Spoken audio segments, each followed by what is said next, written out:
పిన్ని ఆర్బీఐ అంటుంది మీ pin, OTP, CVV లేదా ఇంటర్నెట్ బ్యాంకింగ్ పాస్వర్డ్ ఎవరికీ ఇవ్వొద్దు. ఆన్లైన్ బ్యాంకింగ్ మీ సొంత కంప్యూటర్, మొబైల్ ఇంకా సెక్యూర్ నెట్వర్క్ నుంచే చెయ్యండి. తినడం ఛాంపియన్షిప్ జరిగిందా? ఆర్బీఐ అంటుంది విషయాలు తెలుసుకోండి, జాగరూకంగా ఉండండి.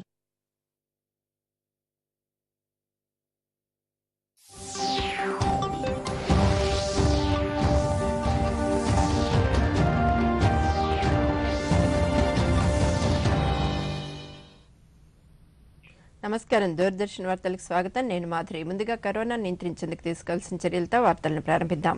కరోనా నియంత్రించేందుకు ప్రతి ఒక్కరూ మాస్క్ను తప్పనిసరిగా ధరించాలి. ముక్కు, నోరు కప్పించాలి. సరైన పద్ధతిలో మాస్క్ను ధరించాలి. తరచూ చేతులను శుభ్రం చేసుకోవాలి.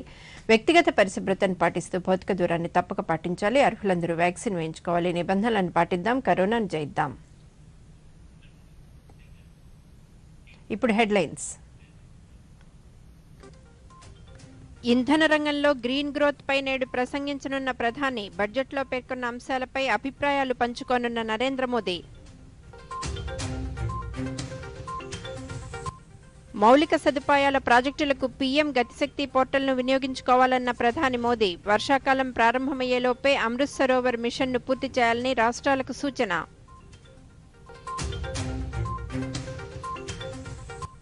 మధ్యప్రదేశ్లోని ఖజురహోలో G20 సాంస్కృతిక సమావేశం ప్రారంభం. G20 దేశాల సంస్కృతులను పరస్పరం పంచుకోవాలన్న కేంద్ర పర్యాటక శాఖ మంత్రి కిషన్ రెడ్డి.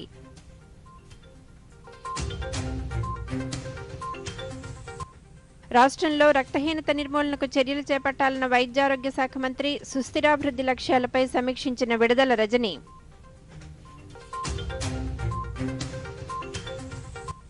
రాష్ట్రానికి చేరుకున్న జస్టిస్ సయ్యద్ అబ్దుల్ నజీర్. గన్నవరం విమానాశ్రయంలో స్వాగతం పలికిన ముఖ్యమంత్రి జగన్. రేపు గవర్నర్గా బాధ్యతలు స్వీకరించనున్న సుప్రీంకోర్టు మాజీ న్యాయమూర్తి.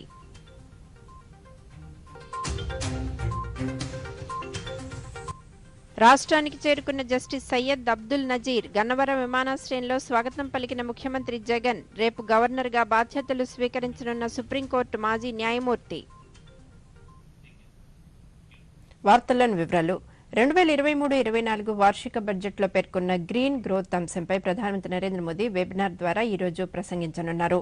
దేశంలో ఇంధన రంగంలో సాధించవలసిన లక్ష్యాలు, బడ్జెట్లో ప్రస్తావించిన అంశాలపై ప్రసంగిస్తారు. ప్రధానంగా బడ్జెట్లో పేర్కొన్న 6 అంశాలను సమర్థవంతంగా అమలు చేసేందుకు తీసుకోవాల్సిన చర్యలపై దిశానిర్దేశం చేయనున్నారు. ఈ వెబినార్కు కేంద్ర ప్రభుత్వ శాఖలు, ఆయా శాఖల కార్యదర్శులు, వ్యాపార, వాణిజ్య, విద్యారంగ నిపుణులు హాజరు కానున్నారు.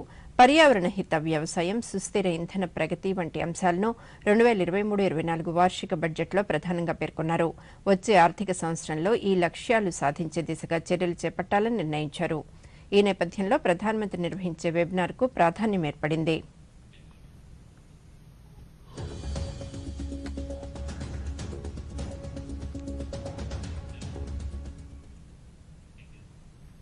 రాష్ట్రాల్లో చేపట్టే మౌలిక వసతుల ప్రాజెక్టులకు సంబంధించి పీఎం గతిశక్తి పోర్టల్ను సద్వినియోగం చేసుకోవాలని ప్రధానమంత్రి నరేంద్ర మోదీ పలు రాష్ట్రాలకు సూచించారు. ఈ ఏడాది వర్షాకాలం ప్రారంభమయ్యేలోపే అమృత్ సరోవర్ మిషన్ను పూర్తి చేయాలని సూచించారు. పరిపాలనలో ప్రగతి, ఆయా ప్రాజెక్టులను నిర్ణీత లక్ష్యంలో పూర్తి చేయడం, కేంద్ర రాష్ట్ర ప్రభుత్వాల సమన్వయం వంటి పలు అంశాలపై ప్రధానమంత్రి దిశానిర్దేశం చేశారు.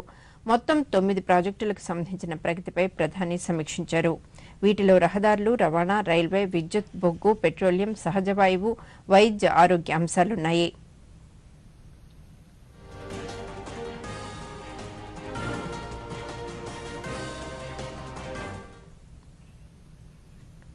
సంసద్ రత్న అవార్డు 2023కి ఎంపికైన పార్లమెంటు సభ్యులను ప్రధానమంత్రి నరేంద్ర మోదీ అభినందించారు. పార్లమెంటు కార్యకలాపాలను ఇనుమడింపచేయటంలో ఆయా సభ్యులు అంకితభావం చూపారని కొనియాడారు. భవిష్యత్తులోనూ ఇదే స్ఫూర్తిని కొనసాగించాలని సూచించారు. కాగా ఈ ఏడాది సంసద్ రత్న అవార్డుకు లోక్సభ నుంచి 8 మంది, రాజ్యసభ నుంచి 5 సభ్యులను జ్యూరీ కమిటీ ఎంపిక చేసిన విషయం తెలిసిందే.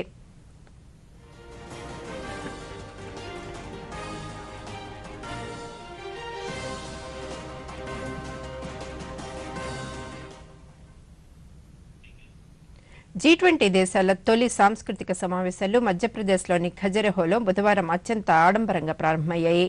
కేంద్ర పర్యాటక శాఖ మంత్రి గంగాపురం కిషన్ రెడ్డి, మధ్యప్రదేశ్ ముఖ్యమంత్రి శివరాజ్ సింగ్ చౌహాన్, కేంద్ర సామాజిక న్యాయ శాఖ మంత్రి వీరేంద్ర కుమార్ తొలి రోజు కార్యక్రమంలో పాల్గొన్నారు. G20 దేశాల సంస్కృతి సంప్రదాయాలను ప్రతిబింబించే ఎగ్జిబిషన్ను కేంద్ర మంత్రి కిషన్ రెడ్డి ప్రారంభించారు. ఈ సమావేశాల ద్వారా G20 దేశాల సంస్కృతులను పరస్పరం ఇచ్చిపుచ్చుకునేందుకు సభ్య దేశాలు చర్చించనున్నాయి. రేపటి వరకు జరిగే ఈ సమావేశాల తొలి రోజు హాజరైన G20 ప్రతినిధులకు భారతీయ సంప్రదాయ రీతిలో స్వాగతం పలికారు.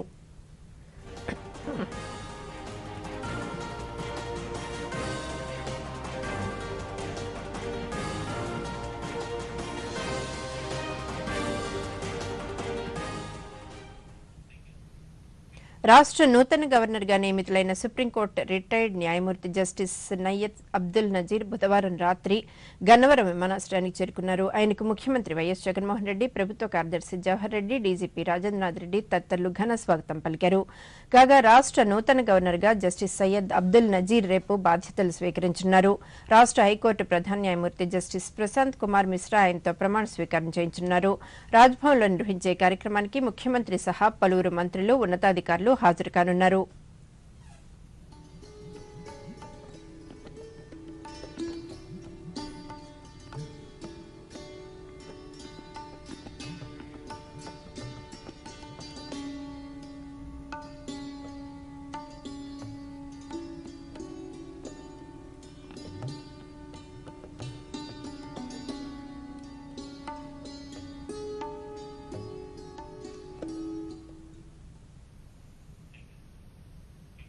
రాష్ట్రం నుంచి నేరుగా హజ్ యాత్రకు వెళ్లే ముస్లింలకు ప్రభుత్వం పలు సదుపాయాలు కల్పిస్తున్నట్లు ఏపీ స్టేట్ హజ్ కమిటీ చైర్మన్ షేక్ గౌజల్ అజాం తెలిపారు. బుధవారం విజయవాడలో ఆయన మీడియాతో మాట్లాడుతూ గత ఏడాది 1100 మంది హజ్ యాత్రకు వెళ్లారని, ఈసారి రెట్టింపు చేయడంతో 3000 మందికి వీసాలు వస్తాయనుకుంటున్నామని చెప్పారు. వీసాలు వచ్చిన అందరినీ హజ్ యాత్రకు పంపేందుకు ఏర్పాట్లు చేస్తున్నట్లు వివరించారు. యాత్రకు వెళ్లే వారి వార్షిక ఆదాయాలను బట్టి ప్రభుత్వం ఆర్థిక సాయం అందిస్తున్నట్లు తెలిపారు. 3 లక్షల రూపాయల ఆదాయం ఉన్న వారికి 60,000, అంతకు పైబడి ఆదాయం ఉన్న వారికి 30,000 రూపాయల చొప్పున బహుమతిగా అందించనున్నట్లు వివరించారు. విజయవాడ విమానాశ్రయం నుంచి వెళ్లే యాత్రికులకు ప్రభుత్వమే అన్ని సౌకర్యాలు ఏర్పాటు చేయాలని నిర్ణయించినట్లు ఆజాం వివరించారు.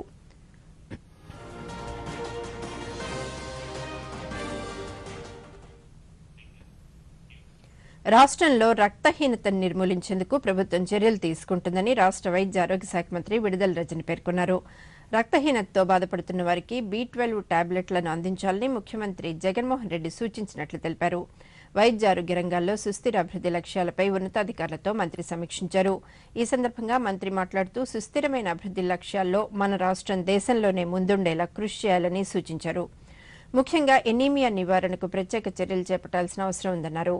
కౌమార దశలో ఉన్న బాలికలు, గర్భిణులు, బాలింతల్లో రక్తహీనత లేకుండా సమిష్టిగా కృషి చేయాల్సిన అవసరం ఉందన్నారు. బాలికలు, గర్భిణులు, బాలింతలకు B12 టాబ్లెట్లను పంపిణీ చేసేలా చర్యలు తీసుకోవాలని సూచించారు. 3 నెలల కోర్సుగా ఈ ఔషధాలను అందించగలిగితే బాలికలు, గర్భిణులు, బాలింతల్లో రక్తహీనతను నివారించవచ్చని తెలిపారు. ఇప్పటికే దీనిపై పైలట్ ప్రాజెక్టు చేపట్టాలని ముఖ్యమంత్రి వైఎస్ జగన్మోహన్ రెడ్డి ఆదేశాలు కూడా జారీ చేశారని పేర్కొన్నారు.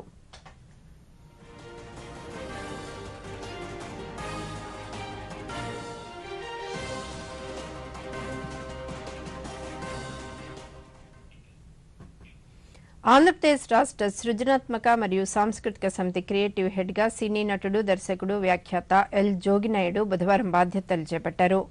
వెలగపూడిలోని సచివాలయంలో ఉన్న రాష్ట్ర యువజనాభివృద్ది, పర్యాటక, సాంస్కృతిక శాఖ ప్రత్యేక ప్రధాన కార్యదర్శి డాక్టర్ రజిత భార్గవ్ ఛాంబర్లో ప్రమాణ స్వీకారం చేశారు. రాష్ట్రంలో సాంస్కృతిక పురోగతి, తెలుగు భాషాభివృద్ది, పద్య, ఆధునిక నాటక వికాసం, జానపద కళారూపాల అభివృద్దే లక్ష్యంగా సూచనలు, సలహాలు అందించడంతో పాటు ఆయా అంశాలను పరిశీలించేందుకు రాష్ట్ర సృజనాత్మక సాంస్కృతిక సమితి క్రియేటివ్ హెడ్గా ఎల్ జోగినాయుడును ప్రభుత్వం నియమించింది.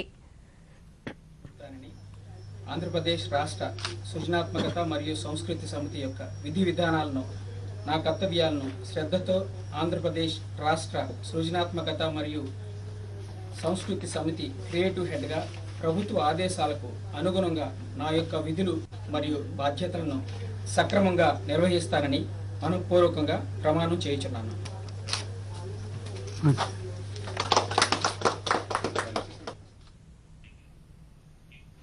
రాష్ట్రాభివృద్ధికి జర్నలిస్టులే కీలక పాత్ర పోషిస్తారని Andhra Pradesh press academy chairman Kommineni Srinivasa Rao తెలిపారు. నంద్యాల పట్టణంలోని శ్రీ రామకృష్ణ పీజీ కళాశాలలో journalist department course journalism, mass కమ్యూనికేషన్లో సర్టిఫికెట్ కోర్సులను ఆయన ప్రారంభించారు. ఈ సందర్భంగా కొమ్మినేని శ్రీనివాసరావు మాట్లాడుతూ పరిశోధనాత్మక జర్నలిజం బాధ్యతగా ఉండాలని సూచించారు. జర్నలిజం ప్రస్తుతం అనేక ఆటుపోట్లను ఎదుర్కొంటోందన్నారు. అయినప్పటికీ జర్నలిజంలో విలువలు పాటించడానికి అవకాశం ఉందన్నారు. జర్నలిస్టులకు భాషపై పట్టు ఉండాలని సూచించారు. రెండో వర్షన్ కూడా ఇవ్వాలి అని, అంటే ఏ వార్త అయినా సరే అంటే ఏదైనా మనం సొంతంగా కనిపెట్టి ఏదైనా రాస్తే దానికి సంబంధించినటువంటి వాళ్ళ రెండో వర్షన్ తీసుకోవాలనేది జనరల్ ఫిలాసఫీగా ఉండేది. కానీ ఈరోజు అట్లా లేదు. రాష్ట్ర ప్రగతిని ఏ రకంగా కొన్ని శక్తులు అడ్డుపడుతున్నాయి, ఎంత కృషి చేసినా ఏ రకమైనటువంటి, ఇప్పుడు మీరు చెప్పండి, మనం ఎన్నికల మేనిఫెస్టోని అమలు చేసిన వారిని సమర్థులు అంటామా కాదంటామా? అలాగే ఎన్నికల వార్తల్లో ఇప్పుడు స్వల్ప విరామం. హాయ్ మామ్, మళ్ళీ షాపింగా? మాయా, మీరు దీన్ని గారాబం చేసేశారు. లిమిట్ గా చేస్తే ఏది చెడ్డది కాదు. లిమిట్ లేకుండా షాపింగ్ చేస్తున్న మీ కార్డ్ తో యాడ్ ఆన్ కరా. నేనైతే కార్డుకి లిమిట్ సెట్ చేసేసాను. దానివల్ల లాభం ఏంటంటే రిస్క్ తగ్గిపోతుంది. అంతేకాక ఫ్రాడ్ జరిగినా కూడా వెంటనే బ్యాంక్ చెప్పండి, నష్టం తక్కువ. లిమిట్ మాత్రం సెట్టే. ఆర్బీఐ అంటుంది, విషయాలు తెలుసుకోండి, జాగరూకంగా ఉండండి. తిరుపతి జిల్లాలోని శ్రీకాళహస్తిలో జరుగుతున్న మహాశివరాత్రి బ్రహ్మోత్సవాలను పురస్కరించుకుని జరుగుతున్న ప్రత్యేక సాంస్కృతిక కార్యక్రమాలు భక్తులను ఎంతగానో ఆకట్టుకుంటున్నాయి. మహాకవి దూర్జటి పేరిట ప్రత్యేకంగా ఏర్పాటు చేసిన ప్రాంగణంలో ఆధ్యాత్మిక చింతనను పెంపొందించేలా ప్రత్యేక సాంస్కృతిక కార్యక్రమాలను నిర్వహిస్తున్నారు.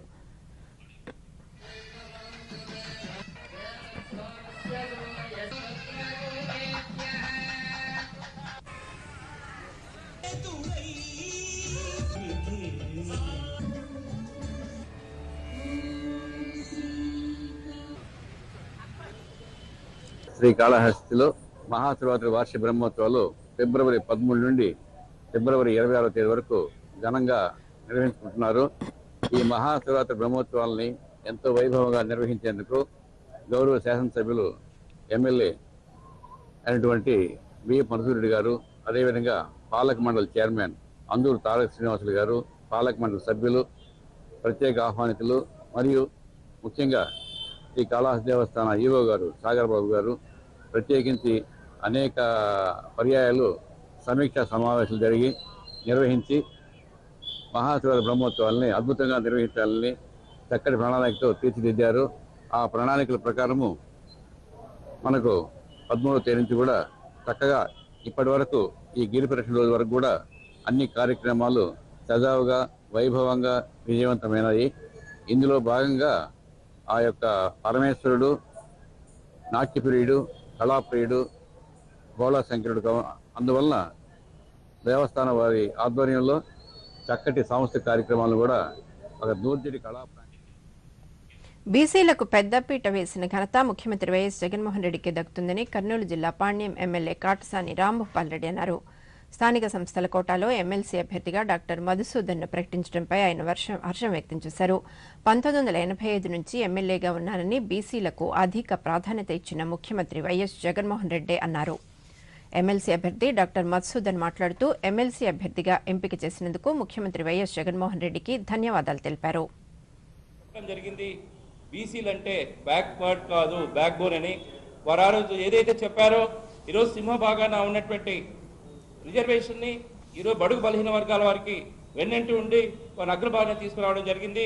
ఈరోజు మనం ఏది తీసుకున్నా కూడా, ఏ పదవులు చూసినా కూడా ఈరోజు మాకు 50 నుంచి 60% ఇవ్వడం జరిగింది. వారు ఏదైతే చెప్పారో బడుగు బలహీన వర్గాల వారికి ఈరోజు చేసి చూపించారు. ఆ రోజు వారు చెప్పారు 139 కులాలను ఈరోజు వారు చూసి 56 కార్పొరేషన్లుగా చేసి ఆ కార్పొరేషన్ చైర్మన్లుగా ఇచ్చి వాటి ద్వారా నవరత్నాల ద్వారా ఈరోజు ప్రతి ఒక్కరికి కూడా ఆ ఫలాలు అందజేస్తున్నటువంటి ఏకైక వ్యక్తి ఈరోజు మన రాష్ట్ర ముఖ్యమంత్రి జగన్మోహన్ రెడ్డి గారు. అంతేకాకుండా పాలనా విభాగంలో మనకు సింహభాగాన ఇచ్చినటువంటి వ్యక్తి కూడా మన రాష్ట్ర ముఖ్యమంత్రి వారిలో. ఈ రకంగా చూసుకుంటా పోతే వారు ఎక్కడ కూడా ఏ దేశంలో కూడా జరిగినటువంటి సామాజిక న్యాయం ఈరోజు చేసి వారు ఈ రోజున బడుగు వర్గాల ఆశాజ్యోతి దేవుడిగా మేము ఆయనను ఈరోజు గుర్తిస్తా ఉన్నాం. ఈ రోజున ఉమ్మడి శ్రీ పొట్టి శ్రీరాములు నెల్లూరు జిల్లా స్థానిక సంస్థల ఎమ్మెల్సీ నియోజకవర్గ స్థానానికి బుధవారం 4 సెట్ల నామినేషన్లు దాఖలయ్యాయి. వైఎస్సార్సీపీ అభ్యర్థిగా మేరిగ మురళీధర్ 3 సెట్ల నామినేషన్ పత్రాలను రిటర్నింగ్ అధికారి రోణంకి కూర్మనాథ్కు అందజేశారు. పెళ్లకూరు మండలం బంగారంపేట సర్పంచ్ దేవారెడ్డి నాగేంద్ర ప్రసాద్ స్వతంత్ర అభ్యర్థిగా నామినేషన్ దాఖలు చేశారు. వైఎస్సార్సీపీ అభ్యర్థి మేరిగ మురళీధర్ వెంట మంత్రి కాకాణి గోవర్ధన్ రెడ్డి, రాజ్యసభ సభ్యులు వేమిరెడ్డి ప్రభాకర్ రెడ్డి, నెల్లూరు తిరుపతి పార్లమెంటు సభ్యులు ఆదాల ప్రభాకర్ రెడ్డి, గురుమూర్తి, ఆత్మకూరు శాసనసభ్యులు మేకపాటి విక్రమ్ రెడ్డి తరలివచ్చారు. ఈ నెల 23తో నామినేషన్ల స్వీకరణకు గడువు ముగియనుంది. మంత్రి కాకాణి గోవర్ధన్ రెడ్డి మాట్లాడుతూ ముఖ్యమంత్రి జగన్మోహన్ రెడ్డి సామాజిక న్యాయాన్ని పాటిస్తూ అభ్యర్థిత్వాలను నిర్ణయించడం సముచితమన్నారు.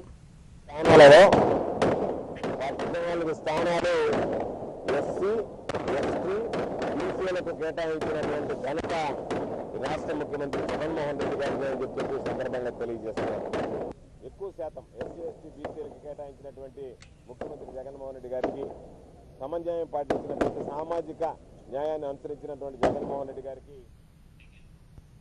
శ్రీకాకుళం జిల్లాలోని విద్యార్థులు నూతన పరిశోధనలపై దృష్టి సారించి శాస్త్ర సాంకేతిక రంగాల్లో నైపుణ్యాలు పెంపొందించుకోవాలని జిల్లా కలెక్టర్ శ్రీకేష్ లాట్కర్ పిలుపునిచ్చారు. బుధవారం శ్రీకాకుళం నగరం గుజరాతీపేటలోని పాఠశాలలో ఏర్పాటు చేసిన జిల్లా స్థాయి వైజ్ఞానిక ప్రదర్శనను ప్రారంభించారు. ఈ సందర్భంగా కలెక్టర్ మాట్లాడుతూ వైజ్ఞానిక ప్రదర్శనలు విద్యార్థుల్లో సైన్స్ సాంకేతిక రంగాల పట్ల ఆసక్తిని, జ్ఞానాన్ని మరింత పెంచుతాయని తెలిపారు. తక్కువ ఖర్చుతో వస్తువుల ఉత్పత్తి చేయడంలో పరిశోధనలు చేయాలని విద్యార్థులకు సూచించారు. విద్యారంగంలో అనేక మార్పులు వచ్చాయని, సాంకేతికత కూడా అందుబాటులోకి వచ్చిందని వివరించారు.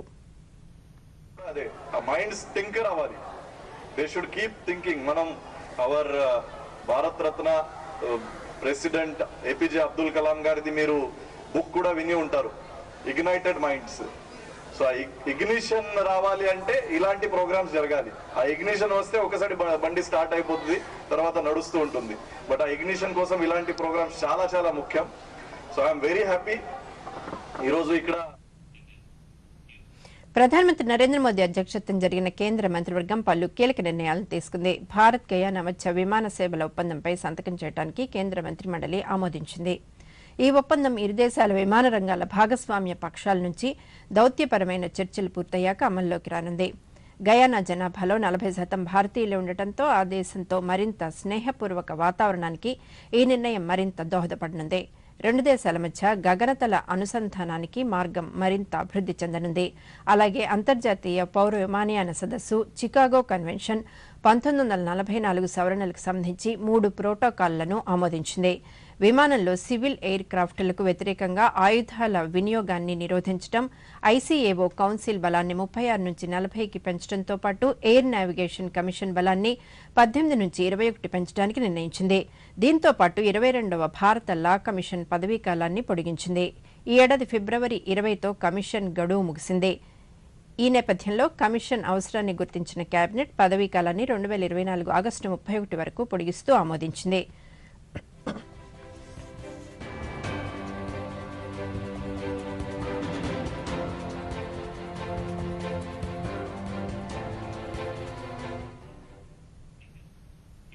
వాస్తవ విరుద్ధ వార్తల ప్రచారంలో ఒక వర్గం మీడియా వ్యవహారాన్ని ఆంధ్రప్రదేశ్ ప్రభుత్వ సలహాదారు సజ్జల రామకృష్ణారెడ్డి తప్పుపట్టారు. నిజాలు లేని సమాచారంతో ప్రచురించే వార్తలు ఉగ్రవాదం కంటే ప్రమాదకరమని మండిపడ్డారు. వ్యక్తిత్వ హననం చేయడాన్నే ప్రతిపక్ష నాయకులు లక్ష్యంగా పెట్టుకున్నారని, వారి ఆలోచనలకు అద్దం పడుతూ ఒక వర్గం మీడియా కథనాలు రాస్తోందని ఆరోపించారు. హుందాగా రాజకీయాలు చేయాలని, వాడుకలో లేని భాషను వినియోగిస్తే నాయకులు కాలేరని ఆయన హితవు పలికారు. జనాల్ని పక్కదారి పట్టించడానికే ఒక వర్గం మీడియా అబద్దపు రాతలు రాస్తోందని, అలా ప్రచారం చేసే మాధ్యమాలను ప్రజలు స్వచ్ఛందంగా బహిష్కరించాలని సజ్జల పిలుపునిచ్చారు. ఎన్నికలు రాగానే ఎక్కడా లేని హామీలన్నీ గుప్పించి అరచేతిలో సంతలు చూపించి అధికారం రావడం, ఈ రెండే దీనికి అవసరమైన రకంగా వ్యవస్థలను మేనేజ్ చేయడం. వీళ్ళకు తెలిసిన విద్య ఏదిందో అదే ప్రదర్శిస్తున్నారు. నిన్న కూడా అదే ప్రదర్శించారు. ఆయన అట్లా అనగలిగాడంటే ఆయనకు తెలుసు. దీంట్లో ఆరితేరిన వాళ్ళ నాయకుడు. అధికారం అనేది మా జన్మ హక్కు అనుకునే వాళ్ళు ఇలాంటి మూకలన్నీ కలిసి ఈరోజు ఆ రోజు ఎన్టీఆర్ గారు పెట్టినప్పుడు ఏ ఆశయాలు. పోలీసు వ్యవస్థను తప్పుదోవ పట్టించడంలో ప్రతిపక్ష నాయకుడు చంద్రబాబు నాయుడు ఘనపాటి అని పర్యాటక క్రీడా శాఖ మంత్రి ఆర్కే రోజా విమర్శించారు. తమ ప్రభుత్వంలో పోలీసులు నిష్పక్షపాతంగా పనిచేస్తున్నారని చెప్పారు. ప్రతిపక్ష తెలుగుదేశం పార్టీని ప్రజలు నమ్మే పరిస్థితిలో లేరని, వచ్చే ఎన్నికల్లో ఆ పార్టీకి ఒక్క సీటు కూడా రాదన్నారు. గన్నవరంలో రెచ్చగొట్టే వ్యాఖ్యలు చేస్తోంది ప్రతిపక్ష నాయకులే అని ఆరోపించారు.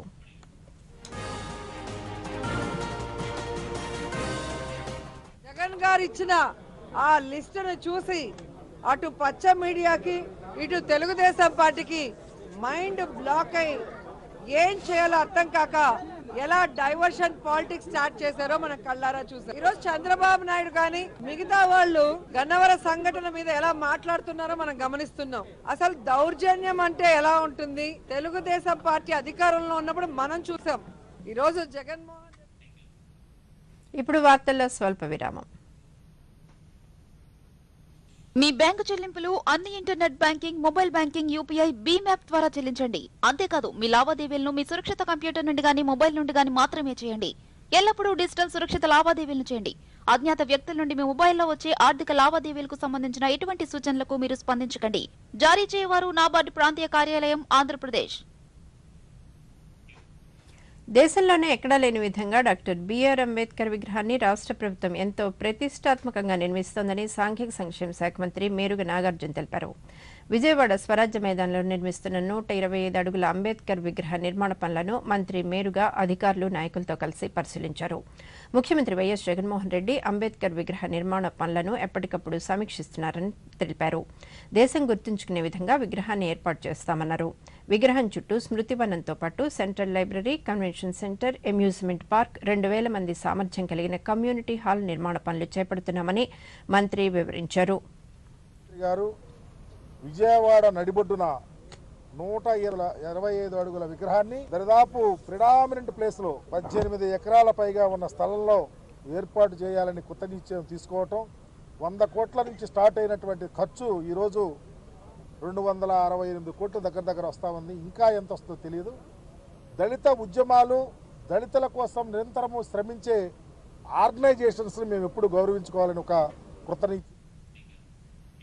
మోరంపూడి పైవంతెన నిర్మాణ పనులు శరవేగంగా జరుగుతున్నాయని, ఈ ఏడాది చివరి నాటికి వంతెనను ప్రారంభిస్తామని రాజమహేంద్రవరం ఎంపీ మార్గాని భరత్రాం తెలిపారు. మోరంపూడి ఫ్లైఓవర్ బ్రిడ్జి స్తంభాల నిర్మాణ పనులను ఆయన ప్రారంభించారు. అనంతరం ఐరన్ వర్క్స్, స్లాబ్ వర్క్స్ పనులను పరిశీలించారు. ఈ సందర్భంగా ఎంపీ భరత్రాం మాట్లాడుతూ గన్నవరం ఘటనపై ప్రతిపక్షాలు చేస్తున్న గందరగోళంలో అర్థం లేదన్నారు. ఈ ఘటనలో తమ పార్టీ ప్రమేయం ఉంటే ఆధారాలతో న్యాయస్థానాన్ని ఆశ్రయిస్తే సరిపోతుందని హితవు పలికారు. చంద్రబాబు నాయుడు గారు ప్రతిపక్షంలో ఉంటూ పోలీసులను బెదిరిస్తున్నాడు. ప్రతిపక్షంలో ఉంటూ పోలీస్ శాఖని సంఘ విద్రోహ శక్తులని చెప్తా ఉన్నాడు. అంటే పోలీస్ డిపార్ట్మెంట్ లేకపోతే ఈయన ఒక అడుగైనా ముందరికి వేయగలడా అని అడుగుతా ఉన్నాం. ఇంకా ఆంధ్రప్రదేశ్ ప్రజలు ఇలాంటి నాయకులను మొయ్యాల్సిన అవసరం ఏంటి?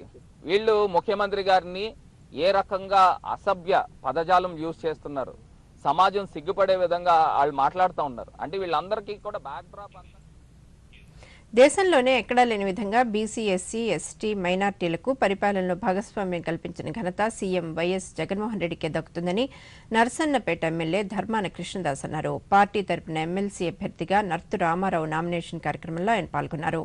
పాలనలో అన్ని సామాజిక వర్గాలకు అవకాశం కల్పించడంలో సీఎం జగన్ తన చిత్తశుద్ది నిరూపించుకున్నారని కృష్ణదాస్ అన్నారు.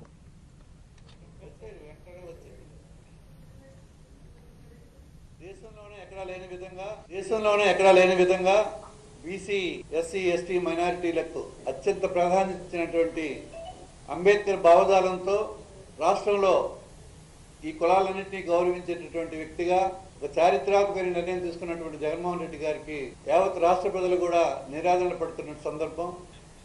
సమర్థవంతంగా ఈవేళ అన్ని సమతులతో పాటిస్తూ కౌన్సిల్లో స్థానం ఇచ్చినటువంటి గౌరవ ముఖ్యమంత్రి గారికి హృదయపూర్వకంగా జిల్లా ప్రజల తరఫున ధన్యవాదాలు తెలియజేసుకుంటూ ఉత్తరాంధ్ర పట్టభద్రుల ఎమ్మెల్సీ అభ్యర్థిగా తెలుగుదేశం పార్టీ తరపున డాక్టర్ వేపాడ చిరంజీవి నామినేషన్ వేశారు. ఆ పార్టీ అధ్యక్షుడు కింజరాపు అచ్చెన్నాయుడుతో కలిసి విశాఖ కలెక్టర్ కార్యాలయంలో రిటర్నింగ్ అధికారికి నామినేషన్ అందించారు. అనంతరం పార్టీ అధ్యక్షుడు అచ్చెన్నాయుడు మాట్లాడుతూ ఎమ్మెల్సీ ఎన్నికలు నిబంధనలకు విరుద్ధంగా జరుగుతున్నాయన్నారు. అధికారులను ప్రభుత్వం తమ పార్టీ ఏజెంట్లుగా వ్యవహరించడాన్ని కింజరాపు తప్పుపట్టారు. ఉత్తరాంధ్ర పట్టభద్రుల నియోజకవర్గానికి తెలుగుదేశం పార్టీ బలపరిచినటువంటి వ్యక్తి, అన్ని వర్గాలకి అన్ని ప్రాంతాలకి తెలిసినటువంటి వ్యక్తి డాక్టర్ వేపాడ చిరంజీవిరావు గారు 1:20 నామినేషన్ వేయడం జరిగింది. ఈ ఎమ్మెల్సీ ఎలక్షన్లు కూడా వైఎస్ జగన్మోహన్ రెడ్డి నాయకత్వంలో పూర్తిగా అధికార దుర్వినియోగానికి పాల్పడుతున్నటువంటి సంగతి నేను గుర్తు చేస్తున్నాను. రాజ్యాంగం ఇచ్చినటువంటి టీ20 మహిళా ప్రపంచ కప్ పోటీ ఈరోజు జరగనుంది. దక్షిణాఫ్రికాలోని కేప్ టౌన్లో భారత కాలమానం ప్రకారం సాయంత్రం 6:30 క్రికెట్ మ్యాచ్ ప్రారంభం కానుంది. ఈ మ్యాచ్లో భారత్ ఆస్ట్రేలియా జట్లు తలపడనున్నాయి. అదేవిధంగా రేపు ఇంగ్లాండ్ దక్షిణాఫ్రికా జట్లు పోటీ పడనున్నాయి.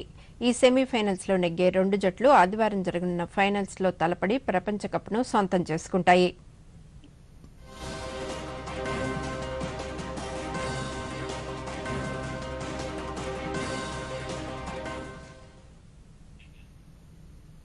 ఈ వార్తలు ఇంతటితో సమాప్తం. నమస్కారం.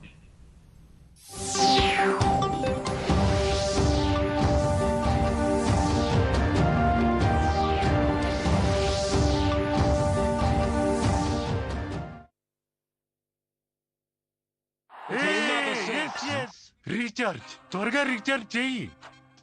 ఏం చేసావు? మ్యాచ్ అయిపోయింది. చెల్లింపు ఎలా అవుతుంది? టోకనైజ్ కార్డ్ తో. టోకెన్? అవును, ఆన్లైన్ చెల్లింపుల కోసం ఆర్బీఐ టోకనైజేషన్ తెచ్చింది. ఒకసారి కార్డు వివరాలు, ఓటీపీ, సివివి నింపి టోకెన్ తయారు చేయండి. కార్డు సురక్షితంగా ఉంటుంది. పైగా పదే వివరాలు నింపాల్సిన అవసరం లేదు. అదే సౌకర్యం, మెరుగైన భద్రత. All rounder. అదా నేనా? ఆర్బీఐ అంటుంది, విషయాలు తెలుసుకోండి, జాగరూకంగా ఉండండి.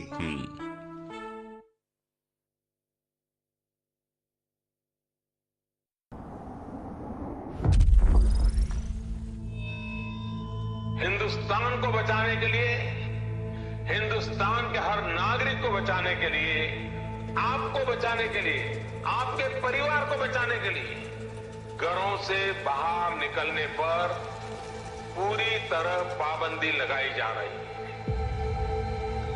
देश के हर राज्य को, हर केंद्र शासित प्रदेश को, हर जिले, हर गांव, हर कस्बे, हर गली मोहल्ले को अब लॉकडाउन किया जा रहा है।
అసలు ఏం జరుగుతుందో తెలిసేలోపే ఒక్క క్షణంలోనే జరిగినట్టు అంతా మారిపోయింది.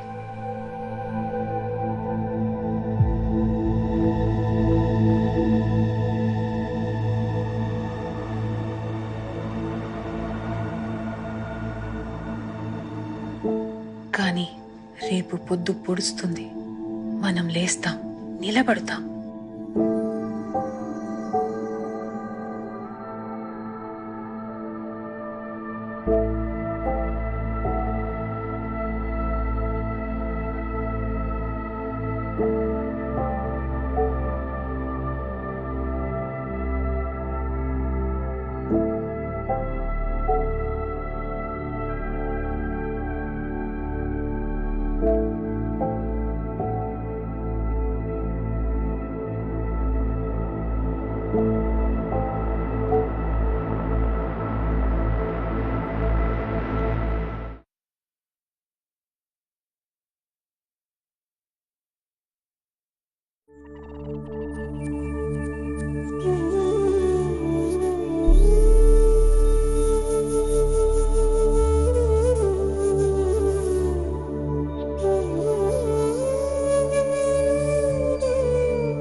Finance deputy and central bank deputies meeting. It's the second meeting as we know it.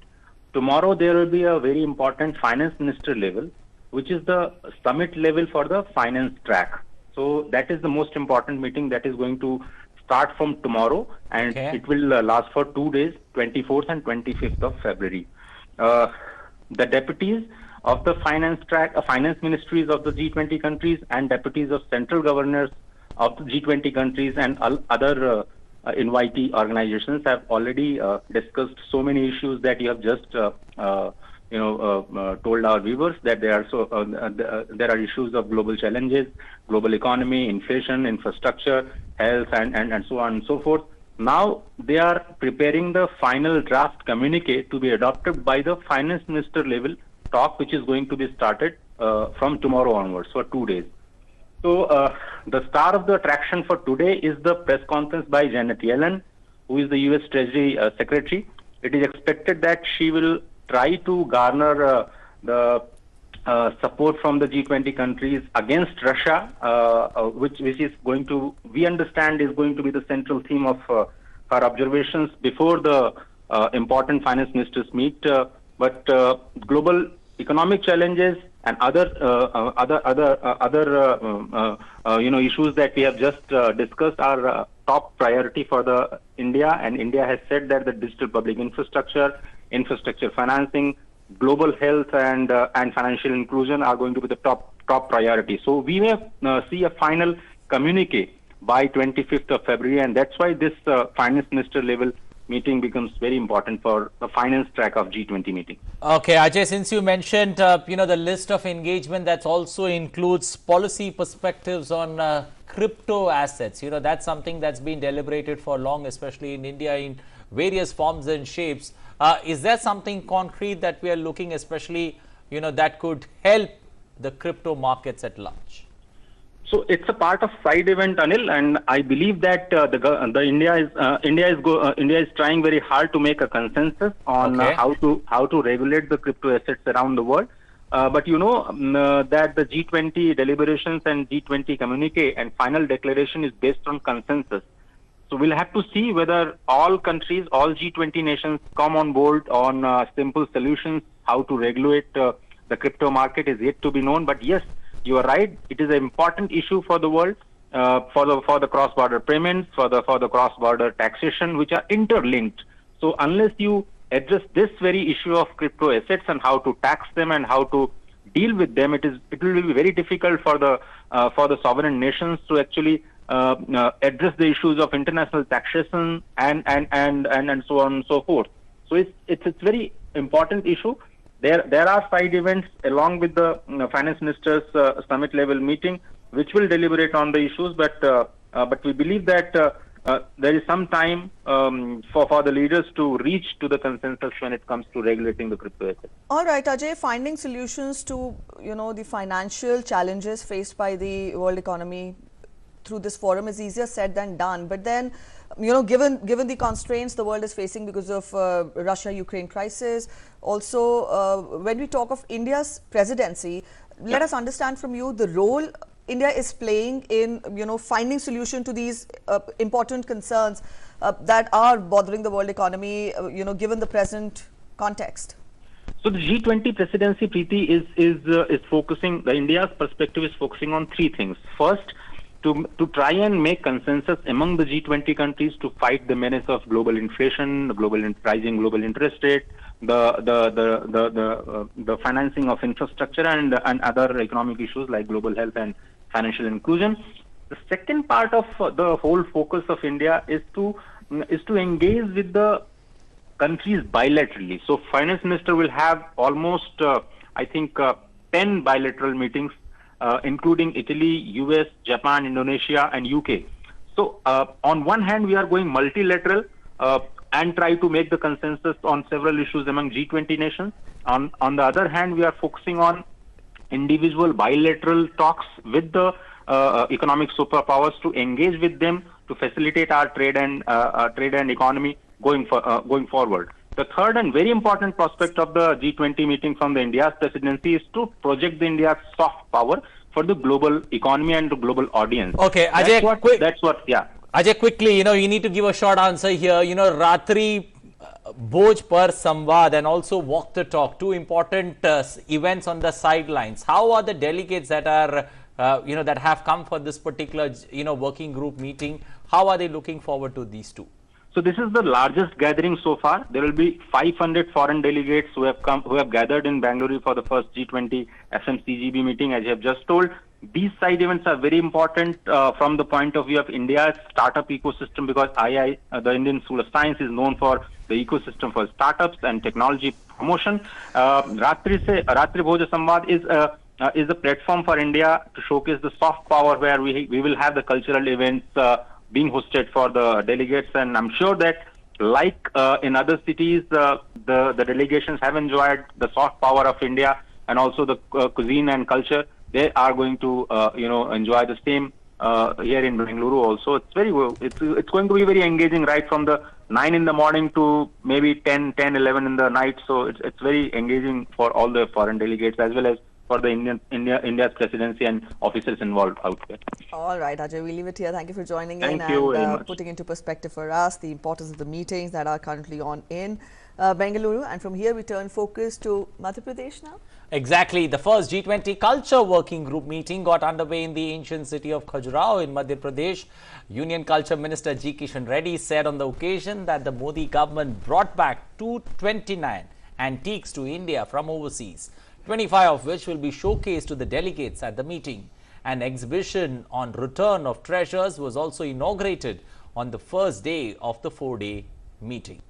4 priority areas like protection and restitution of cultural property, harnessing a living heritage for sustainable future and promotion of cultural and creative industries are being discussed during the meeting. 8 साल में 229 antiquities Bharat लाए देशों से 229 आजाद से लेके 14 तक 13 था। अभी इस 8 साल में प्रधानमंत्री जी के प्रयास के कारण, प्रधानमंत्री अलग अलग देशों के साथ जो एमओयू के कारण आज 229 एंटिक्विटीज भारत आए। उसमें कुछ 25 चुनकर इस मीटिंग में भी हम प्रदर्शन का सभी डेलीगेट्स के लिए प्रदर्शन करने वाले हैं। All right, Aditya is joining us to get us more from Khajuraho. Aditya, good morning. We've given a broad outline of the meetings that are currently on with regard to the G20 Culture Working Group there in Khajuraho. Let us get an overall sense from you. How have the meetings been so far? Because also we've told our viewers that an exhibition on return of treasures was also inaugurated. Let us get an overall evaluation from you, Aditya. Good morning, Preeti. Today is the second day of the first Culture Working Group meeting, but second day is inaugural day, formal inaugural day. MOS Culture and Foreign Affairs, Meenakshi Lekhi and Union Minister Dr. Virendra Kumar will be available in the inaugural session. And we can say there are 4 topics are very important. Will be discussing in this 3-day first Culture Working Group meeting: protection and how to protect the cultural property, how to promote traditional culture, how to procure and secure the traditional cultural monuments. These are some important topics will be discussed in this 4-day meeting, and also how to introduce digital technologies for protection and promoting for our cultural properties.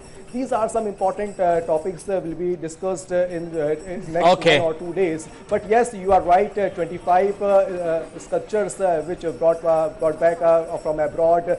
Those sculptures are very to the center of attraction for all delegates in the exhibition. India is also promote Thomas their culture to the delegates from coming from the G20 countries. So this meeting is very important for all the G20 countries, not only G20 countries, but inviting countries to promote their culture, to exchange their culture steps taken by the G20 countries in last few years. Okay, Aditya, we could have discussed a bit longer, but there is a paucity of time. Thank you and appreciate you joining us this morning on Breakfast News. We'll come back to you across the day. All right, so we turn focus to other updates. Now, we'll keep updating you about the G20 working group meetings that have been going on regularly in different parts of the country. But meanwhile, we'll talk of other updates. The SRCC College of Delhi University hosted a brainstorming workshop in New Delhi. The workshop is part of the activities of the Youth 20 engagement group under the overall framework of G20 to engage India's youth in democracy and governance. Secretary in the Ministry of Youth Affairs, Meeta Rajiv Lochan, spoke about the tremendous opportunity that India's young demographic offers for economic growth of the country. She also said that in the coming year, the Ministry of Youth Affairs will hold discussions with young people, students, industrialists, scientists from all over the country.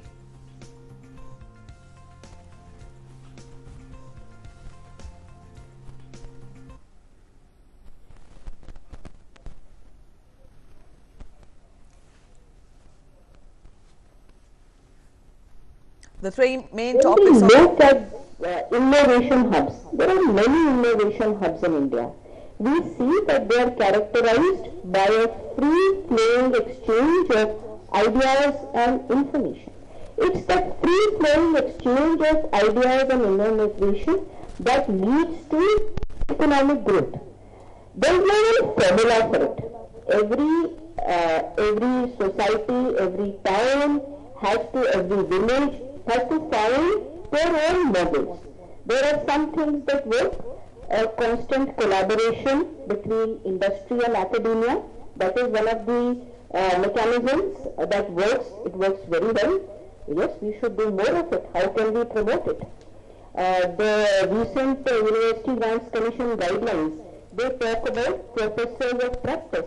How can we take that forward? How can industry and academia collaborate with each other, not just for teaching and curricula, but for research projects. In fact, when we look at the R&D base for India, we find that it is this kind of collaboration which can lead to much better results. Well, shifting focus to assembly elections in the northeast, starting first up with Meghalaya. With less than a week to go for the Meghalaya elections, political parties are going all out to woo the voters. Rahul Gandhi in traditional Khasi dress held a rally at Shillong and attacked the RSS and BJP.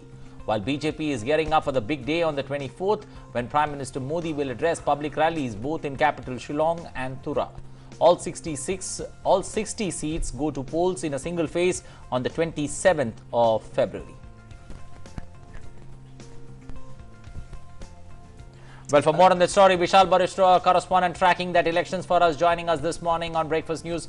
Vishal, good morning. Let me begin by asking, high profile, with less than a week to go, the big names from Delhi are moving to the hilly state of Meghalaya. How does it make the political battle with the national parties taking on the regional parties there in the state? Well, a very good morning to you, Anil. And let me first tell you that the weather keeps changing here. It was very cold here in Shillong. Then Tura, when I went, it was warm. Then yesterday there were rains in the Jaintia Hills and the weather has certainly turned windy. So that also signifies the changing political weather here in Meghalaya. And yes, you are very true. You are very correct in saying that the national parties are taking on the regional parties. But it is very interesting to note that BJP, which had only 2 seats, is now in the main contention as far as the election rallies campaign are concerned. Tomorrow we'll be having Prime Minister here, both in Shillong and Tura, and that has turned on the heat for all the political parties. The other day when I spoke to Chief Minister Conrad Sangma, he was very vocal about Prime Minister. He was all praise for the Prime Minister, and he was saying that he has done a lot for the Northeast, and he was also hinting towards post-poll alliance. So it seems that Meghalaya election might come up with a surprise result, and not the one we had last time, but this time also NPP, which is the front runner, along with BJP in the as far as the campaigns are concerned, is not very sure of 100% majority, and it is already hinting towards the post-poll alliance. So has TMC indicated about the post-poll alliance of the like-minded parties. And also let me tell you that Congress's campaign did pick up, but it was too little too late. Yesterday we had Rahul Gandhi in Shillong, but otherwise all the campaigners like Mukund Vasnik or Salman Khurshid, they don't have much say here in the hill state. So in the race of campaign, Congress seems to have been left far behind than BJP and NPP. Anil? All right. Vishal, we're talking of the political contest there. You've enlisted how BJP is contesting on all the seats, and also how we also know how NPP is stuck between friends and foes, and at the same time Congress, you're saying, has been doing too little too late. But then put all this together, how are the permutations and combinations evolving in the state, and what is it that the voters are looking for when we talk of a possible change in power? Well, the voter of Meghalaya are not different any from the other states. They all want development in their states, and they know it very well that how development can come.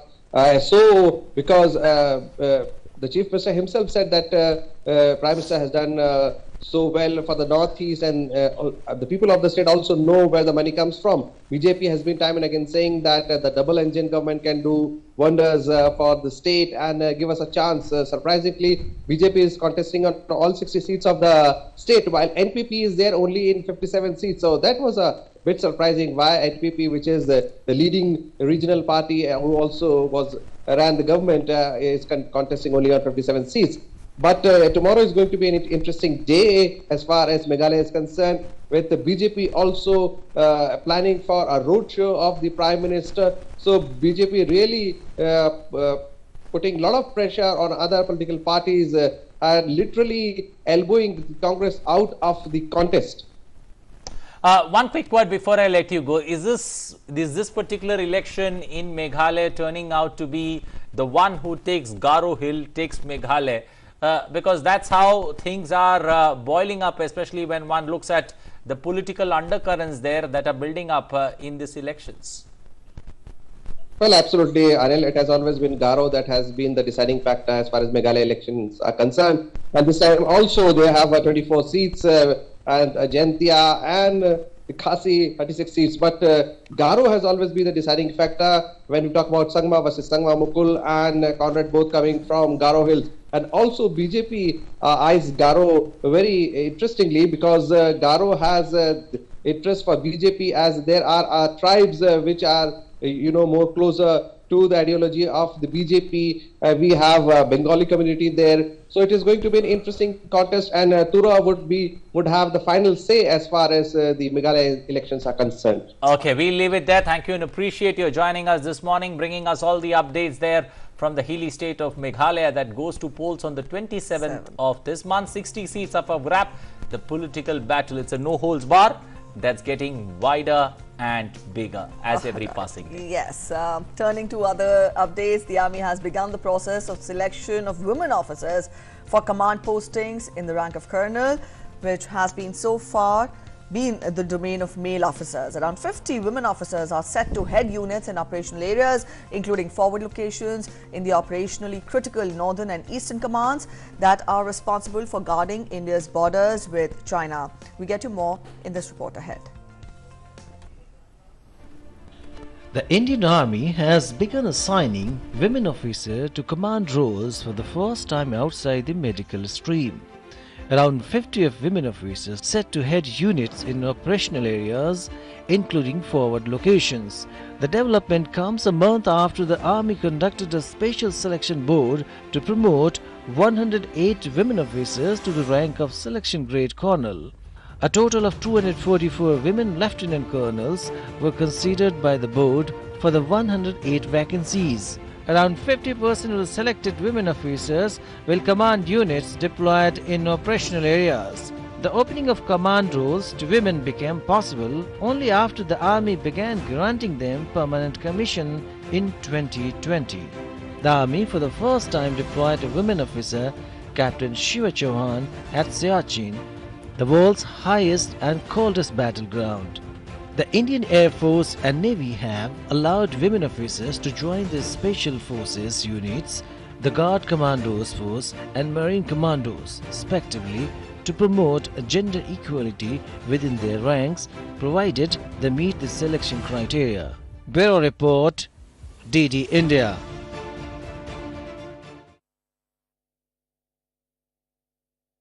Track.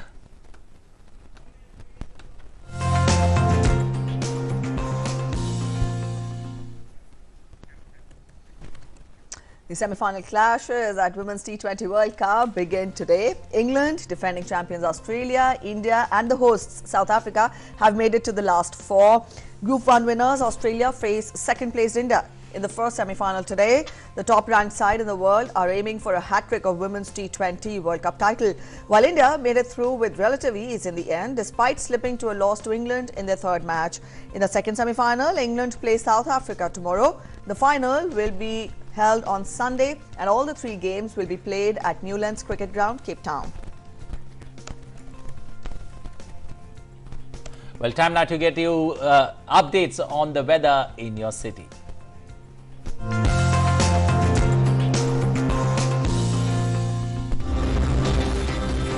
As per the satellite picture, a trough runs roughly, and because of this, light to moderate, fairly widespread to widespread rainfall is likely over Arunachal Pradesh, and light isolated to scattered rainfall over sub-Himalayan, West Bengal and Sikkim, Assam and Meghalaya and Nagaland and Manipur during the next 3 days. And after that, there will be a decrease in intensity and distribution. Also, a fresh western disturbance is likely to affect Western Himalayan region from 25th of February. And because of this, light to moderate, scattered, fairly widespread rainfall is likely over Jammu and Kashmir and over Himachal Pradesh and Uttarakhand from 25th to 27th of February. Isolated thunderstorms are likely over Jammu and Kashmir from 25th to 27th February. No significant change in maximum temperature is likely over northwest India during next 3 days, and also a rise about 2 degrees Celsius thereafter is expected. Up next, we take a look at temperatures across prominent places in the country.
Alright, that's it in this edition of Breakfast News, but we leave you with the reminder that news and updates continue on DD India.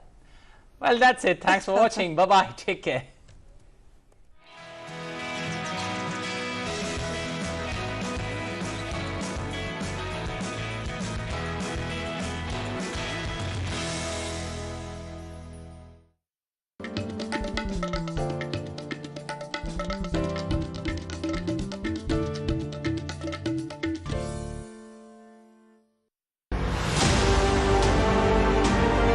G20 नए विचारों की परिकल्पना के लिए और सामूहिक action को गति देने के लिए एक ग्लोबल प्राइम मूवर की तरह काम करें। वैश्विक विकास महिलाओं की भागीदारी के बिना संभव नहीं है। भारत की G20 अध्यक्षता की theme one earth, one family, one future में पूर्ण रूप से समाहित।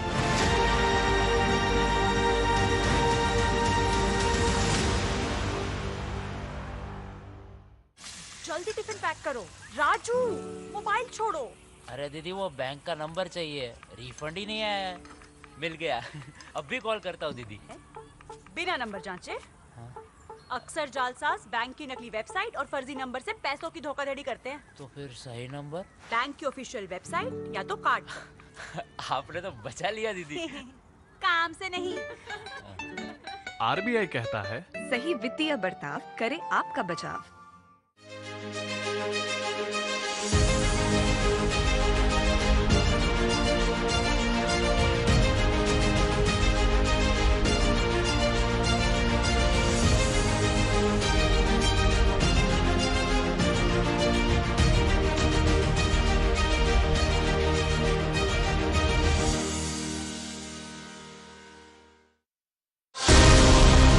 Get in-depth analysis of the important news of the day. Spotlight on day's newsmakers.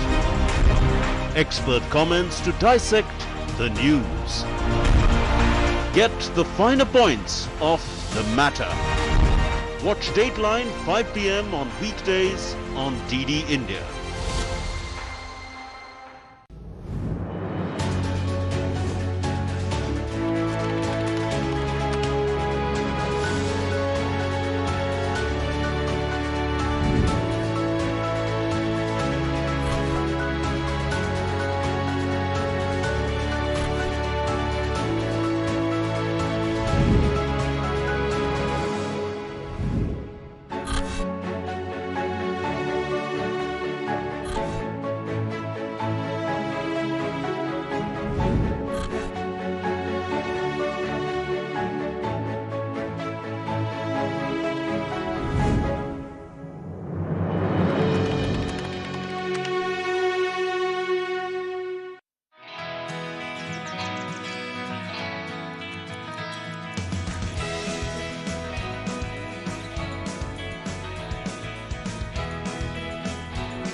A very good morning. Welcome to another edition of Breakfast News over the next 60 minutes. It's a power-packed morning that we have put together for you as you sip your morning tea and coffee.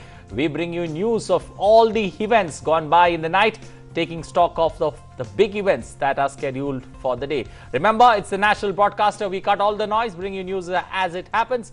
I am Anil Thomas. To take you through the next 1 hour is my co-anchor Preeti Balla. Yes, thank you, Anil. And yes, it's a pleasant Thursday morning here in Delhi. And to make sure that your morning also starts on the right note, we get you everything that is making it to the headlines. Up next, no noise, only news. And yes, we'll be getting you national updates, international updates, updates from the world of business, sports, enough to keep you engaged for the next 1 hour. First, the top stories.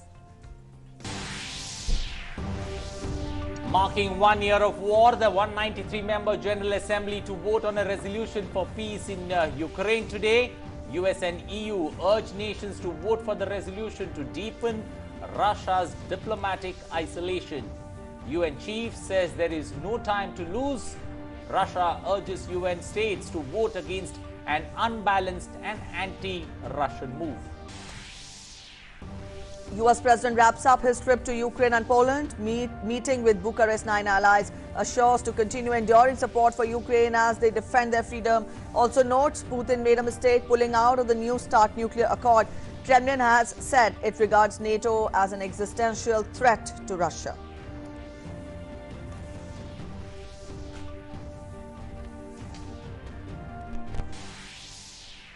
Eleven Palestinians killed in a raid by Israeli troops in the occupied West Bank city of Nablus. Palestinians say more than 100 people suffered gunshot wounds. US State Department says extremely concerned by the levels of violence in Israel and West Bank.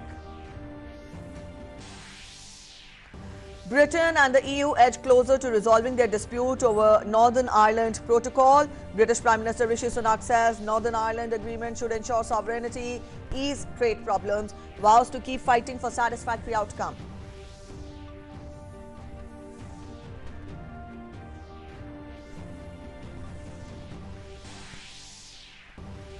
Prime Minister Narendra Modi to address 12 post-budget webinars beginning today till the 11th of March. Theme of today's webinar is Green Growth, which aims to bring together all stakeholders for bringing synergy in implementation of budget announcements.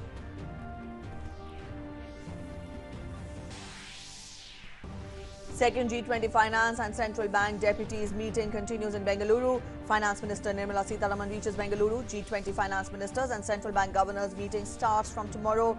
On the sidelines, Finance Minister to hold bilateral discussions with more than 10 countries.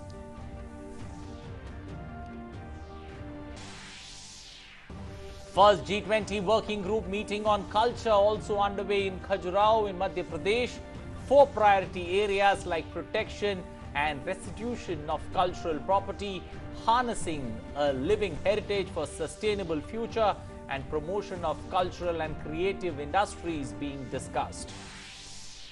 In sports, in Women T20 World Cup, India to take on defending champions Australia in the first semi-final today at Cape Town in South Africa. England to face South Africa in the second semi-final tomorrow.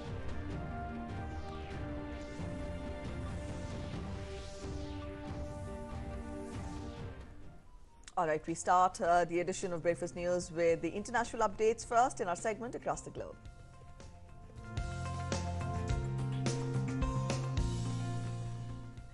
Well, starting first up with international updates and on the Russia-Ukraine crisis, the 193-member United Nations General Assembly is set to vote today on a draft resolution on peace put forward by Ukraine and its supporters as the country's war with Russia is about to complete a year. The US and the EU urged the member countries to vote on the resolution for peace in war-torn Ukraine. US Ambassador to the United Nations Linda Thomas-Greenfield said the vote will see where other nations stand on the issue.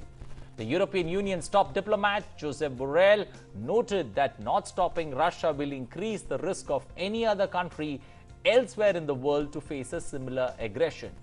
The draft UN resolution, which is non-binding but carries political weight, mirrors a demand the General Assembly made last year for Moscow to withdraw troops and halt the hostilities. The draft text would again see the General Assembly demand Moscow withdraw its troops and call for a halt to all hostilities, and the General Assembly resolutions are non-binding but carry political weight. We have before us a resolution that calls on the nations of the world to support diplomatic efforts to achieve a comprehensive and lasting peace in Ukraine. A peace consistent with the UN Charter, consistent with its fundamental principles of sovereignty, territorial integrity, and self-defense. Colleagues, this vote will go down in history. On the one-year anniversary of this conflict, we will see where the nations of the world stand on the matter of peace in Ukraine. The world needs peace in Ukraine, and the people of Ukraine deserve peace after so much suffering. But not just any peace. We need a peace grounded in the principles of the United Nations Charter. That's why we are in this very hall. And if we don't condemn and stop Russia's actions in Ukraine today, this will increase the risk for any other country elsewhere in the world to face a similar aggression. No one can feel safe in a world where the illegal use of force would be normalized. Meanwhile, UN Secretary General Antonio Guterres called the war a violation of the United Nations Charter and international law. He also warned Russia to step back amidst possible threats of the use of nuclear weapons in the conflict. He said that so-called tactical use of nuclear weapons is utterly unacceptable.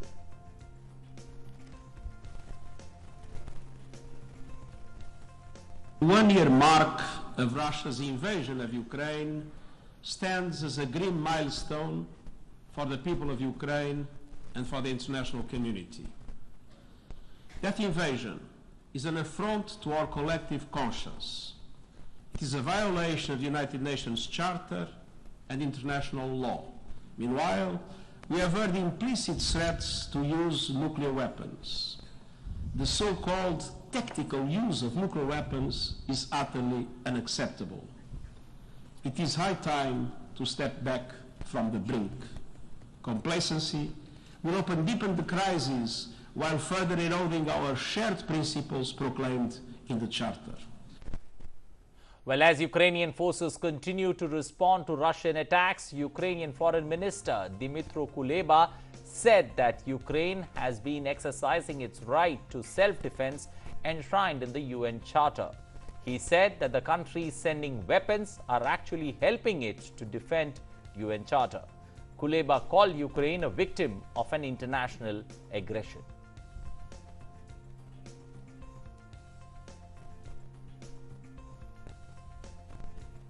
Started this special military operation to stop the 8-year-long war by Kyiv against the people in Donetsk and Luhansk. We had warned that it is unacceptable to have the military presence of the collective waste in the territory of our neighbor Ukraine. This was a direct threat to our national security posture. Responding to the first debate in the United Nations General Assembly on peace resolution, Russia's UN representative Vasily Nebenzia defended the country's position. He said that the West was ready to plunge the entire world into the abyss of war over its support of Ukraine. He also told the General Assembly the West has ignored Russia's concerns and continued bringing the military infrastructure of NATO closer and closer to its borders.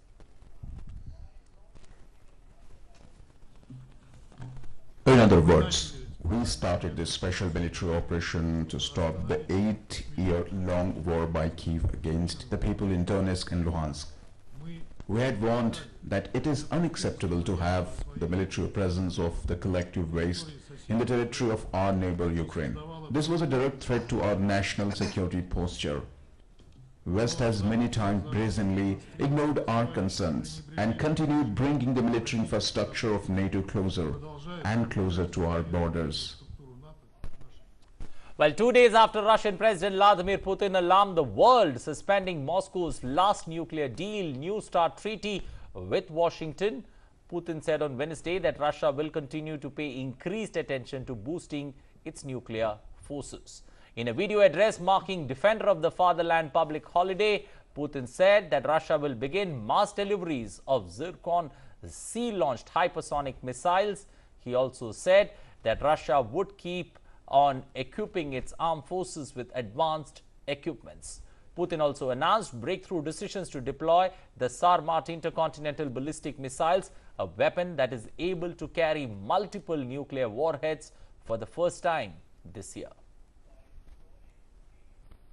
As before, we will pay increased attention to strengthening the nuclear triad. We will continue mass production of air-based hypersonic Kinzhal systems, and we'll start mass supply of sea-based Zircon hypersonic missiles. We will continue to inundate our forces with advanced technology. There are new strike systems, intelligence gathering and communications equipment, drones and artillery systems. Our industry is now rapidly boosting production of all types of conventional weapons. Britain and other Western countries have scaled up their pledges for military aid for Ukraine this year. Britain's Defence Minister Ben Wallace said that the country has begun to warm up its production lines to replace weapons sent to Ukraine and increase production of artillery shells to try to keep Kiev push back Russian forces. Also, during an interview with Reuters in southwest England, where officers are training Ukrainian crew on Challenger 2 tanks, Wallace said that he believed Britain was in a good position to help Ukraine but needed to sustain the provision of weapons.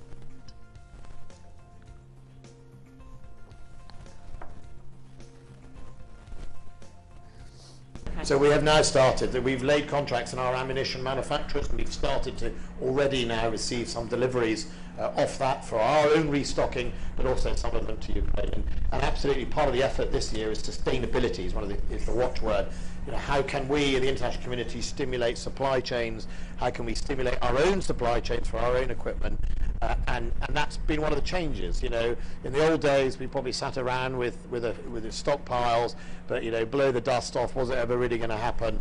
Well, now you have a much more aggressive and dangerous Russia on the edges of Europe, and that focuses everyone's mind. International Criminal Court prosecutor Karim Khan addressed a meeting on gross human rights violations due to the aggression against Ukraine at the United Nations on Wednesday. The ICC prosecutor said that it is a joint responsibility of every nation to ensure that the law is on front lines. 3,000 crore रुपए का प्रावधान किया है। आने वाले कुछ महीनों में केंद्र और राज्य सरकार की करीब 3 लाख गाड़ियों को स्क्रैप किया जाना है। ये गाड़ियां 15 साल से ज्यादा पुरानी हो चुकी है। व्हीकल स्क्रैपिंग आप सभी के लिए बहुत बड़ा मार्केट बनने जा रहा है। ये रीयूज, रिसाइकल और रिकवरी के सिद्धांत पर चलते हुए हम రాష్ట్రాల్లో చేపట్టే మౌలిక వసతుల ప్రాజెక్టులకు సంబంధించి పీఎం గతిశక్తి పోర్టల్ను సద్వినియోగం చేసుకోవాలని ప్రధానమంత్రి నరేంద్ర మోదీ పలు రాష్ట్రాలకు సూచించారు. ఈ ఏడాది వర్షాకాలం ప్రారంభమయ్యేలోపే అమృత్ సరోవర్ మిషన్ను పూర్తి చేయాలని సూచించారు. పరిపాలనలో ప్రగతి, ఆయా ప్రాజెక్టులను నిర్ణీత లక్ష్యంతో పూర్తి చేయడం, కేంద్ర రాష్ట్ర ప్రభుత్వాల సమన్వయం వంటి పలు అంశాలపై ప్రధానమంత్రి దిశానిర్దేశం చేశారు. మొత్తం 9 ప్రాజెక్టులకు సంబంధించిన ప్రగతిపై ప్రధాని సమీక్షించారు. వీటిలో రహదారులు, రవాణా, రైల్వే, విద్యుత్, బొగ్గు, పెట్రోలియం, సహజ వాయువు, వైద్య ఆరోగ్య అంశాలున్నాయి.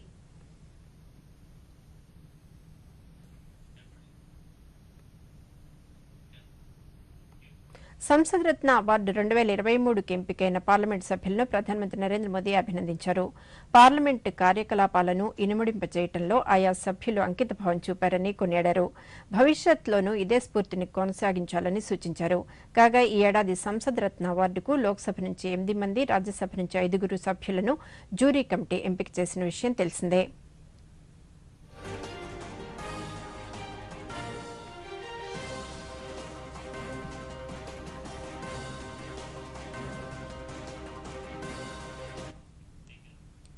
G20 దేశాల తొలి సాంస్కృతిక సమావేశాలు మధ్యప్రదేశ్లోని ఖజురహోలో బుధవారం అత్యంత ఆడంబరంగా ప్రారంభమయ్యాయి. కేంద్ర పర్యాటక శాఖ మంత్రి జి కిషన్ రెడ్డి, మధ్యప్రదేశ్ ముఖ్యమంత్రి శివరాజ్ సింగ్ చౌహాన్, కేంద్ర సామాజిక న్యాయ శాఖ మంత్రి వీరేంద్ర కుమార్ తొలి రోజు కార్యక్రమంలో పాల్గొన్నారు. G20 దేశాల సంస్కృతి సంప్రదాయాలను ప్రతిబింబించే ఎగ్జిబిషన్ను కేంద్ర మంత్రి కిషన్ రెడ్డి ప్రారంభించారు. ఈ సమావేశాల ద్వారా G20 దేశాల సంస్కృతులను పరస్పరం ఇచ్చిపుచ్చుకునేందుకు సభ్య దేశాలు చర్చించనున్నాయి. రేపటి వరకు జరిగే ఈ సమావేశాల తొలి రోజు హాజరైన G20 ప్రతినిధులకు భారతీయ సంప్రదాయ రీతిలో స్వాగతం పలికారు.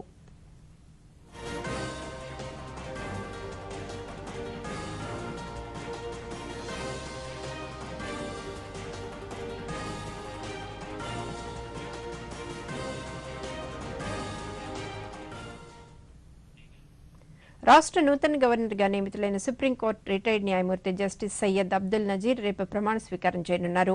బుధవారం రాత్రి గన్నవరం విమానాశ్రయానికి చేరుకున్న ఆయనకు ముఖ్యమంత్రి వైఎస్ జగన్మోహన్ రెడ్డి, ప్రభుత్వ కార్యదర్శి జవహర్ రెడ్డి, డీజీపీ రాజేంద్రనాథ్ రెడ్డి తదితరులు ఘన స్వాగతం పలికారు.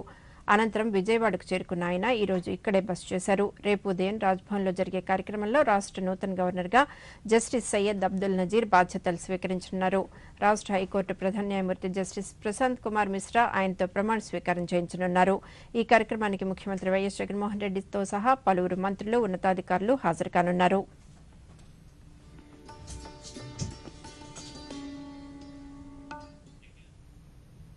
పవిత్ర గంగానది పరివాహక ప్రాంతంలో కాలుష్య నివారణ, ఘాట్ అభివృద్ధి కోసం 1,200 కోట్ల రూపాయల విలువైన 9 ప్రాజెక్టులకు నమామి గంగే ఎగ్జిక్యూటివ్ కమిటీ ఆమోదం తెలిపింది. ఈ ప్రాజెక్టుల్లో 7 గంగా బేసిన్లో కాలుష్యాన్ని తగ్గించడానికి, 2 ఘాట్ అభివృద్ధికి సంబంధించినవి ఉన్నాయి.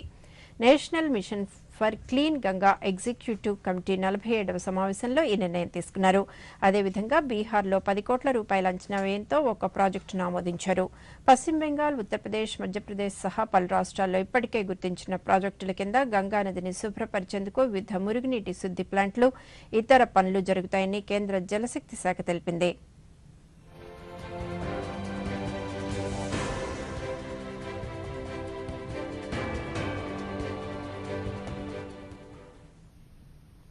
దేశవ్యాప్తంగా 27 బొగ్గు గనులకు సంబంధించిన ఈ వేలం ప్రక్రియ రేపు జరగనుంది. ఈ మేరకు కేంద్ర బొగ్గు గనుల మంత్రిత్వ శాఖ పేర్కొంది.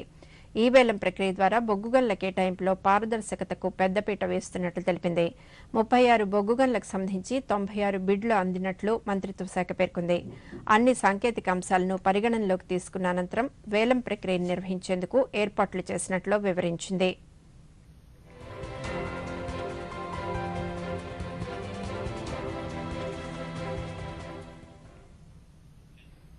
భారత వ్యవసాయ పరిశోధన మండలి ఐసీఏఆర్ సరికొత్త గోధుమ వంగడాన్ని రూపొందించింది. వాతావరణ మార్పులు, పెరుగుతున్న వేడి స్థాయిల కారణంగా తలెత్తే సవాళ్లను అధిగమించగల కొత్త గోధుమ రకాన్ని అభివృద్ధి చేసింది.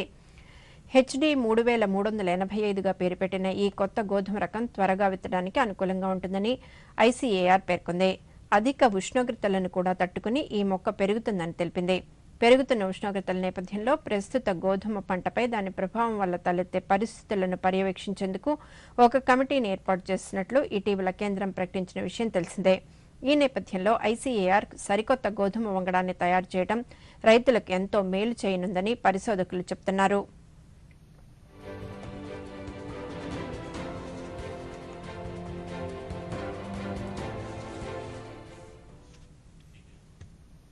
వార్తల్లో ఇప్పుడు స్వల్పం.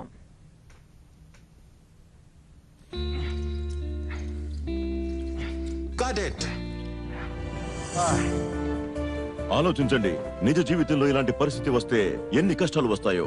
కానీ మంచిదైంది బ్యాంకింగ్కి రావు. మీ వయసు 70 ఏళ్లు మించినా లేదా మీరు వికలాంగులైనా బ్యాంక్ మీకు కొన్ని అవసరమైన బ్యాంకింగ్ సౌకర్యాలు ఇంటికే అందించగలదు. ఆర్బీఐ అంటుంది, విషయాలు తెలుసుకోండి, జాగరూకంగా ఉండండి.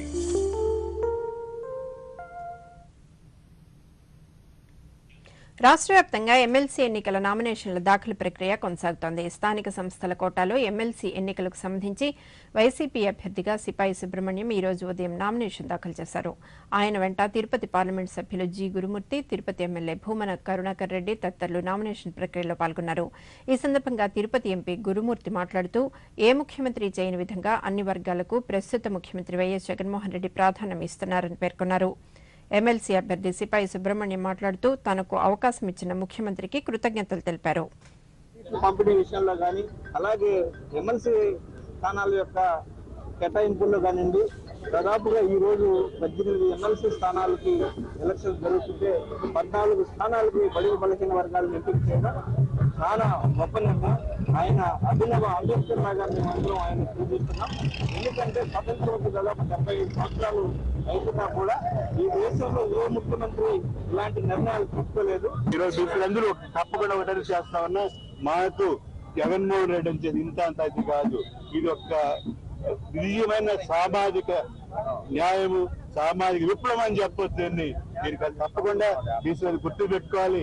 అందరూ ఆలోచిస్తున్నారు, యువత ఉన్నారు, మహిళలు చదువుకునే తప్పకుండా వీళ్ళందరూ అండగా ఉండి వైఎస్ఆర్ గారి పార్టీని, అలాగే జగనన్నని, మా దేవుడైన జగనన్న గారిని తప్పకుండా మా చివరి రక్తం పోయేదాకా మేము పాటుపడి అన్నని అందరూ ఎక్కిస్తాం. శాస్త్ర విజ్ఞానం కొత్త పుంతలు తొక్కుతున్న తరుణంలో ప్రజలు ఇంకా మూఢనమ్మకాల వైపు ఆకర్షితులు కావడం మంచి పరిణామం కాదని జన విజ్ఞాన వేదిక రాష్ట్ర ప్రధాన కార్యదర్శి గోపాల్ నాయక్ పేర్కొన్నారు.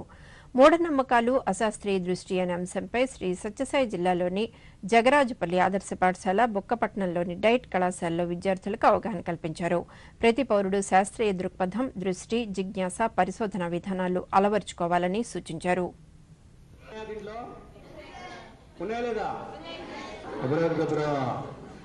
సమస్యని పరిష్కరించుకోకుండా మనం ఈ రోమాలు ఒక విశ్వవిద్యాలయంలో జరుగుతున్నామంటే రావాలా.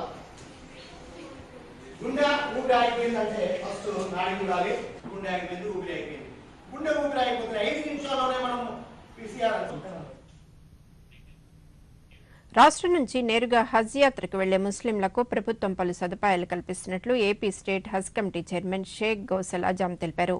బుధవారం విజయవాడలో ఆయన మీడియాతో మాట్లాడుతూ గత ఏడాది 1100 మంది హజ్ యాత్రకు వెళ్లారని, ఈసారి రెట్టింపు చేయడంతో 3000 మందికి వీసాలు వస్తాయనుకుంటున్నామని చెప్పారు. వీసాలు వచ్చిన అందరినీ హజ్ యాత్రకు పంపేందుకు ఏర్పాట్లు చేస్తున్నట్లు వివరించారు. యాత్రకు వెళ్లే వారి వార్షిక ఆదాయాలను బట్టి ప్రభుత్వం ఆర్థిక సాయం అందిస్తున్నట్లు తెలిపారు.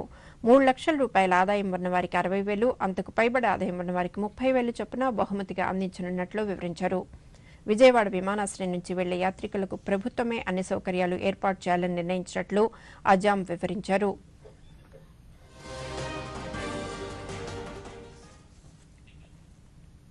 రాష్ట్రంలో రక్తహీనతను నిర్మూలించేందుకు ప్రభుత్వం చర్యలు తీసుకుంటోందని రాష్ట్ర వైద్య ఆరోగ్య శాఖ మంత్రి విడుదల రజని పేర్కొన్నారు. రక్తహీనతతో బాధపడుతున్న వారికి B12 టాబ్లెట్లను అందించాలని ముఖ్యమంత్రి జగన్మోహన్ రెడ్డి సూచించినట్లు తెలిపారు. వైద్య ఆరోగ్య రంగాల్లో సుస్థిర అభివృద్ది లక్ష్యాలపై ఉన్నతాధికారులతో మంత్రి సమీక్షించారు. ఈ సందర్భంగా మంత్రి మాట్లాడుతూ సుస్థిరమైన అభివృద్ది లక్ష్యాల్లో మన రాష్ట్రం దేశంలోనే ముందుండేలా కృషి చేయాలని సూచించారు. ముఖ్యంగా ఎనీమియా నివారణకు ప్రత్యేక చర్యలు చేపట్టాల్సిన అవసరం ఉందన్నారు. దశలో ఉన్న బాలికలు, గర్భిణులు, బాలింతల్లో రక్తహీనత లేకుండా సమిష్టిగా పనిచేయాల్సిన అవసరం ఉందన్నారు. వారికి B12 టాబ్లెట్లను పంపిణీ చేసేలా చర్యలు తీసుకోవాలని సూచించారు. 3 నెలల కోర్సుగా ఈ ఔషధాలను అందించగలిగితే బాలికలు, గర్భిణులు, బాలింతల్లో రక్తహీనతను నివారించవచ్చని తెలిపారు. ఇప్పటికే దీనిపై పైలట్ ప్రాజెక్టు చేపట్టాలని ముఖ్యమంత్రి వైఎస్ జగన్మోహన్ రెడ్డి ఆదేశాలు కూడా జారీ చేశారని పేర్కొన్నారు.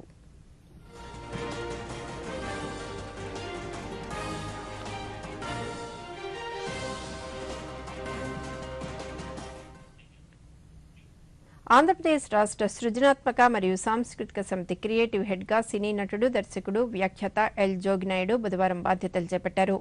వెలగపూడిలోని సచివాలయంలో ఉన్న రాష్ట్ర యువజనాభివృద్ధి, పర్యాటక, సాంస్కృతిక శాఖ ప్రత్యేక ప్రధాన కార్యదర్శి డాక్టర్ రజత భార్గవ్ ఛాంబర్లో ప్రమాణ స్వీకారం చేశారు. రాష్ట్రంలో సాంస్కృతిక పురోగతి, తెలుగు భాషాభివృద్ధి, పద్య, ఆధునిక నాటక వికాసం, జానపద కళారూపాల అభివృద్ధి లక్ష్యంగా సూచనలు, సలహాలు అందించడంతో పాటు ఆయా అంశాలను పరిశీలించేందుకు రాష్ట్ర సృజనాత్మక సాంస్కృతిక సమితి క్రియేటివ్ హెడ్గా ఎల్ జోగినాయుడును ప్రభుత్వం నియమించింది. క్రియేటివ్ హెడ్గా నిజమైన విశ్వాసం, విధేయత చూపుతానని ఆంధ్రప్రదేశ్ రాష్ట్ర సృజనాత్మకత మరియు సంస్కృతి సమితి యొక్క విధి విధానాలను, నా కర్తవ్యాలను శ్రద్ధతో ఆంధ్రప్రదేశ్ రాష్ట్ర సృజనాత్మకత మరియు సంస్కృతి సమితి క్రియేటివ్ హెడ్గా ప్రభుత్వ ఆదేశాలకు అనుగుణంగా నా యొక్క విధులు మరియు బాధ్యతలను సక్రమంగా నిర్వహిస్తానని మనపూర్వకంగా ప్రమాణం చేయుచున్నాను. రాష్ట్రాభివృద్ధికి జర్నలిస్టుల కీలక పాత్ర పోషిస్తారని Andhra Pradesh press academy chairman Kommineni Srinivasa Rao తెలిపారు. నంద్యాల పట్టణంలోని శ్రీ రామకృష్ణ పీజీ కళాశాలలో journalist department course, journalism, mass కమ్యూనికేషన్లో సర్టిఫికెట్ కోర్సులను ఆయన ప్రారంభించారు. ఈ సందర్భంగా కొమ్మినేని శ్రీనివాసరావు మాట్లాడుతూ పరిశోధనాత్మక జర్నలిజం బాధ్యతగా ఉండాలని సూచించారు. జర్నలిజం ప్రస్తుతం అనేక ఆటుపోట్లను ఎదుర్కొంటోందన్నారు. అయినప్పటికీ జర్నలిజంలో విలువలు పాటించడానికి అవకాశం ఉందన్నారు. జర్నలిస్టులకు భాషపై పట్టు ఉండాలని సూచించారు. ఏదైనా మన సొంతంగా కనిపెట్టి ఏదైనా రాస్తే దానికి సంబంధించినటువంటి వాళ్ళ రెండో వర్షన్ తీసుకోవాలనేది జనరల్ ఫిలాసఫీగా ఉండేది. కానీ ఈరోజు అట్లా లేదు. రాష్ట్ర ప్రగతిని ఏ రకంగా కొన్ని శక్తులు అడ్డుపడుతున్నాయి, ఎంత కృషి చేసినా ఏ రకమైనటువంటి, ఇప్పుడు మీరు చెప్పండి, మనం ఎన్నికల మేనిఫెస్టోని అమలు చేసిన వారిని సమర్థులంటామా కాదంటామా? అలాగే ఎన్నికల మేనిఫెస్టోని అమలు చేయకుండా తిరుపతి జిల్లాలోని శ్రీకాళహస్తిలో జరుగుతున్న మహాశివరాత్రి బ్రహ్మోత్సవాలను పురస్కరించుకుని జరుగుతున్న ప్రత్యేక సాంస్కృతిక కార్యక్రమాలు భక్తులను ఎంతగానో ఆకట్టుకుంటున్నాయి. మహాకవి దూర్జటి పేరిట ప్రత్యేకంగా ఏర్పాటు చేసిన ప్రాంగణంలో ఆధ్యాత్మిక చింతనను పెంపొందించేలా ప్రత్యేక సాంస్కృతిక కార్యక్రమాలను నిర్వహిస్తున్నారు.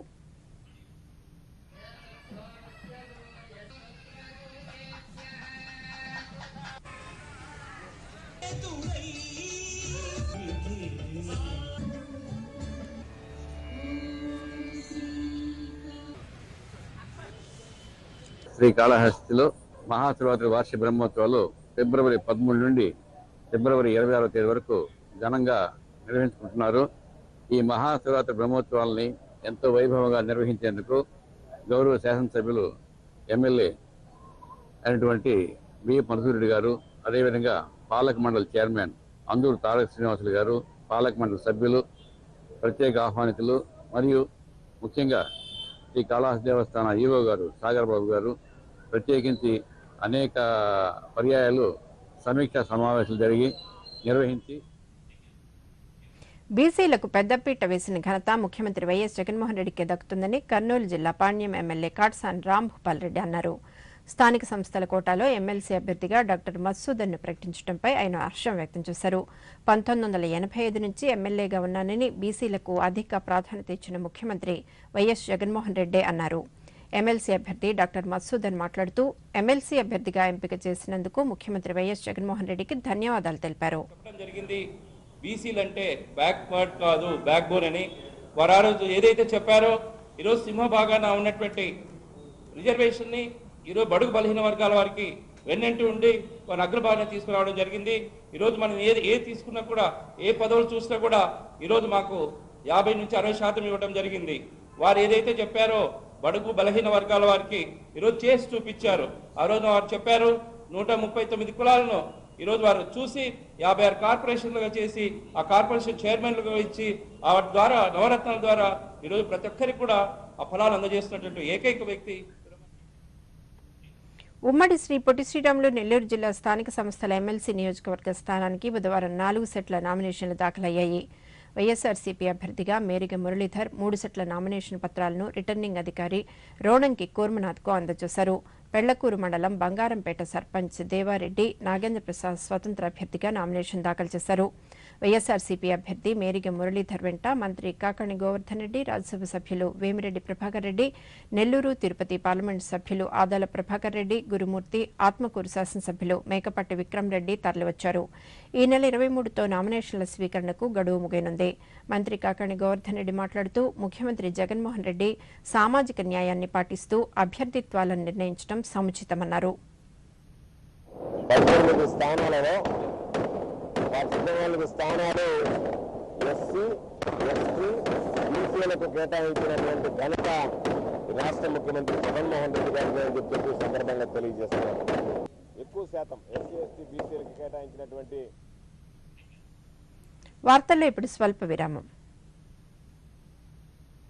మీ కిసాన్ క్రెడిట్ కార్డుతో పొలానికి సంబంధించిన అవసరమైన పెట్టుబడులు, ఖర్చులు, క్యాష్ లావాదేవీలు లేకుండా మీరు రోజు బ్యాంకుకు వెళ్లకుండా కార్డు ద్వారా గానీ, ఫోన్ ద్వారా గానీ చేసుకోవచ్చు. మీ లావాదేవీల సమయంలో మీ పిన్, ఓటీపీ, సివివి వివరాలు ఎవరికీ తెలియజేయకండి. సురక్షిత బ్యాంక్ డిజిటల్ లావాదేవీలు చేయండి. జారీ చేయవారు నాబార్డు ప్రాంతీయ కార్యాలయం, ఆంధ్రప్రదేశ్. శ్రీకాకుళం జిల్లాలోని విద్యార్థులు నూతన పరిశోధనలపై దృష్టి సారించి శాస్త్ర సాంకేతిక రంగాల్లో నైపుణ్యాలు పెంపొందించుకోవాలని జిల్లా కలెక్టర్ శ్రీకేష్ లాట్కర్ పిలుపునిచ్చారు. బుధవారం శ్రీకాకుళం నగరం గుజరాతీపేటలోని పాఠశాలలో ఏర్పాటు చేసిన జిల్లా స్థాయి వైజ్ఞానిక ప్రదర్శనను ప్రారంభించారు. ఈ సందర్భంగా కలెక్టర్ మాట్లాడుతూ వైజ్ఞానిక ప్రదర్శనలు విద్యార్థుల్లో సైన్స్, సాంకేతిక రంగాల పట్ల ఆసక్తిని, జ్ఞానాన్ని మరింత పెంచుతాయని తెలిపారు. తక్కువ ఖర్చుతో వస్తువులు ఉత్పత్తి చేయడంలో పరిశోధనలు చేయాలని విద్యార్థులకు సూచించారు. విద్యారంగంలో అనేక మార్పులు వచ్చాయని, సాంకేతికత కూడా అందుబాటులోకి వచ్చిందని వివరించారు. They should keep thinking. మనం hour Bharat Ratna president APJ Abdul Kalam గారిది మీరు బుక్ కూడా విని ఉంటారు, ఇగ్నైటెడ్ మైండ్స్. సో ఆ ఇగ్నిషన్ రావాలి అంటే ఇలాంటి ప్రోగ్రామ్స్ జరగాలి. ఆ ఇగ్నిషన్ వస్తే ఒకసారి బండి స్టార్ట్ అయిపోతుంది, తర్వాత నడుస్తూ ఉంటుంది. బట్ ఆ ఇగ్నిషన్ కోసం ఇలాంటి ప్రోగ్రామ్స్ చాలా చాలా ముఖ్యం. సో ఐఎమ్ వెరీ హ్యాపీ ఈరోజు ఇక్కడ. జాతీయ వార్తల సంక్షిప్త సమాహారాన్ని ఇప్పుడు చూద్దాం. ఆహార ధాన్యాలన్నింటినీ జనపనార సంచుల్లోనే తప్పనిసరిగా నింపి పంపించాలనే నిబంధనను మరో ఏడాది పాటు పొడిగించాలని కేంద్రం నిర్ణయించింది. ఆహార ధాన్యాలనైతే 100%, చక్కెర పరిమాణంలో 20% మేర ప్యాకింగ్ను ఈ గోనె సంచుల్లోనే చేయాల్సి ఉంటుందని అధికార వర్గాలు తెలిపాయి. ప్రాథమిక పాఠశాలల్లో చేరే విద్యార్థుల వయసు 6 ఏళ్లు ఉండాలని రాష్ట్రాలకు, కేంద్రపాలిత ప్రాంతాలకు కేంద్ర విద్యాశాఖ ఉత్తర్వులు జారీ చేసింది. కొత్త జాతీయ విద్యా విధానం ప్రకారం పునాది దశలో పిల్లలందరికీ 5 సంవత్సరాల అభ్యాస అవకాశాలను కల్పించాలని పేర్కొంది. ఇందులో 3 సంవత్సరాల ప్రీ స్కూల్ విద్య తర్వాత 1, 2 తరగతులు ఉంటాయి. పాఠశాల విద్యార్థులు, మహిళా ఉద్యోగులకు ఆర్టీసీ బస్సుల్లో ఉచిత ప్రయాణ సదుపాయం కల్పించనున్నట్లు కర్ణాటక ప్రభుత్వం ప్రకటించింది. ఏప్రిల్ 1 నుంచి ఇది అమల్లోకి రానుంది. కర్ణాటక రాష్ట్ర బస్సుల్లో ఈ సదుపాయాన్ని అందుబాటులోకి తేనున్నారు. అయితే ఆయా విద్యా సంస్థల నుంచి ముందుగానే ధృవీకరణ పత్రాలను తీసుకోవాల్సి ఉంటుంది. భారత ఔషధ నియంత్రణ మండలి నూతన డైరెక్టర్ జనరల్గా డాక్టర్ రాజీవ్ సింగ్ రఘువంశీ నియమితులయ్యారు. ఆయన నియామకాన్ని కేంద్ర ప్రభుత్వ నియామకాల కమిటీ ఆమోదించింది. 2025 ఫిబ్రవరి 28 వరకు రఘువంశీ ఈ పదవిలో ఉంటారు. దేశవ్యాప్తంగా ఉత్పత్తి అయ్యే ఔషధ ప్రమాణాలు, నాణ్యతను ధృవీకరించి వాటి వినియోగానికి అనుమతి ఇవ్వడంలో ఈ సంస్థ ప్రధాన పాత్ర పోషిస్తున్న విషయం తెలిసిందే. చెన్నైలో రోజూ సేకరించే కోడి, మేక తదితర జీవాల మాంసం వ్యర్థాల నుంచి బయోడీజిల్, బయో సిఎన్జీ సహా విద్యుత్తును ఉత్పత్తి చేసేందుకు గ్రేటర్ చెన్నై కార్పొరేషన్ సన్నాహాలు చేపడుతోంది. చెన్నైలో రోజు మాంసపు దుకాణాల నుంచి కార్పొరేషన్ కార్మికులు 41 టన్నుల మేరకు వ్యర్థాలను సేకరిస్తున్నారు. ఈ వ్యర్థాల నుంచి బయోగ్యాస్, బయోడీజిల్, విద్యుత్తును ఉత్పత్తి చేయాలని కార్పొరేషన్ అధికారులు భావిస్తున్నారు. దీనికి సంబంధించిన కార్యాచరణను సిద్ధం చేశారు. ప్రధానమంత్రి నరేంద్ర మోదీ తన మనసులోని భావాలను దేశ ప్రజలతో పంచుకునే మన్ కీ బాత్ 98వ సంచిక ఈ నెల 26వ తేదీ ఆదివారం ఉదయం 11 గంటలకు ప్రసారమవుతుంది.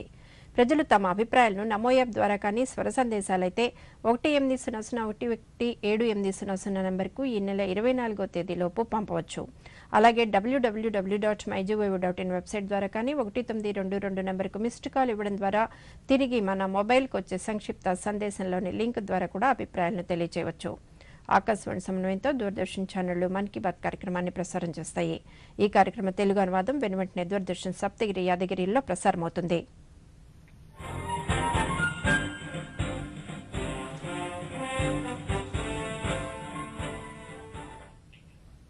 T20 మహిళా ప్రపంచ కప్ పోటీ ఈ రోజు జరగనుంది. దక్షిణాఫ్రికాలోని కేప్ టౌన్లో భారత కాలమానం ప్రకారం సాయంత్రం 6:30 క్రికెట్ మ్యాచ్ ప్రారంభం కానుంది. ఈ మ్యాచ్లో భారత్ ఆస్ట్రేలియా జట్లు తలపడనున్నాయి. అదేవిధంగా రేపు ఇంగ్లాండ్ దక్షిణాఫ్రికా జట్లు పోటీ పడనున్నాయి.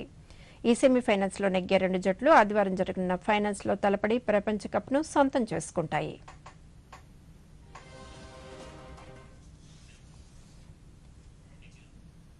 దేశీయ స్టాక్ మార్కెట్ సూచీలు ఈరోజు ఫ్లాట్గా ప్రారంభమయ్యాయి. అంతర్జాతీయ మార్కెట్లలోని మిశ్రమ సంకేతాలు సూచీలపై ప్రభావం చూపుతున్నాయి. ఉదయం సెన్సెక్స్ 38 పాయింట్ల నష్టంతో 59,706 దగ్గర ట్రేడ్ అయింది. నిఫ్టీ 5 పాయింట్ల స్వల్ప నష్టంతో 17,748 దగ్గర కొనసాగుతోంది. డాలర్తో పోలిస్తే రూపాయి మార్కం విలువ 82.77గా ఉంది.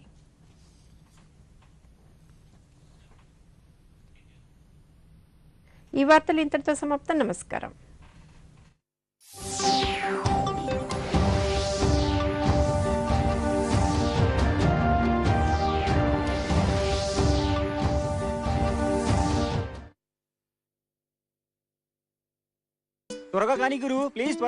Impact as a global public good.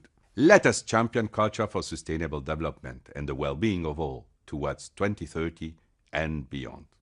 At the heart of India's G20 culture track is the idea of culture for life, an environmentally conscious lifestyle as a campaign for sustainable living. India has identified 4 priority areas for the Culture Working Group: protection and restitution of cultural property, harnessing living heritage for a sustainable future, promotion of cultural and creative industries and creative economy, and leveraging digital technologies for protection and promotion of culture. An exhibition on return of treasures was inaugurated by the Culture Minister G. Kishan Reddy and the Chief Minister of Madhya Pradesh Shivraj Singh Chauhan. Cultural programs are planned on the occasion, including the Khajuraho Dance Festival cultural performances. The delegates will also visit the Western Group of Temples, which is a UNESCO World Heritage Site. They will also be taken to Panna Tiger Reserve. The working group will evolve through 4 meetings in 4 historic cities of India. After the first one in Khajuraho, the next 2 will be organized in Bhubaneswar and Hampi. While the location of the 4th meeting is yet to be decided, the Culture Working Group meeting reflects the emergence of culture as a prominent theme on the global stage and will inform future global cultural policies and initiatives. The working group has developed a robust year-long program of cultural projects such as exhibitions, immersive experiences, symposiums, seminars, art residences, workshops, publications and more to take forward India's priorities in the cultural domain. India is chairing G20 with the spirit of one earth, one family and one future. In this first Culture Working Group meeting, India will present their concept of Vasudhaiv Kutumbakam to the delegates coming from G20 countries through its rich art and culture. With camera person Manudev Bharadwaj, Aditya Srivastav, DD India, Khajuraho. On that note, we come to the close of this edition of India at G20. Thanks for watching.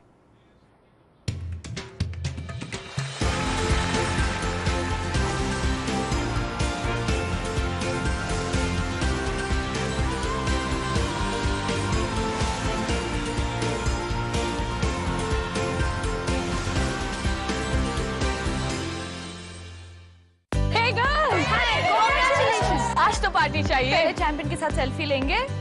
Idea, यही करते हैं party. Pizza party. ये चल अपना card और pin दे। मेरे card की details मैं खुद ही डालूंगी। आरबीआई कहता है अपना पिन, ओटीपी, सीवीवी या इंटरनेट बैंकिंग पासवर्ड किसी के साथ शेयर ना करें। ऑनलाइन बैंकिंग सिर्फ अपने कंप्यूटर, मोबाइल और सिक्योर नेटवर्क से करें। बाय गर्ल्स, कहाँ जा रही है? सुना नहीं? No sharing. आरबीआई कहता है जानकार बनिए, सतर्क रहिए।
Namaskar and welcome to Changemakers. I'm Shubhendu Ghosh.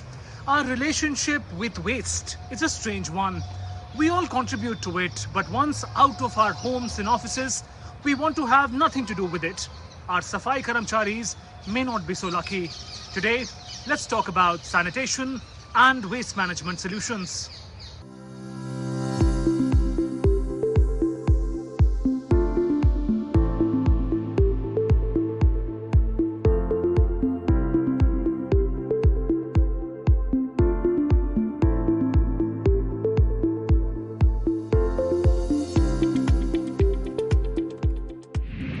India produces millions of tons of waste every year. Choked sewer lines, growing landfills of unsegregated waste is a reality of our urban spaces. What is worse is sanitation workers who directly engage at these sites often face serious risk to health and life. Our changemakers are offering unique solutions to transform how we address the gigantic challenge of sanitation and waste management. They are sending robots inside drains and ending manual scavenging. The smart machines are efficiently segregating garbage landfills to create wealth from waste. Here's how. Our changemakers are providing innovative solutions to traditional problems in sanitation and waste management. They are imparting safety, efficiency and dignity to all those engaged in sanitation services. Our first changemaker is Gen Robotics from Thiruvananthapuram, founded by Rashid K, Vimal Govind MK, Arun George, Nikhil NP in 2017. Gen Robotics is a leading robotics company in India. Their flagship innovation, Bandicoot, a manhole cleaning robot, is nothing short of a revolution in sanitation services. Traditionally, sanitation workers have to enter sewers for cleaning purposes. Being exposed to dirt and poisonous gases pose great risk to their lives and by extension to the well-being of their families. Bandicoot is a robotic machine that is engineered for cleaning any type of sewer manholes. The robot consists of two major units, a stand unit and a robotic drone unit. The drone unit dives into the manholes for cleaning or unblocking operations. The diving depth of the robotic drone is customizable. Bandicoot has the flexibility to perform more efficient cleaning than humans. The drone unit is equipped with an extendable robotic arm with 4 degrees of freedom to perform grabbing, shoveling and unblocking actions inside the manholes. To gain stability while performing these actions, the robotic drones are designed with 4 expandable legs with the help of an integrated waste collecting bucket system. The collected waste can lift out from the manhole. Sanitation workers who earlier had to risk entering the manholes are now rehabilitated as robot operators. The operator can control the drone unit by monitoring through a high-definition display, which will get input from waterproof cameras mounted on the drone unit. The stand unit also has a second display on the interface area for various other interactions, such as checking the quantity of poisonous gas inside the manhole. The Bandicoots come with automatic mode also by taking initial boundary conditions of manholes. Our next changemaker is TrashCon from Bengaluru. Founded by Niveda RM and Saurabh Jain in 2017, TrashCon has developed a state-of-the-art automated waste material recovery system. For decades, waste management industry has only been managing waste by dumping it and recycling a very small fraction of it. TrashCon has disrupted and revolutionized the waste management industry with its patented innovations like TrashBot and Wow boards. With TrashCon's technology, the focus has shifted to waste eradication from mere managing it. TrashBot automatically segregates fresh mixed municipal waste like plastics, food, diapers, glass, metals, dead rats and literally every bit of waste going into landfills into wet and dry components to over 85% efficiency. While the separated wet organic waste can be recycled into compost or biofuel, the dry waste comprising plastics and other non-biodegradable material is used as alternate fuel or recycled. Again, most plastics which end up going into landfills are non-recyclable, such as biscuits or chips wrappers. TrashCon has built yet another technology to recycle non-recyclable plastics into recycled sheets that are like plywood. The recycled sheets, called wow boards, are then cut into benches, desks, tables, chairs and multiple other furniture or building applications. Capacity of the technology ranges from handling 5 tons a day to 250 tons a day of municipal solid waste. TrashCon has gone to the last mile by addressing the entire waste cycle. The unique innovation is paving the way for empowerment and safety of sanitation workers who earlier had to segregate waste by hand. TrashCon has pioneered a new system of circular economies where the trail of waste is transformed into a trail of value. Those were some truly remarkable enterprises. Let's now meet our change makers, learn more about their work and vision. Let me welcome Rashid, founder Gen Robotics from Thiruvananthapuram, Kerala, and Niveda, founder TrashCon from Bengaluru, Karnataka. We saw your transformative enterprises. Warm welcome to Changemakers. First, while innovation such as yours has great potential to make a difference, how do you assess the magnitude of the challenge posed by sanitation issues, manual scavenging, waste management and segregation? So basically this manual scavenging, that itself, a lot of things are behind that. One is it is an inhuman practice and it is considered as the worst job. And apart from that, it is not only a problem which is only in India, but also it is a global issue. So if you check about the problem statement, you can see everywhere, even if you take the developed countries also, the same problem is there. But the mode of approaching that issue is different, slightly different.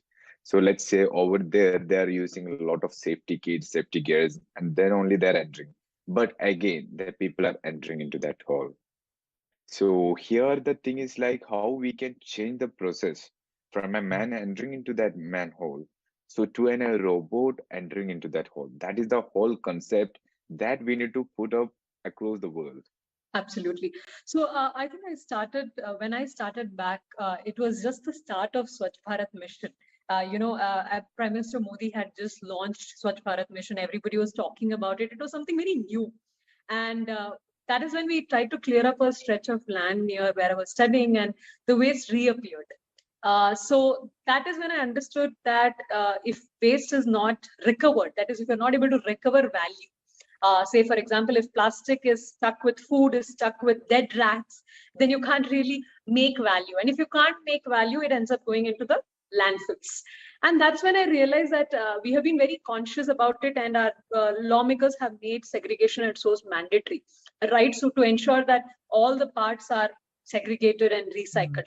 But nevertheless, us being such a huge country with such demographic dividend and so many smaller places, and waste is something that you can't control. It can leak. How much ever you can control, it will leak, right? So irrespective of the efforts, there is always going to be leakage. That is a reality. And this finds its way onto the streets, onto the, because the landfills are already full. So it's on the streets, it goes into the drains, and it is consumed by animals. And then all the other evils that you and I already are aware about. So that's when we started working at the root of the problem, which is what do we do for the waste on the streets, which is nobody's problem today. So that's where we began, Shubhendu. And I think overall, India has done a lot of progress since we launched Swachh Bharat Mission. There's a lot of awareness. There is a lot of great technologies that have come in. And we find ourselves as a part of the entire ecosystem. So that's where I think India is heading towards. Yeah. Right. If you can talk about your individual enterprises now, Rashid, if I can come to you and talk about Gen Robotics, tell us about your initial engagement with the issue of manual scavenging that led you to create such a remarkable solution such as Bandicoot, or what were your biggest hurdles and motivations? Yeah, so when actually, to be frank, I was not knowing about this manual scavenging. So I'm basically from a village. Sure. So there is no such manholes also, even I can't see anything. So while we are growing, so when we are doing our engineering, it was in a city, it is in Kutipuram, MES Engineering College. So the thing is like I came to strike a news, so which happened in 2016, where the news is like about a manhole accident, where 3 persons died while cleaning manholes. So at that time, first time hearing about manhole. The name itself strike manhole. What does it mean? And why it killed 3 persons in 20 minutes of time? And one of that person is an auto rickshaw driver who tried to save these 2 persons who got unconscious inside the manhole. So we started taking more about the problem. Then we found that it is a global issue. It is not just a problem in India or in a particular city. And not only that, what we found is like there will be poisonous gases inside the manhole. And when the person enter or when they touch it, automatically that will burst. It is more like a gas trap, a poisonous gas trap. Then at that moment itself, this person will get unconscious, and within 20 minutes of time, they will die. Even it is not possible to take them to hospital also. So we found that there is no technology also which is saving them from to enter into the manhole, because we were searching for technology, because as an engineer, so we will be more looking, okay, what is the technological solution over there, rather than going behind that. So we found that there is no technology. So first hurdle we found that, okay, there is no technology. So when I'm with my friends, when we thought of creating a technological solution, we don't have a reference. Usually the thing is like when if you're creating a car also, we have a reference like that many cars are there. But here in this case, there is nothing, and it is in a different set of experience for us. But we are already doing into the robotics, into the multiple things. So, okay, we thought that, okay, then we will create a robot for cleaning manholes. So what we then done is like, we took the mode of a working of a human, how these sanitation workers are entering into the manhole, how they are clear, how they are cleaning, and what is the architecture style of this manhole. So after taking all these, we found that we can create it, and that's how we designed and created the Bandicoot. Right. Rashid, the problem with manual scavenging is not just the challenge it poses to human life, the safety part, but also the manner in which it impacts human dignity.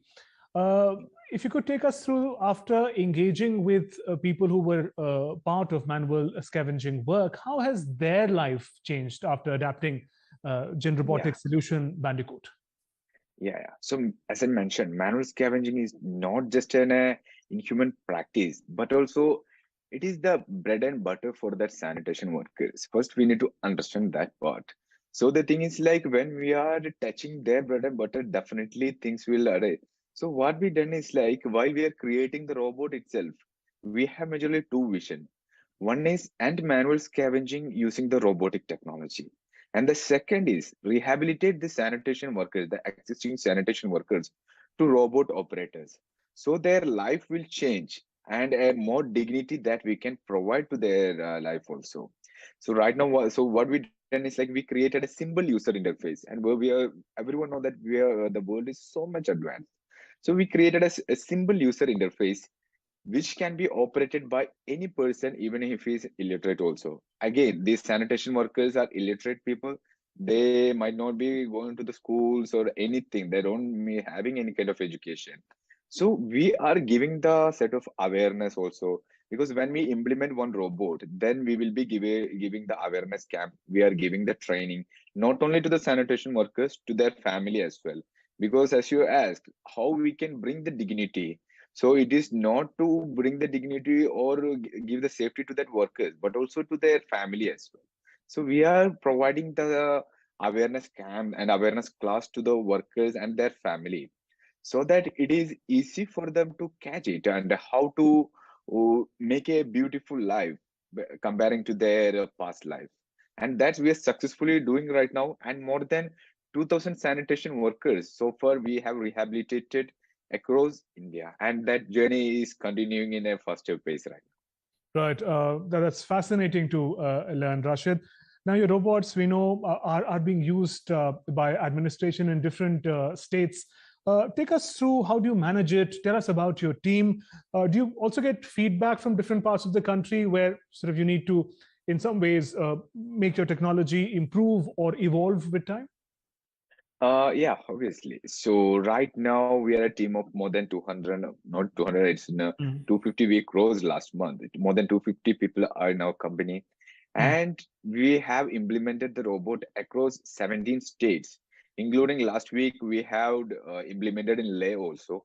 Wow. Because that is yeah. So from right now we can say from the Trivandrum to Ladakh, Leh, Ladakh, till that way we have implemented. And the support from this administration, that is so good, because with their support only we are taking the project to all the cities, and scaling also happening because of that. And there is always we are keeping visiting this wherever we implemented, we keep visiting them. So every 6 months our team is visiting the implemented sites and taking the feedback from these sites, including the workers and the engineers also in charge for there. So the good part is like they will be giving the some slight changes, or if anything required for that particular location.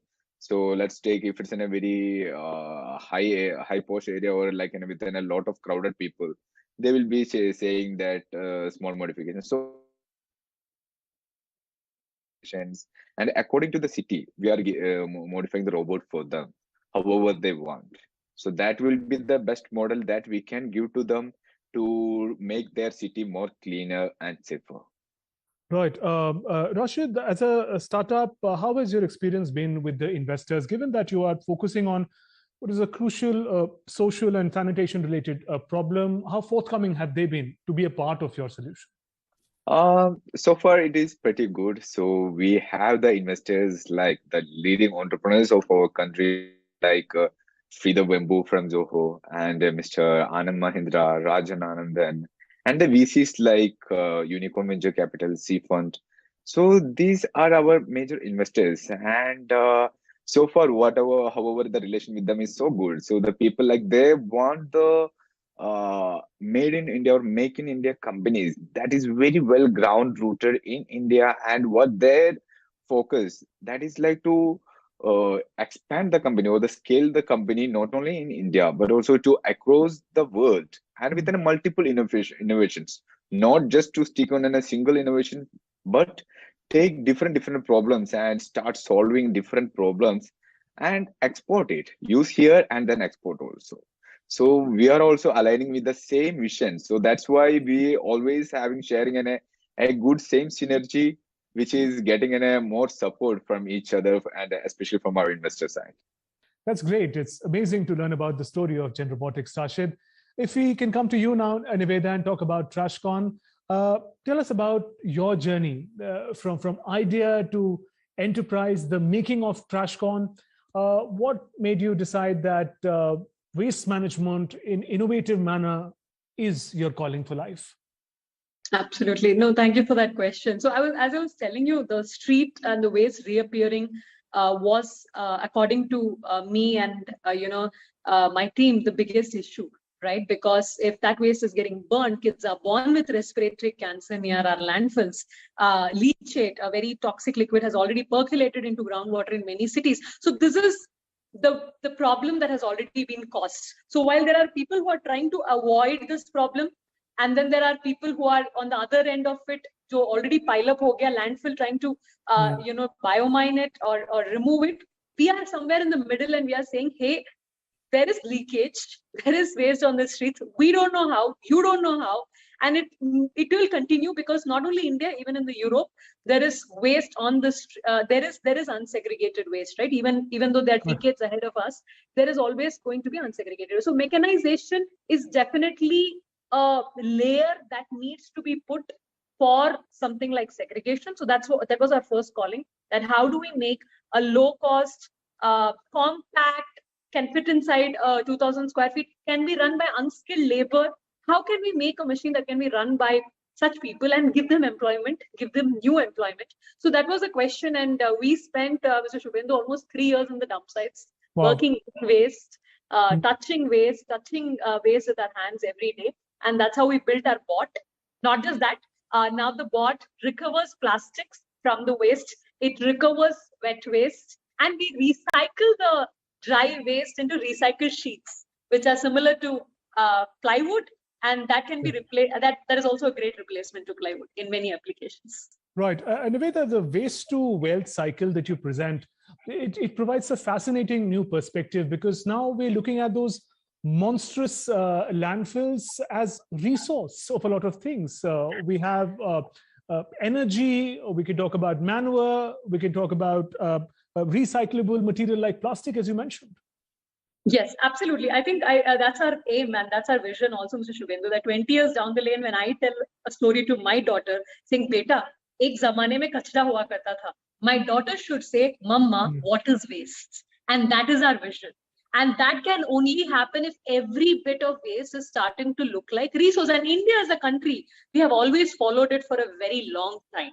It's just that we are trying to follow the same lines using technology. That's the only difference that we have created. Right. The fascinating work that Rashcon does, Niveda, tell us a little about your team across the country. How do you work? How do you coordinate? Is there also a lot of feedback coming in to improve the bot that you use?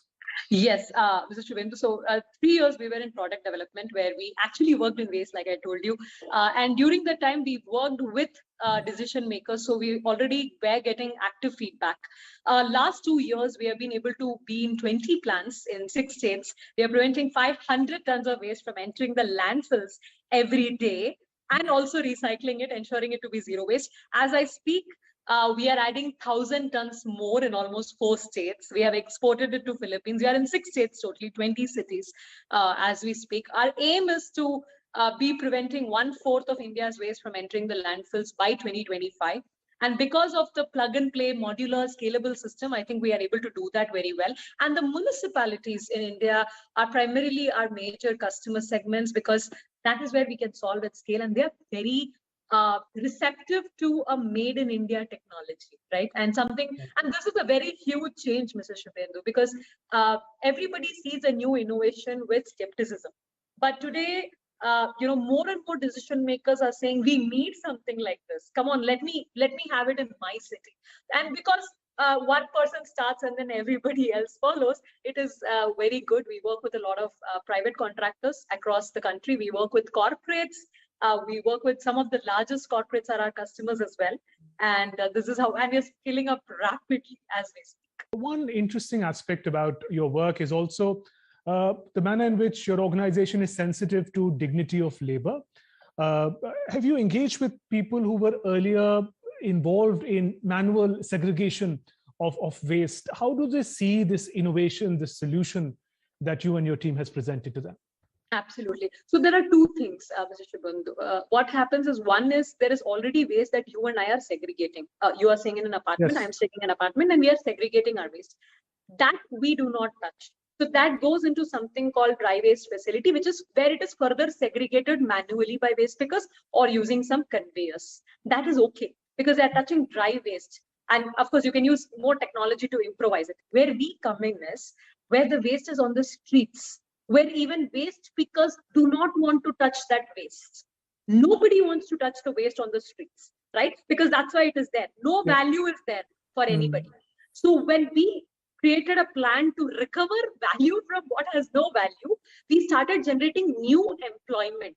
We started generating new employment to people. And then what happened? Several manual scavengers, I wouldn't want to call them that, but that has become their life, started finding dignified jobs as operators. So we are not disrupting anyone here, because we are creating a new opportunity from something that had no value. Which is more safer as well. I'm sorry? Which is more safer as well, because segregating the waste was a... Absolutely, because you and I don't want to touch the waste. Yes. So you don't want somebody else touching our waste. So that was our thought process, and that's how we did it. And finally, I'd like to learn from both of you, how do you see the road ahead for new innovations for your enterprises, for speedy adaptation of technology by local administrations? What are your hopes and expectations? India has amazing plethora of amazing engineers, amazing problem solvers. It's just that if we can tie hands with the government, with the leaders in a much integral way, if they start looking at it not as a wall, but as a door that can be opened, I think it'll open up to many, many possibilities. All our problems could possibly be solved. So the good part is like right now the technology is emerging everywhere, and all industries are right now entering into the robotics and to modern technologies. So if we check about the existing or the coming the economic growth or the expected economy is like around in the next 10 year itself, it is around $135 billion businesses there. I mean, economy is open for the just for the robotics. So we can just imagine how much we can contribute with that. On that note, thank you very much, Rashid and Niveda, for joining us on Changemakers, sharing your amazing stories.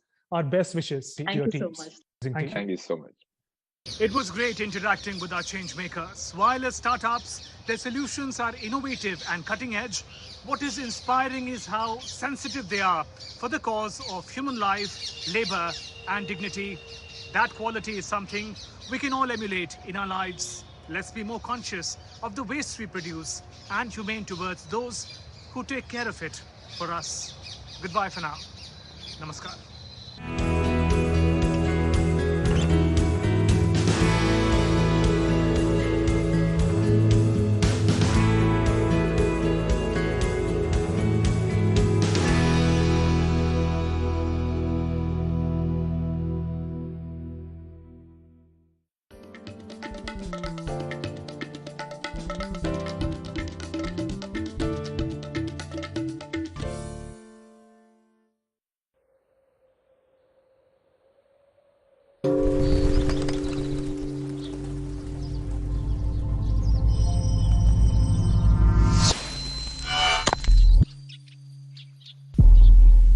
Traditional medicine is widely used and increasingly relevant in the world today.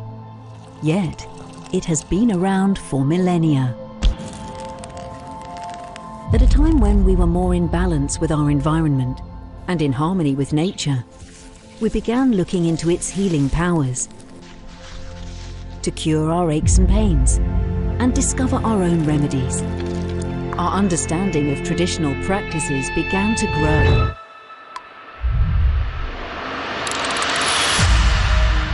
Now over 80% of the world's population use traditional medicine. It's also the foundation for many modern medicines and practices. Some 40% of the approved pharmaceutical products in use today come from natural substances like tree barks and plant roots. So why don't national health strategies fully take all this into account? To answer these and other questions, we welcome the World Health Organization's new Global Center for Traditional Medicine. A bold new vision that starts in Jamnagar, Gujarat in India, but has a truly global reach. A center to support evidence and data, sustainability and innovation, bringing together the latest knowledge and technology to advance our understanding of methods already in use by billions of people. Catalyzing ancient wisdom and modern science has never been more needed as we strive towards our global health objectives to keep the world healthy and safe, to serve those in the most vulnerable situations and promote good health and well-being for everyone. Let's take a bold new look at this most ancient and most modern practice. Welcome to WHO's Global Center for Traditional Medicine.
Namaskar and thank you for tuning in to Midday Prime, your afternoon news and updates station here on DD India.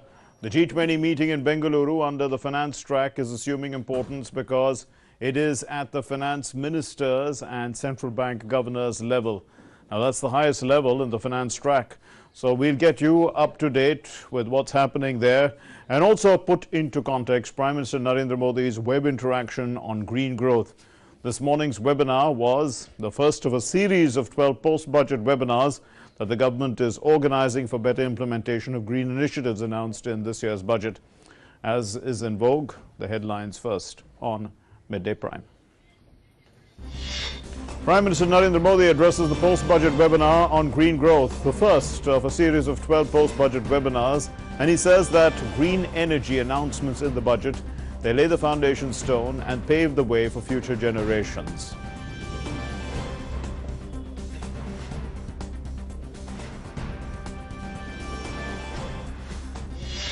The Prime Minister says that the budget will play a key role in establishing India as a lead player in the global green energy market. He adds that the potential of solar, wind and biogas in India is no less than any gold mine or oil field for private sector.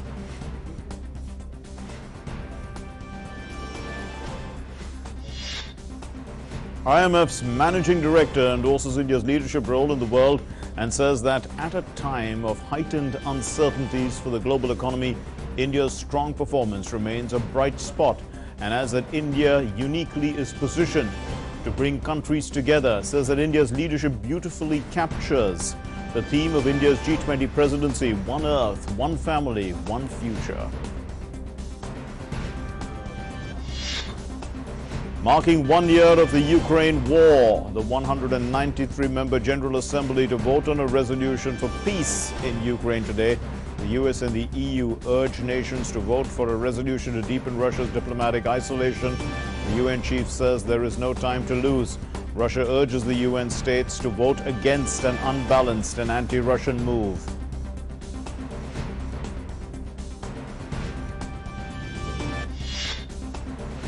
The Israeli army continues to launch airstrikes on targets in the Gaza Strip. 11 Palestinians killed in a raid by Israeli troops in the occupied West Bank city of Nablus. On Wednesday, the Palestinians say that over 100 people are injured. The U.S. State Department says it's extremely concerned by the levels of violence in Israel and the West Bank.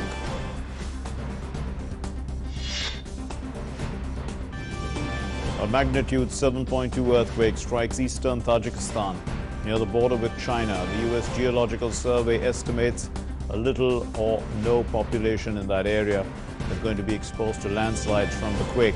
A 5.0 magnitude aftershock hits the area about 20 minutes after the initial quake.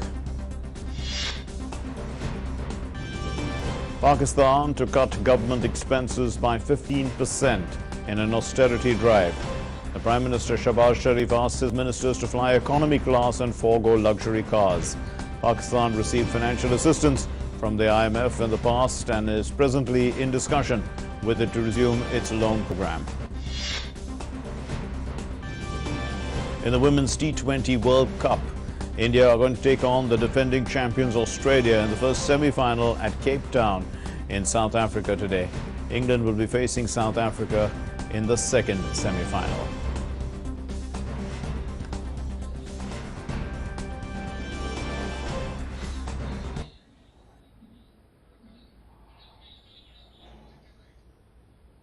Well, we're going to begin with the big news now.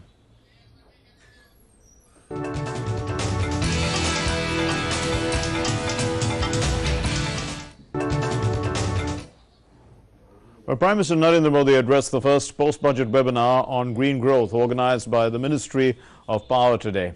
It's the first of a series of 12 post-budget webinars being organized by the government to seek ideas and suggestions for effective implementation of initiatives announced in the Union Budget.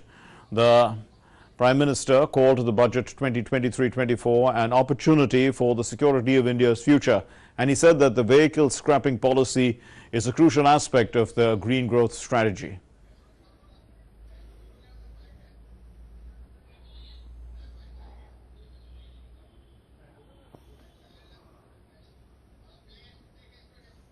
Vehicle scrapping को प्रोत्साहित करने के लिए सरकार ने इस budget में 3,000 करोड़ रुपए का प्रावधान किया है।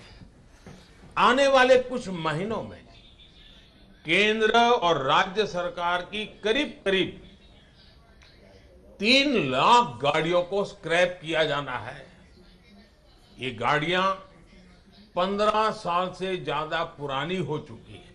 व्हीकल स्क्रैपिंग आप सभी के लिए बहुत बड़ा मार्केट बनने जा रहा है। ये रीयूज, रिसाइकल और रिकवरी के सिद्धांत पर चलते हुए हमारी सर्कुलर इकोनॉमी को भी नई ताकत देगा। Well, we're going to go across live now to Bengaluru, where Janet Yellen, the U.S. Secretary of Treasury, is addressing the media. Let's listen in. This week to continue our close communication with other major economies. Our progress has also been made possible through our actions to mitigate spillovers from Russia's war on Ukraine. Vladimir Putin's immoral war has exacerbated the stress on our food systems. Since last year, the United States has committed more than $13 billion in humanitarian and food security assistance. We've also rallied international financial institutions to implement a robust action plan to address food insecurity. Further, we've worked with countries to avoid export restrictions and enable food to flow more freely, including through the Black Sea Grain Initiative. This life-saving initiative has improved supply and lowered prices, and it must be extended past March. More work will be done this year at the G20 on these food security challenges, and I believe this work cannot come soon enough. Another focus has been global energy markets. In December, the United States and our coalition implemented a cap on the price of Russian crude oil. And earlier this month, we placed caps on the price of Russian refined products like diesel and fuel oil. So far, we see clear signs that our policy is working to reduce Russian revenues and stabilize global energy markets.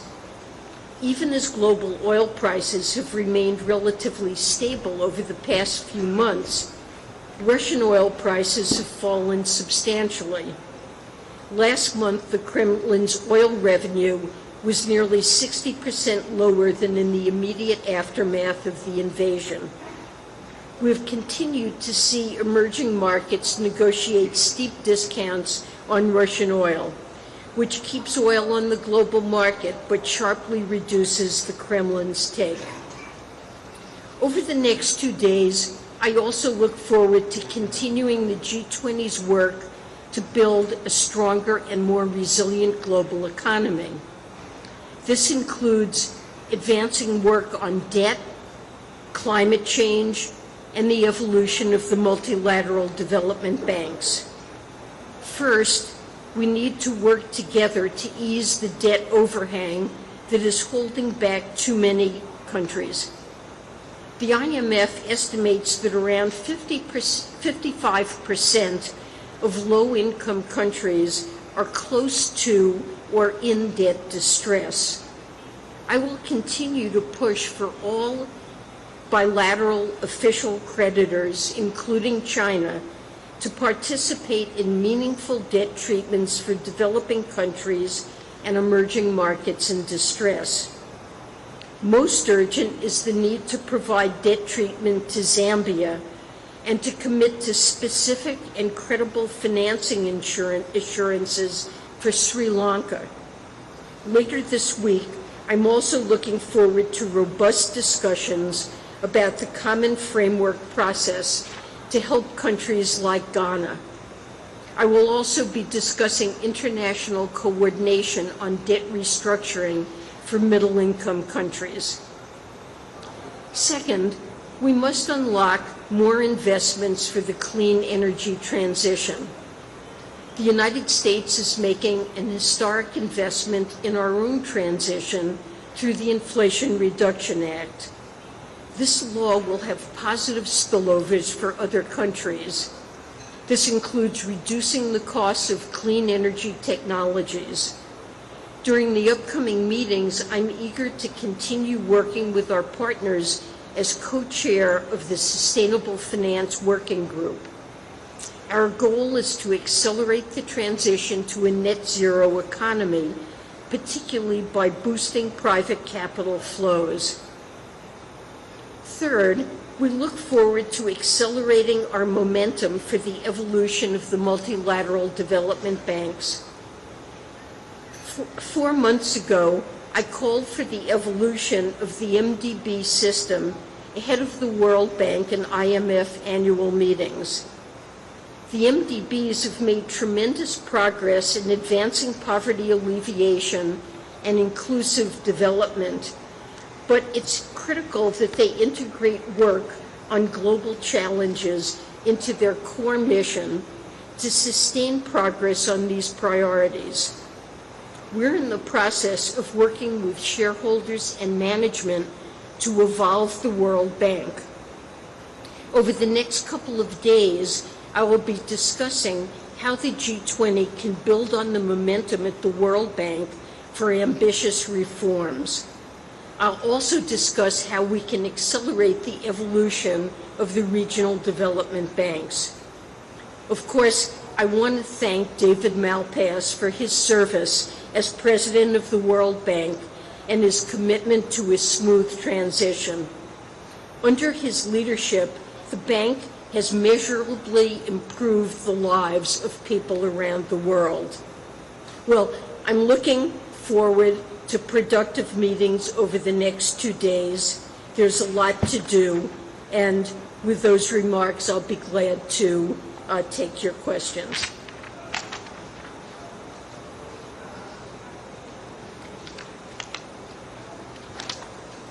Thanks very much, Secretary Yellen. Alan Rappaport with the New York Times. Treasury has expressed concern about China's deepening ties with Russia and also about it obstructing debt restructuring efforts. What is your message to China on these issues, and do you believe China is committed to stabilizing the economic relationship with the United States? So let me say, with respect to sanctions and aid to Russia, we have made clear that providing material support to Russia or assistance with any type of systemic sanctions evasion would be a very serious concern to us. And we will certainly continue to make clear to the Chinese government and to companies and banks in their jurisdiction about what the rules are regarding our sanctions and the serious consequences they would face for violating them. Beyond that, I really don't want to characterize U.S. intelligence with respect to sanctions violations. But with respect to debt, I'm hopeful that China will be constructive and understand the need of countries like Zambia that I visited recently and saw how significant a barrier to economic progress the debt overhang is that Zambia faces. It's something that's preventing economic reforms from stimulating growth in a country that has put significant reforms into place and is ready to see greater investment, private investment take place. So I think it's important for China to cooperate. Sri Lanka is also a country of concern where China plays a significant role and needs to come to the table. The conversations that I've had with my Chinese counterparts have been constructive, and I'm hopeful that we will see progress in China in the coming months, but it is very important. Right. Next question for Dave Lauder, Reuters. So we were listening to Janet Yellen, the U.S. Treasury Secretary. She's giving a press conference in Bengaluru where she's attending the G20 finance ministers and central bank governors meeting. And of course, she did speak a little bit about debt restructuring and green energy transition, which is a subject that we are focusing on here in Midday Prime. But we will get back to that press conference through our correspondent towards the end of the day when he sends us his report. But right now, let's look at what the Prime Minister said earlier in the morning at the webinar. And the Prime Minister said that India's commanding position in the renewable energy space is going to ensure a commensurate change in the world. साथियों, 2014 के बाद से ही Bharat major economies में renewable energy capacity addition में सबसे तेज रहा है। हमारा ट्रैक रिकॉर्ड बताता है कि रिन्यूएबल एनर्जी रिसोर्सेज को लेकर भारत जो लक्ष्य तय करता है उसे समय से पहले पूरा करके दिखाता है। वर्ष 2023 तक 500 gigawatt non fossil based electricity capacity हासिल करके रहेगा। And Prime Minister Narendra Modi also said that Govardhan Yojana, it's an important component of India's biofuel strategy. He said that the government announced plans to set up 500 new plants under the Govardhan Yojana in this budget. Govardhan योजना के तहत 500 नए plant लगाने की घोषणा की है। ये पुराने जमाने के गोबर गैस प्लांट की तरह नहीं होते। इन आधुनिक प्लांट्स पर सरकार 10,000 करोड़ रुपए खर्च करेगी। सरकार का वेस्ट टू एनर्जी प्रोग्राम देश के प्राइवेट सेक्टर के लिए, हमारे एमएसएमईज के लिए एक नया मार्केट बना रहा है। प्राइवेट सेक्टर को उत्साहित करने के लिए सरकार टैक्स में छूट के साथ ही आर्थिक मदद भी दे रही है। The Prime Minister also said that India has huge potential to lead the world when it comes to technology for green energy. He emphasized that it's going to put forward the cause for global good apart from generating green jobs. Bharat green energy से जुड़ी technology में दुनिया में lead ले सकता है। ये भारत में ग्रीन जॉब्स को बढ़ाने के साथ ही ग्लोबल गुड में भी बहुत मदद करेगा। ये बजट आपके लिए एक अवसर तो है ही, इसमें आपके भविष्य की सुरक्षा गारंटी भी समाहित है। बजट के हर प्रावधान को अमल में लाने के लिए हमें तेजी से काम करना है। So let's summarize a little bit of what the Prime Minister said through this presentation that I'm going to give you. The recent green initiatives by the Modi-led government. Now, the Prime Minister in this webinar has talked that he said that all the budgets since 2014, they've brought new age reforms and looked for solutions to the challenges of the present day. So there is a message in each of the budgets. And he said that there are 3 pillars that are governing our green policy of India. And these are, let me move to the next slide, please. Yes, the 3 pillars. The first pillar is increasing production of renewable energy. That's the first pillar. Then the second pillar is reducing the use of fossil fuels in the economy. You can see there's a process here.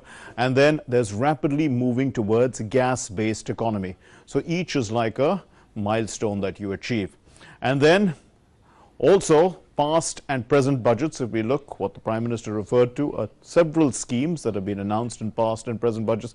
In the past budgets, we've talked about ethanol blending, PM Kusum Yojana, there's solar manufacturing for rooftop solar schemes, and also coal gasification, battery storage. There's so many mentions been given, green credit for industries. There's the Prime Minister's Pranam Yojana for farmers. There's the Govardhan Yojana for villages. The Prime Minister spoke about that today as well.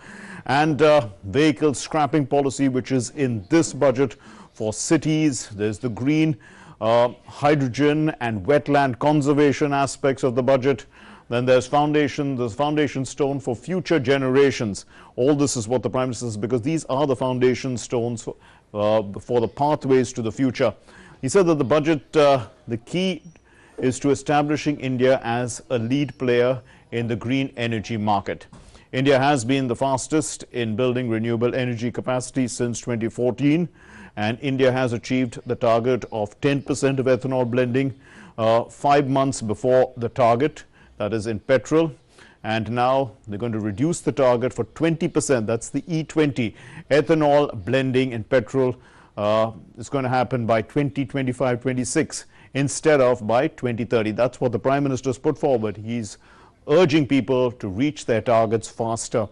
Now, also the target of 500 gigawatts for renewable energy is going to be achieved by 2023.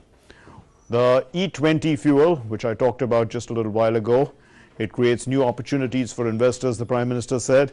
There's an abundance of agricultural waste in our country. There's an opportunity to set up ethanol plants everywhere. Here's an opportunity for young entrepreneurs as well to step in. There's the National Green Hydrogen Mission of India. India is targeting 5 million metric tons of green hydrogen. That's part of the plan. And also 19,000 crore rupees have been allocated for the private sector in this field. A clear incentive to be invested or to work in partnership with the government. There is, apart from this, there's the electrolyzer manufacturing scheme, and there is also the green steel manufacturing scheme, and there's the long-haul fuel cells. So a lot of emphasis and focus to change the way we look at the world. It is part of a circular economy. Potential for 10,000 million cubic meters of biogas from gobar. Prime Minister talked about that. That's the Govardhan Yojana also. And this can contribute, the Prime Minister says, up to 8% of gas distribution in the country. Govardhan Yojana is an important component of India's biofuel strategy. The PM said 500 new plants under Govardhan Yojana. We heard the Prime Minister's soundbite. It's in this year's budget. Attractive incentives for producing compressed biogas from agri-waste. There's the vehicle scrapping policy. It's crucial for the green energy strategy of our country. In fact, 3,000 crore rupees in this year's budget is to scrap around 3 lakh vehicles. Government has a lot of old vehicles that they're going to scrap.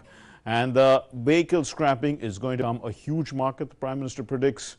And it is simply the principle, again, of a circular economy, the simple use of reuse, recycle, and recovery. Also, there's new strength to the circular economy as a result of this. Opportunities for the youth of India to join the circular economy, jobs being created, and the easy access of raw materials because it's constantly moving around. And battery storage capacity is going to be increased to 125 gigawatt hours in the next 6 to 7 years. The budget is an opportunity, the PM says, and also a guarantee for future security. Let's look at some of the recent other developments now. The G20 is behind me, the logo of India. The Energy Transition Working Group also met earlier this month, and the priority areas under India's presidency are: 1, energy transition through addressing technology gaps. That's 1. 2, low-cost financing for energy transition. 3rd, energy security and diversified supply chains. And then there is energy efficiency, low carbon transitions, industrial low carbon transitions, and responsible consumption, which includes everybody. And then the fuels for the future, that's 3F, fuels for the future, 3F. And then universal access to clean energy, which has the underlying theme of just, affordable, inclusive energy transition pathways. Leads us into our discussion point, and we are joined by Shubhamoy Bhattacharjee to throw more light on this. Shubhamoy is an author and columnist and an expert on public policy. Thank you very much, Shubhamoy Bhattacharjee. Can we have them on the screen, please? Right, there you are. Yeah. Okay, so you've heard the Prime Minister's speech today. What would you take your key takeaways from there? Because the Prime Minister is emphasizing that there is a green transition taking place. And this is more like, you know, where it's built into pillars, it's built into goals, urging people to work faster to adopt, you know, this lifestyle for the environment. That's right. You know, Mark, what the biggest takeaway from there is what he's saying, that there are several routes to energy transition. He is essentially saying, just as you talked about biofuel, you talked about ethanol, part of that, you talked about the role of renewable energy through the hydrogen mission. We talked about issues like coal gasification, battery storage. None of this is a silver bullet. Yes. Why they make an advantage? Because they are all combining together. They just, you know, each addresses a part of the transition program, and each therefore provides an opportunity. And that is what he is essentially saying, that each of them would be unlike what has happened earlier in terms of, you know, just oil being the developer of an economy. You have several methods in which an economy can take advantage. And many of them, in fact, surprisingly, most of them fall to the advantage of India, that India can actually be in a very poor position. So that's a big takeaway from the speech. Indeed. So let's talk economics then, because people get into business to make profits. Is this a profitable business? It does. In fact, the one that is becoming very interesting is the ethanol policy. Let's just take that. India has been able to push about 10% ethanol blending, and we are planning about 20. In terms of foreign exchange saved, that's about $6.6 billion. And in terms of returns to the farmer from there, that's about $5.1 billion. That's a phenomenal amount of return that is coming through by using ethanol. What are these ethanol things? Essentially, we are saying sugarcane. Corn is also there, but corn is more costly in terms of the fact that its calorific value is low. But sugar, remember, there are about 55 million farmers. Shubhamoy, we've lost your audio. At least I've lost it in the studio. Can you? Yeah, go ahead. Yeah, I can hear you. All right. Okay. So essentially what's happening is that these farmers get a huge possibility to raise their capacity to contribute. You know, so what happens is sugarcane, at each stage, the sugarcane product provides energy. The waste also provides energy. We are talking about rice husk and wheat husk, which is right now being burnt. Right. That will be used in the transition to in the same ethanol blending. And ethanol blending is actually making it very useful for car companies because essentially it doesn't require too much of tweaking. There's a bit of a correction, but that's near to 20%. But imagine the amount of sugarcane offtake that this creates for the Indian economy, and the amount of change at the farm level that comes along by just doing this ethanol blending. So it's a huge change that you get to see. In Brazil, for instance, sugarcane cultivation has actually changed the entire framework of the rural economy, the sugarcane economy there. And so we are not looking at a developed economy in terms of inspiration or in terms of what can be done. Sure. And that's a fabulous value addition. So yeah. Sure, indeed. So the basic principle is waste to wealth. And you know, the concept is that the waste is really not the concern of people in general. It's more like a government concern, a municipal concern. And there is, you know, there are organizations and boards that are supposed to deal with it. But a lot of that can be converted into wealth. Like the Prime Minister mentioned, agri-waste, solid waste in cities. All this can be converted into compressed biogas. The idea is well, I mean, it's possible technically, but there's technology involved, there are people involved, there are institutions involved. You're an expert in public policy. How do we, make the idea a reality? That's right. Just as that's why I was talking about ethanol, because ethanol has got a very clear idea. There's a technology, and it is actually being implemented, and the results have started to show. So these are something very fabulously useful. Now you're talking about waste, municipal solid waste and agri waste, which essentially part of sugarcane. That entire ethanol thing is also based on the waste part of that, yeah. use. But like if you look at the other waste products, they will similarly need, the same connection of not just seeing the technology, which will be helping them to go in for. This is what we call the 2G level of the transition. Yes. So that the 2G level, so there's a transition, and that transition can then be used. That fuel can then be used in. The point is which sort of a thing. Will it be used in automobiles? Will it be used in industrial plants? That is something that will be, as we go ahead, we'll be looking at it. But for instance, hydrogen, for instance, now that's clear that is going to be used for heavy vehicles and for industrial production, what is called the difficult to abate sectors like steel and others. But there it's massively useful to have hydrogen. And that story has become practically very clear. So it's just a question of making the hydrogen available. But yes. That again creates possibilities for others, because hydrogen transportation is a difficult thing, and that will be a very, very interesting area of how it will be done. Will it be done as ammonia? It can even be an ethanol. So there's lots that are connecting together, and this is where the big advantage this time is that many parts of this transition links up to our agrarian economy. Yes. And that is a very, very interesting thing, because it just shows that they then become part and rather very enthusiastic supporters of this transition.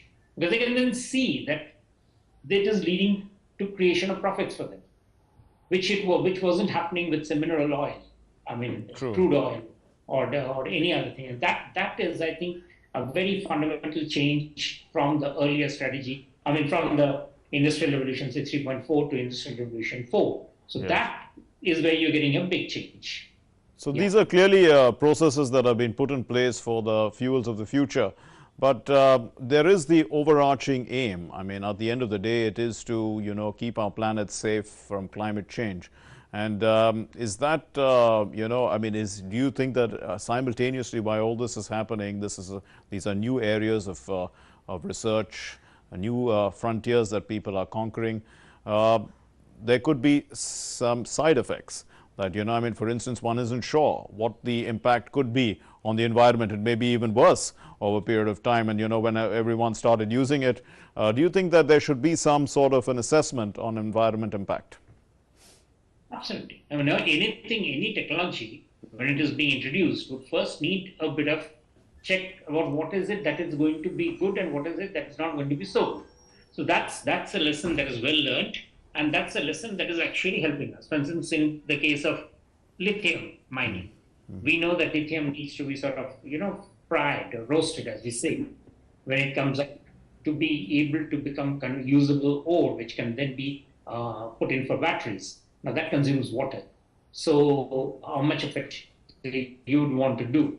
So there is a trade-off that you want to do. Yes. But again, if you use lithium and you use coal-based plants to fire the electrical vehicles, then probably that's not the greatest of thing. So you would probably that in comparison, a lithium-based battery, lithium-ion-based battery, is a much safer alternative to try. So these are the sort of questions that would be debated. Yeah. Right. And do you see, amongst the conversations that you've been having with the private sector, is there enough enthusiasm? Because there is a significant initiative from the part of the government. It takes two hands, after all, to shake hands, two hands to clap. Do you think the private sector feels enough incentive to participate fully in a public-private partnership model? That's right. I mean, the private sector would obviously, it has to be largely private sector driven. It can't be government again setting up companies, even though there are some companies like Indian Oil, ONGC, or NTPC, which have already taken a lead position. Yes. But we would be requiring a huge amount of what I should say push up from the private sector. And already, for instance, the banks have done their bit. Hydrogen, for instance, investments is coming under priority sector lending. So that's an advantage thing, which means the rate of interest would be softer there. You'd also be getting a good amount of traction in battery storage. And already you're seeing that in solar manufacturing, the government has actually made it more realistic in terms of allowing competition from abroad, as well as encouraging companies domestically to go in for expansion. I mean, Indian solar manufacturing capacity is just about 10 gigawatts. And I mean, that means there's a huge opportunity. We're talking about 70 to 80 gigawatts to be manufactured every year. So there is just no problem in terms of getting market for manufacturing those. It would also need, of course, that the states step up. And to that extent, it's not just the center, the capex plan that we are talking about the states will have to be more imaginative in terms of trying to think what is it that in the green chain that they can hopefully be hearing more and more about in the months and years ahead.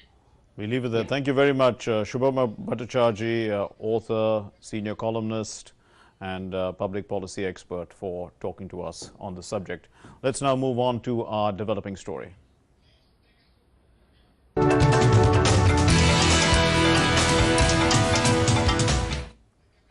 The Israeli army launched airstrikes on targets within the Gaza Strip yet again at dawn today. And this is after rockets were fired from their territory into Israel about 2 hours earlier.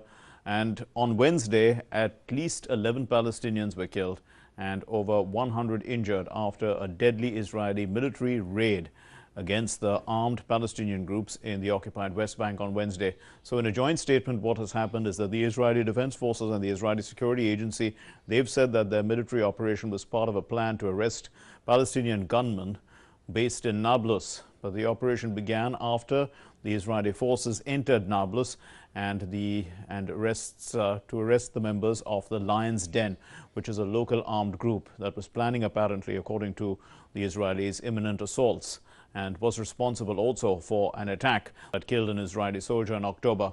But this raid lasted 4 hours. It took place mid-morning when the narrow streets of the old city are often packed with families and shoppers, and senior Palestinian official Hussein al-Sheikh condemned what he has described as a massacre.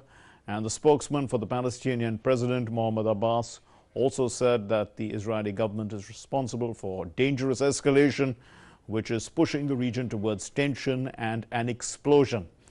The Israeli Defense Forces have said that they upgraded their operation because the forces were shot at by Palestinian gunmen. So it was self-defense. Now, Wednesday's deadly raid in Nablus is a further sign that the recent attempts led by the U.S. to ease tensions, they're failing, and expressing some sort of concern over the levels of violence in Israel and the West Bank. The State Department spokesperson Ned Price said that Washington recognized Israel's security concerns, was deeply concerned by the large number of injuries and the loss of civilian life. Let's listen to what he said. We recognize the very real security concerns facing Israel. At the same time, we are deeply concerned by the large number of injuries and the loss of civilian lives. We had productive conversations in recent days with the parties and U.S. regional partners in support of efforts to prevent further violence. We are deeply concerned that the impact of today's raid could set back efforts aimed at restoring calm for both Israelis and Palestinians. Today's events further underscore the urgent need for both sides to work together to improve the security situation in the West Bank. We also call on all parties to desist from actions that inflame tensions, such as incitement to violence, evictions of families from their homes, demolitions, settlement advancements, and the legalization of outposts. Israelis and Palestinians, as we have consistently said, equally deserve to live in safety and security. Well, moving on to our National Prime segment now.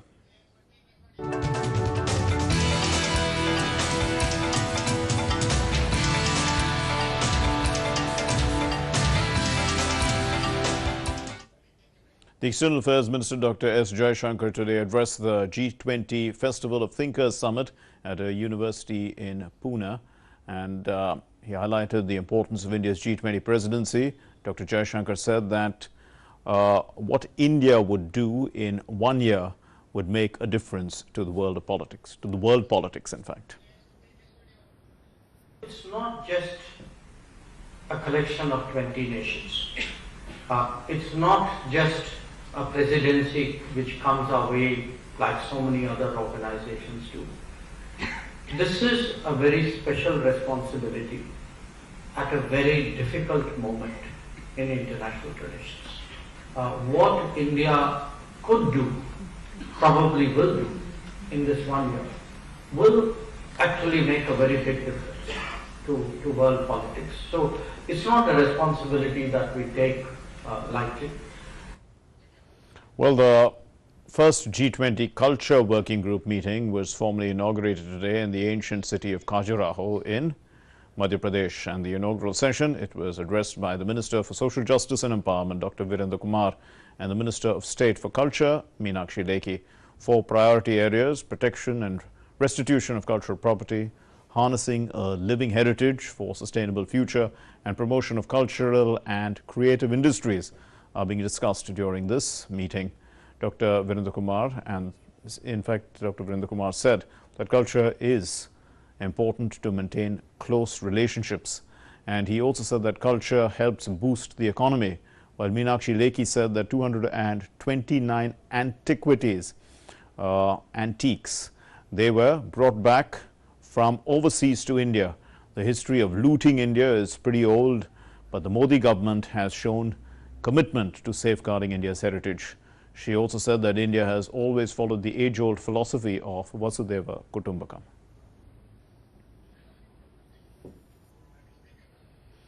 Let's move on then to our business segment now.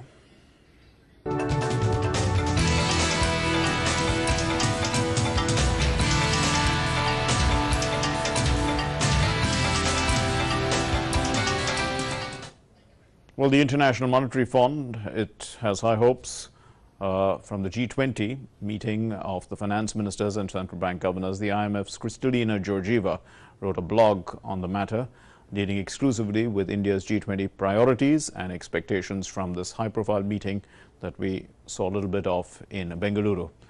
Here are the main excerpts of this blog. The Managing Director of the International Monetary Fund, Kristalina Georgieva, she writes, and here they come up on the screen now. Priorities for the G20. India remains a bright spot. At a time of heightened uncertainties for the global economy, India's strong performance remains a bright spot. And this year will be another challenging year, but it could represent a turning point with inflation declining and growth bottoming out. Emerging market and developing economies are expected to provide much of the momentum. India alone is expected to contribute more than 15%, is what she said. But beyond its role as a global growth engine, India is uniquely positioned to bring countries together. In a world facing multiple challenges and rising geopolitical tensions, this leadership is crucial. And it beautifully is captured in the theme of India's G20 presidency, which is one Earth, one family, one future. And yeah, it's critical. First, one family means solidarity and protecting the vulnerable.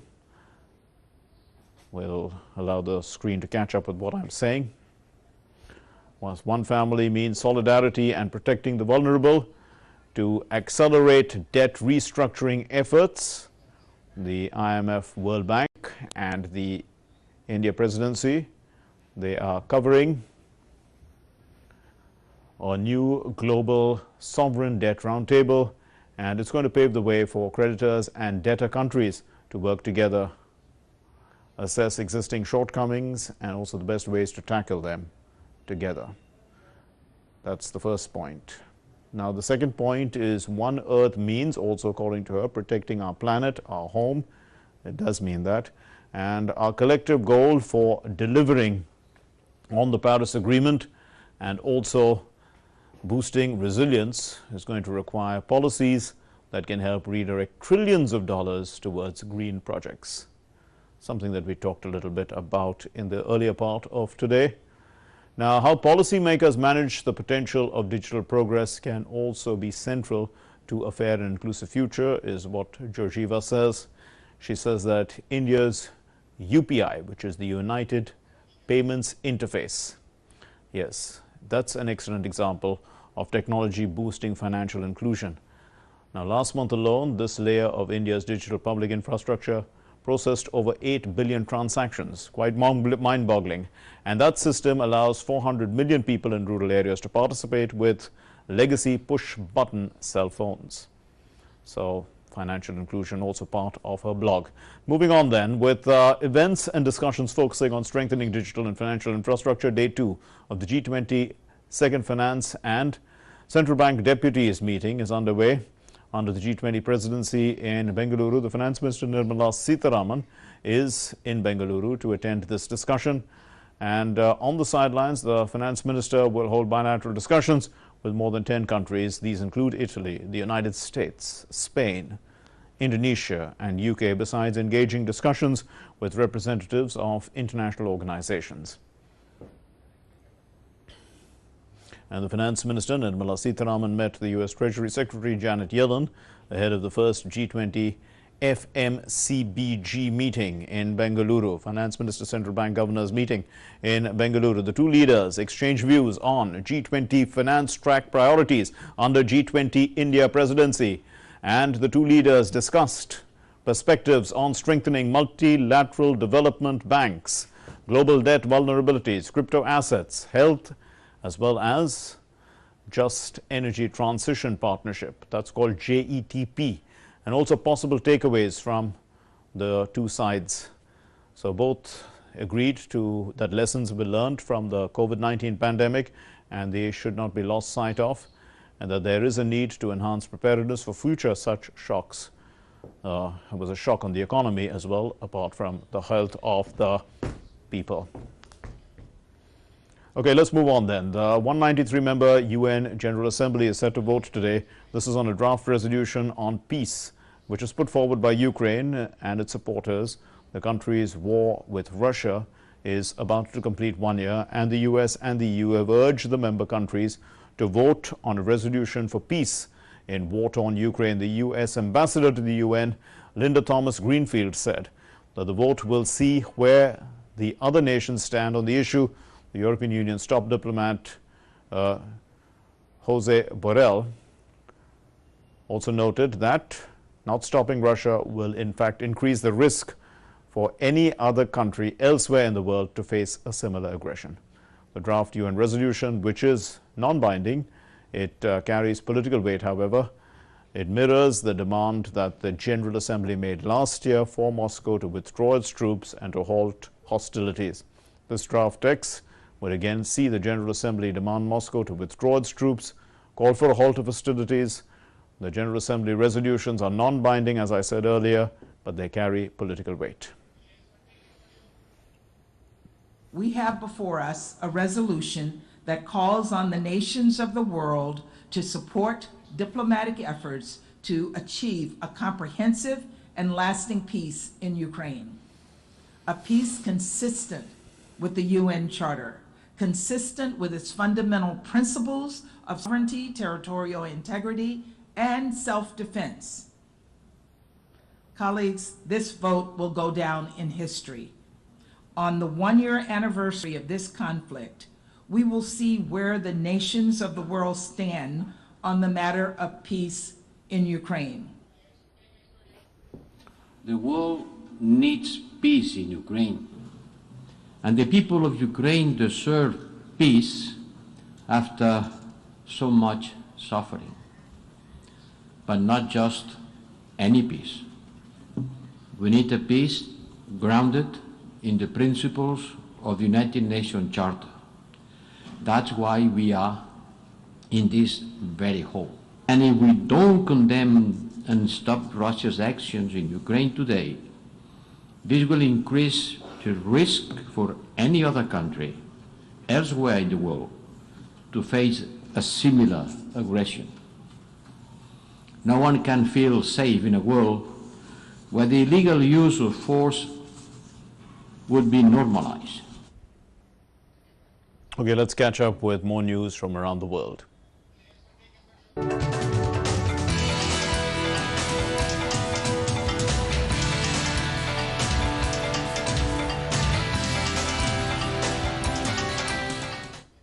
And the UN Secretary General Antonio Guterres called the war a violation of the United Nations Charter and international law. He also warned Russia to step back amidst the possible threat of the use of nuclear weapons in the conflict, and he said that the so-called tactical use of nuclear weapons is utterly unacceptable. The one-year mark of Russia's invasion of Ukraine stands as a grim milestone for the people of Ukraine and for the international community. That invasion is an affront to our collective conscience. It is a violation of the United Nations Charter and international law. Meanwhile, we have heard implicit threats to use nuclear weapons. The so-called tactical use of nuclear weapons is utterly unacceptable. It is high time to step back from the brink. Complacency will open deepen the crisis while further eroding our shared principles proclaimed in the Charter. The Ukrainian forces continue to respond to Russian attacks. The Ukrainian Foreign Minister Dmytro Kuleba said that Ukraine has been exercising its right to self-defense enshrined in the UN Charter. He said that the countries sending weapons are actually helping it to defend UN Charter. Kuleba called Ukraine a victim of an international aggression.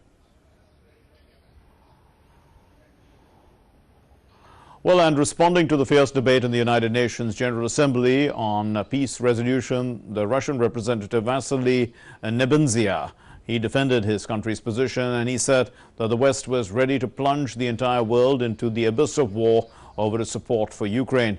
Nebenzia told the General Assembly that the West has ignored Russia's concerns and continued bringing military infrastructure of NATO closer and closer to Russian borders. In other words, we started this special military operation to stop the 8-year-long war by Kyiv against the people in Donetsk and Luhansk. We had warned that it is unacceptable to have the military presence of the collective waste in the territory of our neighbor Ukraine. This was a direct threat to our national security posture. West has many times brazenly ignored our concerns and continued bringing the military infrastructure of NATO closer and closer to our borders.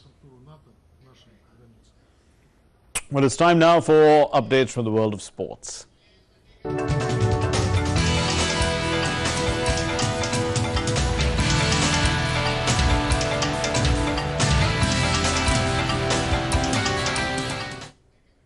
And Tanvi is tracking all the sports news for us. Over to you, Tanvi. Thank you, Mark. Up first, updates from the T20 Women's World Cup. Indian women's cricket team will scare off against the mighty Meg Lanning-led Australian team in the semi-final of the ICC Women's T20 World Cup 2023 at Newlands, Cape Town today. Australian women's team have been their dominant side so far in South Africa. Lanning and company defeated New Zealand, Bangladesh, Sri Lanka and South Africa in the group stage and remain firm favourites to win the title again.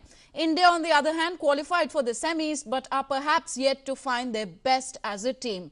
Harmanpreet Kaur's side defeated rivals Pakistan and West Indies, lost by 11 runs to England and edged out Ireland in the last league game. While Jemima Rodriguez starred against Pakistan and Smriti Mandhana was the saviour against Ireland, the likes of skipper Harmanpreet and opener Shafali Verma are yet to come to the party in the batting top order. One of the main concerns for India is the dot ball percentage. One of the positives in the batting department has been Richa Ghosh, the young keeper batter who got out for a first ball duck in the previous game but remained unbeaten on 31, 44 and 47 in the first 3 matches. She looks promising.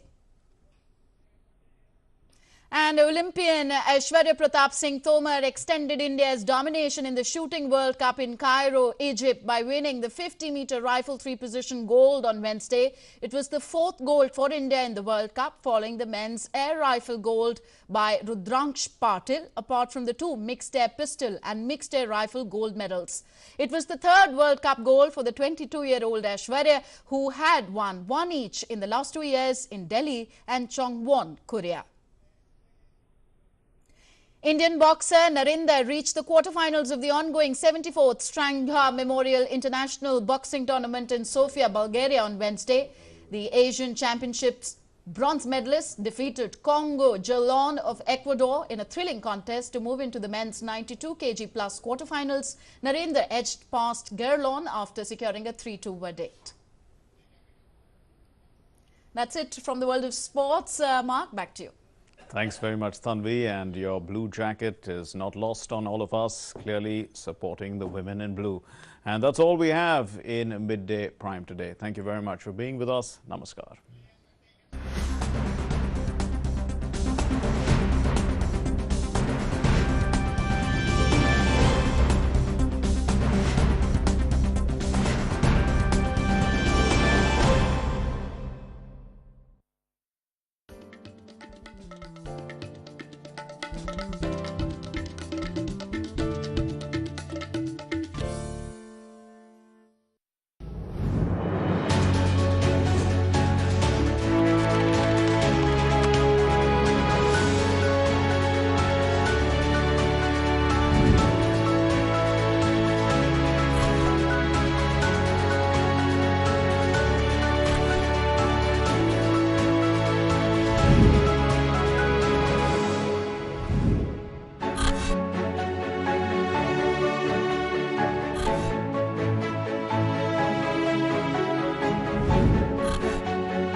नौकरी लग गई। अरे वाह, बधाई हो। तो अब तो ढेर सारी शॉपिंग। हाँ दी, नया मोबाइल। अरे रुको शहजादे, सैलरी से पहले खर्चे। इंस्टेंट लोन भी तो मिलता है। पहले बजट बनाना सीखो, फिर खर्च करो। पर दी, देखो, कमाई का एक हिस्सा हमेशा बचाना चाहिए, लेकिन पार्टी देने से नहीं बचोगे तुम। हाँ दी, पार्टी मेरी, बजट तुम्हारा। अच्छा। RBI कहता है, सही वित्तीय बर्ताव करे आपका बचाव।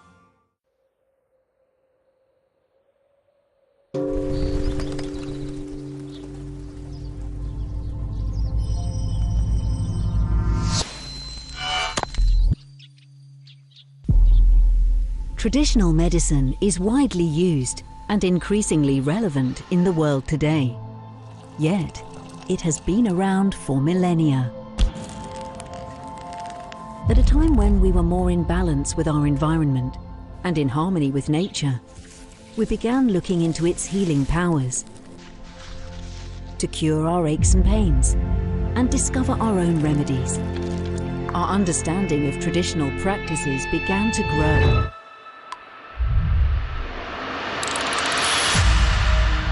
Now over 80% of the world's population use traditional medicine. It's also the foundation for many modern medicines and practices. Some 40% of the approved pharmaceutical products in use today come from natural substances like tree barks and plant roots. So why don't national health strategies fully take all this into account? To answer these and other questions, we welcome the World Health Organization's new Global Center for Traditional Medicine. A bold new vision that starts in Jamnagar, Gujarat in India, but has a truly global reach. A center to support evidence and data, sustainability and innovation. Bringing together the latest knowledge and technology to advance our understanding of methods already in use by billions of people. Catalyzing ancient wisdom and modern science has never been more needed as we strive towards our global health objectives to keep the world healthy and safe, to serve those in the most vulnerable situations and promote good health and well-being for everyone. Let's take a bold new look at this most ancient and most modern practice. Welcome to WHO's Global Centre for Traditional Medicine.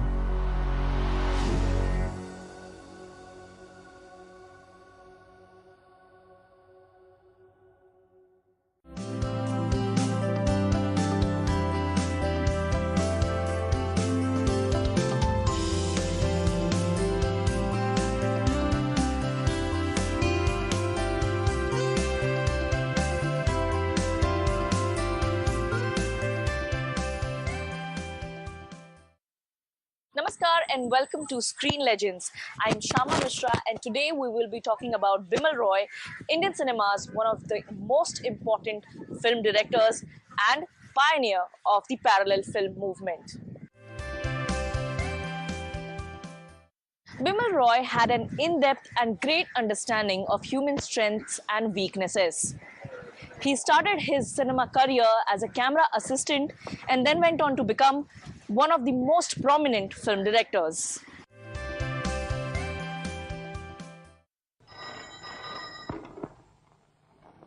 अरे सुजाता, अभी तक तो मेरा मन सुरों में ही डूबा हुआ था। अब बोल भी मिल गए। जो सुनो। Bimalda's ability to project the Bengali film in a language like Hindi without losing out on the essence and spirit of the ethnic ethos the story and the characters belong to. The narrative is unhurried, lingering, yet never tending to drag like slow-paced films usually do, while the editing is marked by his characteristic spontaneity, while the dialogues are always delivered in low key and soft tones. ये है कि जमींदार साहब का मुझ पर बहुत सारा लगान बाकी था और अब उन्होंने सुना है कि सबका सारा लगान माफ कर दिया है। सचमुच? हाँ। अरे मुकांत भाई, आजकल तो डॉक्टर ने भी इलाज मुफ्त शुरू कर दिया है। हद हो गई। आखिर बात क्या है? आप लोग नहीं जानते, उस गांव में एक नेपाली बाबा है, वो कहते हैं सज्जू फिर से लौटने वाला है। Loudness, in other words, as in all Bimalda films, is conspicuous by its absence.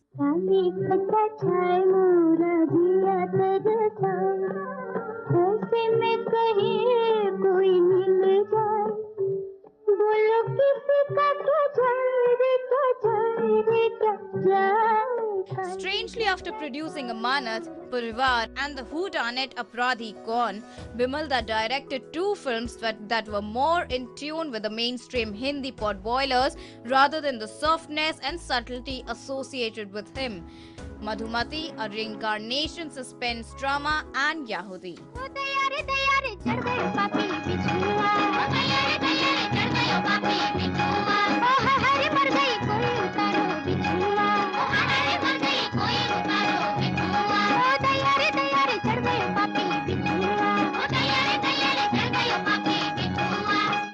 पापी बिछुआ बिछुआ कैसो रे पापी बिछुआ बिछुआ ये मेरा दीवानापन है या मोहब्बत का शुरू तू न पहचाने तो है ये तेरी नजरों का Both the films starring Dilip Kumar were smash hits. The former, one of the best suspense films that Indian cinema has ever seen, was written by Ritwik Ghatak and is brilliantly photographed, with much of it outdoors, unlike most ghost series. ये कौन हंसता है फूलों में छुपकर बाहर बेचैन है किसकी धुन पर कहीं गुनगुन कहीं रुनझुन के जैसे नाचे जमीन मैं तो कब से खड़ी इस पार Salil Chaudhary came up with perhaps his best ever musical score, and the haunting melody Aaja Re Pardesi was deservedly ranked by Lata Mangeshkar among her 10 best songs ever. मैं तो कब से खड़ी इस पार ये अखियाँ थक गई निहार आजा रे परदेसी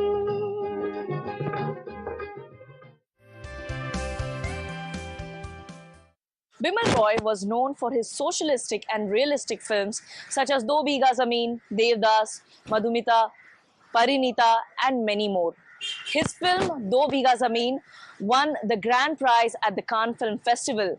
His other movies, Biraj Bahu and Sujata, also were nominated for Palme d'Or at Cannes Film Festival. His several other movies won the national awards, that is the most prestigious Indian cinema awards. धरती कहे पुकार के बीज बिछा ले प्यार के मौसम बीता जाए मौसम बीता जाए मौसम बीता जाए मौसम बीता जाए मौसम बीता जाए मौसम बीता जाए. Bimal Roy was one of the greatest ever directors of Indian cinema. अपनी कहानी छोड़ जा कुछ तो निशानी छोड़ जा कौन. In his films, we see a romantic idealist to whom any form of exploitation, social, religious or economic, was unacceptable.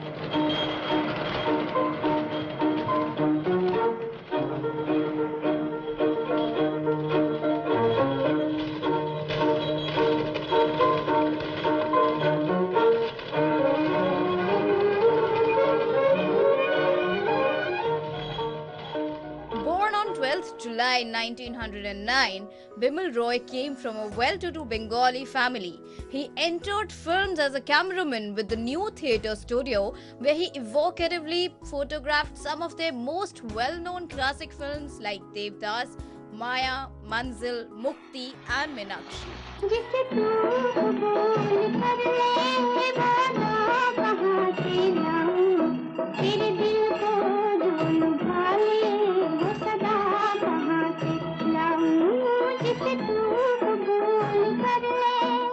His first film as director too came at New Theatres, Udayar Pathai in Bengali, which was then remade by him as Hamrahi in Hindi.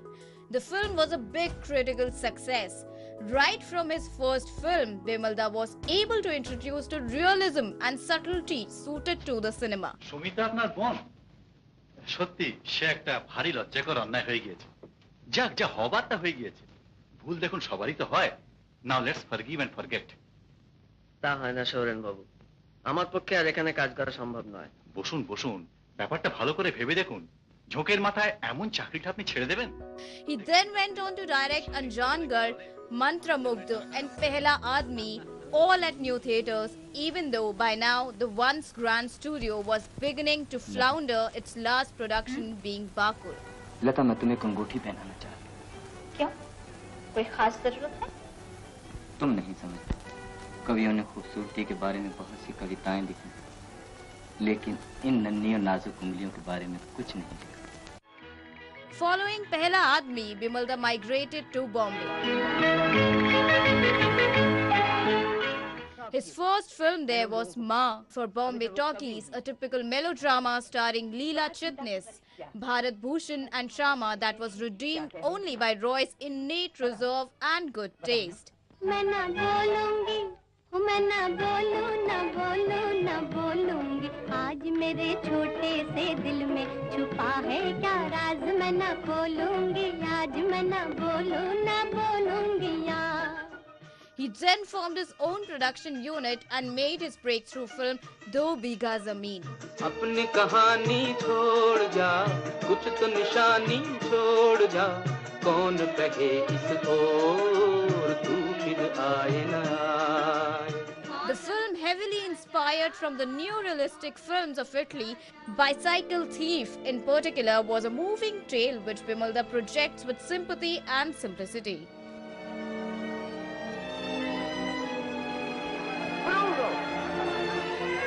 The film followed the travails of a poor farmer who migrates to the city and works as a rickshaw puller to make ends meet and earn money to get his land back from the moneylender.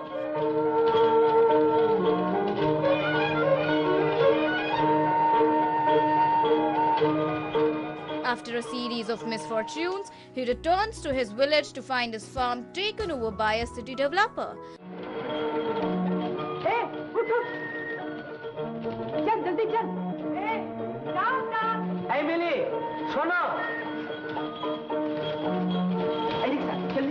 हाँ जल्दी चल, उसके पीछे चल, जल्दी जल्दी।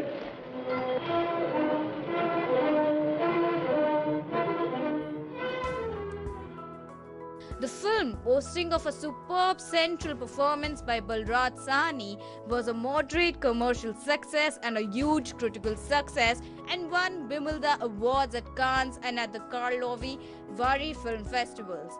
Even back home, when Raj Kapoor saw the film, his reaction was, "How I wish I had made this film." Shambhu अगर अपनी जमीन न बेचे तो यहाँ मिल बन ही नहीं सकती। क्यों रे शंभू, तू बेचेगा अपनी जमीन? पागल हो गए हो क्या? मैं अपनी जमीन कभी नहीं बेचूंगा। जमीन चले जाने पर ही तो किसान का सत्यानाश हो जाता है हजूर, और फिर उस जमीन पर तो हमारा 7 पीढ़ी पुराना मकान है। नहीं हजूर, जमीन तो मैं किसी हालत में नहीं बेच सकता। ये मजाल, इतनी जुर्रत! Followed 3 adaptations of Sarat Chandra Chatterjee, Parinita, Biraj Bahu and Devdas. In between, Bimalda also directed the emotional Baap Beti and the sensitive Naukri, often unjustly excluded from Bimalda's list of memorable films. छोटा सा घर होगा बादलों की छाँव में, आशा दीवानी मन में बंसुरी बजाए, हम चमकेंगे तारों के उस गाँव में, आँखों की रोशनी हरदम ये समझाए। Roy was able to bestow new identities to established actors such as Dilip Kumar, Meena Kumari and Nutan. Nutan played some of the powerful characters in Bimal Roy's film. The movie Sujata was based on the social issue of untouchability, and Bandini was based on a women prisoner who was serving life sentence for murder. The movie is known to have the best performance of Nutan as in any character.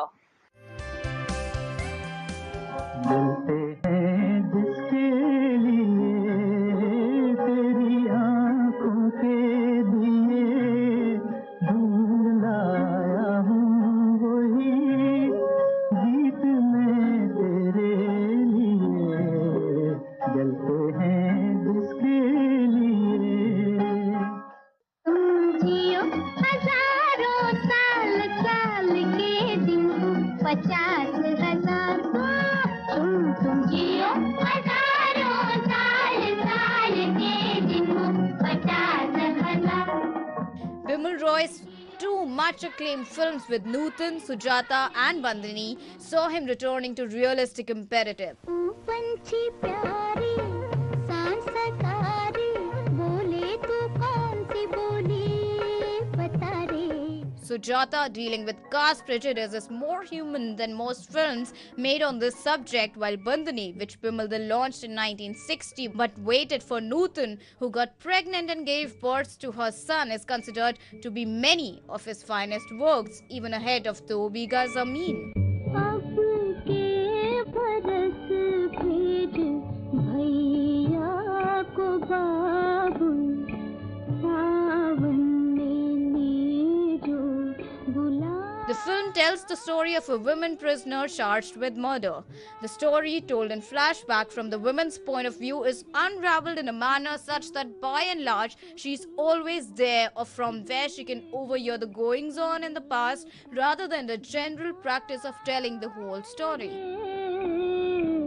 अब के बरस भेज भैया को बाबू।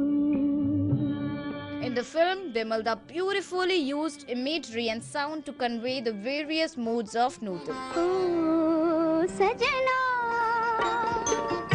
बरखा बहार आई, रस की फुहार लाई, अखियों में प्यार लाई, ओ सजना। As she is seated in the corner of a grey, grim cell facing the prison's high wall, she can hear the hoofs of the horse pulling the carriage taking away her lover. Or that masterful scene in which Nutan murders her lover's wife with the hammering of a welder in the background, thus heightening the drama. Nutan is the heart and soul of both Bandini and Sujata, and it is perhaps fitting that she won Filmfare Award for Best Actress for both the films.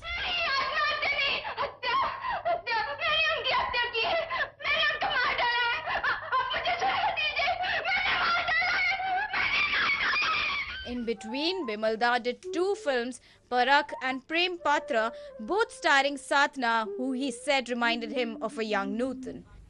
मिला है किसी का झुमका ठंडे ठंडे हरे हरे नीम तले ओ सच्चे मोती वाला झुमका. Parak sees Bimal Roy venture into satire territory and is a witty, perceptive film and looks at how greedy and money affect the behavior of people. ओह मुकंदा, क्या चाहिए तुम्हें? 2 आने का तो मैदा और 4 आने का घालडा. घालडा क्या रे? डालडा क्यों नहीं कहता? अरे ठीक तो कह रहा है बेचारा. घालडा कहने से घी की थोड़ी सी महक तो आती है. लेगा काहे में? ये लो. The film finds Bimal Roy truly enjoying himself as he blows the lid off so-called respectable people and shows to what levels people can stoop for money. तो आप लोगों को मालूम नहीं है कि क्या बात है? क्या बात? बात ये है कि किसी पागल आदमी ने 5 लाख रुपए इस गांव में भेजे हैं कि यहाँ जो भी सबसे अच्छा आदमी हो उसको दिए जाए. लेकिन गांव में सबसे अच्छा आदमी कौन है? Released in 1960, Parak went on to win for Bimal Roy yet another Filmfare Award for Best Director, making it a hat-trick, following Madhumati and Sujata the previous 2 years. क्या हवा चली बाबा रुत बदली बाबा क्या हवा चली रे बाबा रुत बदली शोर है गली गली 100 चूहे खाए के बिल्ली हज को चली. Parak proves that a small, well-made film can be equally good, if not better, than the big-budget film with big stars, because it is the content that ultimately counts. Jagdish, Jagdish, इधर हो माँ. जगदीश, ये क्या? जिस बात का मुझे शुरू से डर था वही हुआ. तो इन लोगों का भला करने के लिए यहाँ आया और तुझे ये इनाम मिला. शायद मैं इसी काबिल था माँ. भाइयों, आप लोगों ने ये क्या किया? यही तो है सरदेसी राय. It is a shame that a small gem like this is often never considered or brought into discussion on Bimal Roy cinema, because Parak is a fine film in its own right way and is in fact a film extremely relevant for today's mercenary times. इतने अरसे से जो मैं यहाँ हरादन बना रहा, उसके 2 कारण थे. एक तो ये कि मैं अपने गांव वालों के साथ यानी आप लोगों के साथ रहकर आप लोगों को अच्छी तरह समझूं और अच्छी तरह जान सकूं. दूसरे ये कि 5 लाख रुपए की रकम जो मेरी माता जी ने इस गांव की भलाई के लिए भेजी है, किसी नेक और सही आदमी के हाथ में जाए. Bimalda's last production before he died was Benazir, directed by S. Khalil. He was working on a project to star Dharmendra and Sharmila Tagore when he passed away on January 8, 1966 after a prolonged illness.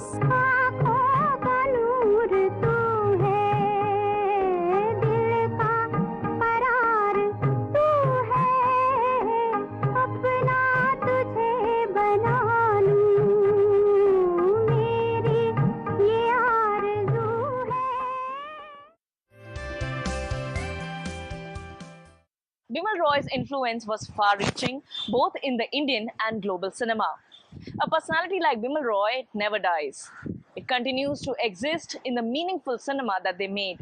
That's all we had in today's edition. We'll be back again with another screen legend. Thank you for watching. Namaskar. तू नहीं तो ये बहार क्या बहार है गुल नहीं खिले के तेरा इंतजार है तू नहीं तो ये बहार क्या बहार है गुल नहीं खिले के तेरा इंतजार है के तेरा इंतजार है के तेरा इंतजार है दिल तड़प तड़प के कह रहा है आज जा तू हमसे आँच ना तेरा तुझे कसम है आज जा ओ दया रे चढ़ गयो पापी बिछुआ ओ दया रे चढ़ गयो पापी बिछुआ ओ हरे मर गई कोई उतारो बिछुआ ओ हरे मर गई कोई उतारो बिछुआ ओ दया रे चढ़ गयो पापी बिछुआ ओ दया रे चढ़ गयो पापी बिछुआ जिसे तू बोल कर ले बाना कहाँ से लाऊं तेरे दिल को ढूंढ भाले वो सदा कहाँ से लाऊं जिसे तू बोल कर ले मैं वो फूल हूँ कि खो गया है कोई मसल के मेरी उम्र बह गई है मेरे आंसुओं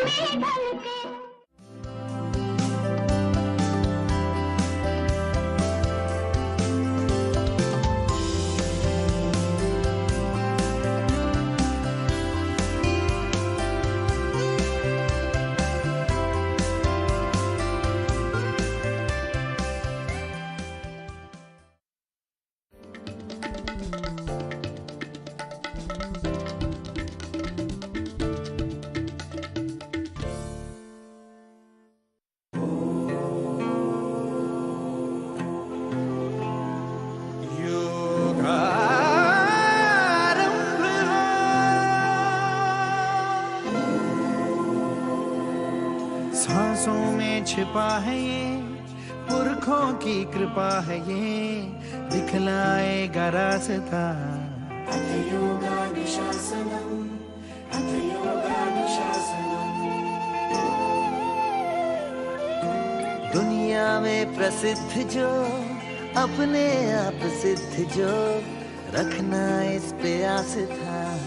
अथ योगानुशासनम्, अथ योगानुशासनम्। योगारंभ हो, योगारंभ हो, योगारंभ हो, योगारंभ हो। विश्व को भेंट दी हमने योग है, योगारंभ हो, योगारंभ हो। जो सुलझा दे जीवन को वो योग है, जो सुलझा दे जीवन को वो योग है। अथ योगानुशासनम्, अथ योगानुशासनम्। बुद्धियुक्तो जहातीह उभे सुकृत दुष्कृते, तस्मात् योगाय युज्यस्व, योगः कर्मसु कौशलम्, योगः कर्मसु कौशलम्। अथ योगानुशासनम्, अथ योगानुशासनम्। भारत ने ही योग सिखाया, जग में फैलाया, विश्व ने अपनाया, नियंत्रण आया रोग पे।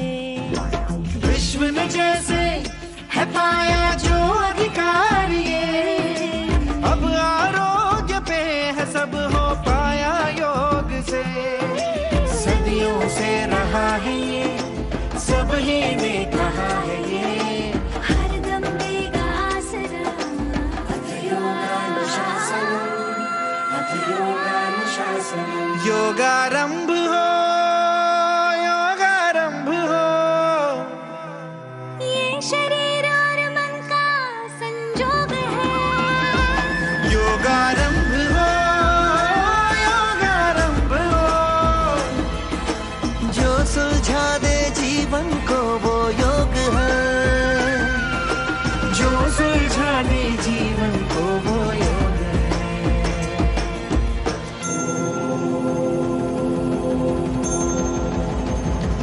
योगारंभ हो,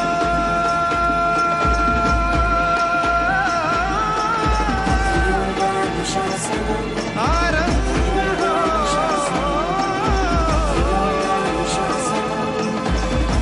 योगारंभ हो।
Traditional medicine is widely used and increasingly relevant in the world today. Yet, it has been around for millennia.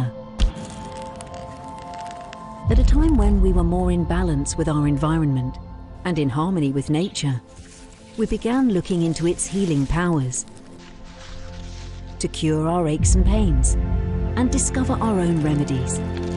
Our understanding of traditional practices began to grow.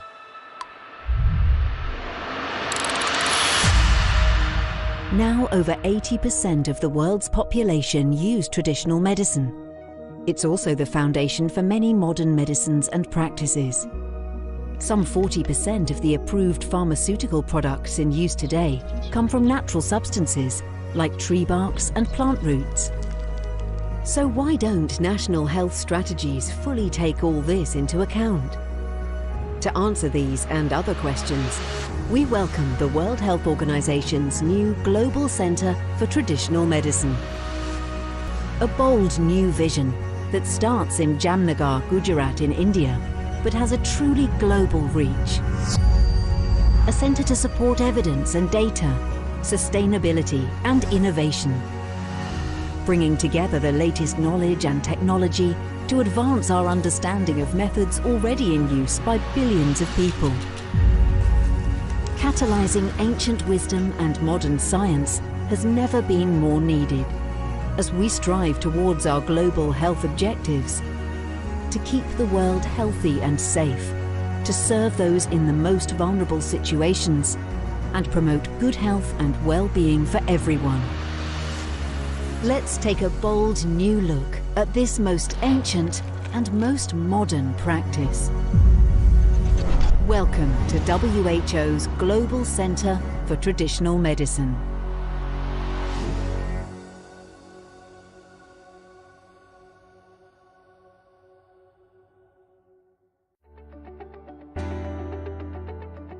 It's 1 year since the Russia-Ukraine conflict. India has maintained a fiercely independent stand. The present world order is based on the world as decided by the victors of the Second World War.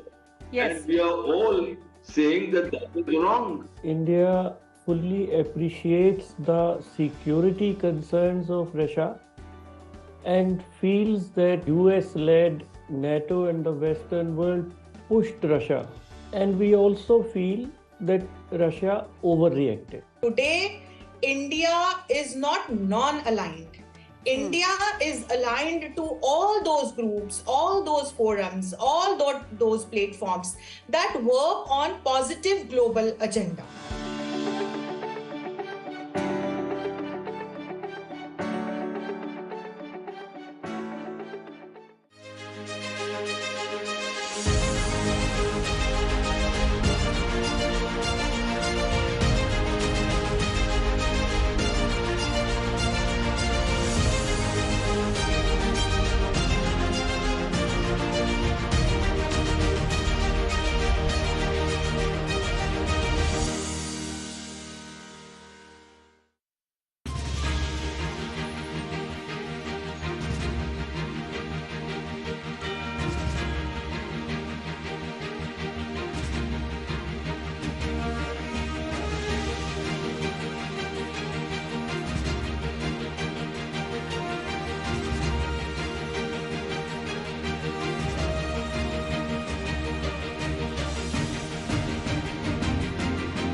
Namaskar and thank you very much for joining us on this special program. Prime Minister Narendra Modi had recently said that his government has transformed the country from the fragile five to anti-fragile by reimagining and reinventing every element of governance in the last 9 years. The Fragile Five was a term used by Morgan Stanley in 2013 to describe countries which were seeing a large outflow of foreign funds in the post-2008 financial crisis recovery process. They were scored on 6 factors: current account balance, ratio of foreign exchange reserves to external debt, foreign holdings of government bonds, US dollar debt, inflation, real rate differential, that's the difference of interest rates for similar class of assets in different parts of the world. Now, India had scored badly on these fronts back in 2013, but as of 2017 onwards, India was removed from this list. India is currently among the fastest growing large economies of the world. And to discuss this change, we have with us 2 eminent guests. Let me introduce you to them.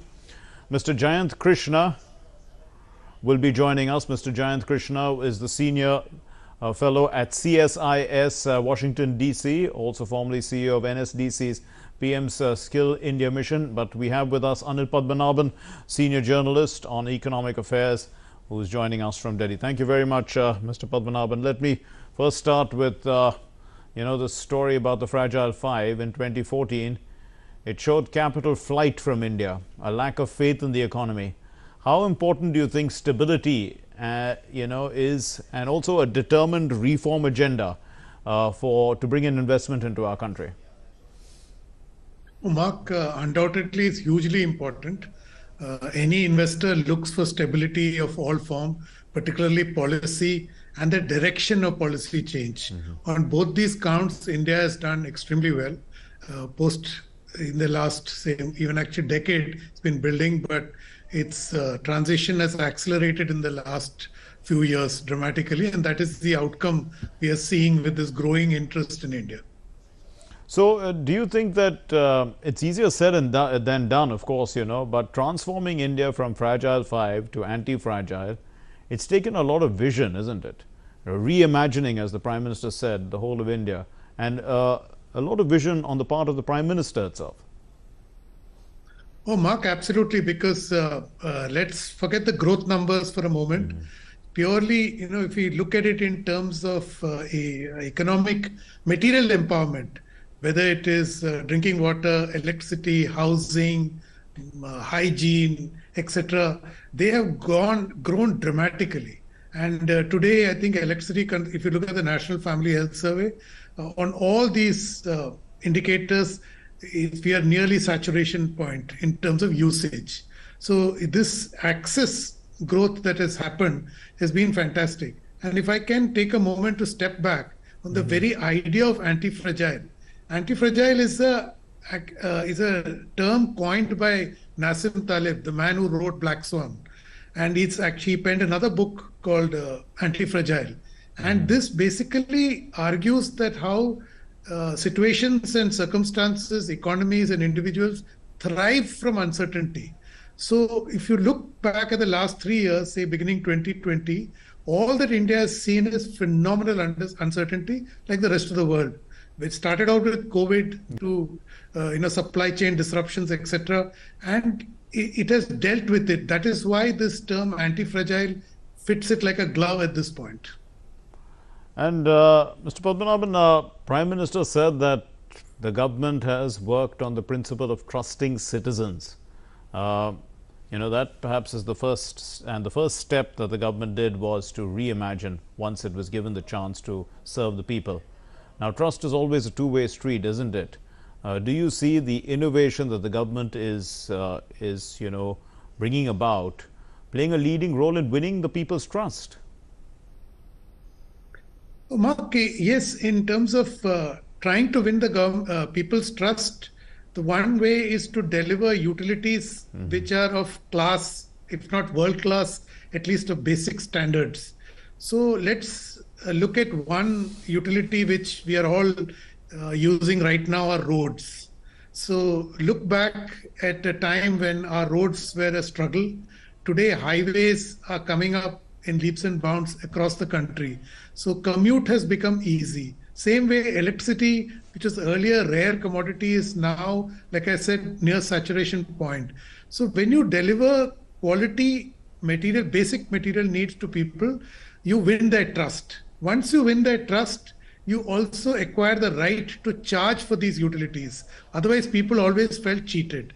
Now, the ball is in the court of users, which is all of us. So we need to, there's again a mindset reset that we need to undergo. We need to learn to use these amenities. I think today Narayana Murthy made a great remark when he came to Delhi, and he said that I'm most disappointed with Delhi that the way we deal with public infrastructure. So that is the trust. The trust, like you said, is a two-way street. Now the onus is on us to reach out and handshake with the government. I can see that we are also joined by Mr. Jayant Krishna, who is the senior fellow at CSIS, Washington, D.C., joining us from Bengaluru. Thank you very much, sir, for being with us. You know, Mr. Krishna, the combination of physical and social infrastructure, we have roads, we have railways, ports, airports, along with schools, healthcare, institutions of higher education and safety nets. You were also involved with Skill India mission. Now, all governments aim to do this, but how has the Modi government been different and more effective in its approach?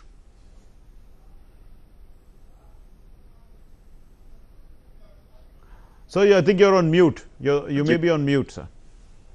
I am not on mute. Yeah, okay, fine. I can hear you now. Thank you. Go ahead, sir. Yeah. So I think fundamentally, Mark, what has happened, Modi government has brought a sense of urgency and a sense of purpose, you know, and the velocity of decision making has become faster. There is no doubt about that. You know, I mean, you look at from a variety of spectrum, you know, so I'm not making an outright comment on the quality of governance, but the velocity of action has surely become more important. I'm not even saying that, you know, it's reinventing India, but surely it is reimagining India like it has not been done in the recent past, or at least since the days of early 90s of economic reforms, you know. I mean, if you look at the infrastructure sector, you know, the focus on roads, metros in multiple cities, many cities within a state, flyovers, railway track expansion, everywhere. You know, I think the roads are getting constructed like never before in the country. There is no doubt about that. We had airports, we had airstrips, but many of them are getting newer terminals, or airstrips which were lying dormant are getting revived, and regional connectivity has been established. So I think if, as they say, you know, if you double the speed, you triple the economy. So I think that seems to be happening in the last few years. So and not just that, if you look at education, you know, and the government brought about the new education policy after a lot of change after several years. And you know, and that focuses on research, on the National Research Foundation, research-only universities, vocationalization. I mean, it talks about how skills development has to become an integral part of the mainstream education. You know, so I think a lot of that is happening. I mean, during COVID, I was amazed to see how the entire nation, you know, transformed to online education, which, you know, the digital divide notwithstanding. Yes, there were difficulties in terms of availability of smartphones and laptops, but yet, you know, we saw a country in the action, and there is a problem, but there is a solution. And a lot was done to ensure that learning outcomes are not compromised, you know, beyond you know, a level. In the earlier 5 years of the government, the Skill India mission was launched. You know, as soon as the government came in power, within a year or two. So Skill India, you know, I think that's the best way if our youths have to, you know, reap a rich demographic dividend. You know, so I think a lot of these things seem to have happened. Healthcare allocations have gone up, still a far cry from what it should be, but a lot has happened. We have seen how India became a COVID vaccine supplier, not just to its own needs, but you know, to the needs of several other countries, and for a lot of developing countries and underdeveloped countries, India gave those you know, COVID vaccines free of cost also. And within the country, you know, I think the decision that everybody will get the 2 jabs as well as the booster jab free of cost, that's a thing. How does healthcare insurance get you know, to the poorest of the poor, and you know, how do they sort of you know, Ayushman Bharat was again a watershed scheme. while on ground there are still some issues to be sorted out. It's in terms of the smooth, rollout. But a program and a mission of that kind will always take some time before it stabilizes. So I think these are some excellent things, which have happened, in the last few years, and therefore I completely agree that no longer a fragile five country, but I'm not so upbeat about the anti-fragile India coinage, but surely, I would like to put it like this: if I were the Prime Minister, I would have said from fragile five to robust five to resilient five to to reinvented five. I think that's what the government be doing. Sure, but Mr. Krishna, well, India is now a bright spot. We know that, and if we look at, it was the fragile five countries were those which were losing FDI at a rapid pace. The money was leaving the country, but India is continuing to see FDI flow in. In fact, FDI stood at $221.5 million US for January of 2023, compared to half that amount of $110 million US in January of 2022. So, looking ahead, how is India positioned, you think, in the medium term, with the rest of the world in a recession? So I think you would have seen IMF's statement that almost half of the GDP increase going in this year will come out of China and India. So I think Indian economy has become the fastest growing economy. And post COVID, the world has seen that how some of the manufacturing supply chains are intending to move away from China, or even if not completely move away, have alternate destinations for manufacturing other than China. And India is very well poised, to leverage that. I think that's something very, very important. We are ranking on the ease of doing, business has improved consistently. But I'm not still happy with the improved rank, because a lot more needs to happen. If India today has become the fifth largest economy by way of nominal GDP and third largest by way of purchasing power parity, there is no reason in ease of doing business also we should not have a similar rank, if not better. So I think while the improvement in ease of doing business ranking is appreciable, but a lot needs to improve. I think wherever the digital processing and online approvals and online and online licenses and those things have happened, the transformation is really remarkable.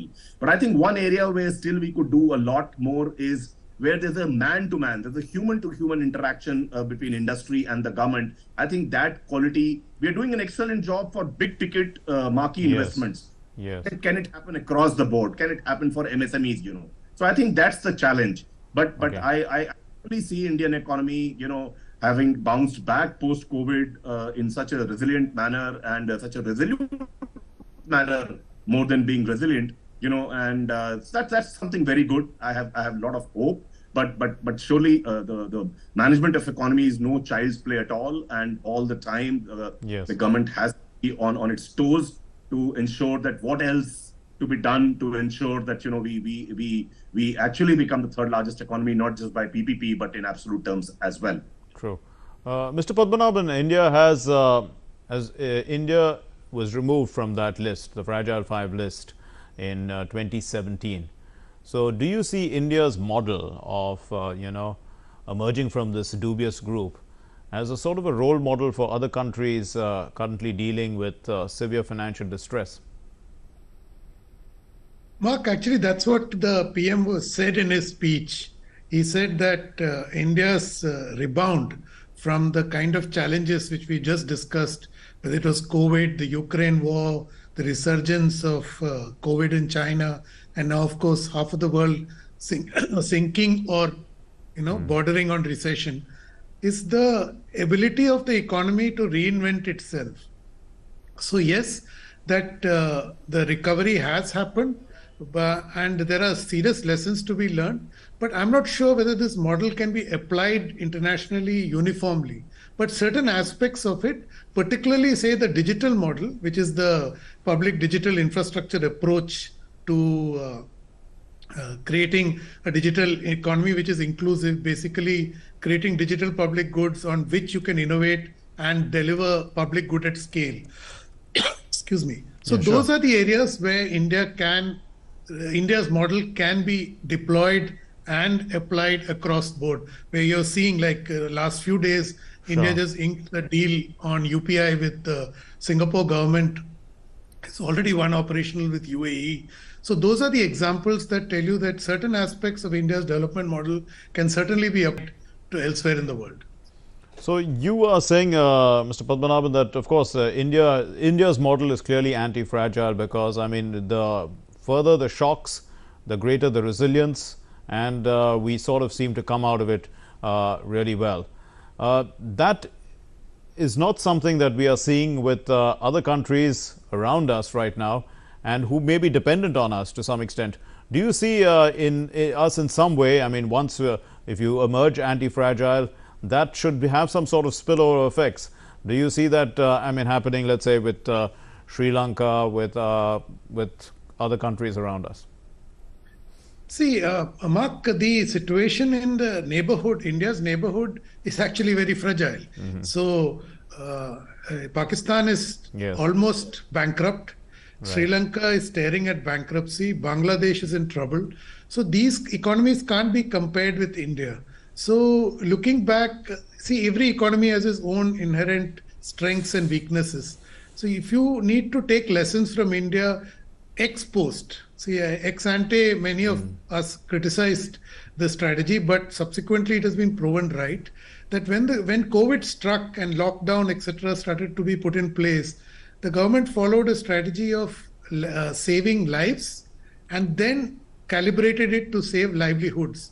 So they did not pump the economy with money or with the transfers that we saw in the rest of the world, which, looking back, has given India a certain cushion, which unfortunately other countries have not had. And of course, as Jayan just mentioned, the ability to deliver the vaccine anytime, one nation, one jab, it was phenomenal because it again rode on a digital backbone. So you ensured seamlessly that there was one line of defense on health, and the other side you protected, you started reviving livelihood, but more through supply side, not from the demand side.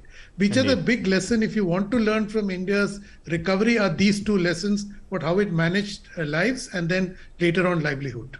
Indeed. Mr. Krishna, are the economic fundamentals good enough to absorb shocks obtained from, let's say, the hardening of the US dollar, which is one of the factors that people look at, inflation, the depreciation of a currency, issues like that? So hardening of US dollar actually, Mark, actually it could be good for export or deals which are negotiated in dollars. So, but the fact is that one has to look at I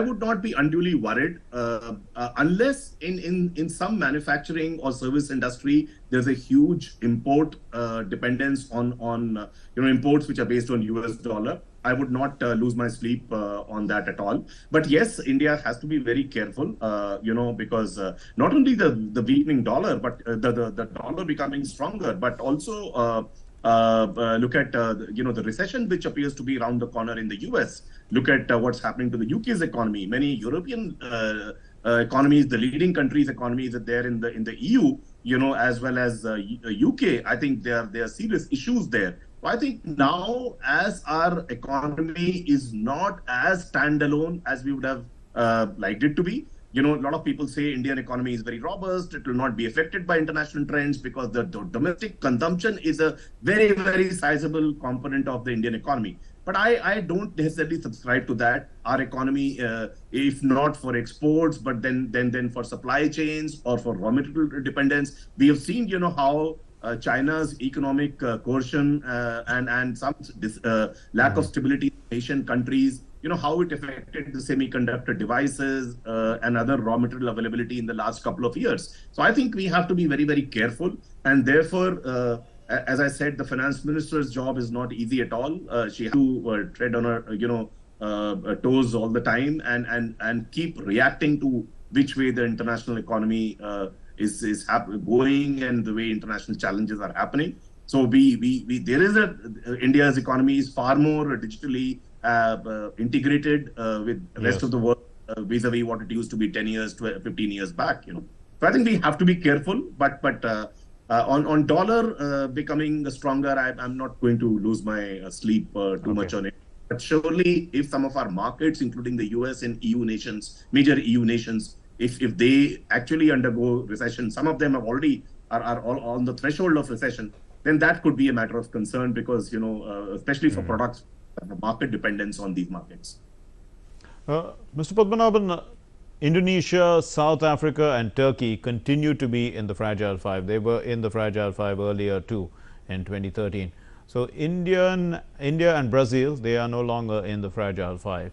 So do you see India's policy of self-reliance, also protecting our country from some sort of toxic inflows that could have effects on debt? Because, some of the other countries rely heavily on debt.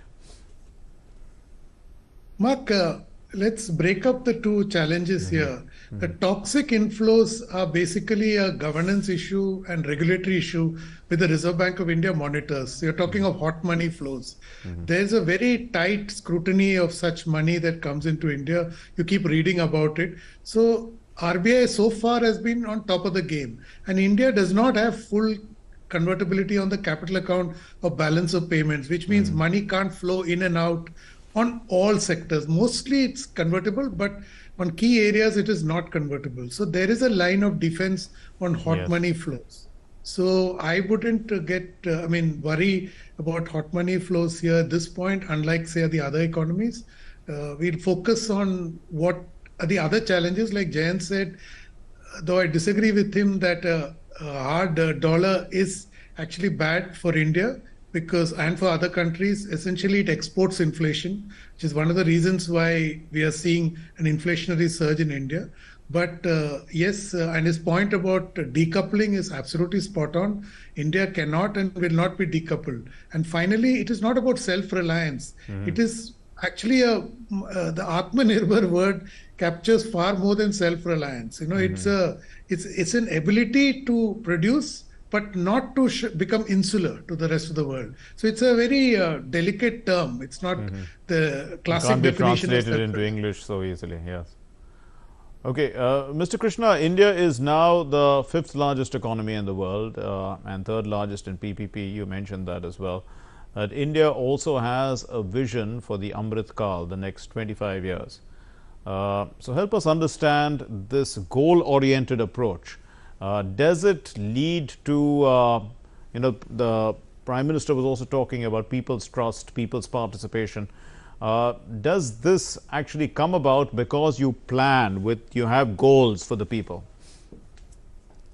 So, Mark, I would expect, going forward, if Amrit Kal really has to hold that kind of a promise for India, then the reform centricity of our economy must go on. That's very important.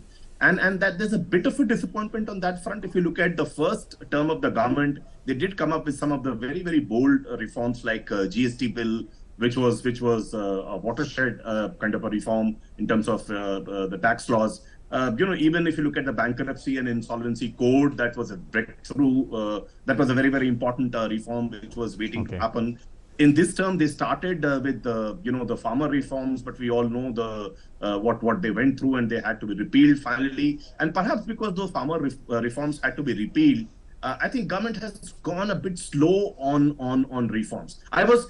Very few countries in the world actually looked at COVID and the pandemic as an opportunity to reform. There was some short-term reforms, especially on MSME side, labor law side. Many of these, lending side, a lot of these reforms happened during, during different, bursts which the FM had announced. So I think India looked upon it also as an opportunity to reform. But after that, somehow, perhaps, because of the repeal of farmer laws, somewhere the velocity has gone down. I would, if Amrit Kal has to become a reality, really India has to move forward, then some of these big ticket reforms which are still lying, were not work has happened, the land reforms and the labor reforms. I think government has to act on that very, very seriously, because continue to be a stumbling block in soliciting big ticket investments. See, I was the group CEO of UK India Business Council, and a lot of investment that we used to track. There's all over the world, like some kind of a regulatory. Sure. That's Mr. very Krishna, important. we're running short of time, so let me just get the last word in from Mr. Padmanabhan. You know, globally, how does the trade war, I mean, that's the US-China one, and the real war with sanctions on Russia, put India, Indonesia, other countries in the G20 at leadership positions in a position to emerge stronger in this anti-fragile kind of approach? Mark, very big, very huge. The conflict has disrupted supply chains afresh after the entire COVID-19 pandemic. And this is manifesting simply in high energy prices. At the moment, they have dropped below $100, but that's primarily because China is struggling with its economy. But minute the Chinese economy stabilizes, these oil prices will go back up unless and until this conflict is resolved. So yes, it's a huge impact, and it's also the reason that half the world is facing recession because of this prolonged one-year conflict that we are seeing.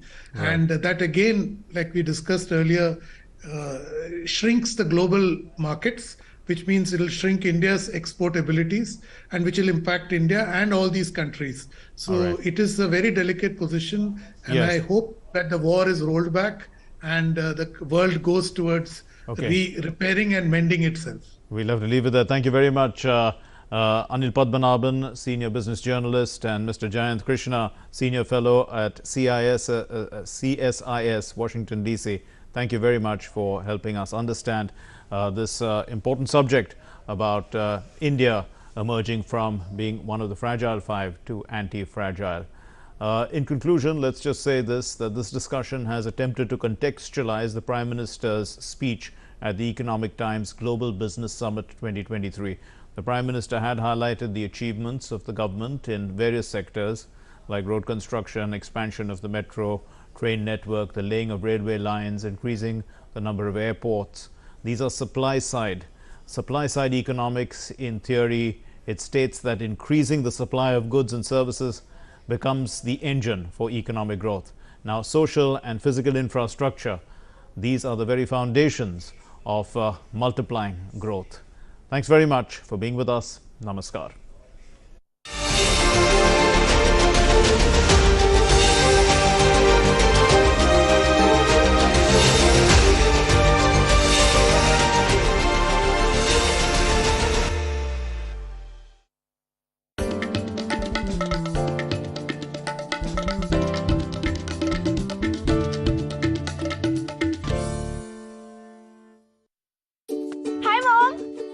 Shopping बाबूजी, आपने इसे बिगाड़ के रखा। Limit में करो तो कुछ बुरा नहीं होता है। बिना लिमिट शॉपिंग करेगी आपके कार्ड पे ऐड ऑन जो है।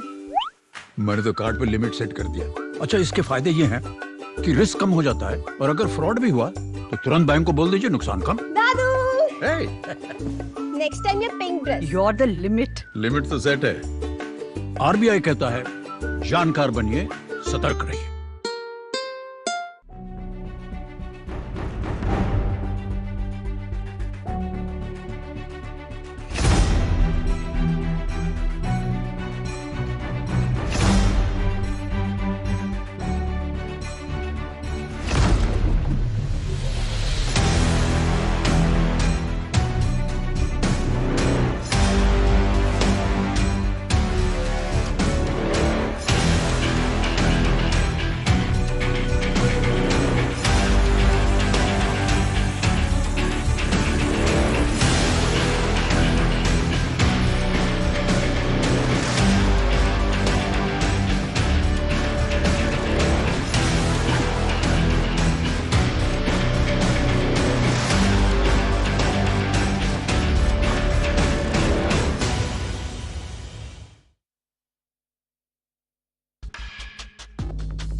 and welcome to Sports Bars, your daily dose of sporting action from across the country and the world. It's a do-or-die clash in Women's Cricket World Cup semi-final today, where India and Australia, two strong contenders for the title, face each other at the Newlands in Cape Town. But there will be only one winner.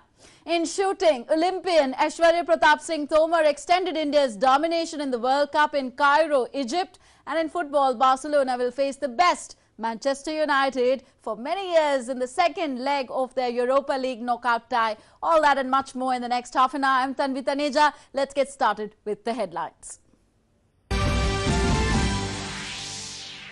In women's cricket, India face Australia in the ICC T20 World Cup semi-final at Newlands, Cape Town in South Africa this evening.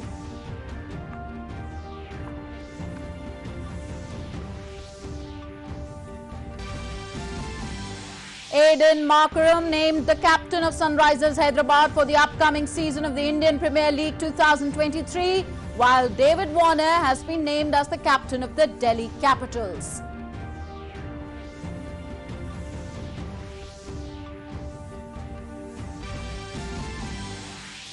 Olympian Aishwarya Pratap Singh Tomar extended India's domination in the Shooting World Cup in Cairo, Egypt by winning the 50-meter rifle 3 position gold.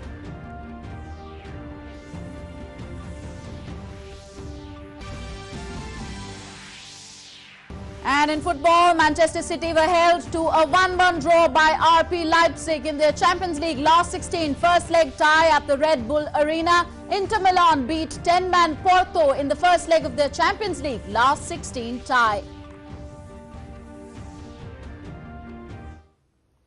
So our lead story in Sports Bars this hour, India and Australia, two strong contenders for the title of the Women's World Cup, face each other in the first semi-final at the Newlands in Cape Town this evening. The two rivals also faced each other in the finals of the 2020 edition, where Australia won the title by defeating India. Our next report does a sort of a SWOT analysis of both the teams. Take a look. The ICC Women's T20 World Cup in South Africa has reached towards the business end of the tournament. India and Australia, two strong contenders for the title, will face each other in the first semi-final at the Newlands in Cape Town on Thursday. The two rivals also faced each other in the finals of the 2020 edition, where Australia won the title by defeating India. Led by captain Harmanpreet Kaur, the women in blue will be eager to turn the tables this time around. India has been among the top teams in the last 5 years, but could not win any major trophy. Team India has reached the semi-finals of yet another ICC tournament. The Harmanpreet Kaur-led side has won 3 of the last 4 matches in the group stage. They were defeated by England in the group stage, which raised concerns in their middle order. Opener Smriti Mandhana is in excellent form. She has scored a half-century in the last 2 matches. However, Shafali Verma has not been able to convert her starts. The team will expect a big innings from Shafali in this important match. Captain Harmanpreet Kaur's form is a cause of concern for the team. If the Indian captain gets into rhythm against Australia, then the Aussies might face tough challenge. In the middle order, Jemima Rodriguez and Richa Ghosh have batted well in the competition so far. In bowling, Renuka Singh is in tremendous form. She took 5 wickets against England. She can prove to be a very important against Australia as well. Apart from this, Deepti Sharma and Radha Yadav have led the spin department for India. On the other hand, if we talk about defending champions Australia, the team is unbeaten in the competition so far. They had won all their matches in the group round. Australia's dominance in the T20 World Cup can be gauged from the fact that this team has entered the finals in 6 of the 7 T20 World Cups held so far and has emerged victorious 5 times. The Australian team, led by Meg Lanning, has reached the semi-finals after 22 consecutive matches in T20 matches. The team has a lot of depth in both batting and bowling. Talking about records, Australia has defeated India in the finals of 2 major tournaments in the last few years. Australia defeated India in the final of the T20 World Cup in 2020. And at the same time, in the Commonwealth Games held in Birmingham last year, Australia won the gold medal by defeating India in the final. The two teams have also met 5 times in the T20 World Cup, with India winning twice. The positive side for the Indian team is that since March 2021, Australia have lost only 2 matches across all 3 formats of cricket. In both these matches, India have beaten them. India also defeated Australia in the group round of the 22 T20 World Cup. Sports Desk, DD India. And our correspondent Narayan Singh now joins us to talk more about this do-or-die clash today. Narayan, yes, India entered the semi-finals defeating Ireland through the Duckworth-Lewis method. Now, can India overturn the dominance of Australia in this World Cup?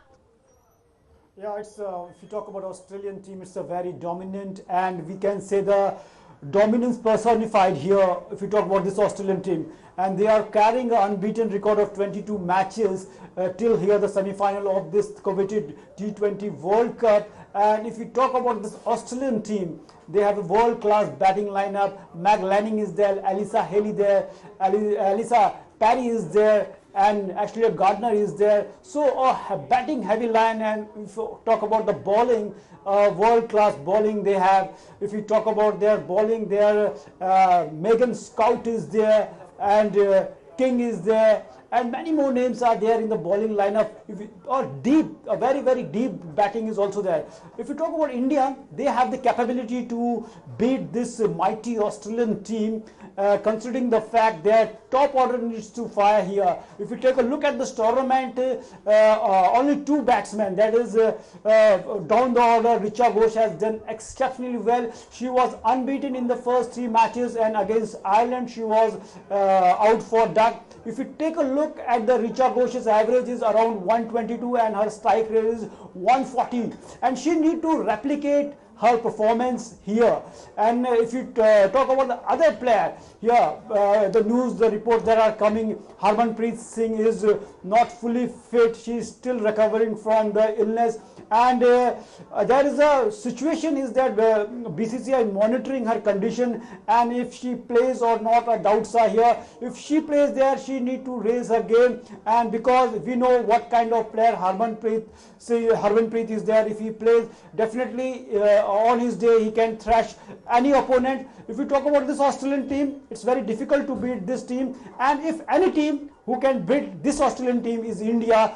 If you talk about their form in the one-day cricket in the World Cup, in 2017 World Cup, they faced a first defeat of the decade in a ODI World Cup, and that was against India in the semi-finals. One Harmanpreet Kaur scored a epic knock of 171 runs. So a fitness of Harmanpreet Kaur will be a very big issue, because she's a big match player, and against Australia, if she brings her A game, definitely it can be a good thing for India. So if we talk bowling, Vastrakar is also out because of the illness. She is not playing, and we have seen in this tournament so far only Renuka Singh is bowling, and from the other end she is not getting the kind of support she needs. And other thing that India needs to address their dot ball percentage. If India can do these few things, definitely they are capable. And in the past also we saw that in 2020-22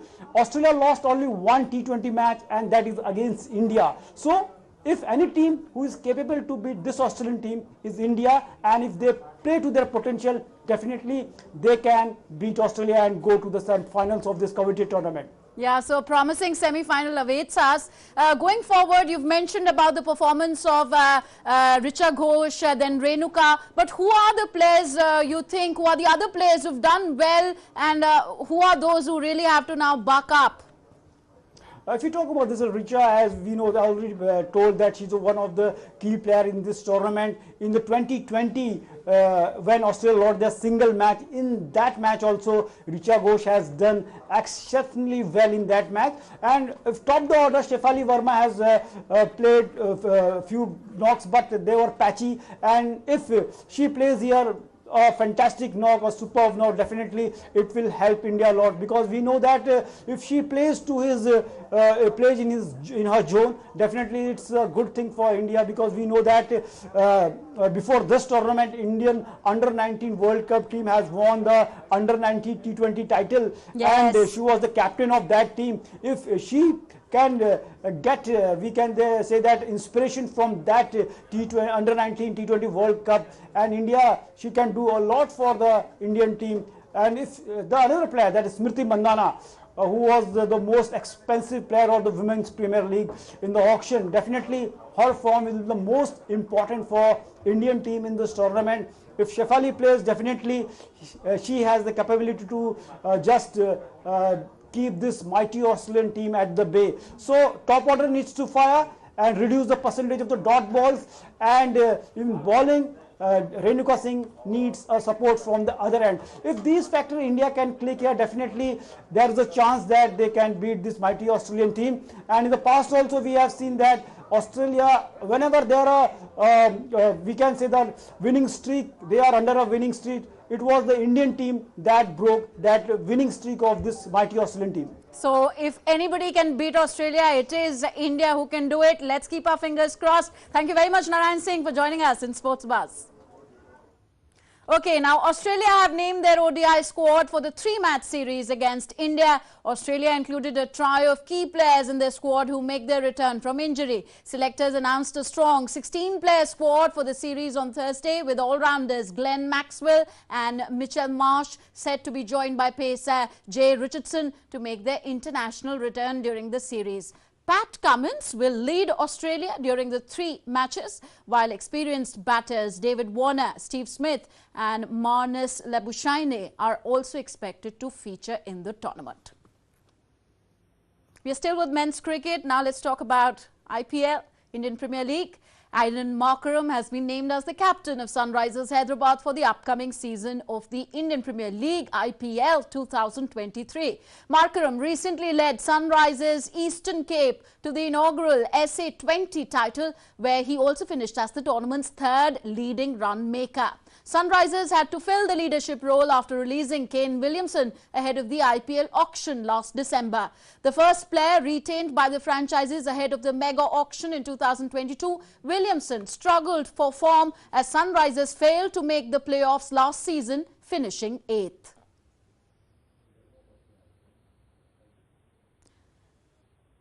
And David Warner will be leading the Delhi Capitals team in the forthcoming 16th edition of the Indian Premier League in absence of regular skipper Rishabh Pant due to severe injuries faced during the accident that Pant was a part of in December 2022.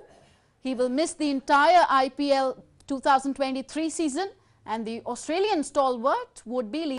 David Warner has been appointed for the captaincy role. Indian all-rounder Akshar Patel will be his deputy. Akshar has been in brilliant form across formats and has been performing really well in the ongoing Border Gavaskar Trophy as well. Shifting gears in Sports Buzz now, let's talk about shooting.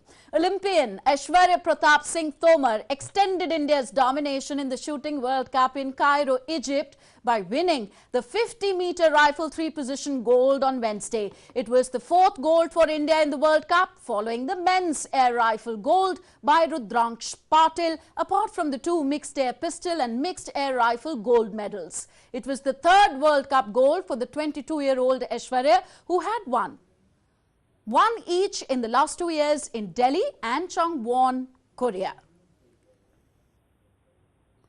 And talking about India's super performance across other tournaments, well, Indian boxer Narendra reached the quarter-finals of the ongoing 74th Strangya Memorial International Boxing Tournament in Sofia, Bulgaria on Wednesday. Asian Championships bronze medalist defeated Congo Gerlon of Ecuador in a thrilling contest to move into the men's 92 kg plus quarterfinals. Narendra edged past Gerlon after securing a 3-2 verdict.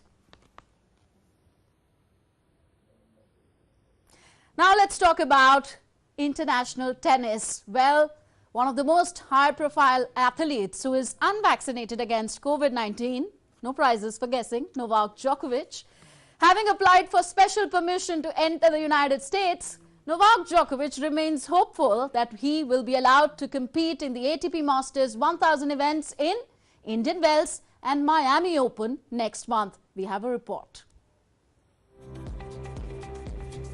World number 1 Novak Djokovic on Wednesday said that his plans for the season depend on the United States and he is looking forward to a positive decision soon. He said that he was hoping for a positive outcome shortly, having applied for special permission to enter the United States to compete in ATP Masters 1000 events in Indian Wales and Miami that begin next month. The Serb, who injured his hamstring at the Adelaide International 1 back in January, played with the injury throughout the Australian Open. He even kept himself out of practice on his off days to ensure he did not aggravate it any further. Djokovic, one of the most high-profile athletes unvaccinated against COVID-19, added he would return to the ATP Tour in Dubai next week after winning a record-extending 10th Australian Open title and his 22nd Grand Slam last month. Djokovic hopes that he will be there for the US Open since it's 6 months away and it's one of the 4 biggest events in the history of the sport. Well, US Open is still far away, you know, it's 6 months away, so I hope that I'll be able to be there. I can't give you any additional answers really to that. You know, US Open is one of the 4 biggest events in the history of our sport, so of course I would love to be there. I've received the most beautiful reception and support of the New York and American crowd during the finals of 2021. Then I unfortunately lost to Medvedev, but I experienced something that I never experienced in New York, so I really want to go back and connect with people even more and hopefully play the best tennis and eventually get another trophy there. The US vaccine requirement for foreign air travelers is not expected to be lifted before the main draw begins at Indian Wells on March 9 and the Miami Open later in the month, meaning Djokovic could miss out for a second straight year. US President Joe Biden's administration said last month it would lift COVID emergency declarations on May 11, but Djokovic, named on the Indian Wells entry list, said he had submitted the required documentation for special permission. Indian Wells tournament director Tommy Haas said last month it would be a disgrace if Djokovic was not allowed to compete in the US in 2023 after the Serbian also missed last year's major at Flushing Meadows. Djokovic, who missed last year's Australian Open and was deported from the country due to his vaccine status, has said he would skip Grand Slams rather than have a COVID shot. Look, last year I did miss both Indian Wells, Miami and all the US Open swings, so it wouldn't be the first time if it happens. I mean, I hope it doesn't. But that's all I can do. All I can do is hope at the moment because you know, my position stays the same. So there's not much else I can do except wish for a positive result.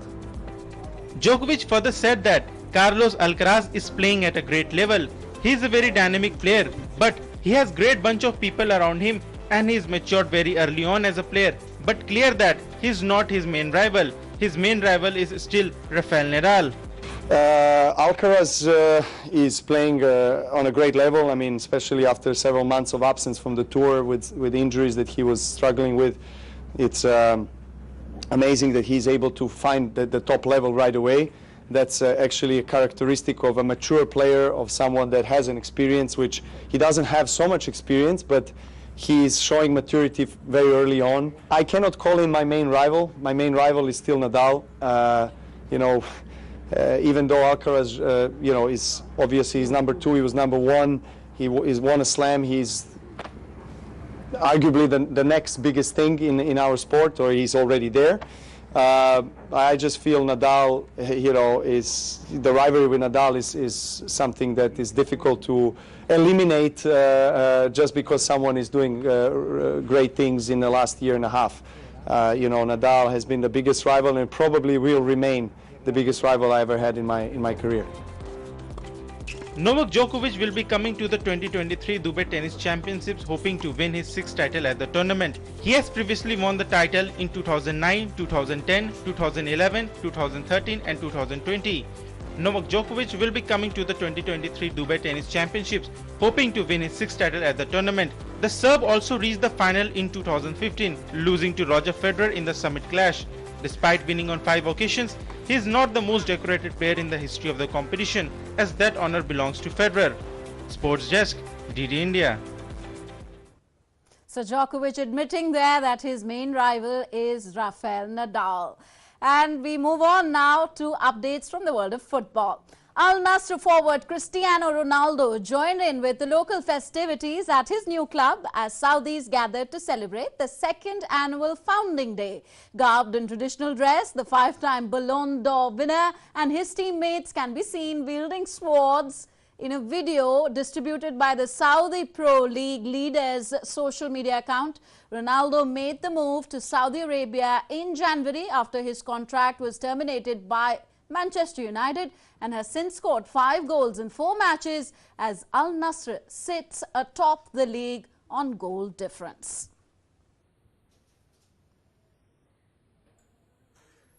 Barcelona will face the best Manchester United team for many years in the second leg of the Europa League knockout round tie at Old Trafford, the La Liga leaders coach Xavi Hernandez said on Wednesday. After fighting back to earn a 2-2 draw with the Premier League side in a pulsating game at the Camp Nou, Xavi believes his team will need to be at their best on Thursday to advance to the last 16. Here to compete. We have desire and passion. I think we come here in good shape despite the players we are missing. But that is no excuse. And from here, we are going to try and put our best foot forward. It is clear that Manchester are having the best moment they have had over the past few years, and it's going to be tough. But I think we have got the team to get through to the next round. United are unbeaten in their last 8 games in all competitions and are third in the Premier League standings on 49 points, 5 behind leaders Arsenal. They were the better side for the large parts of the first leg and controlled the tempo, but were denied by goalkeeper Marc-André ter Stegen, who made several outstanding saves to keep the Spanish team in the tie. Xavi will be without the injured Pedri and Ousmane Dembele, while Gavi is suspended. It is a really good opportunity, as I said before. I think it is a test, because every match is a test for Barcelona, but this one even more so. It's European. It's against a tough opponent who are having an extraordinary moment. It's really a great opportunity for us. We come here at a good moment and with confidence. We are leaders in the league. We are in the semi-final of the Copa. We have already won a title, but tomorrow is another test, another competition, and we have to give our all. We have to have the right mentality tomorrow.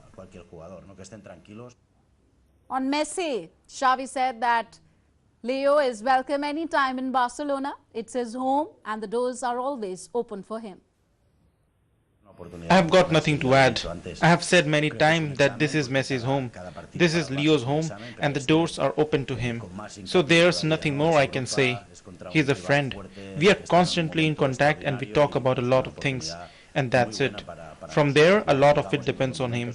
What he wants to do in the future and what fits with the club too. But this is clearly his home. There's no doubt about it.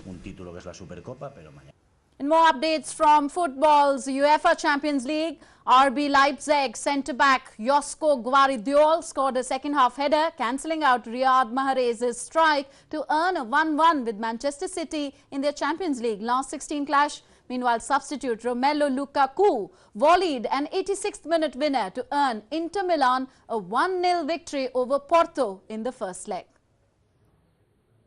Manchester City were held to a 1-1 draw by RB Leipzig in their Champions League last 16 first leg tie at Red Bull Arena. Riyad Mahrez scored his 12th goal in his last 20 games as City dominated the first half, but the game was turned on its head in the second half, with Bundesliga side unfortunate that they only had Josko Gvardiol's equalizer to show for an impressive performance after half-time. City will remain favourites ahead of the second leg in Manchester in 2 weeks' time, but Leipzig will now fancy their chances of causing a shock. Substitute Romelu Lukaku scored the only goal as Inter Milan beat 10-man Porto in the first leg of the Champions League last 16 tie. Lukaku converted a rebound after his first effort was bounced off the post in the 86th minute at the San Siro. Porto had Otavio sent off in the 78th minute for 2 bookable offences and could not keep Inter out. The second leg takes place at Porto's Estadio do Dragão on 14th March. Lukaku, who has played for Chelsea, West Brom, Everton and Manchester United, came on in the 58th minute for ex-Man City striker Edin Dzeko and became the match winner after he reacted quickest when his header hit the woodwork.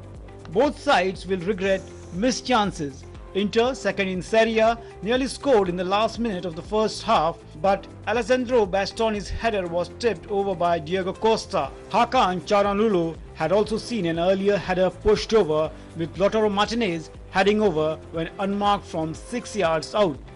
Sports Desk, DD India. So with that, it's a wrap in this edition of Sports Buzz. Hope you enjoyed watching our show as much as we like presenting it before you. We'll be back tomorrow same time with all the latest sporting action and of course the latest trending sports buzz. So until we meet again, you take very good care of yourself. Thank you for watching. Namaskar.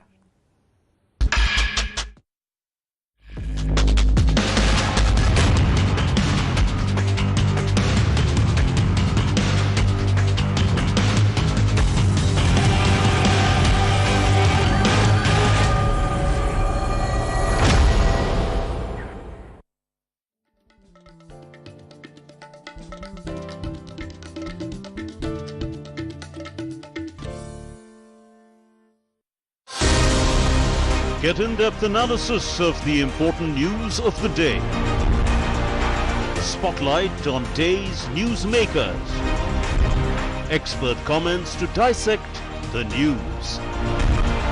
Get the finer points of the matter. Watch Dateline 5 p.m. on weekdays on DD India.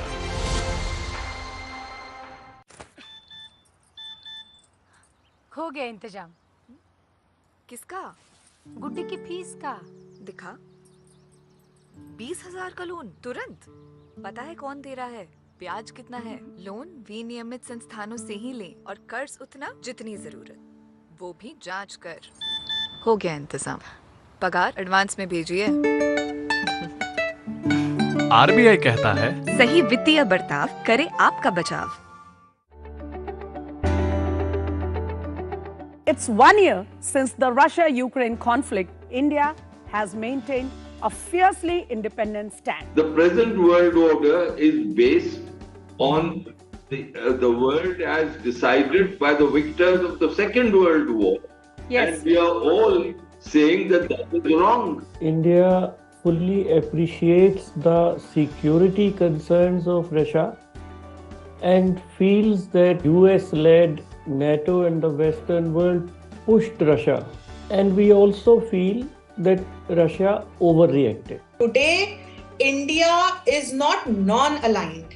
India is aligned to all those groups, all those forums, all those platforms that work on positive global agenda.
The changing world of news. Headlines that you wake up to. News that shapes your day. Stories that matter to you. The latest and most accurate updates. A fresh start to a new day. The Breakfast News, Monday to Friday, 8 a.m. on DD India.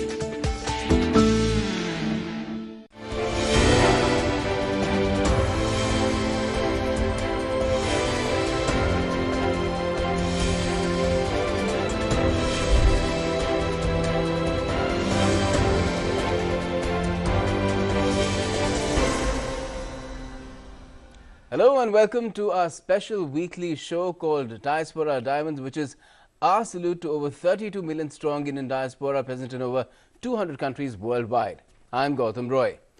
The show launched this month around the time the 17th Pravasi Bharatiya Divas convention was held in Madhya Pradesh's Indore city. PBD provides a platform for the overseas Indian community to engage with the government and people of India and share their experiences and insights.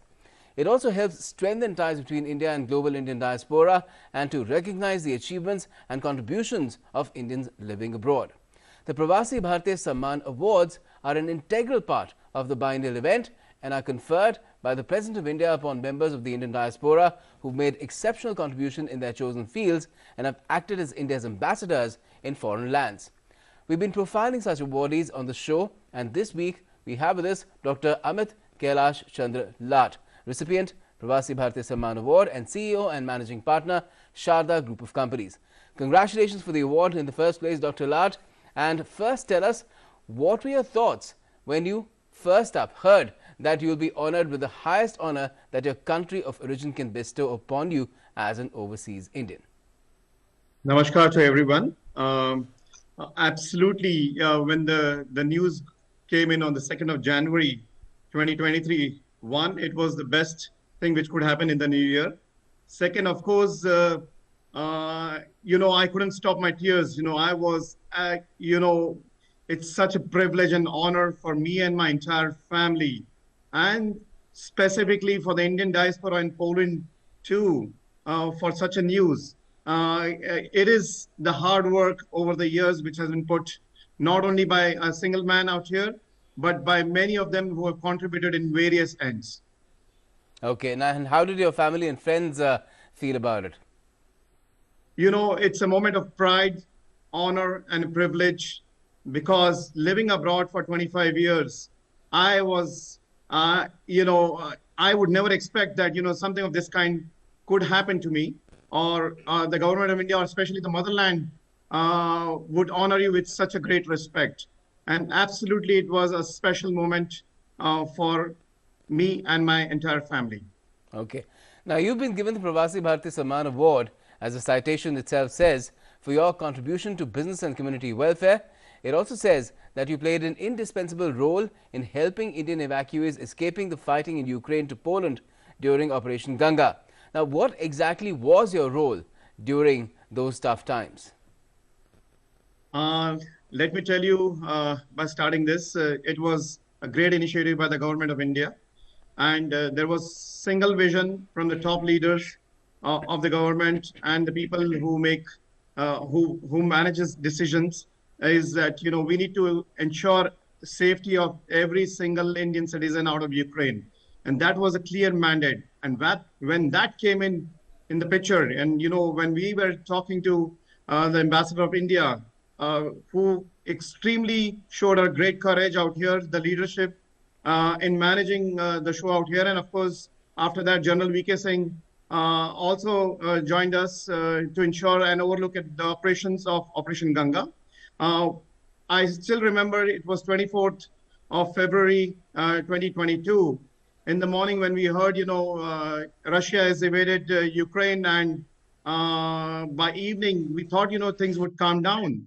But it seems that, it was becoming a never-ending story. And by evening, the government of India thought, we have to evacuate our Indian nationals. And around, it was 8:30 in the evening, I remember a call coming from the Indian embassy, from an senior officer saying that, Amitji, we need to find accommodation, government of India is planning this and this, and we need to find a suitable accommodation at some city which is closer to border of Ukraine, Poland. And I asked the officer, I said, what is the requirement? and he said, we need 250 beds. And of course, to ensure that, our children would have breakfast, lunch, dinner, everything in the entire catering, which should be also in place, offered by the hotel or by the motel. So, of course, in next 30 minutes, the entire team got into action. People from the diaspora also got into action. And I remember till 2 in the night, we made close to 150 plus calls. And after a point, we realized that this is mission impossible, that, 250 beds and in a city which is near to the border. Yeah. Why? Because it's a simple reason that, number of Ukrainians who escaped actually Ukraine to Poland, they had done their bookings through various search engines, through various travel, sites. Hotels, motels were full. When we started making calls, the hoteliers first thought, some of them thought we are joking or we are crazy. And some of them, they said, they can offer us 2 or 3 rooms. Some of them, they even quoted us 400 euros a night. Okay. So, that was heartbreaking for us that, this was one thing was very clear, that the government of India wanted a facility in one place so it could be managed and, arranged in a proper manner. And to get a facility of 250 people was next to impossible till 2 in the night. And then, after making few calls to our good Polish friends, Poland is a great friend of India. The idea came up that, we need to reach out to a convention hall. And I still remember giving a call to the chairman of that convention hall with the hotel. And I said, Dr. Mazur, I would like to discuss with you about the convention hall you have. And he said, what, I think, gentlemen, you don't realize it's 3 in the morning. And, I'm not the person responsible for booking of convention hall and hotels. Please be in touch with my booking team. And then I said, wait, let me explain to you the entire thing. I narrated him the entire scene of what is happening, what are the requirements of government of India. And this was our great conversation in the Polish language. And the gentleman asked me how long I've been living in Poland for. And I said, it's been 24 years. And he said, yes, congratulations to your great language of Polish. You speak like a Pole. And I said, Dr. Mazur, thank you very much. But tell me one thing, that are you able to help me in this? And he said, give me 30 minutes. He reached the convention hall from his house. And the gentleman does a video call to me from the convention hall where I could see few hundred chairs. And he said, yes, I'm able to give you this. I said, no, Dr. Mazur, we need beds, not chairs. And he said, you are giving me something which is impossible. I said, Dr. Mazur, we need to get this done. Anyhow, please help me. We have to arrange this for our youth of India who are stuck, our citizens of India who are stuck on the other side of the border. And believe me or not, after 3 hours, the scene was completely different. The entire convention hall to major rooms were equipped with beds. It was magical. It was absolutely magical. I still remember tears in my eyes when I saw this. And the first message goes to the ambassador and to our closest group, which was created by MEA, that yes, we have 250 beds ready. Great. And now the second choice was, what do we do now with other things? So we prepared a menu card. I spoke to the head chef and in coordination with the Indian Embassy, and we decided what should be in the menu. So, breakfast, lunch, and dinner, everything was decided. The meals were decided to ensure that these students would come from a long distance, after their, journey, which nobody wants to remember.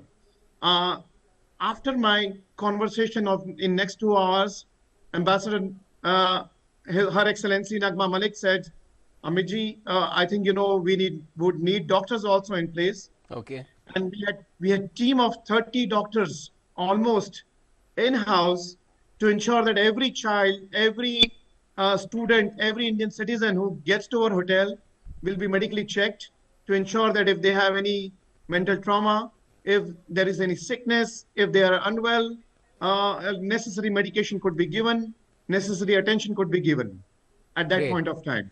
Okay, so how did this all come together? You were coordinating things, but I'm sure a lot of other people from the Indian diaspora, the Indian community there in Poland, it's 10,000 strong. They must have helped out as well. Even Poles, you mentioned one of them, the one that you called at 2 in the morning. they also would have helped. The Indian diaspora played a very, very important role at various ends in terms of coordinating with students, telling them the location, to ensuring that which border to cross. There was a video message recorded by Ambassador Nagma Malik, which mentioned clearly on which border the students have to cross. And the officers on the other side were waiting eagerly to receive them, to ensure to get them to the right hotel. And entire coordination was done by the MEA team and the Indian Embassy team, who were at the border at the hotel. Indian diaspora, is quite spreaded, and I would rather put it, our numbers are large. To our surprise, around 45,000 Indians living in Poland. And these are business professionals, businessmen who are residing in this country. And many of them, they have great command over the language. They really played an indispensable role in terms of making this operation extremely successful. And we are really thankful. As we say, Poland was the first one to help. The Polish community, Poles at every point of time, they were standing strong with us to ensure that this is our common goal, to have a safe passage for Indian nationals back home. Okay, I think I had a very conservative estimate of the number of people of Indian origin there in Poland. Thanks for correcting me. But apart from time and effort, did you and others have to contribute in any other manner as well, make other sacrifices to help the evacuees or even the larger millions of refugees that came in? I would rather put it this way. I still remember I was supposed to leave for Turkey for a business conference where I was speaking, and now it was our leadership conference where the textile industry was supposed to meet. And when this call came in, we completely forgot about our businesses for 2.5 weeks in terms of ensuring, and one priority which was of me, my colleagues, in the entire office, whether it was out here in Poland or it was back home in Rajasthan, in Bhilwara, where anywhere which was required were coordinated by the teams, because we wanted to have number of buses which had to be coordinated. We wanted to have a number of things. We need to assure parents that, their child, their, family member who is with us will reach home back safe. Not only that, on the borders, the relevant teams are deployed. I still remember phones were ringing. For one particular student, there were 9 different calls coming from various family members asking about how, what, and I could see a lot of aggression also and frustration with those parents. They were little abusive in terms of certain languages which they were using, but we had to calm down and explain to them that everything is put in place to ensure safety of their children back home. All right. Now, how do you look back at this entire experience on Operation Ganga, a war which was supposed to be over in a matter of days is still on? Estimates say over 9 million people crossed into Poland to escape the fighting, and the world is still suffering its consequences. Operation Ganga was an extraordinary operation. Even Europeans were surprised at how passionate the government of India is about your citizens. We were the only ones who actually ensured and evacuated their citizens.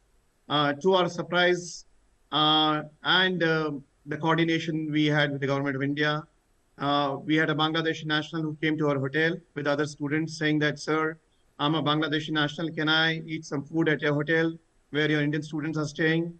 Can I sleep here?"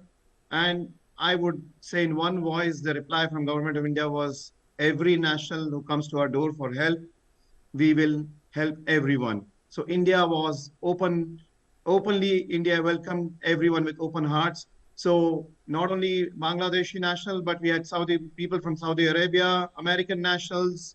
We had people from UAE, Ukrainian nationals. There are a number of nationals who flew back with us back home in India. And the government of India ensured that, everyone who comes to us, we would help them at every possible way. And when we talk about what is happening at this moment, it's a very unfortunate situation. It's been almost close to a year today. In fact, it's going to be 11 months exactly today, 24th of January. We have 11 months past, but the trauma is still there. The drama still continues. and I don't know when this is going to end. Yeah, very sad. A lot of Indian students and others also who left Ukraine still have issues continuing their education because of the ongoing fighting. Are you or other members of the Indian community in Poland part of the effort, even now, to somehow help them out? Absolutely. I would rather put it this way, that students from who were evacuated from various countries, via various countries, it was Poland, Romania, Slovakia, and Hungary. Many of the students have come back to Poland. We had prepared a comprehensive list of 15 medical universities, which were shared with a lot of students so that they can reach out to those universities directly and secure those admissions. Of course, there were challenges with many students in terms of getting their documents from the Ukrainian side, but many of them they managed. And even in the month of October, November, December, students got admission into Poland. I can specifically say about Polish universities, where many of the Indian students who were studying in Ukraine have joined in the Polish universities. Beyond that, one more thing I would like to highlight here is, which is very interesting, some of the Ukraine universities have opened their campuses in Poland. Okay. And this is very interesting. Yes. So, you know, they didn't have to take any internal transfers. They didn't have to take any transfer to different universities, but the same university is running a campus out in Poland with the same faculty members. All right. And, you know, overall, it must have been a bittersweet experience. Any fond memories or something that makes you smile, chuckle, or even laugh when you look back at the entire experience? Of course, you know, these students were really amazing. I would say after a while, once they were there, you know, it was a big dream team. Not only MEA officials, embassy officials, Indian diaspora, but even those students were there with us at every possible aspect, ensuring that everything goes safe, managing the entire operation in a way that everybody is satisfied. And if there were certain students who were traumatized, we dealt with even heart attacks with pregnant ladies. We had to rush a couple of them to hospitals. So, you know, it was a great balance and a great mix of how they all supported us at every possible way to reach to a goal what we are today. Wonderful. Now, also tell us about the Sharda group of companies which has been contributing to the Polish economy and society, since your award is also related to business as well. Absolutely. Sharda group of companies, we have manufacturing unit headquarters. Our corporate office is based in Bhilwara, which is in Rajasthan. And the group plays a very significant role in terms of trade between India and Poland. We are among top 20 partners for trade between India and Poland. And when we talk about textiles, we are in number 1, number 2 leading company. We were the first Indian company to win Forbes top 500 ranking 301. And I hope that, you know, we would come someday in top 100 in this country. What we have created here is, you know, kind of India, an approach to India for many manufacturing groups who are and leading groups in Europe. So when you talk about technical textiles, we play a very important role in terms of supplies of raw materials for the technical textile industry. Okay. When you talk about fashion industry, we simultaneously, you know, great fashion is created in India, and we help a lot of European companies, and we ensure that, you know, we exchange a lot of views with them of various fashion products which can be created, which can be sold into the European market with our help, not only in terms of giving them the designs, but also providing them relevant raw materials for manufacturing. Mm-hmm. And you hold certain positions in Polish and European business bodies as well. Just tell us more about, you know, how are India and Poland being brought together, where you know, their economies, their trade and other economic activities are concerned through these roles that you play. India, Poland are great friends, and I see that there is a substantial growth in terms of there are almost close to 10,000 Polish companies working with India.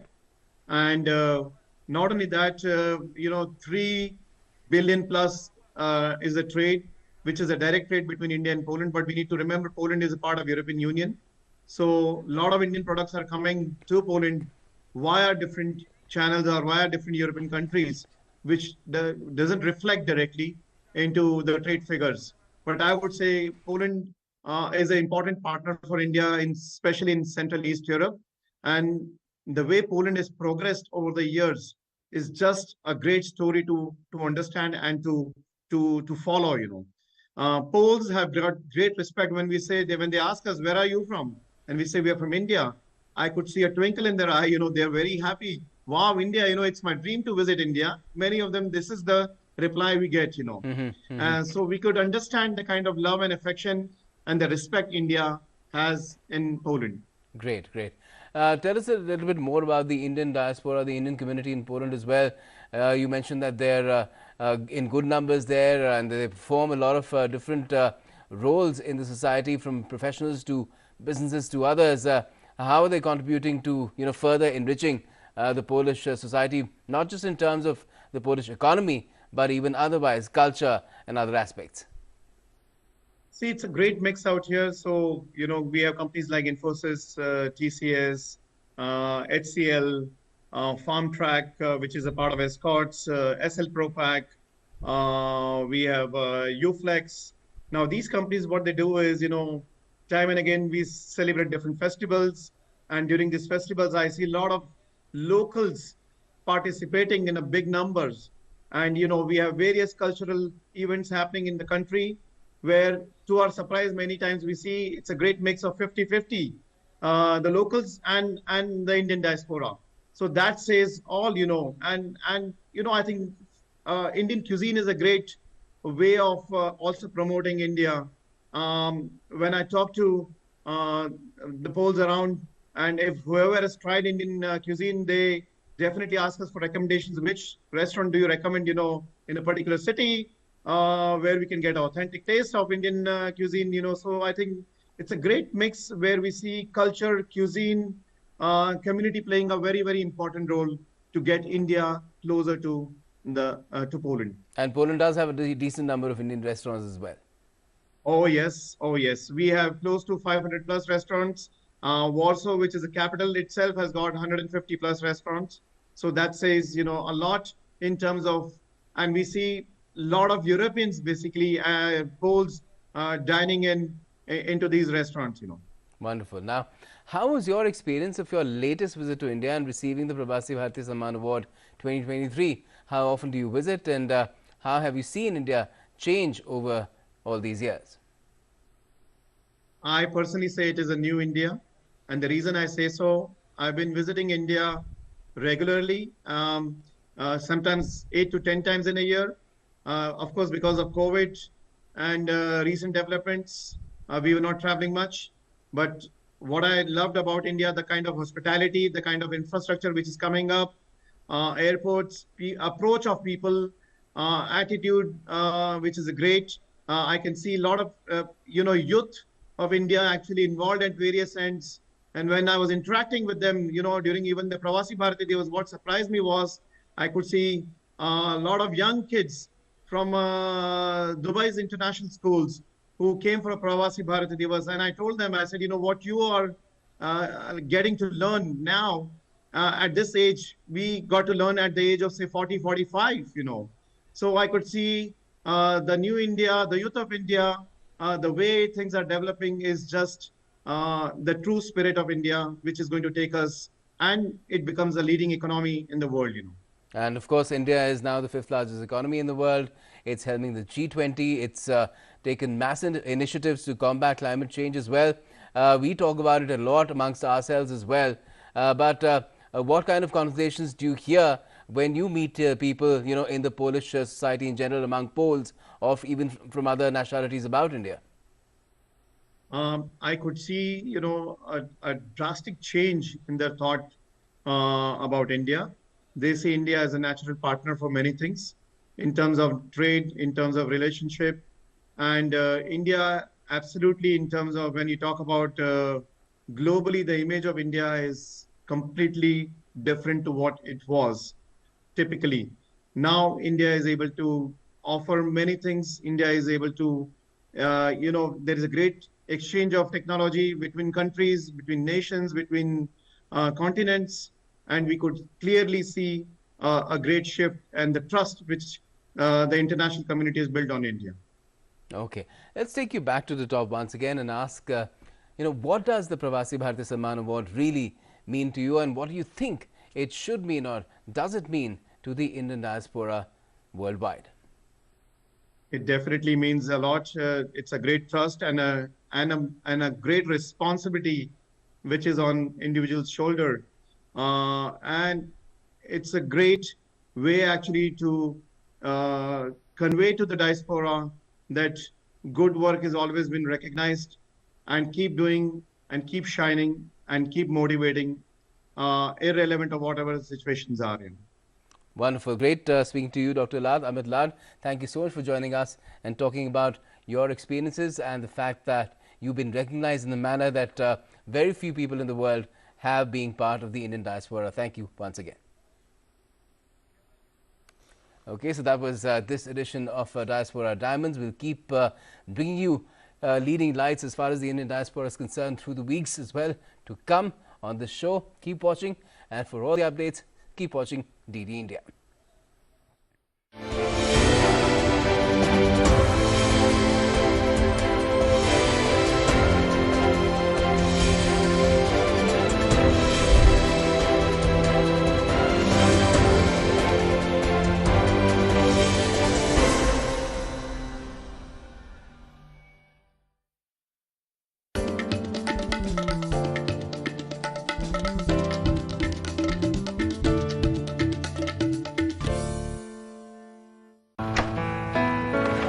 पापा ये सब? हाँ, जो चीजें सालों से बेवजह पड़ी हो उन्हें हटा देना चाहिए। ये भी दादाजी की पुरानी पासबुक और एफडी। अरे ये कैसे रह गया? पैसे गए? नहीं, उपाय है। बैंक खाते को संचालित करते रहना चाहिए, वरना खाता इनऑपरेटिव हो जाता है। ऐसे में बैंक से संपर्क करें, खाता सक्रिय करवाएं और आपकी रकम जो है उसे ब्याज समेत क्लेम करें। दादू ये? आरबीआई कहता है जानकार बनिए, सतर्क रहिए। सही कह रहा है। On the second day of the first Culture Working Group meeting, after discussing many important topics, delegates from G20 countries were not only taken on a tour of Khajuraho Temple, rather India's traditional and cultural handloom and handicraft were also introduced in Hunar Haat. The IMF estimates that around 55% of low-income countries are close to or in debt distress. I will continue to push for all bilateral official creditors, including China, to participate in meaningful debt treatments for developing countries. I'm also looking forward to robust discussions about the common framework process to help countries like Ghana. Watch India at G20 at 7:30 p.m. IST today on DD India.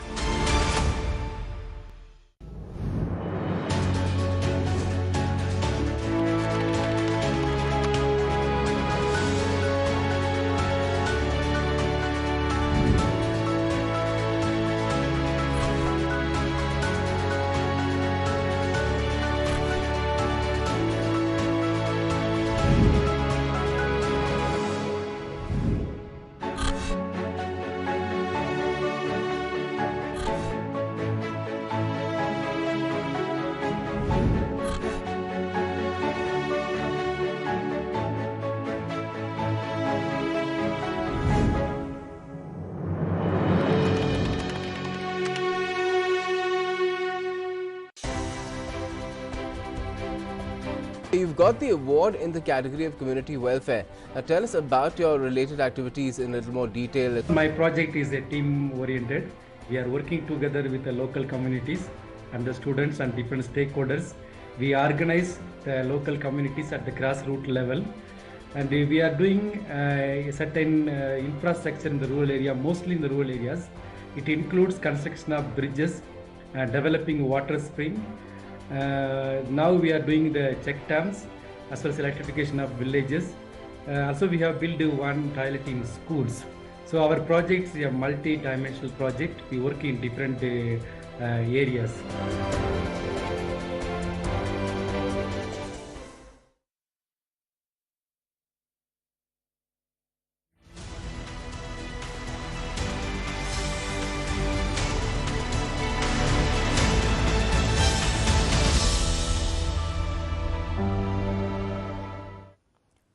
and welcome to Dateline 5 p.m. Today in the show we discuss about Prime Minister Narendra Modi's post-budget webinar on green growth.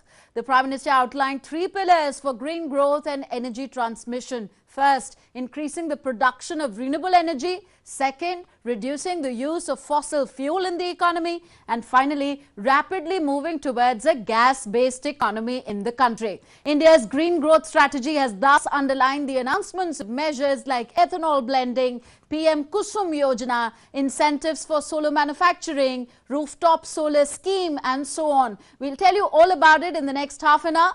We throw light upon these 3 key issues in the program Dateline 5 p.m. First, Prime Minister Modi reiterates India's green growth agenda. Second, India is the fastest country in the renewable energy capacity addition. And third, India's role as a global growth engine. I'm Tanvi Taneja. Let's start with what the Prime Minister said this morning. Prime Minister Narendra Modi addressed the first post-budget webinar on green growth organized by the Ministry of Power today. It is the first of a series of 12 post-budget webinars being organized by the government to seek ideas and suggestions for effective implementation of initiatives announced in the Union Budget. The Prime Minister called the Budget 2023-24 an opportunity for the security of India's future. He said that the vehicle scrapping policy is a crucial aspect of the green growth. మాట్లాడుతూ రాష్ట్రంలో జరుగుతున్న 18 MLC స్థానాల్లో 11 స్థానాలు బీసీలకు కేటాయించి వారి సంక్షేమం అభివృద్ధికి ప్రభుత్వం చేస్తున్న కృషిని ముఖ్యమంత్రి మరోమారు చాటి చెప్పారన్నారు. ఈ రోజు గౌరవ ముఖ్యమంత్రి వర్యులు శ్రీ వైఎస్ జగన్మోహన్ రెడ్డి గారు ప్రజలు కూడా ఆయనకు పాదయాత్రలో బ్రహ్మరథం పట్టారు. లక్షలాది మంది ఆయనతో కలిసి రోజు నడిచారు. కోట్లాది మందితో ఆయన కలిశారు. ప్రతి ఒక్క సామాజిక వర్గము, ప్రతి ఒక్క ప్రాంతము, ప్రతి ఒక్క కులము, మతము అతీతంగా ఆయనకు ఓట్లు వేశారు. కాబట్టి 151 ఎమ్మెల్యేలకు ఆయన సాధించగలిగినాడంటే అది ఒక చరిత్ర. ప్రతి ఒక్క సామాజిక వర్గానికి నేను చెయ్యాలా అని చెప్పి ఒక దృఢ సంకల్పంతో పనిచేస్తున్న ఏకైక ముఖ్యమంత్రి ఈరోజు భారతదేశంలో జగన్మోహన్ రెడ్డి గారు అని చెప్పి నేను గొప్పగా చెప్పుకుంటున్నా. ఒక ఎమ్మెల్సీ సీట్ రావాలంటే 20 కోట్ల నుంచి 50 కోట్ల వరకు, 100 కోట్ల వరకు అమ్ముకునే పరిస్థితులు ఇంతకుముందు ప్రభుత్వాలు, ఇంతకుముందు పార్టీలు. బీద వర్గాలకు, బడుగు బలహీన వర్గాలకు 18 ఎమ్మెల్సీ స్థానాలు ఉంటే ఒకటే షాట్, ఒకటేసారి ఊహించని విధంగా. కానీ అలాంటి వాళ్ళకు పిలిచి మరి 11 మంది బీసీలు, 2 ఎస్సీలు, 1 ఎస్టీ, 4 ఓసీ. కాకినాడ చుట్టుపక్కల 10 ప్రధానమైన పరిశ్రమలు ఉన్నాయని వాటి భద్రతపై అత్యధికంగా దృష్టి పెట్టినట్లు కాకినాడ జిల్లా కలెక్టర్ కృతికా శుక్లా పేర్కొన్నారు. పారిశ్రామిక విపత్తు నిర్వహణకు సంబంధించి కాకినాడ సమీపంలోని కోరమండ ఇంటర్నేషనల్ లిమిటెడ్లో మాక్ డ్రిల్ నిర్వహించారు. పరిశ్రమల్లో విపత్తుల నిర్వహణ, నియంత్రణపై కార్యాచరణను రూపొందించారు. ఏదైనా ఒక పరిశ్రమలో ప్రమాదం జరిగి విషవాయువులు లీక్ అయితే తీసుకోవాల్సిన జాగ్రత్తలపై మాక్ డ్రిల్ నిర్వహించారు. ఈ మాక్ డ్రిల్ ను కలెక్టర్ పర్యవేక్షించారు. ఈ సందర్భంగా పరిశ్రమల నిర్వహణలో లోటుపాట్లపై అధికారులకు పలు సూచనలు చేశారు. అనంతరం కలెక్టర్ మీడియాతో మాట్లాడుతూ జిల్లాలో ఇటీవల పరిశ్రమలో జరిగిన కొన్ని ప్రమాదాలను దృష్టిలో పెట్టుకుని మాక్ డ్రిల్ నిర్వహించినట్లు చెప్పారు. ఇవన్నీ క్రైటీరియా చూస్తే 10 మెయిన్ ఇండస్ట్రీస్ ఉన్నాయి. NSPL, Coromandel, ONGC, Reliance, RAK ceramics, united ports, ఇవన్నీ ఇండస్ట్రీస్ అందరూ సంవత్సరంకి ఒకసారి మాక్ ఎక్సర్సైజ్ చేసుకుని వాళ్ళ స్టాఫ్ ప్రిపేర్నెస్ దీంట్లో తెలుస్తుంది. డిస్ట్రిక్ట్ అడ్మినిస్ట్రేషన్ కోఆర్డినేషన్ అంటే ఎప్పుడైనా సైన్యంలో చేరి దేశానికి సేవలందించేందుకు యువతకు అవకాశం కల్పించేందుకు కేంద్ర ప్రభుత్వం అగ్నివీర్ ఉద్యోగాలకు అవకాశం కల్పిస్తోంది. ఈ ఉద్యోగాలకు ఆన్లైన్లో ఉమ్మడి ప్రవేశ పరీక్షకు గాను దరఖాస్తులు ఆహ్వానిస్తున్నట్లు గుంటూరులోని ఆర్మీ రిక్రూట్మెంట్ అధికారి కల్నల్ పునీత్ కుమార్ పేర్కొన్నారు. ఈ అగ్నివీర్ ఉద్యోగాలకు దరఖాస్తు సమయంలో వచ్చే రిజిస్టర్ నెంబర్ అగ్నివీర్ ఉద్యోగాల ఎంపికలో అన్ని దశల్లోనూ కొనసాగుతుందని ఆయన వివరించారు. దరఖాస్తుదారులకు అడ్మిట్ కార్డులు పరీక్షకు 15 రోజుల ముందుగా ఆన్లైన్లో లభ్యమవుతాయని పునీత్ కుమార్ తెలిపారు. और इस चरण में एक रोल नंबर उत्पन्न होगा जिसका उपयोग रिक्रूटमेंट के सभी चरणों में किया जाएगा। आवेदन कैसे करें कि पूरी प्रक्रिया एक वीडियो में दी गई है जो ज्वाइन इंडियन आर्मी की वेबसाइट और यूट्यूब पर उपलब्ध है। सामान्य प्रवेश परीक्षा CEE ऑनलाइन CEE में उपस्थित होने के लिए प्रवेश पत्र यानी एडमिट कार्ड, परीक्षा शुरू होने से 10 से 14 दिन पहले ज्वाइन इंडियन आर्मी की वेबसाइट पर उपलब्ध होंगे। इनकी सूचना उम्मीदवारों के मोबाइल पर एसएमएस के माध्यम से और उनकी ईमेल आईडी पर भी भेजी जाएगी। एडमिट कार्ड में परीक्षा केंद्र का सटीक पता होगा। Online common entrance examination computer आधारित परीक्षा है। परीक्षा में शामिल होने की प्रक्रिया बहुत ही सरल है। తెలుగుదేశం పార్టీ ప్రధాన కార్యదర్శి నారా లోకేష్ పాదయాత్ర తిరుపతి జిల్లా శ్రీకాళహస్తి నియోజకవర్గంలో కొనసాగుతోంది. నీలిసానిపేటలో లోకేష్ మాట్లాడుతుండగా ఆయన్ని పోలీసులు అడ్డుకున్నారు. గాజుల మన్యం గ్రామంలో ప్రజలతో మాట్లాడుతున్న సందర్భంలో జీవో నెంబర్ 1 ప్రకారం మాట్లాడేందుకు వీల్లేదని సూచించారు. ఈ సందర్భంగా నారా లోకేష్ మాట్లాడుతూ రాజ్యాంగం ద్వారా తనకు మాట్లాడే అధికారం ఉందని, తన హక్కును హరించే అధికారం పోలీసులకు లేదని లోకేష్ పేర్కొన్నారు. ప్రజల సమస్యల పరిష్కారం కావాలంటే మళ్లీ చంద్రబాబు నాయుడు అధికారంలోకి రావాలని, నియోజకవర్గంలో చంద్రబాబు నాయుడు హయాంలో కంపెనీలు వస్తే ఇప్పుడు జగన్మోహన్ రెడ్డి హయాంలో లిక్కర్ షాపులు తెరిచారన్నారు. రైతులు, యువత, మహిళలు, ఉద్యోగులు అనేక ఇబ్బందులు పడుతున్నారని లోకేష్ పేర్కొన్నారు.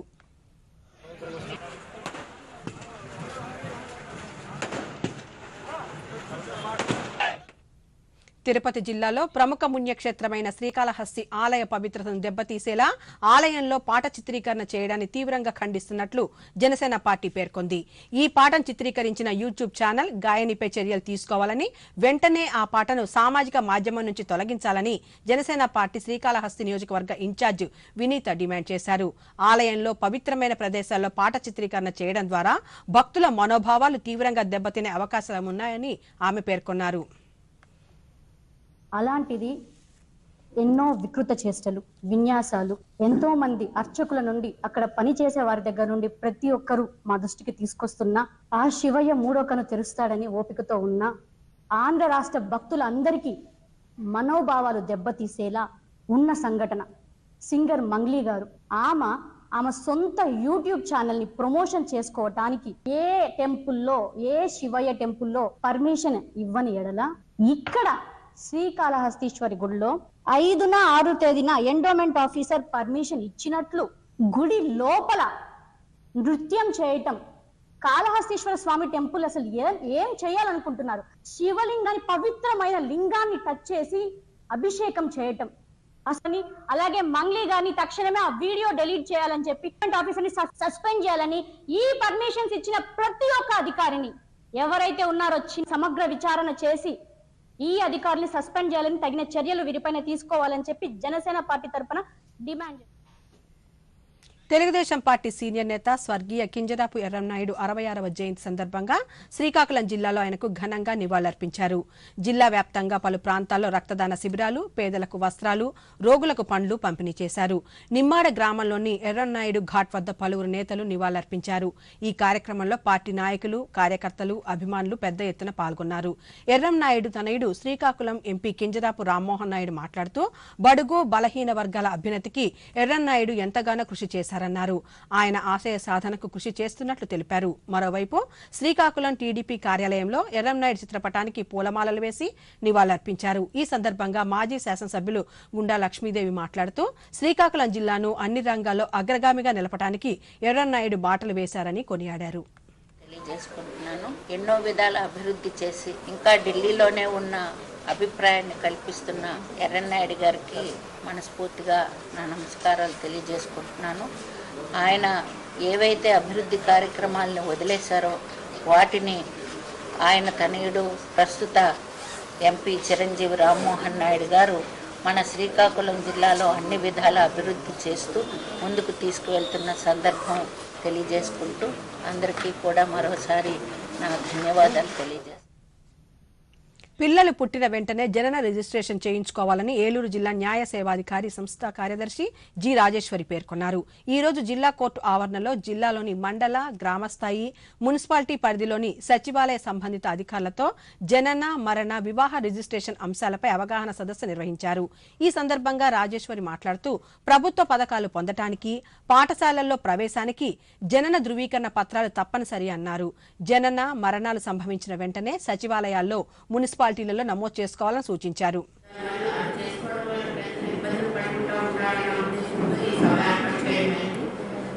ప్రతి ఒక్కరు బిడ్డ పుట్టగానే హాస్పిటల్ ఎక్కడైనా సరే ఆ వైద్యులు గారి రిజిస్ట్రేషన్ ఆఫీస్కి, అట్లాగే తల్లిదండ్రులు కూడా రిజిస్ట్రేషన్ ఆఫీస్కి అప్రోచ్ అయ్యి ఆ బర్త్ నాటాన్ని ఒక విత్ ఇన్ 1 monthలోగా రిజిస్ట్రేషన్ చేయించుకోవాలి. అలా ఎట్టి పరిస్థితుల్లో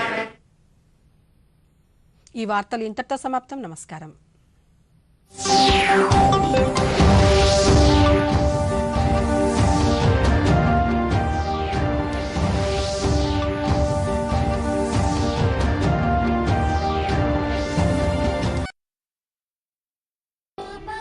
Ulam in the year 2015. It aims to make solar energy available 24/7 at affordable costs to one and all. Now, it also aims a reduction in emission intensity to the most remote villages and communities by 33 to 35% until 2030. So the Alliance, International Solar Alliance, aims to gather $1,000 billion investment by 2030 for the generation of solar energy. And it is a matter of pride for India that International Solar Alliance is the first international intergovernmental organization which is headquartered in India, in Gurugram, in Haryana. Now let's talk about India's ethanol blending process. India has increased ethanol blending in petrol from 1.53% in 2013-14 to 10.17% in 2022. Now, India advanced its target to achieve 20% ethanol blending in petrol from 2030. And India also rolled out retail distribution of the E20 fuel, that is a blend of 20% ethanol and 80% petrol in 15 cities, including Bengaluru, in February this year. Next, Gobardhan Yojana. Gobardhan Yojana, as the Prime Minister said, is an important component of India's biofuel strategy. What does Gobardhan stands for? It stands for Galvanizing Organic Bio-Agro Resources Dhan Gobardhan scheme. It was launched in 2018. It aims to convert biodegradable waste into compressed biogas. India has the potential of producing 10,000 million cubic meters of biogas from gobar, that's cow dung, and it can contribute up to 8% to the city gas distribution in the country. Next, we talk about the government's vehicle scrapping policy. So the motto is reuse, recycle and recovery. The vehicle scrapping policy gives new strength to circular economy because that's what reuse, recycle, recovery means. Now, India aims to scrap around 3 lakh vehicles owned by central and state governments that are older than 15 years. An allocation of 3,000 crore rupees has been made in this year's budget for the same. Now, there are other measures that the government has made to promote renewable energy. What are they? India has been the fastest in building renewable energy capacity since 2014. So, ultra mega renewable energy parks have been set up to provide land and transmission to renewable energy developers on a plug-and-play basis. Then, schemes like Pradhan Mantri Kisan Urja Suraksha Evam Utthan Maha Abhiyan PM Kusum, solar rooftop phase 2 schemes have been started. Then Green Energy Corridor scheme has been started for laying of new transmission lines and creating new substation capacities. Then India hosted its first India Energy Week 2023 in the month of February in Bengaluru. It garnered quite a response worldwide. Now India has the 4th largest crude refining capacity in the world. No-go area for oil and gas exploration has been reduced by 10 lakh square kilometers in India. India's gas pipeline network will expand to 35,000 kilometers in the next 4 to 5 years from 22,000 kilometers presently. So huge potential there. So Prime Minister Modi thus urged global investors in this India Energy Week to explore the Indian energy sector. And in his words today in his post-webinar address, he said, the potential of solar, wind and biogas in India is no less than any gold mine or oil field for our private sector. So that is India's green growth push. And now to take this discussion forward, we are joined by Professor P.K. Joshi, School of Environmental Sciences. Professor Joshi joins us from Jawaharlal Nehru University, New Delhi. Very good evening, sir. Now, at the webinar on green growth today, Prime Minister Narendra Modi noted that India's commanding position in the renewable energy space will ensure a commensurate change in the rest of the world. Now, can you shed some more light on this extremely important assertion by the Prime Minister? Well, good evening to all. when we talk about the challenges which are being posed by the global environmental change and climate change, so one of the fundamental things is the fossil fuel. And India has tapped this understanding very correctly and very appropriately. And when you look at, movement towards renewable energy, so just depending on one form of energy is not the solution. We have understood over the period that we need combination of energies, whether it is green hydrogen, biogas, wind, solar, or other forms of renewable energy.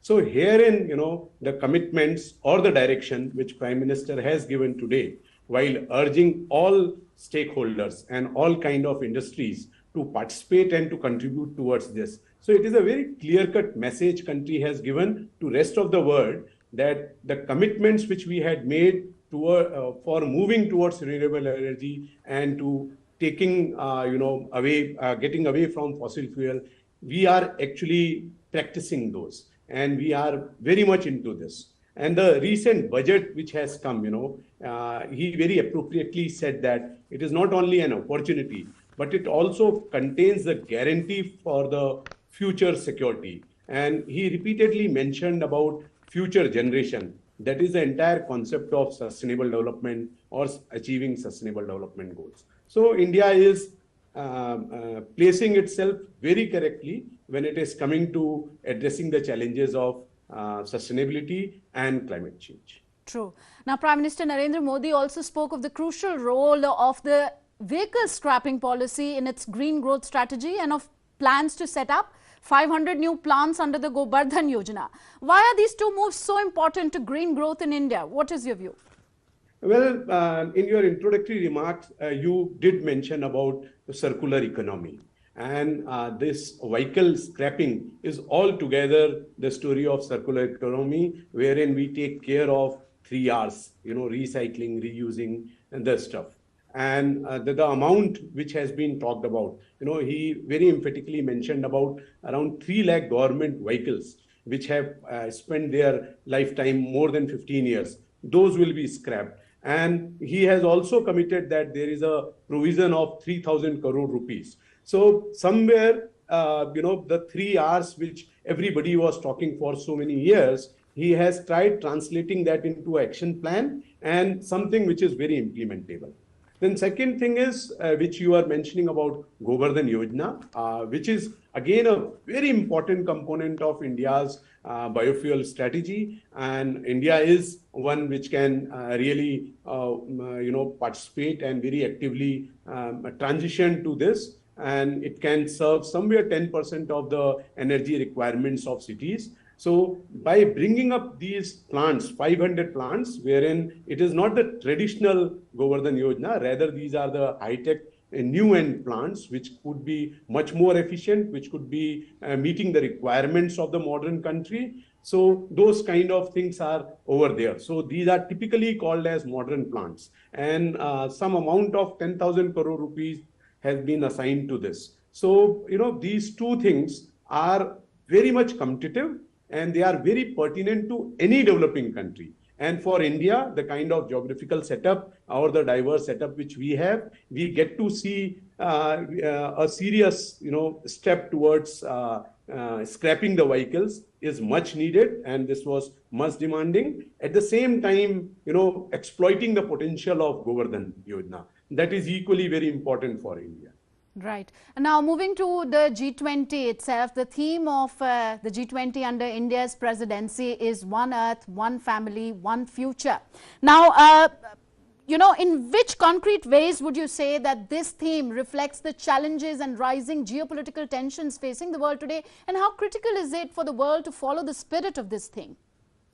Well, definitely this doesn't come with the contemporary world, rather it is very much associated with the Vedas, the way Vedanta talks about.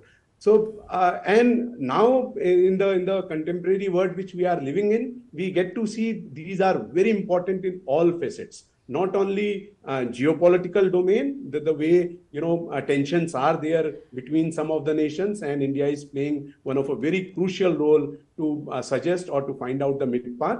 But when we look at G20, it has given a coverage to all set of challenges with not only the developing countries, but also the developed countries are facing.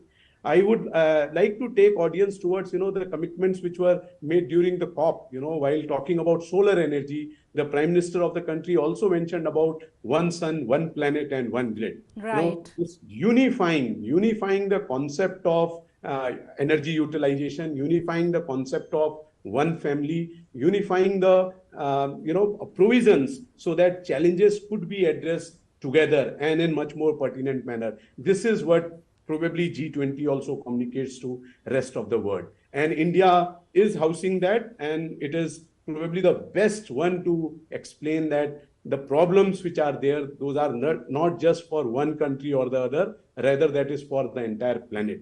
And we all have to jointly address those. Right. Now, in the context of the challenges facing the world today, International Monetary Fund's IMF Chief Kristalina Georgieva has categorically said that India is uniquely positioned to bring countries together. Now, could you elaborate on this statement? Well, we have multiple examples wherein, I being coming from the environmental domain and following more of a negotiations around climate change and global environmental change, we got to understand in both the COPs, whether that was in Glasgow and recently in Egypt, wherein India has actually played a very crucial role. Forgetting about the developed countries, which always come with commitments, but with no action. India has always bring in commitments which are action oriented. And while doing those, it has tried taking all, small island countries and other set of underdeveloping countries and a fair section of developed countries together so that the meaningful messages can come through. Like we know CDRI, Coalition for Disaster Resilient Infrastructure. We know the things in Solar Alliance which are taking place. So India is just not talking about these things. It is setting the examples and the examples which are action oriented. So that way there are multiple other sub-disciplines and domains whereas India is playing a very crucial role and it is sending a very meaningful message through its action items. Right. Now, it has also been said that the world's collective goal of delivering on the Paris Agreement requires redirecting trillions of dollars towards green projects. Now, how far do you see that happening and what are the impediments in the way? Well, this is one of the agenda points which we are discussing for quite long, and one of a sorry state of this point is the developed countries and specifically US and Europe, they committed over $1 billion so that some kind of technology transfer mitigation activities can take forward. But unfortunately, we haven't seen the commitment coming exactly on the ground. So here in many of the countries, and here India takes a much leading role, by reinvesting on green credits or looking into renewable energy, just not a message for the entire globe, rather also working on its indigenous budget and its activities while taking all stakeholders together. So somewhere it is showing the path. When we talk about life mission, lifestyle for the environment, this is something which was taken up by country and it was given as a very clear-cut message to rest of the world. So we need such type of action-oriented initiatives. And I wish the developed country, which has the capability in terms of finance, which has a capability in terms of technology transfer, should come forward and try to understand that these challenges could not be solved only by one of nations. Unless or until joint efforts are made, we will not be able to actually hit the challenges which are over there. So somewhere trending towards green solutions, green economy, green technology, that is the need of the hour, and this need is much more needed to be implemented on the ground. In the present geopolitical situations of the Russia-Ukraine war, do you see the developed world taking more responsibility towards green energy transition? Well, I don't think so. The limited knowledge which I have in that domain, I do understand they keep on talking, they keep on blaming on usage of fossil fuel or from where the fuel is coming. But the action which is much needed in this challenging world, that is in fact missing. So I am not very optimistic about the kind of things which developed country is doing, and specifically I can highlight the way European Union comes forwards towards this, and even from the US, the kind of arguments we get to see. There is much more of a tussle in terms of exchange of words related to from where and what kind of energy is being used, but the drift, the focus which is needed towards green energy or green economy, that is substantially missing. And I wish they could come forward towards it. Now, since India holds the G20 presidency, the fulcrum of the discussions is going to happen in our country. Now, many economists have also spoken of India's role as a global growth engine at this point in time. IMF's chief, Kristalina Georgieva, also mentioned it in her blog yesterday. Now, why do you think that India has now emerged as a global growth engine at this point in time? Well, I would like to say that, in past decade and so, the kind of policies which we had, which we are implementing in country and which we are taking forward while interacting or negotiating with rest of the world, somewhere looking towards a leadership and expressing it through its words and actions, that is actually coming forward. And whether you talk about, COVID was wonderful example for that. The way vaccination was carried out, the way vaccination was just not carried out in the country, but rest of the, neighboring countries and even far-flung countries were helped. And similar is the way the challenges of climate change are being talked about, or the sustainable solutions which entire world is talking about, the way we are setting up examples. Somewhere India has come in a position wherein it can just not share the concern, but it can also show the solutions. So that kind of, standing India is having today. And when you look from the GDP point of view, which is one of the indicators, we have actually come a long way, and we have a fairly good understanding when we are leaving behind UK kind of economies and all. So both, every time when such type of things were being talked about, political will was one of the questionable item. But today we see that our political will is very strong, and political will is very proactive, and it is able to understand the global negotiations, global challenges, and by just not indigenous solutions, but also, leveraging on the technology, leveraging on the opportunities which are around our our policies are functioning very well. G20 is one of the wonderful examples for that. Wonderful example indeed, yes. And another thing is that we always keep the world in our perspective. When we talk of Vasudhaiva Kutumbakam, we talk of taking the world along, global south, global north together. So on that note, we would like to wind up our discussion now. Thank you very much, Professor Joshi, for joining us in Dateline 5 Thank PM. you. Thank you very much. It was a pleasure. And with that, we end Dateline 5 PM. Tomorrow we'll be back same time with another pressing issue of the day. Until we meet again, you take very good care of yourself. Namaskar.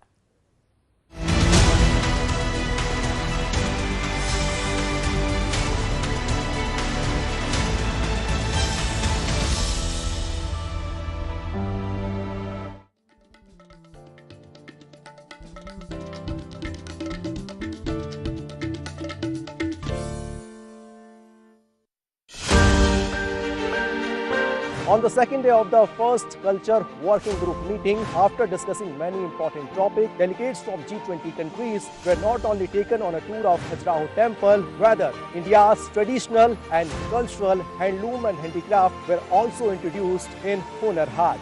The IMF estimates that around 55% of low-income countries are close to or in debt distress. I will continue to push for all bilateral official creditors, including China, to participate in meaningful debt treatments for developing countries. I'm also looking forward to robust discussions about the common framework process to help countries like Ghana. Watch India at G20 at 7:30 PM IST today on DD India.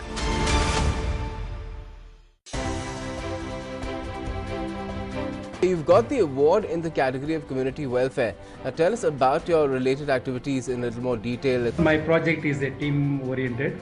We are working together with the local communities and the students and different stakeholders. We organize the local communities at the grassroots level, and we are doing a certain infrastructure in the rural area, mostly in the rural areas. It includes construction of bridges, developing water spring. Now we are doing the check dams as well as electrification of villages. Also we have built one toilet in schools. So our project is a multi-dimensional project. We work in different areas.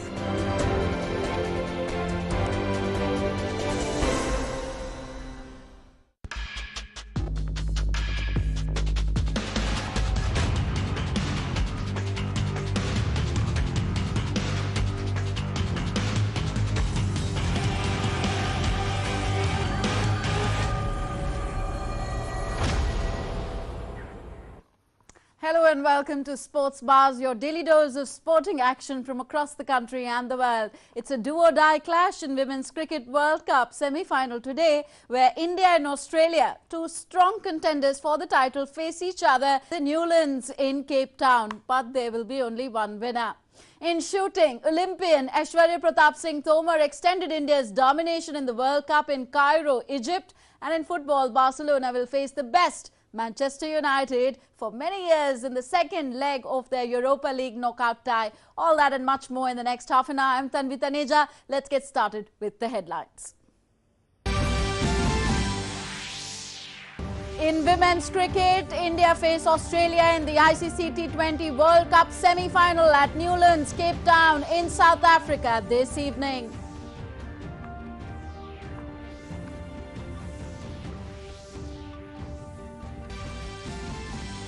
Aiden Markram named the captain of Sunrisers Hyderabad for the upcoming season of the Indian Premier League 2023, while David Warner has been named as the captain of the Delhi Capitals.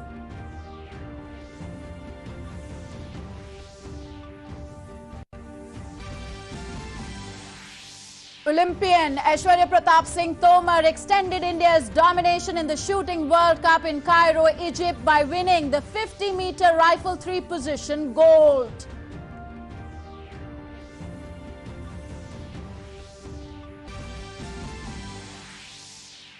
And in football, Manchester City were held to a 1-1 draw by RB Leipzig in their Champions League last 16 first leg tie at the Red Bull Arena. Inter Milan beat 10-man Porto in the first leg of their Champions League last 16 tie. So our lead story in Sports Bars this hour, India and Australia, two strong contenders for the title of the Women's World Cup, face each other in the first semi-final at the Newlands in Cape Town this evening. The two rivals also faced each other in the finals of the 2020 edition, where Australia won the title by defeating India. Our next report does a sort of a SWOT analysis of both the teams. Take a look. The ICC Women's T20 World Cup in South Africa has reached towards the business end of the tournament. India and Australia, two strong contenders for the title, will face each other in the first semi-final at the Newlands in Cape Town on Thursday. The two rivals also faced each other in the finals of the 2020 edition, where Australia won the title by defeating India.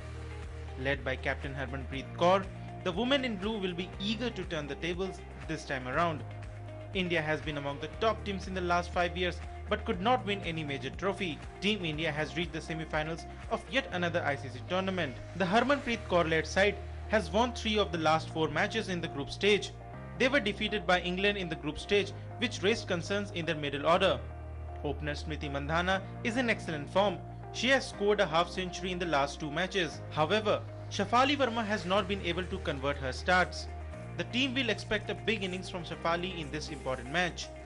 Captain Harmanpreet Kaur's form is a cause of concern for the team. If the Indian captain gets into rhythm against Australia, then the Aussies might face tough challenge.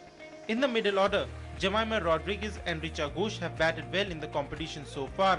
In bowling, Renuka Singh is in tremendous form.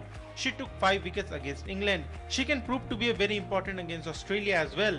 Apart from this, Deepti Sharma and Radha Yadav have led the spin department for India. On the other hand, If we talk about defending champions Australia, the team is unbeaten in the competition so far. They had won all their matches in the group round. Australia's dominance in the T20 World Cup can be gauged from the fact that this team has entered the finals in 6 of the 7 T20 World Cups held so far and has emerged victorious 5 times. The Australian team, led by Meg Lanning, has reached the semi-finals after 22 consecutive matches in T20 matches. The team has a lot of depth in both batting and bowling. Talking about records, Australia has defeated India in the finals of 2 major tournaments in the last few years. Australia defeated India in the final of the T20 World Cup in 2020. And at the same time, in the Commonwealth Games held in Birmingham last year, Australia won the gold medal by defeating India in the final. The two teams have also met 5 times in the T20 World Cup, with India winning twice. The positive side for the Indian team is that since March 2021, Australia have lost only 2 matches across all 3 formats of cricket. In both these matches, India have beaten them. India also defeated Australia in the group round of the 22 T20 World Cup. Sports Desk, DD India. And our correspondent Narayan Singh now joins us to talk more about this do-or-die clash today. Narayan, yes, India entered the semi-finals defeating Ireland through the Duckworth-Lewis method. Now, can India overturn the dominance of Australia in this World Cup?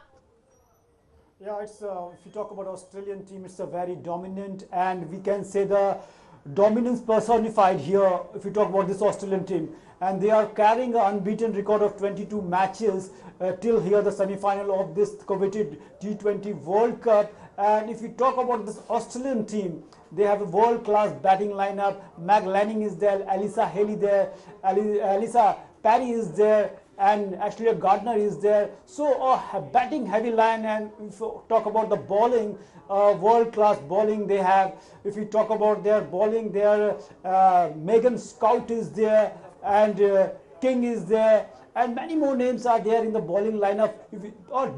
A very, very deep batting is also there. If you talk about India, they have the capability to beat this mighty Australian team, considering the fact that top order needs to fire here. If you take a look at this tournament, only 2 batsmen, that is down the order, Richa Ghosh has done exceptionally well. She was unbeaten in the first 3 matches, and against Ireland she was out for duck. If you take a look at the Richa Ghosh's average is around 122 and her strike rate is 140, and she need to replicate her performance here. And if you talk about the other player here, the reports that are coming, Harmanpreet Singh is not fully fit. She is still recovering from the illness. And there is a situation is that BCCI monitoring her condition, and if she plays or not, doubts are here. If she plays there, she need to raise her game, and because we know what kind of player Harmanpreet is there. If he plays, definitely on his day he can thrash any opponent. If you talk about this Australian team, it's very difficult to beat this team, and if any team who can beat this Australian team is India. If you talk about their form in the one-day cricket in the World Cup, in 2017 World Cup, they faced a first defeat of the decade in a ODI World Cup, and that was against India in the semi-finals. One Harmanpreet Kaur scored a epic knock of 171 runs. So a fitness of Harmanpreet Kaur will be a very big issue, because she's a big match player, and against Australia, if she brings her A game, definitely it can be a good thing for India. So if we talk about bowling, Vastrakar is also out because of the illness. She is not playing, and we have seen in this tournament so far only Renuka Singh is bowling, and from the other end she is not getting the kind of support she needs. And other thing that India needs to address their dot ball percentage. If India can do these few things, definitely they are capable. And in the past also we saw that in 2020-22 Australia lost only 1 T20 match, and that is against India. So if any team who is capable to beat this Australian team is India, and if they play to their potential, definitely they can beat Australia and go to the semi-finals of this coveted tournament. Yeah, so promising semi-final awaits us. Going forward, you've mentioned about the performance of Richa Ghosh, then Renuka. But who are the players you think, who are the other players who've done well, and who are those who really have to now buck up?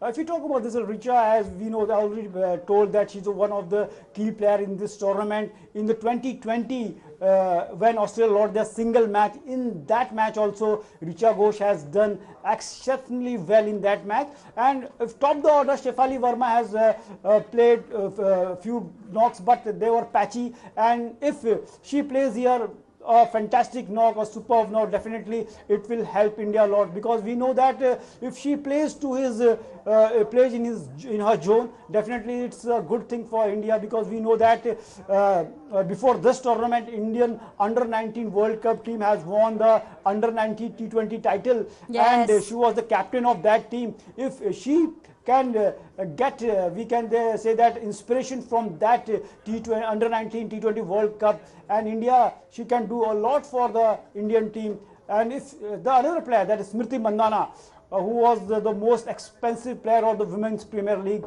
in the auction, definitely her form is the most important for Indian team in this tournament. If Shefali plays, definitely she has the capability to just keep this mighty Australian team at the bay. So top order needs to fire and reduce the percentage of the dot balls, and in bowling, Renuka Singh needs a support from the other end. If these factors India can click here, definitely there is a chance that they can beat this mighty Australian team. And in the past also we have seen that Australia, whenever there are we can say that winning streak, they are under a winning streak, it was the Indian team that broke that winning streak of this mighty Australian team. So if anybody can beat Australia, it is India who can do it. Let's keep our fingers crossed. Thank you very much, Narayan Singh, for joining us in Sports Buzz. Okay, now Australia have named their ODI squad for the 3-match series against India. Australia included a trio of key players in their squad who make their return from injury. Selectors announced a strong 16-player squad for the series on Thursday, with all-rounders Glenn Maxwell and Mitchell Marsh set to be joined by pacer Jay Richardson to make their international return during the series. Pat Cummins will lead Australia during the 3 matches, while experienced batters David Warner, Steve Smith and Marnus Labuschagne are also expected to feature in the tournament. We are still with men's cricket. Now let's talk about IPL, Indian Premier League. Aidan Markram has been named as the captain of Sunrisers Hyderabad for the upcoming season of the Indian Premier League IPL 2023. Markram recently led Sunrisers Eastern Cape to the inaugural SA20 title, where he also finished as the tournament's 3rd leading run maker. Sunrisers had to fill the leadership role after releasing Kane Williamson ahead of the IPL auction last December. The first player retained by the franchises ahead of the mega auction in 2022, Williamson struggled for form as Sunrisers failed to make the playoffs last season, finishing 8th.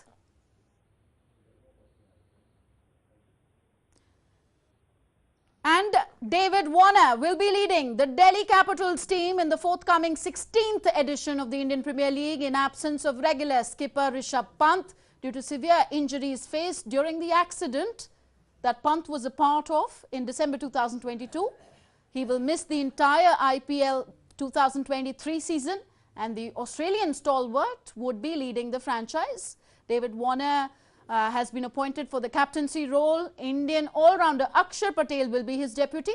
Akshar has been in brilliant form across formats and has been performing really well in the ongoing Border Gavaskar Trophy as well. Shifting gears in Sports Buzz now, let's talk about shooting.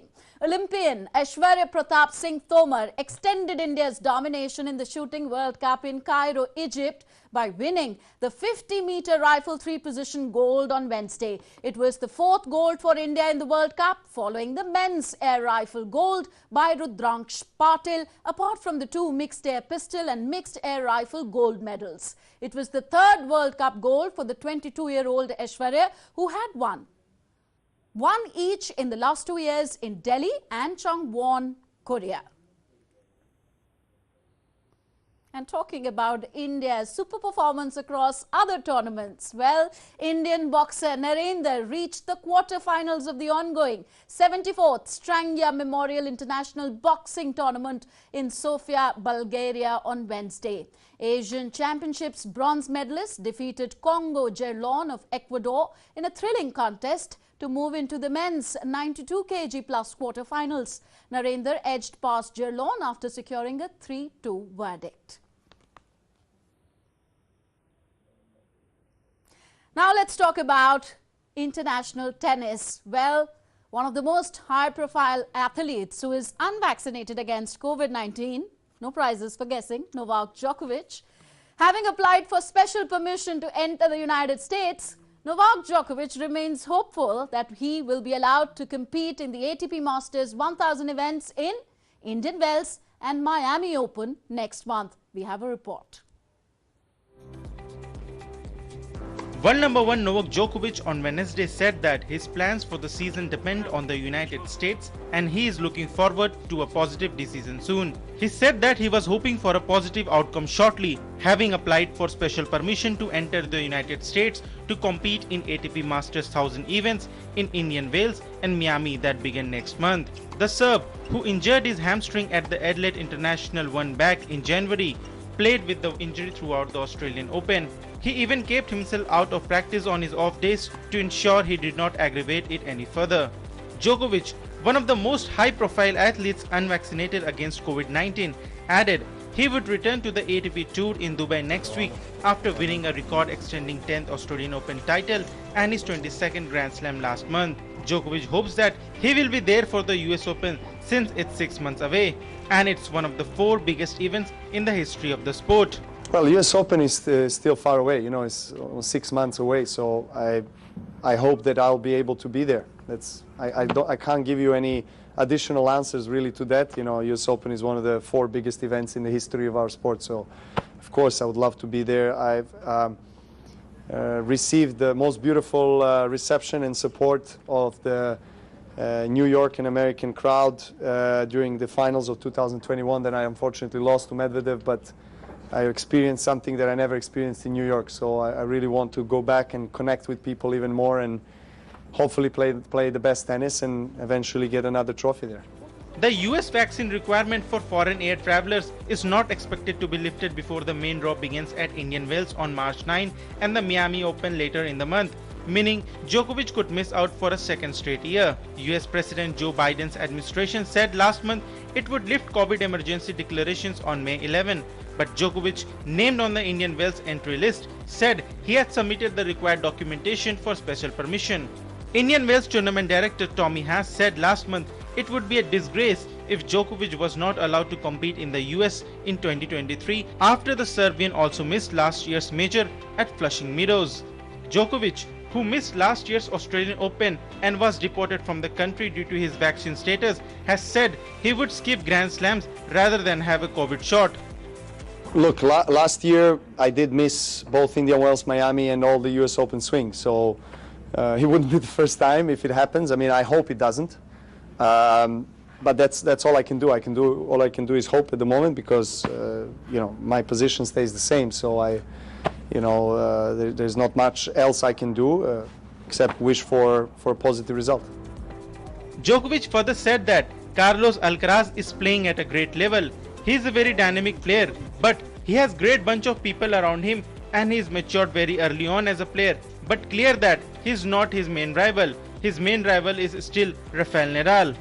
Alcaraz is playing on a great level. I mean, especially after several months of absence from the tour with injuries that he was struggling with. It's amazing that he's able to find the top level right away. That's actually a characteristic of a mature player, of someone that has an experience, which he doesn't have so much experience, but he's showing maturity very early on. I cannot call him my main rival. My main rival is still Nadal. Even though Alcaraz, is obviously he's number 2, he was number 1. He's won a slam. He's arguably the next biggest thing in our sport, or he's already there. I just feel Nadal, is the rivalry with Nadal is something that is difficult to eliminate just because someone is doing great things in the last year and a half. Nadal has been the biggest rival and probably will remain the biggest rival I ever had in my career. Novak Djokovic will be coming to the 2023 Dubai Tennis Championships hoping to win his 6th title at the tournament. He has previously won the title in 2009, 2010, 2011, 2013 and 2020. Novak Djokovic will be coming to the 2023 Dubai Tennis Championships hoping to win his 6th title at the tournament. The Serb also reached the final in 2015, losing to Roger Federer in the Summit Clash. Despite winning on 5 occasions, he is not the most decorated player in the history of the competition, as that honor belongs to Federer. Sports Desk, DD India. So Djokovic admitting there that his main rival is Rafael Nadal. And we move on now to updates from the world of football. Al Nassr forward Cristiano Ronaldo joined in with the local festivities at his new club as Saudis gathered to celebrate the 2nd annual founding day. Garbed in traditional dress, the 5-time Ballon d'Or winner and his teammates can be seen wielding swords in a video distributed by the Saudi Pro League leader's social media account. Ronaldo made the move to Saudi Arabia in January after his contract was terminated by Manchester United and has since scored 5 goals in 4 matches as Al Nassr sits atop the league on goal difference.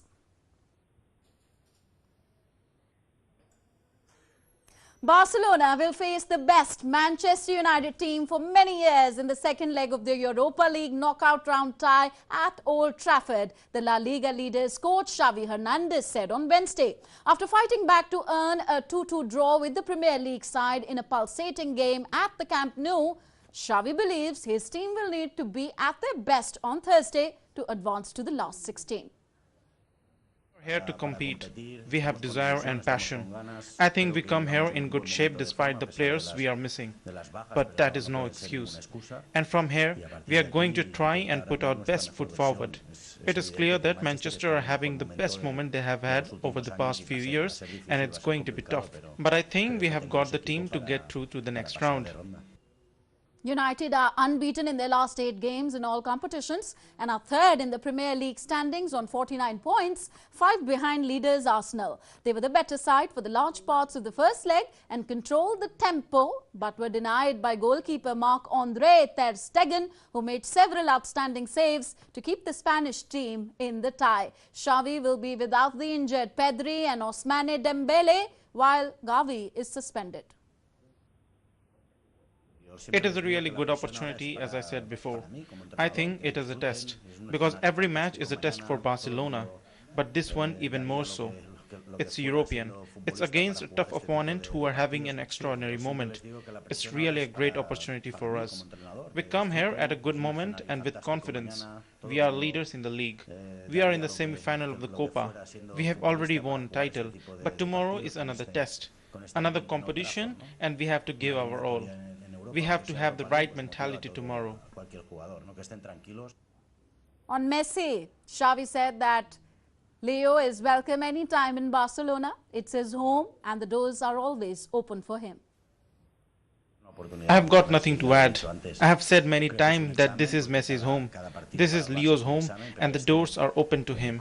So there's nothing more I can say. He's a friend. We are constantly in contact and we talk about a lot of things. And that's it. From there, a lot of it depends on him, what he wants to do in the future and what fits with the club too. But this is clearly his home. There's no doubt about it. In more updates from football's UEFA Champions League, RB Leipzig centre-back Josko Gvardiol scored a second-half header, cancelling out Riyad Mahrez's strike to earn a 1-1 with Manchester City in their Champions League last 16 clash. Meanwhile, substitute Romelu Lukaku volleyed an 86th minute winner to earn Inter Milan a 1-0 victory over Porto in the first leg. Manchester City were held to a 1-1 draw by RB Leipzig in their Champions League last 16 first leg tie at Red Bull Arena. Riyad Mahrez scored his 12th goal in his last 20 games as City dominated the first half, but the game was turned on its head in the second half with Bundesliga side unfortunate that they only had Josko Guardiol's equalizer to show for an impressive performance after half-time. City will remain favourites ahead of the second leg in Manchester in 2 weeks' time, but Leipzig will now fancy their chances of causing a shock. Substitute Romelu Lukaku scored the only goal as Inter Milan beat 10-man Porto in the first leg of the Champions League last 16 tie. Lukaku converted a rebound after his first effort was bounced off the post in the 86th minute at the San Siro. Porto had Otavio sent off in the 78th minute for 2 bookable offences and could not keep Inter out. The second leg takes place at Porto's Estadio do Dragão on 14th March. Lukaku, who has played for Chelsea, West Brom, Everton and Manchester United, came on in the 58th minute for ex-Man City striker Edin Dzeko and became the match winner after he reacted quickest when his header hit the woodwork. Both sides will regret missed chances. Inter, second in Serie A, nearly scored in the last minute of the first half, but Alessandro Bastoni's header was tipped over by Diego Costa. Hakan Çalhanoğlu had also seen an earlier header pushed over, with Lautaro Martinez heading over when unmarked from 6 yards out. Sports Desk, DD India. So with that, it's a wrap in this edition of Sports Buzz. Hope you enjoyed watching our show as much as we like presenting it before you. We'll be back tomorrow same time with all the latest sporting action and of course the latest trending sports buzz. So until we meet again, you take very good care of yourself. Thank you for watching. Namaskar.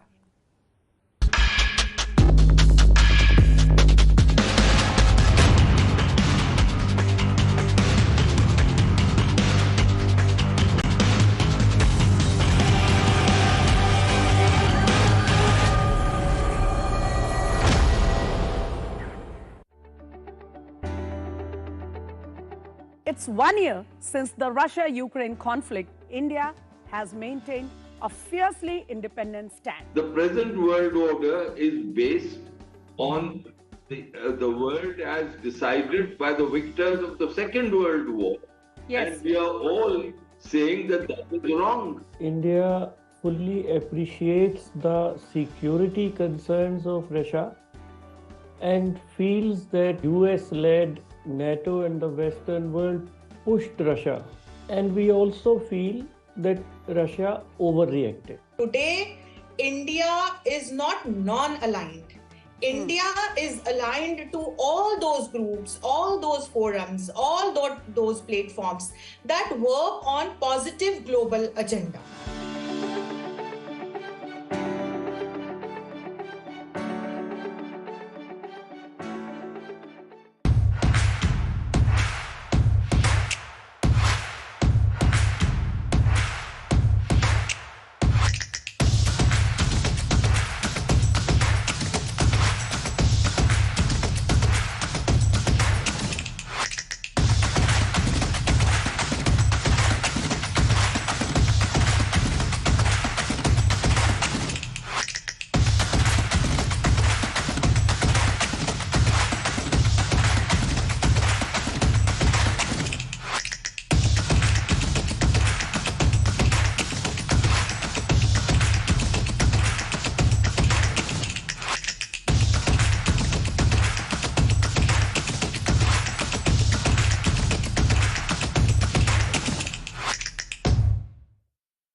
The changing world of news.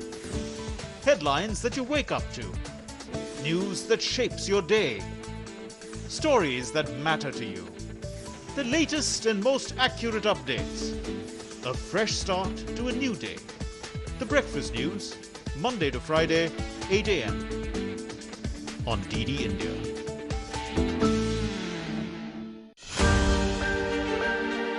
On the second day of the first Culture Working Group meeting, after discussing many important topics, delegates from G20 countries were not only taken on a tour of Khajuraho Temple, rather India's traditional and cultural handloom and handicraft were also introduced in Hunar Haat.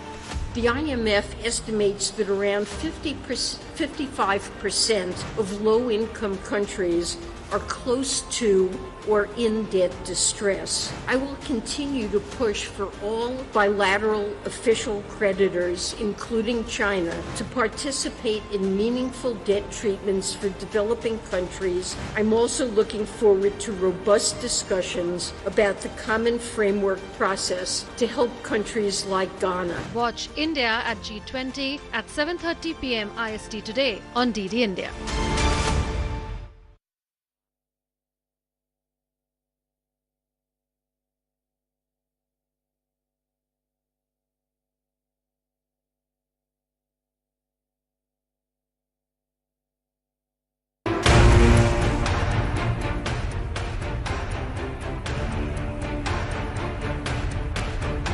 As the Russia-Ukraine war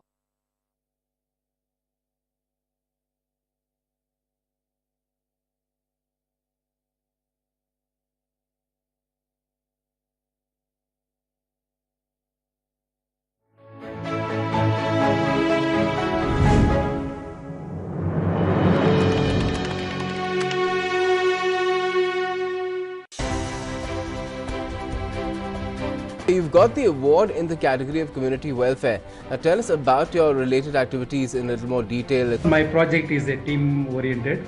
We are working together with the local communities and the students and different stakeholders. We organize the local communities at the grassroots level, and we are doing a certain infrastructure in the rural area, mostly in the rural areas. It includes construction of bridges.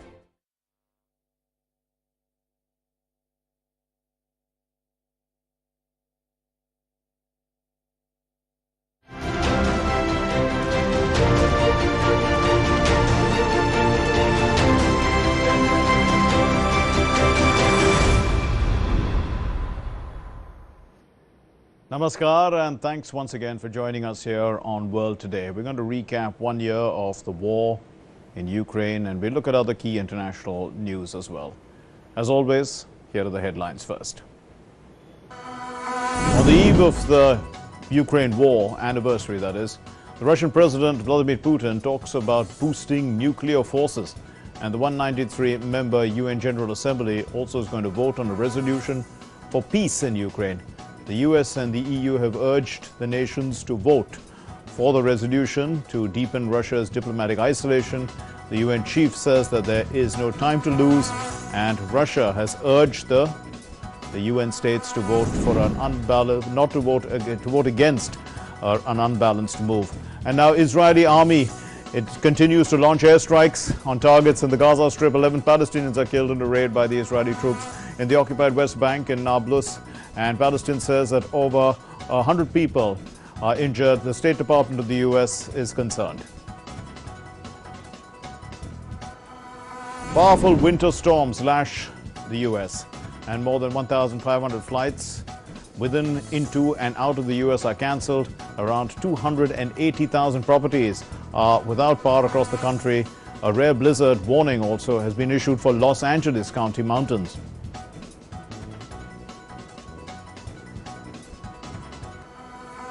Health authorities in China have said that the country's COVID-19 epidemic has basically ended, but it's not completely over. Last week, in fact, China's top leaders had declared a decisive victory over COVID, claiming to be the world's best at doing so with the lowest fatality rate. Prime Minister Narendra Modi addresses post-budget webinar on green growth, the first of a series of 12 post-budget webinars, and he said that green energy announcements in the budget, they lay the foundation stone, they pave the way for future generations.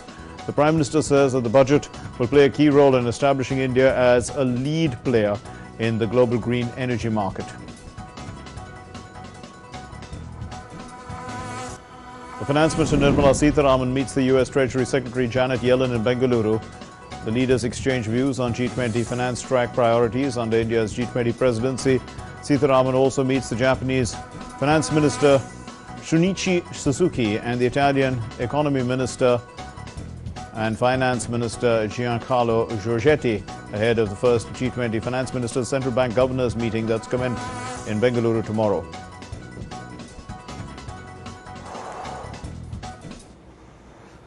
Well, those were the headlines. Let's begin with the big news.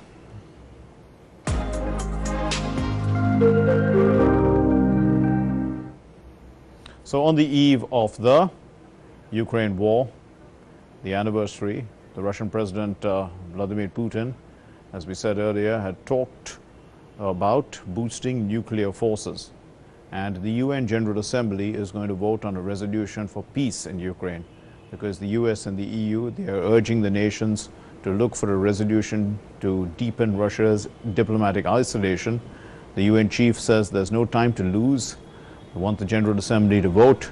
And even as Russia is urging this UN body to vote against any unbalanced and anti-Russian move.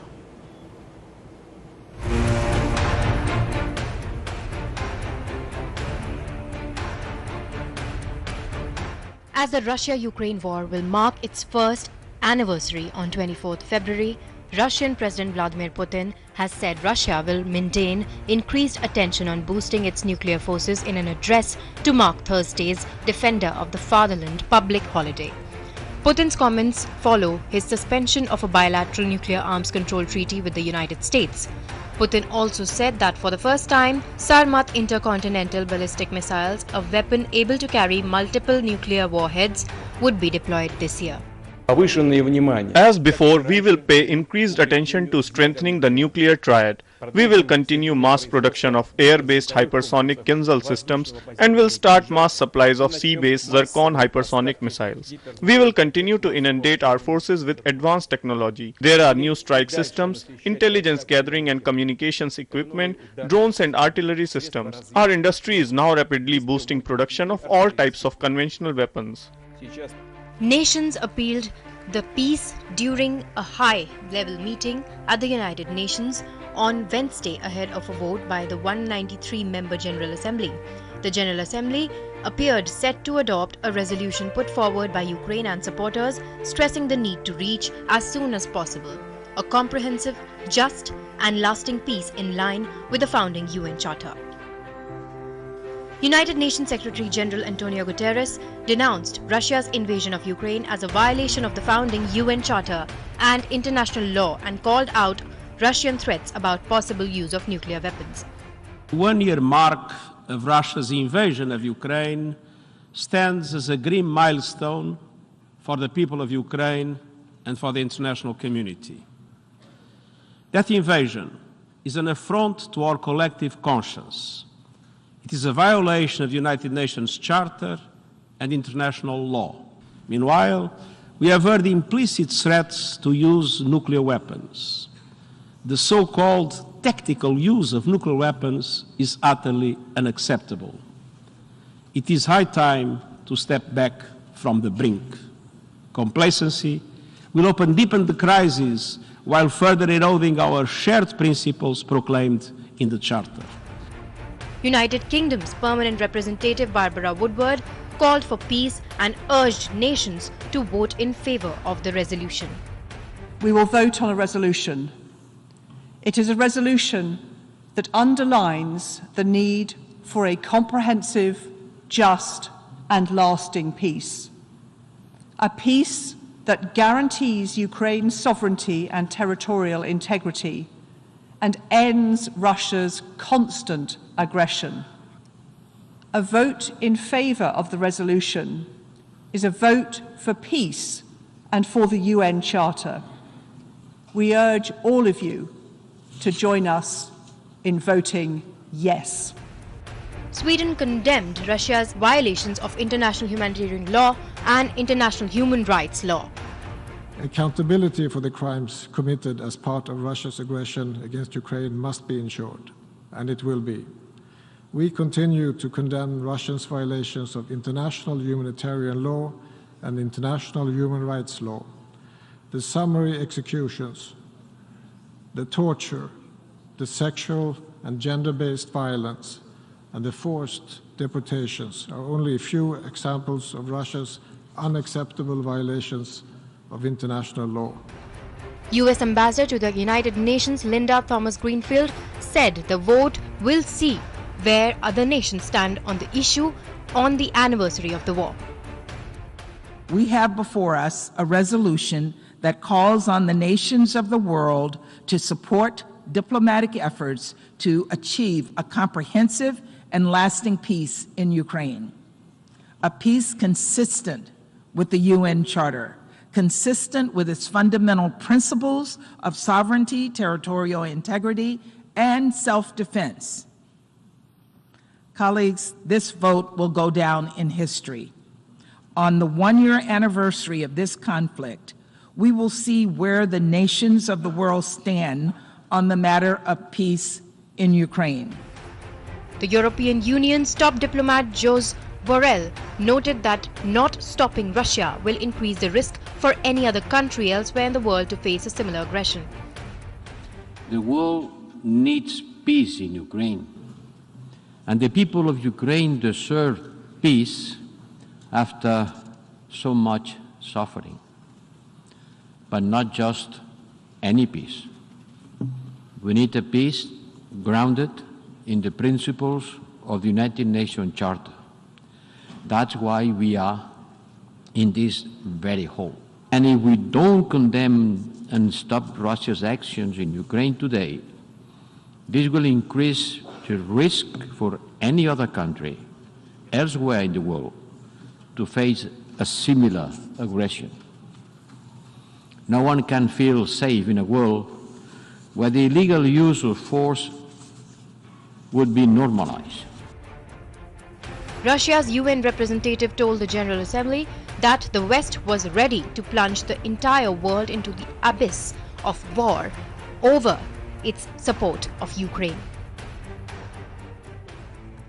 In other words, we started this special military operation to stop the 8-year-long war by Kyiv against the people in Donetsk and Luhansk. We had warned that it is unacceptable to have the military presence of the collective waste in the territory of our neighbor Ukraine. This was a direct threat to our national security posture. West has many times brazenly ignored our concerns and continued bringing the military infrastructure of NATO closer and closer to our borders. Ukrainian Foreign Minister Dmytro Kuleba has said that Ukraine has been exercising its right to self-defense enshrined in the UN Charter. He said that the countries sending weapons are actually helping it to defend UN Charter. Some countries like North Korea, for example, or Iran, are helping Russia with weapons and claim that they have a right to do so because the other countries are helping Ukraine. But it's a hypocrisy and a very simple one. Ukraine exercises its right to self-defense enshrined in the UN Charter. And when you are sending weapons to Ukraine, you are helping Ukraine to defend UN Charter. As the military conflicts continue in Ukraine, Ukraine's intelligence chief expects that decisive battles will come in this spring. The chief of the main intelligence directorate of the Ukrainian Defense Ministry in an interview said that the decisive battles of the Ukraine will come from the middle to the end of this spring. Also, the Russian Defense Ministry said that Russian forces destroyed an ammunition depot of the Ukrainian army and struck a deployment site of foreign mercenaries in the Donetsk region over the past day during the special military operation in Ukraine. The Russian army also struck the Ukrainian troops in the directions of Kupiansk, a city in Kharkiv Oblast in northeastern Ukraine, Krasny Liman, a city in the Donetsk region, and southern Donetsk region. The Ukrainian armed forces said the Russian army is concentrating its forces and launching attacks in the directions of Kupiansk, Krasny, Liman and Bakhmut, a city in eastern Ukraine, and the Ukrainian Air Force has carried out multiple strikes against Russian personnel and equipment in these areas. World Today Desk, DD India. Well, so that was a comprehensive report about the state of play in the Russia-Ukraine conflict. Now, the International Criminal Court prosecutor Karim Khan addressed a meeting on gross human rights violations due to the aggression against Ukraine at the UN on Wednesday, and the ICC prosecutor said that it's the joint responsibility of every nation to ensure that law is on the front lines.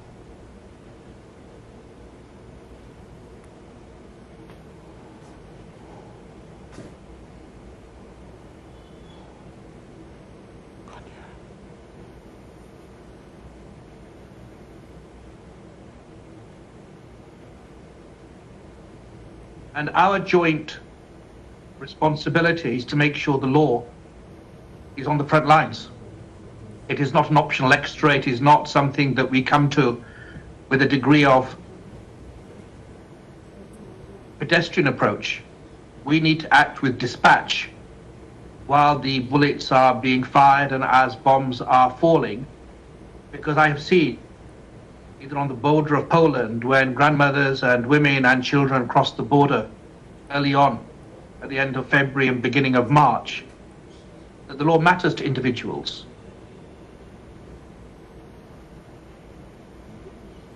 Well, Ukraine's First Lady, Olena Zelenska, virtually addressed the gross human rights violations due to the aggression against Ukraine meeting at the UN, during which she highlighted human rights violations in Bucha, Izium, Irpin, Kramatorsk, Kremenchuk, Kiev and some other locations. She slammed Russia for depriving 6 million Ukrainians of their homes. She said that 8 million more Ukrainians have been displaced from their country. Russia has deprived 6 million Ukrainians of their homes and 8 million more have become displaced within their own country. And there are also human rights violations that I cannot show in the photos because it is difficult to even talk about them. At the moment, we have more than 150 cases of rape that were committed by the Russian soldiers against Ukrainians that have been documented by the prosecutor's office. These are the only cases where the victims found the strength to testify because this is still a stigmatized crime. Well, the Crimean Bridge reopened fully to road traffic on Thursday, a day before the one-year anniversary of the start of Moscow's special military operation in Ukraine. Footage from Russia's Federal Road Agency showed the traffic beginning to fill all 4 lanes of the bridge, which connects Russia to the Crimean Peninsula, which it annexed from Ukraine in 2014. An explosion on the bridge in October of 2022, which Russia blamed on Ukraine, led to two lane span of the bridge collapsing. This is at the Kerch Strait. Now, a vast majority of the international community considers Crimea also to be a part of Ukraine, and Ukraine has vowed to retake the peninsula one day.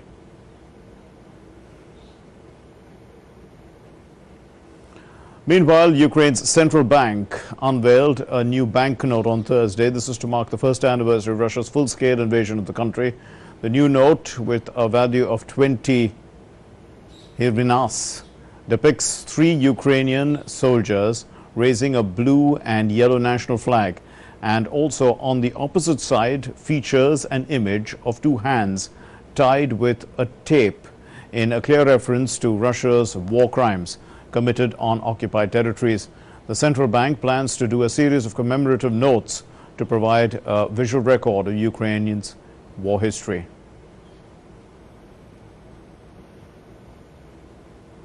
The Spanish Prime Minister, Pedro Sanchez, arrived in Ukraine to meet President Zelensky on the eve of the first anniversary of Russia's invasion. On his arrival in Kiev, Sanchez was received by Ukraine's Deputy Foreign Minister, the Ukrainian Ambassador in Madrid, and the Spanish Ambassador to Ukraine. Sanchez's visit comes after U.S. President Joe Biden had promised new military aid for Ukraine worth $500 million during a surprise visit to Kiev on Monday. On Tuesday, the Italian Prime Minister Giorgia Meloni also visited the Ukrainian capital for talks with Zelensky, whom she pledged to continue supporting in resisting Ukrainian attacks but ruled out offering fighter jets.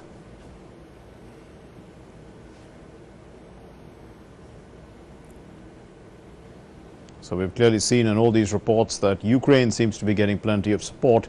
But let's look at 1 year of the Russia-Ukraine war in some context. Now, on February 24th, 2022, the Russian President Vladimir Putin announces the launch. He announced the launch of that special military operation. He did so in a pre-dawn speech. And then what happened was land, sea and air invasions began. Let's look at what happened immediately after that. It's like happening in pre-dawn, so has a similar context to war in a sense. Early consequences: Germany pledged $107 billion immediately almost to modernize its military. These are knee-jerk reactions. Other NATO nations, in fact, were started seeking NATO support, and they were all eyeing now possible membership of NATO. Ukraine applied also to join the European Union. It could not join NATO after all, because that was one of the conditions that Russia attacked Ukraine in the first place. But then the EU and the US, they also immediately announced several sanctions on Russian entities, which continue to build up, and they continue to sanction several Russian entities. But Germany then decided also to wean itself away or off Russian oil immediately, and also gas by 2024, because it was heavily dependent on Russian gas and oil. So the EU also looked at a 6-month time frame to end its dependence on Russian fossil fuels. So all this was almost immediately after the war, and after the February invasion. But in April, the US opened its mouth in a sense and spoke against Russia, accusing Russia of genocide in Ukraine. This is after the Bucha killings. First time the US made a very strong statement saying that this is genocide. Then in July, Ukraine unveiled a blueprint for its own reconstruction, and the figure that they quoted was quite extraordinary. Ukraine said that it needed more than $750 billion, $750 billion over the next 10 years to just rebuild its nation. So we can see that the cost of the war is quite significant for Ukraine. By August then, with all the support that Ukraine was getting, and we can see in those reports that they continue to get that support, Ukraine started mounting a strong counter-offensive. Until then, they were basically at the receiving end in a sense. But a key week in this entire 1 year has been the week of September 23 to 30. What happened during this week is quite significant. Russia held referendums to annex 4 regions. At the same time, the UN Secretary General called this a gross violation of the UN Charter and of international law.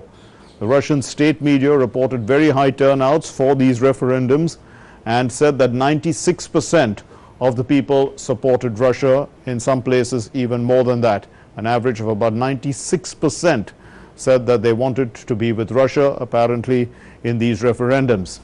Now, several NATO members participated also in this during the same week in what's called the Ramstein alloy training drills.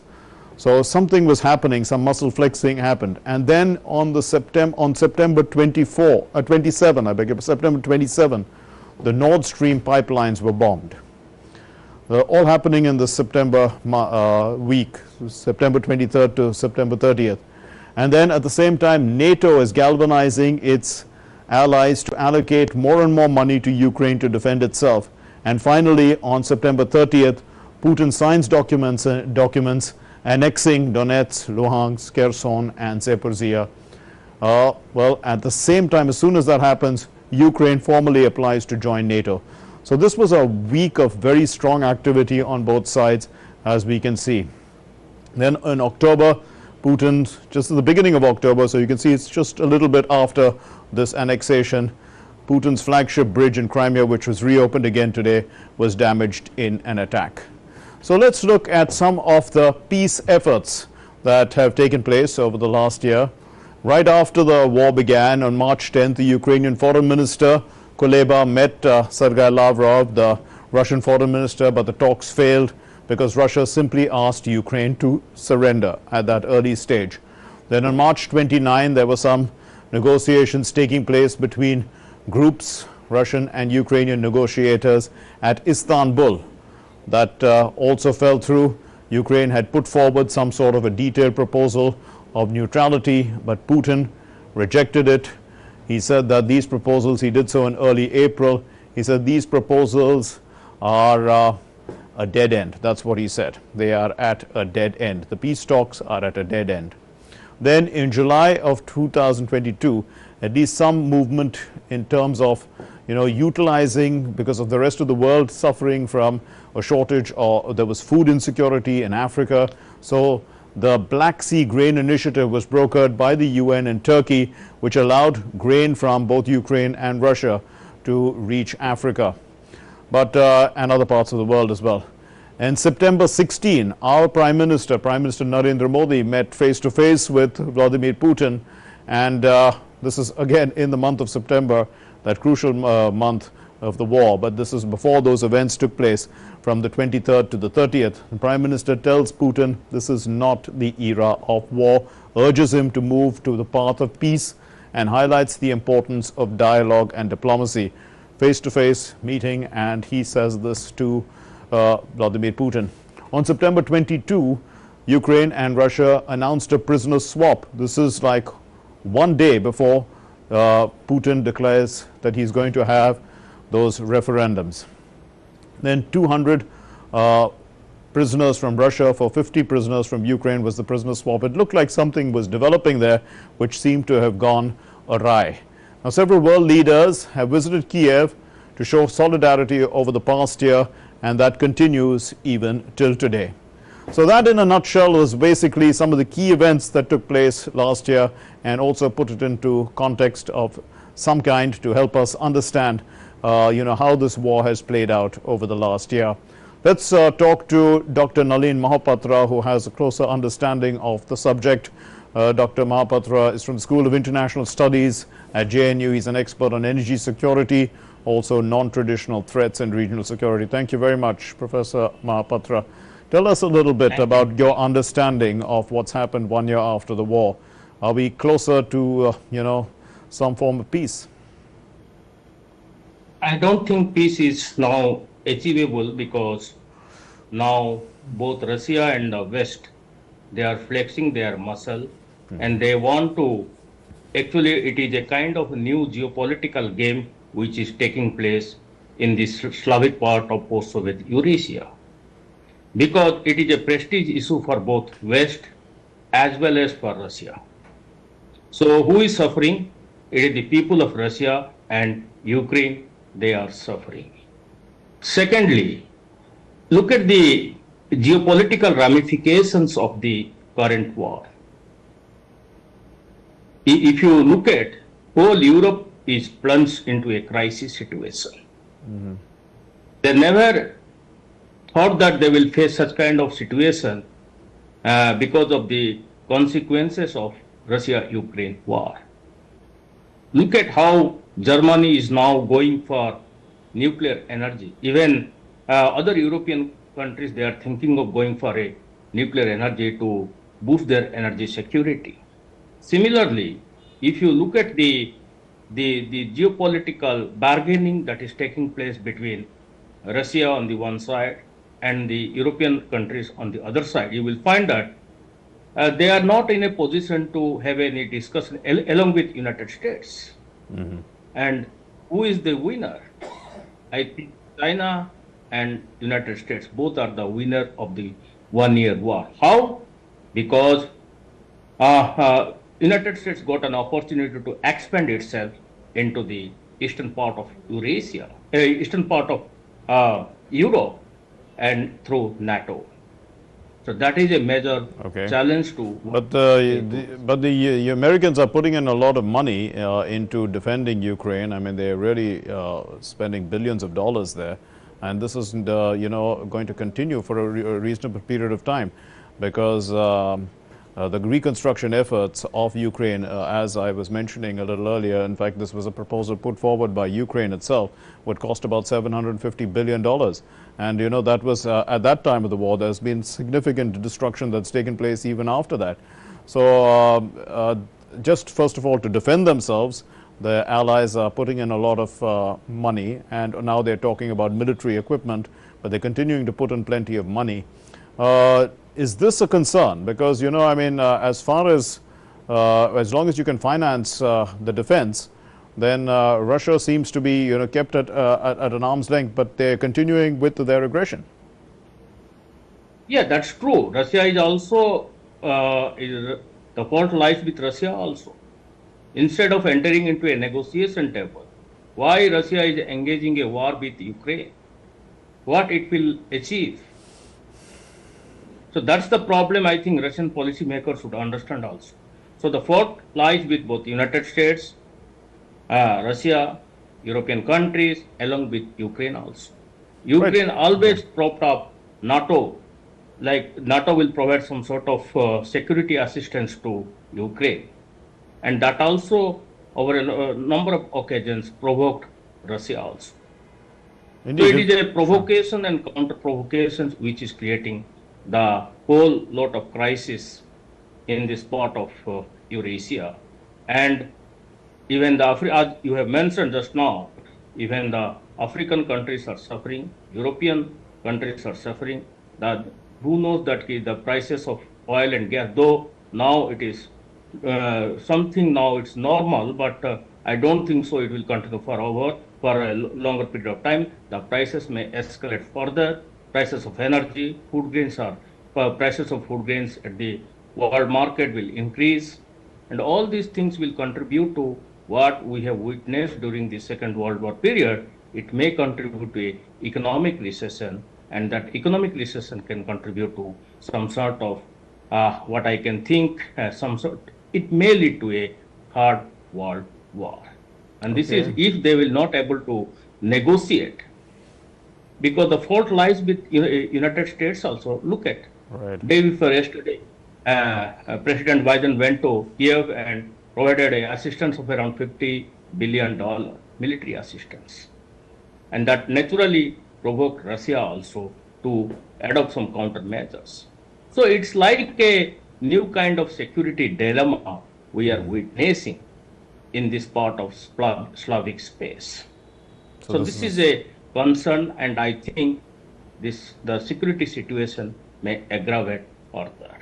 Right, and the talk also of tactical nuclear weapons, you talked about a security dilemma. It's nothing but mutual assured destruction, isn't it, for everybody? Yeah. Look at Putin said in his yesterday's speech.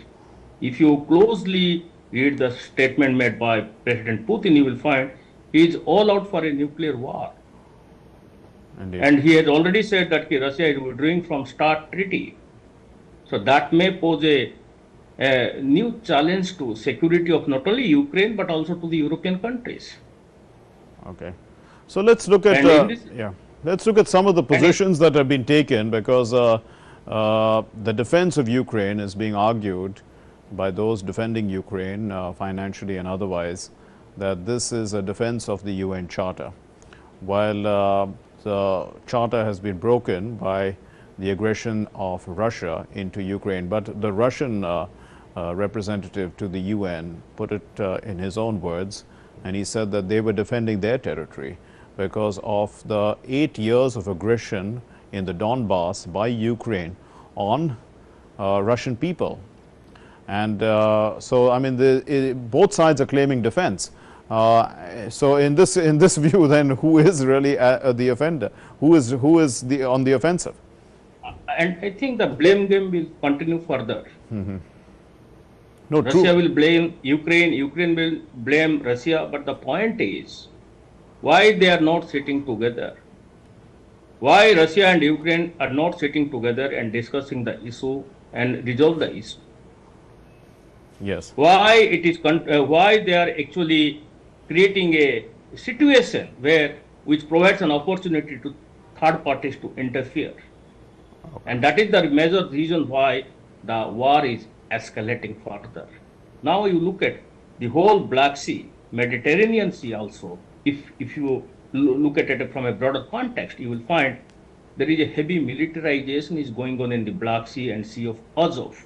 Okay. The impact you will find its impact on Mediterranean Sea, Baltic Sea. So the point is, and the entire Eastern Europe is under a threat of war, Sure. threat from Russia. Okay, so there is a militarization that's taking place, and one hopes that, you know, this actually there is a form of peace that takes place because of rapid militarization. It is a negative peace because one is too afraid to enter into a conflict because of the presence of so much military around. But that isn't the case, because you're saying the militarization is actually the built up by the aggressor and not by those who want to defend themselves. This militarization took place, if you look at, since 2014, since the Russia annexed Ukraine. So since then you will find militarization is going on in the two seas, particularly the Baltic, the Black Sea and Sea of Azov. And that is actually, that is providing a background to the present war. Okay. I'm afraid we can go on talking, but my producer tells me that we've run out of time. So thank you very much, Dr. Nalin Mohapatra, for putting this into context. Tomorrow is the first anniversary of this war. Some of us are all hoping that it will come to an end soon, but you say in your analysis that it doesn't look like that's going to happen. Thanks very much for being with us. Yeah. Moving on then to our next story. In other international updates, the Israeli troops killed 11 Palestinians, including at least 4 gunmen and 4 civilians, and wounded more than 100 people during a Wednesday raid on a city in the occupied West Bank. The Israeli military, they confirmed the operation in Nablus. They said that the troops shot back after coming under fire while trying to detain militants suspected of planning imminent attacks. There were no Israeli casualties, the army said in a statement, and the Palestinian militant faction, the Islamic Jihad, said that Israeli troops had surrounded 2 of Nablus's commanders in a house, triggering a clash that drew the other gunmen. The explosion sounded, and youth, in fact, they threw rocks at the armored troops that were transporting. So Wednesday's deadly raid in Nablus is a further sign that the recent attempts by the U.S. to ease tensions are failing, because expressing extreme concern, the U.S. has said that the state of affairs is pretty bad. Let's listen to Ned Price. We recognize the very real security concerns facing Israel. At the same time, we are deeply concerned by the large number of injuries and the loss of civilian lives. We had productive conversations in recent days with the parties and U.S. regional partners in support of efforts to prevent further violence. We are deeply concerned that the impact of today's raid could set back efforts aimed at restoring calm for both Israelis and Palestinians. Today's events further underscore the urgent need for both sides to work together to improve the security situation in the West Bank. We also call on all parties to desist from actions that inflame tensions, such as incitement to violence, evictions of families from their homes, demolitions, settlement advancements, and the legalization of outposts. Israelis and Palestinians, as we have consistently said, equally deserve to live in safety and security. Taliban authorities, they have called on Washington to return $3.5 billion belonging to Afghanistan Central Bank after a New York federal judge ruled the families of victims in the 9/11 attacks cannot seize the funds. The United States took control of the assets soon after the Taliban stormed back to power in Afghanistan in 2021, with President Joe Biden saying that the money could be made available to the families of the 9/11 victims. A group of families who years earlier had sued the Taliban for losses, and they won the lawsuit. These group of people have now moved to seize the funds and also to pay off, this is to pay off a debt.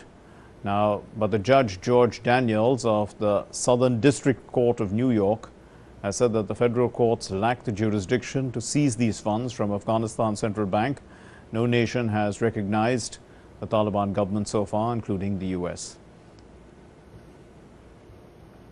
Nigeria's upcoming poll on the 25th of February marks nearly a quarter of a century of continuous democracy in Africa's most populous country. And in previous decades, it was a byword for coup and military misrule. That's what we're talking about. And in fact, the election will pit the former Lagos governor, Bola Tinubu, of the ruling all-aggressive Congress against Atiku Abubakar, the main opposition, People's Democratic Party, also Peter Obi, who defected from the PDP to the Labour Party. Insecurity is the leading issue. All three have promised to tackle it while being thin on details on how they're going to do it. But Nigeria's Electoral Commission, the head of that commission, has said that 240 polling centers will not be used at all because of the concerns of security. Officials are trying to enable voting everywhere.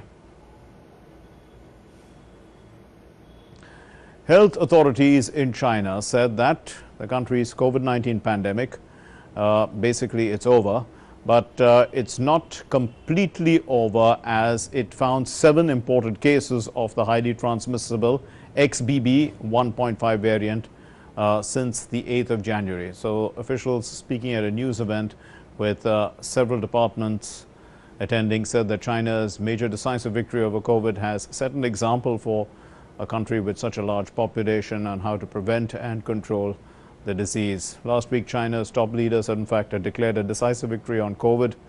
They claimed that they had the lowest fatality rate, although experts question this data.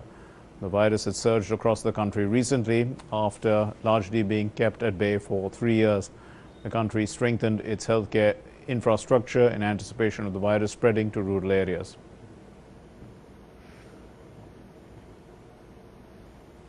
The Japanese Emperor Naruhito on Thursday gave his first public birthday address since ascending to the throne almost 4 years ago. After delays because of the COVID-19 outbreak, he urged support for the people struggling with inflation and the pandemic. Naruhito was joined by his wife, the Empress Masako, his daughter Aiko, his brother, the Crown Prince Akishino, and his wife and daughter, all of whom wore white masks. Now, Naruhito is 63 years old, was crowned emperor on the 1st of May 2019 after his father Akihito became the first emperor to abdicate the throne in 2 centuries. More than 1,500 flights were cancelled in the US on Wednesday.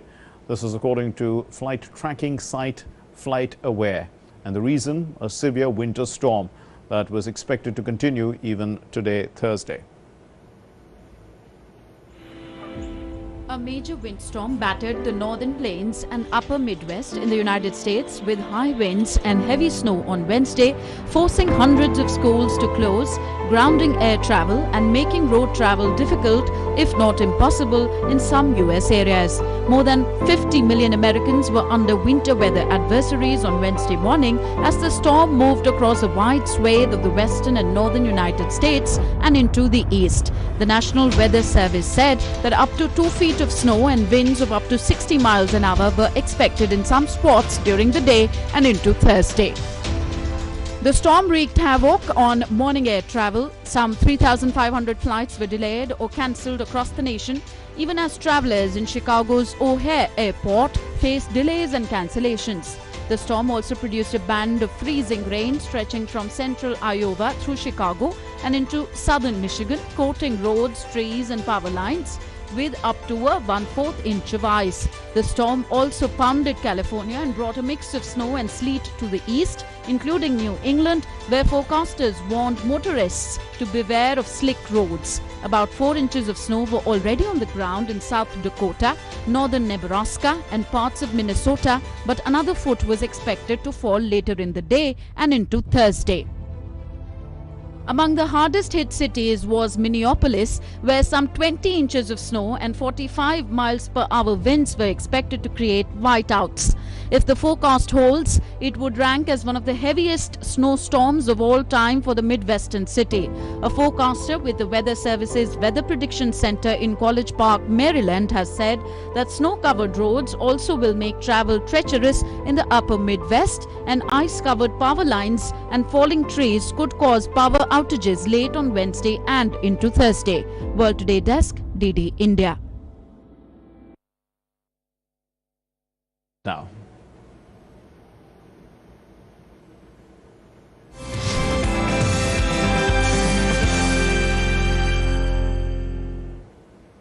So Prime Minister Narendra Modi addressed the first post-budget webinar on green growth. It's organized by the Ministry of Power, and it's the first of a series of 12 post-budget webinars being organized by the government. The government is interacting with people, stakeholders, to get ideas and suggestions for a better, more effective implementation of the initiatives of the budget. And the Prime Minister called this budget, the 23-24 budget, an opportunity for India's future. He said that vehicle scrapping policy also is a crucial aspect of India's green growth strategy. Let's listen to the Prime Minister. Vehicle scrapping को प्रोत्साहित करने के लिए सरकार ने इस budget में 3000 करोड़ रुपए का प्रावधान किया है। आने वाले कुछ महीनों में केंद्र और राज्य सरकार की करीब 3 लाख गाड़ियों को स्क्रैप किया जाना है। ये गाड़ियां 15 साल से ज्यादा पुरानी हो चुकी है। व्हीकल स्क्रैपिंग आप सभी के लिए बहुत बड़ा मार्केट बनने जा रहा है। ये रीयूज, रिसाइकल और रिकवरी के सिद्धांत पर चलते हुए हमारी सर्कुलर इकोनॉमी को भी नई ताकत देगा। The Prime Minister is saying there that 300,000 vehicles of the centre and state governments, which are over 15 years of age, are going to be put into that vehicle scrapping policy from the government's point of view. Mentioned other things as well. But let's listen to further. The Prime Minister said that India's commanding position in renewable energy is going to ensure commensurate change in the world as well. साथियों, 2014 के बाद से ही Bharat major economies में renewable energy capacity addition में सबसे तेज रहा है। हमारा ट्रैक रिकॉर्ड बताता है कि रिन्यूएबल एनर्जी रिसोर्सेज को लेकर भारत जो लक्ष्य तय करता है उसे समय से पहले पूरा करके दिखाता है। वर्ष 2023 तक 500 gigawatt non fossil based electricity capacity हासिल करके रहेगा। Prime Minister was saying that India is achieving its targets in renewable energy before time, and also urging those who are in that industry to work and achieve the targets at a faster rate. Now, the External Affairs Minister Dr. S. Jaishankar addressed the G20 Festival of Thinkers Summit at Symbiosis International in Pune. This happened on Thursday. He highlighted the importance of India's G20 presidency, and Dr. Jaishankar said India would do what India would do in 1 year as the president of G20 is going to make a difference to world politics. It's not just a collection of 20 nations. It's not just a presidency which comes our way like so many other organizations do. This is a very special responsibility at a very difficult moment in international relations.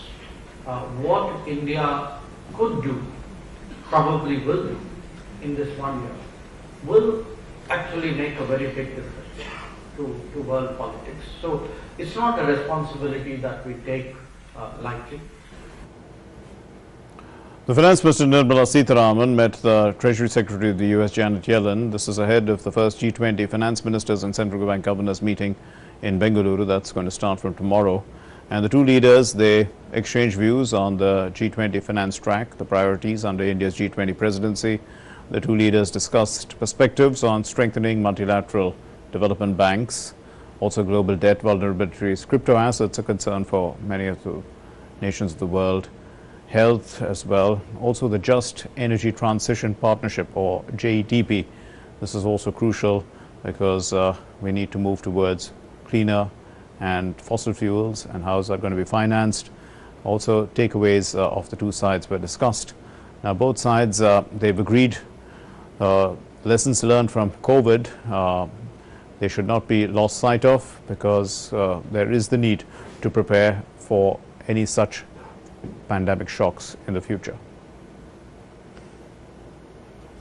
The Finance Minister Nirmala Sitharaman also met the Japanese Finance Minister Junichi Suzuki, as we can see in that photograph there. This also happened in Bengaluru on the sidelines of this meeting. They exchanged views on priorities of India's G20 presidency. Also, the ministers, they looked forward to a closer cooperation between Japan, because Japan is the current G7 president and India is the G20 president. So strengthening MDB's debt-related issues, financing cities for tomorrow, something that Japan is interested in, and coordinated policy for crypto assets. So the Japanese minister also assured of his wholehearted support to India during India's G20 presidency. So there was another meeting of the finance minister, and this is with the Italian Minister for Economy and Finance, Giancarlo Giorgetti. This, as we said, happened in Bengaluru, and the Italian minister talked about giving his full support to India's G20 presidency.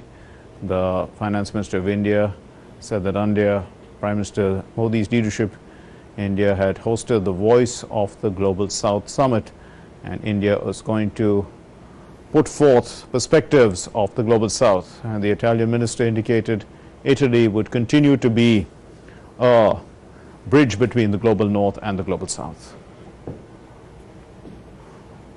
Now, the U.S. Treasury Secretary Janet Yellen addressed a press conference as well in Bengaluru. She said that India, she was here to attend the G20 finance minister and central bank governors meeting, and quoting some IMF data, she said that close to 55% of the low-income countries are in debt distress, a necessary issue that needs to be tracked and targeted. The IMF estimates that around 55% of low-income countries are close to or in debt distress. I will continue to push for all bilateral official creditors, including China, to participate in meaningful debt treatments for developing countries and emerging markets in distress.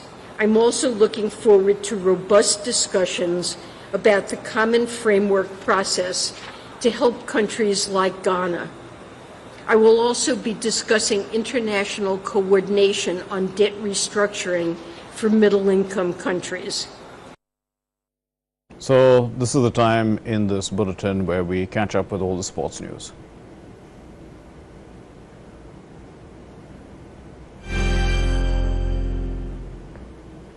And I'm tossing over to Tanvi. Tanvi, over to you. Thank you, Mark. Updates first from the ongoing women's T20 semi-final between India and Australia. Indian women are squaring off against the mighty Meg Lanning-led Australian team in the semi-final of the ICC Women's T20 World Cup at Newlands, Cape Town. This match is happening right now. Australian women won the toss and chose to bat first. Australia were 31 for no loss in 5 overs when reports last came in. Australian women team have been their dominant self so far in South Africa. Lanning and company defeated New Zealand, Bangladesh, Sri Lanka and South Africa in the group stage and remain firm favourites to win the title again. India, on the other hand, look to take revenge for the defeat against the Aussies in the World Cup final 2020. India qualified for the semis but are perhaps yet to find their best as a team. Harmanpreet Kaur's side defeated rivals Pakistan and West Indies, lost by 11 runs to England and edged out Ireland in the last league game. In men's cricket, Australia have named their ODI squad for the 3-match series against India. Australia included a trio of key players in their squad who make their return from injury. Selectors announced a strong 16-player squad for the series on Thursday with all-rounders Glenn Maxwell, Mitchell Marsh set to be joined by pacer Jay Richardson to make their international return during the series. Pat Cummins will lead Australia during the 3 matches, while experienced batters David Warner, Steve Smith and Marnus Labuschagne are also expected to feature in the series. And talking of Indian Premier League, Aidan Markram has been named as the captain of Sunrisers Hyderabad for the upcoming season of the IPL 2023. Markram recently led Sunrisers Eastern Cape to the inaugural SA20 title, where he also finished as the tournament's 3rd leading run maker. Sunrisers had to fill the leadership role after releasing Kane Williamson ahead of the IPL auction last December, the first player retained by the franchises ahead of the mega auction in 2022. Williamson struggled for form as Sunrisers failed to make the playoffs last season, finishing 8th.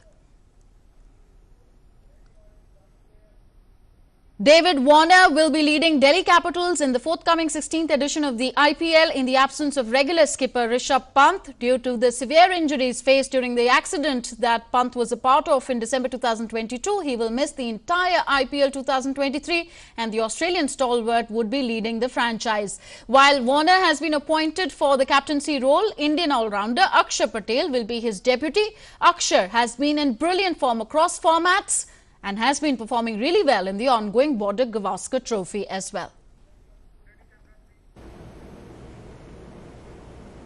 That's it from the world of sports for now. Back to you, Mark. Thanks a lot, Tanvi, and let's hope that Rishabh Pant makes a quick recovery as well.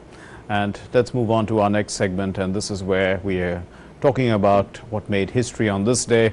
And I think that quite a few people in our audience have liked this particular segment, especially those in history buffs out there.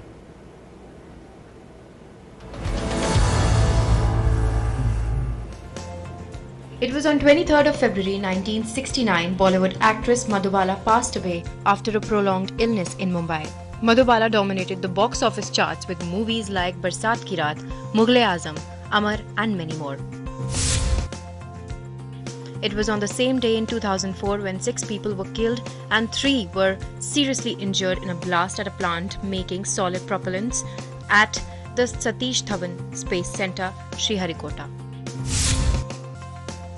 On 23rd of February 1997, a fire in Baripada, Odisha, killed 190 worshippers at the 46th annual festival in honour of the late Swami Nigamananda. On February 23, 1954, the first mass inoculation of children against polio with the Salk vaccine began in Pittsburgh, Russia. It was on the same day in 1685 the German-British Baroque composer Georg Friedrich Handel, a leading figure of late Baroque music, was born in Germany. World Today Desk, DD India. And that's all we have in World Today. Thank you very much for watching us this evening and spending your time with us.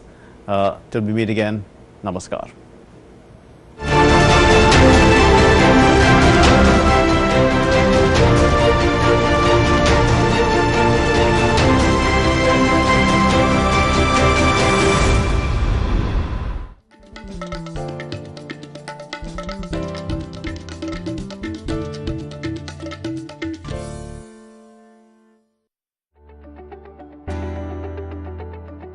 It's 1 year since the Russia-Ukraine conflict. India has maintained a fiercely independent stand. The present world order is based on the world as decided by the victors of the Second World War. Yes. And we are all saying that that is wrong. India fully appreciates the security concerns of Russia and feels that US-led NATO and the Western world pushed Russia. And we also feel that Russia overreacted. Today, India is not non-aligned. India is aligned to all those groups, all those forums, all those platforms that work on positive global agenda.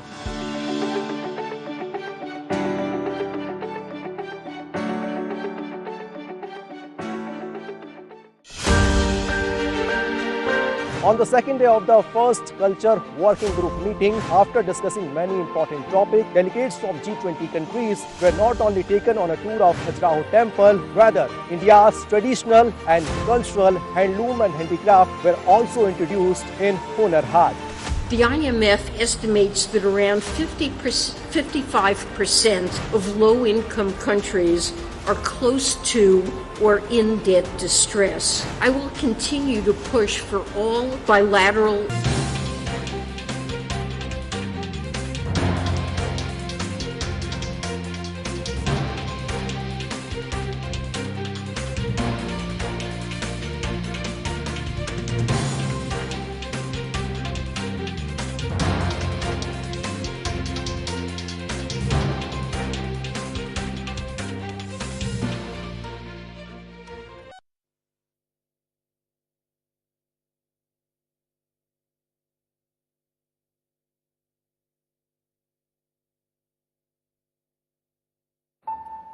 Payment fail కానీ డబ్బు అయితే cut అయింది. నేను కష్టపడి సంపాదించిన డబ్బు పోయింది. నష్టపరిహారం దొరుకుతుంది, దిగులు పడకు బాబు.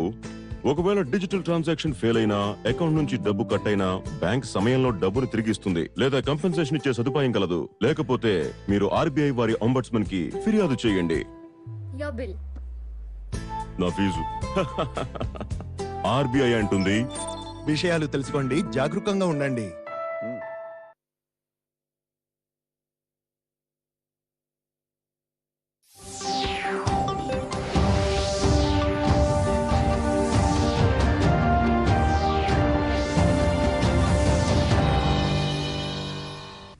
నమస్కారం, దూరదర్శన్ వార్తలకు స్వాగతం. నేను ఉమారాణి.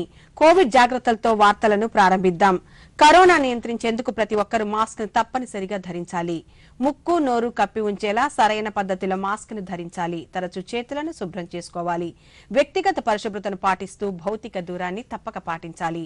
అర్హులందరూ వ్యాక్సిన్ వేయించుకోవాలి. నిబంధనలు పాటిద్దాం, కరోనాని జయిద్దాం. ఇక ముఖ్యాంశాలు.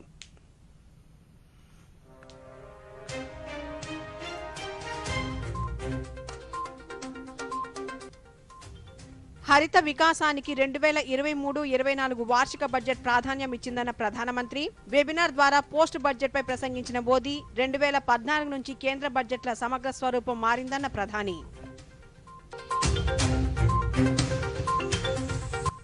రేపు రాష్ట్ర నూతన గవర్నర్ గా సుప్రీంకోర్టు మాజీ న్యాయమూర్తి జస్టిస్ అబ్దుల్ నజీర్ ప్రమాణ స్వీకారం. నేడు రాజ్భవన్ లో గవర్నర్ దంపతులను మర్యాదపూర్వకంగా కలిసిన ముఖ్యమంత్రి జగన్మోహన్ రెడ్డి దంపతులు.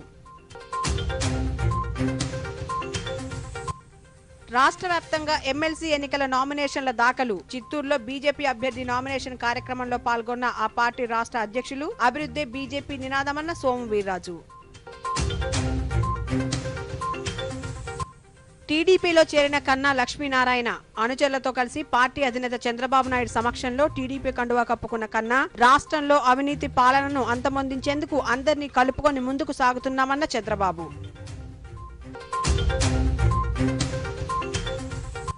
ప్రధానమంత్రి మన్ కీ బాత్ కార్యక్రమం ఈ ఆదివారం ఉదయం 11 గంటలకు ప్రసారం. తెలుగు అనువాదం వెనువెంటనే దూరదర్శన్ సప్తగిరి, యాదగిరిలలో ప్రసారం. ఇక వివరాలు. కేంద్ర ప్రభుత్వ వార్షిక బడ్జెట్లో దేశం ఎదుర్కొంటున్న సమస్యలు, వాటికి పరిష్కారాలు చూపిస్తున్నాయని ప్రధానమంత్రి నరేంద్ర మోదీ పేర్కొన్నారు.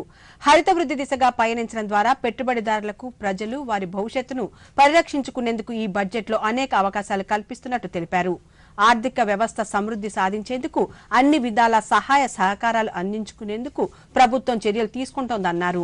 2023-24 వార్షిక బడ్జెట్ కి సంబంధించి గ్రీన్ గ్రోత్ అంశంపై జరిగిన మొదటి పోస్ట్ వెబినార్ లో వీడియో కాన్ఫరెన్స్ ద్వారా ప్రధానమంత్రి ప్రసంగిస్తూ 2014 నుంచి ప్రభుత్వం సమర్పించిన ప్రతి బడ్జెట్ సవాళ్లను పరిష్కరించడానికి నిర్ణీత లక్ష్యాలు సాధించేందుకు ప్రాధాన్యతనిస్తున్నామన్నారు. పునరుత్పాదక ఇంధన ఉత్పత్తి పెంచడం, శిలజ ఇంధన వినియోగాన్ని తగ్గించడం, సహజవాయు వినియోగం పెంచడం ద్వారా ఆర్థిక రంగాన్ని వేగంగా అభివృద్ధి చేసేందుకు ఈ 3 అంశాలను బడ్జెట్లో ప్రతిపాదించినట్లు తెలిపారు. అలాగే సౌర విద్యుత్తును ప్రోత్సహించే లక్ష్యంతో పీఎం కుసుమ్ యోజన, రసాయన ఎరువుల వినియోగాన్ని తగ్గించేందుకు PM Pranam, Gobar Dhan Yojana, vehicle scrapping policy వంటి విధానాలు దేశ భవిష్యత్తును రూపొందించడంలో కీలక పాత్ర పోషిస్తున్నాయన్నారు. वर्ष 2023 तक 500 gigawatt non fossil based electricity capacity हासिल करके रहेगा। गोवर्धन योजना के तहत 500 नए प्लांट लगाने की घोषणा की है। ये पुराने जमाने के गोबर गैस प्लांट की तरह नहीं होते। इन आधुनिक प्लांट्स पर सरकार 10,000 करोड़ रुपए खर्च करेगी। सरकार का वेस्ट टू एनर्जी प्रोग्राम देश के प्राइवेट सेक्टर के लिए, हमारे एमएसएमईज के लिए एक नया मार्केट बना रहा है। प्राइवेट सेक्टर को उत्साहित करने के लिए सरकार टैक्स में छूट के साथ ही आर्थिक मदद भी दे रही है। व्हीकल स्क्रैपिंग को प्रोत्साहित करने के लिए सरकार ने इस बजट में 3,000 करोड़ रुपए का प्रावधान किया है। आने वाले कुछ महीनों में केंद्र और राज्य सरकार की करीब करीब 3 लाख गाड़ियों को स्क्रैप किया जाना है। ये गाड़ियां 15 साल से ज्यादा पुरानी हो चुकी है। व्हीकल स्क्रैपिंग आप सभी के लिए बहुत बड़ा मार्केट बनने जा रहा है। ये रीयूज, रिसाइकल और रिकवरी के सिद्धांत पर चलते हुए हमारी सर्कुलर इकोनॉमी को भी नई ताकत देगा। भारत ग्रीन एनर्जी से जुड़ी टेक्नोलॉजी में दुनिया में लीड ले सकता है। ये भारत में ग्रीन जॉब्स को बढ़ाने के साथ ही ग्लोबल गुड में भी बहुत मदद करेगा। ये बजट आपके लिए एक अवसर तो है ही, इसमें आपके भविष्य की सुरक्षा गारंटी भी समाहित है। बजट के हर प्रावधान को अमल में लाने के लिए हमें तेजी से काम करना है। ఆంధ్రప్రదేశ్ రాష్ట్ర నూతన గవర్నర్ సుప్రీంకోర్టు మాజీ న్యాయమూర్తి జస్టిస్ అబ్దుల్ నజీర్ దంపతులతో ముఖ్యమంత్రి వైఎస్ జగన్మోహన్ రెడ్డి దంపతులు ఈ రోజు మర్యాదపూర్వకంగా సమావేశమయ్యారు. విజయవాడ రాజ్భవన్లో జరిగిన ఈ సమావేశంలో గవర్నర్ కు ముఖ్యమంత్రి మొక్కను అందించి అభినందనలు తెలిపారు. ఈ సందర్భంగా గవర్నర్ ముఖ్యమంత్రిని శాలువాతో సత్కరించి జ్ఞాపకను అందించారు. ముఖ్యమంత్రి సతీమణి భారతి గవర్నర్ సతీమణికి మొక్కను అందించారు.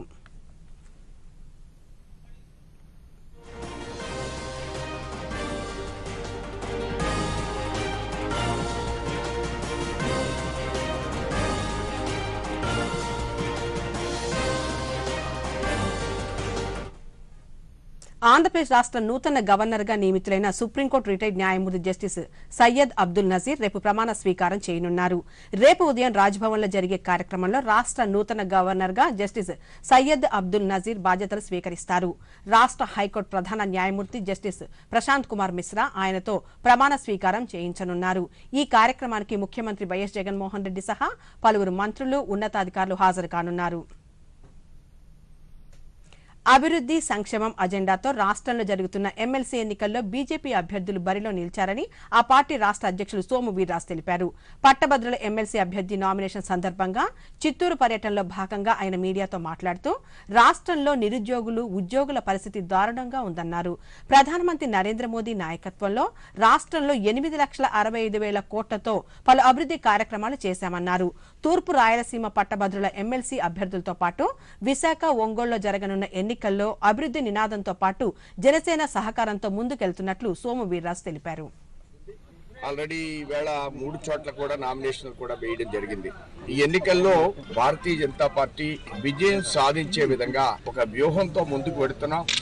ఆ విధంగా ఈ రాష్ట్రంలో నరేంద్ర మోడీ గారి యొక్క నాయకత్వంలో ఆంధ్రప్రదేశ్ యొక్క ప్రగతి, రైల్వేస్, ఇన్ఫ్రాస్ట్రక్చర్ సంబంధించిన అనేక రకాల అభివృద్ధులు 4 నుంచి ఈ రోజు వరకు ఈ రాష్ట్రంలో నరేంద్ర మోడీ అభివృద్ధి ప్రతి గ్రామంలో, ప్రతి నగరంలో అలానే అభివృద్ధిని ఈ రెండు కళ్ళగా సంక్షేమం, అభివృద్ధి ఈ 2 అంశాలను ఆధారంగా వైసీపీ ప్రభుత్వంలో 10వ తారీఖున జీతాలు ఇచ్చే పరిస్థితి, పెన్షన్ కూడా లేనటువంటి పరిస్థితి, గ్రాడ్యుటీ ఇవ్వనటువంటి పరిస్థితి, ఈ అంశాలన్నింటి మీద కూడా భారతీయ జనతా పార్టీ తన ప్రణాళికలో విడుదల చేస్తూ ఎమ్మెల్సీలుగా విజయం సాధించిన తర్వాత కౌన్సిల్లో ఈ అంశాలని ప్రబలంగా ప్రస్తావించే విధంగా యోచన. రాష్ట్ర వ్యాప్తంగా ఎమ్మెల్సీ ఎన్నికల నామినేషన్ల దాఖలు ప్రక్రియ కొనసాగుతోంది. స్థానిక సంస్థల కోటాలో ఎమ్మెల్సీ ఎన్నికలకు సంబంధించి వైసీపీ అభ్యర్థిగా సిపాయి సుబ్రహ్మణ్యం ఈ రోజు నామినేషన్ దాఖలు చేశారు. ఆయన వెంట తిరుపతి పార్లమెంట్ సభ్యులు జి గురుమూర్తి, ఎమ్మెల్యే భూమన కరుణాకర్ రెడ్డి తదితరులు నామినేషన్ ప్రక్రియలో పాల్గొన్నారు. ఈ సందర్భంగా ఎంపీ గురుమూర్తి మాట్లాడుతూ గతంలో ఏ ముఖ్యమంత్రి చేయని విధంగా అన్ని వర్గాలకు ప్రస్తుత ముఖ్యమంత్రి వైఎస్ జగన్మోహన్ రెడ్డి ప్రాధాన్యతనిస్తున్నారని పేర్కొన్నారు. ఎమ్మెల్సీ అభ్యర్థి సిపాయి సుబ్రహ్మణ్యం మాట్లాడుతూ తనకు అవకాశం ఇచ్చిన ముఖ్యమంత్రికి కృతజ్ఞతలు తెలిపారు. ఎమ్మెల్సీ స్థానాల యొక్క కేటాయింపుల్లో కానివ్వండి, దాదాపుగా ఈ రోజు 18 ఎమ్మెల్సీ స్థానాలకి ఎలక్షన్ జరుగుతుంటే 14 స్థానాలకి బడుగు బలహీన వర్గాలను ఎంపిక చేయడం చాలా గొప్ప నిర్ణయం. ఆయన అభినవ అంబేద్కర్ లాగా మేమందరం ఆయన పూజిస్తున్నాం. ఎందుకంటే స్వతంత్రంకి దాదాపు 75 సంవత్సరాలు అయినా కూడా ఈ దేశంలో ఏ ముఖ్యమంత్రి ఇలాంటి నిర్ణయాలు తీసుకోలేదు. ఈరోజు ఇప్పుడందరూ తప్పకుండా ఒకటి చేస్తామన్నా, మాకు జగన్మోహన్ రెడ్డి వచ్చేది ఇంత అంత అది కాదు. ఇది ఒక నిజమైన సామాజిక న్యాయము, సామాజిక విప్లవం అని చెప్పొచ్చు. మీరు తప్పకుండా తీసుకొని గుర్తు పెట్టుకోవాలి. అందరూ ఆలోచిస్తున్నారు, యువత ఉన్నారు, మహిళలు చదువుకునే తప్పకుండా వీళ్ళందరూ అండగా ఉండి వైఎస్ఆర్ గారి పార్టీని అలాగే జగనన్నని, మా దేవుడైన జగనన్న గారిని తప్పకుండా మా చివరి రక్తం పోయేదక్కడ మేము పాటుపడి అన్నని అందరూ ఎక్కిస్తాం. మేమందరం అండగా ఉంటాం. తప్పకుండా మేమేంటో చూపెడతాం. మా బాధ్యత బీసీలు గౌరవించి సరైన ఒక ధరను తీసుకొని నేను మనస్తాను. ఈరోజు విప్లవం వస్తుంది. ఈరోజు సామాజిక స్టార్ట్ చేశారు ముఖ్యమంత్రి గౌరవ జగన్మోహన్ రెడ్డి గారు. ఇప్పుడు స్వల్ప విరామం. సిగ్గెందుకు పడుతున్నావు? గజ్జి, తామర, దురద అందరికీ వస్తాయి. జాలిం లోషన్ నాకు నానమిచ్చింది. చర్మ వ్యాధులకు అద్భుత పరిష్కారం అంది. జాలిం లోషన్ పురాతన యోధుడు, పురాతనమైందే మెరుగైంది. జాలిం లోషన్ ఫాస్టెస్ట్, ట్రస్టెడ్, టెస్టెడ్ తరతరాలుగా. జాలిం లోషన్. మీ కిసాన్ క్రెడిట్ కార్డుతో పొలానికి సంబంధించిన అవసరమైన పెట్టుబడులు, ఖర్చులు, క్యాష్ లావాదేవీలు లేకుండా మీరు రోజు బ్యాంకుకు వెళ్లకుండా కార్డు ద్వారా గానీ, ఫోన్ ద్వారా గానీ చేసుకోవచ్చు. మీ లావాదేవీల సమయంలో మీ పిన్, ఓటీపీ, సివివి వివరాలు ఎవరికీ తెలియజేయకండి. సురక్షిత బ్యాంక్ డిజిటల్ లావాదేవీలు చేయండి. జారీ చేయవారు నాబార్డు ప్రాంతీయ కార్యాలయం, ఆంధ్రప్రదేశ్. తిరిగి వార్తల్లోకి స్వాగతం. శాసన మండలి ఎన్నికల్లో స్థానిక సంస్థల నుండి ఎమ్మెల్సీగా ఎన్నికై శ్రీకాకుళం జిల్లా సమగ్రాభివృద్ధికి కృషి చేస్తానని స్వతంత్ర అభ్యర్థి ఆనపు రామకృష్ణ తెలిపారు.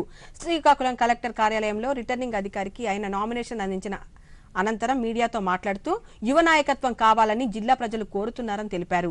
ఈ కారణంతోనే అన్ని రాజకీయ పార్టీలు, ప్రజా సంఘాల మద్దతుతో ఎన్నికల్లో పోటీ చేస్తున్నట్లు రామకృష్ణ వెల్లడించారు. ఎమ్మెల్సీ అభ్యర్థిగా ఇండిపెండెంట్ గా నామినేషన్ వేయడం జరిగింది. కారణం ఏంటంటే స్థానిక సంస్థలు నిర్వీర్యం అయిపోతున్నాయి. స్థానిక సంస్థలను పట్టించుకున్నటువంటి నాదుడు గాని, స్థానిక సంస్థలకు సంబంధించి అటు అసెంబ్లీలో గాని, ఇసు శాసన మండలిలో గాని ఈరోజు తూర్పు కాపులకు జరుగుతున్నటువంటి అన్యాయాన్ని ఒకసారి తెలియజేయడం కోసం, అలాగే స్థానిక సంస్థలకు సంబంధించి గొంతు నొక్కుతున్నారు, వాటికి సంబంధించి గొంతు వినిపించడం కోసం మేము పోటీకి సిద్ధపడుతున్నాం. భగవంతుడు కరుణించి అందరి సహాయ సహకారాలతో మంచి విజయంతో శాసన మండలిలో అడుగు పెడతానని నిన్న సందర్భంగా మీ అందరికీ తెలియజేసుకుంటున్నాను. స్థానిక సంస్థల్లో సరైనటువంటి గొంతు వినిపించడానికి పోరాటాలు పురిటిగడ్డైనటువంటి శ్రీకాకుళం నుంచి ఒక మంచి యువ నాయకత్వాన్ని తయారు చేయాలంటే మీలాంటి వ్యక్తులు నామినేషన్ వేయండి. మేము వెనకుండి నడిపించి ఖచ్చితంగా మిమ్మల్ని విజయ తీరాలు చేరుస్తామని చెప్పి అన్ని పార్టీలకు సంబంధించిన పెద్దలు, అన్ని కులాలకు సంబంధించినటువంటి పెద్దలు కూడా ఈరోజు మాట ఇవ్వడం జరిగింది.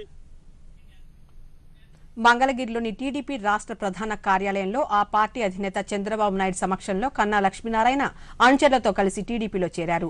ఈ సందర్భంగా చంద్రబాబు నాయుడు మాట్లాడుతూ జాతీయ స్థాయిలో విద్యార్థి నాయకుడిగా, బీజేపీ రాష్ట్ర అధ్యక్షుడిగా, మంత్రిగా పనిచేసిన అనుభవం ఉన్న కన్నా లక్ష్మీనారాయణ తెలుగుదేశం పార్టీలోకి రావడం ఆనందంగా ఉందన్నారు. హృదయపూర్వకంగా టీడీపీలోకి ఆహ్వానిస్తున్నట్టు చెప్పారు. రాష్ట్రంలో అవినీతి పాలనను అంతమొందించేందుకే అందరినీ కలుపుకొని ముందుకు సాగుతున్నామని చంద్రబాబు నాయుడు పేర్కొన్నారు. తెలుగుదేశం పార్టీ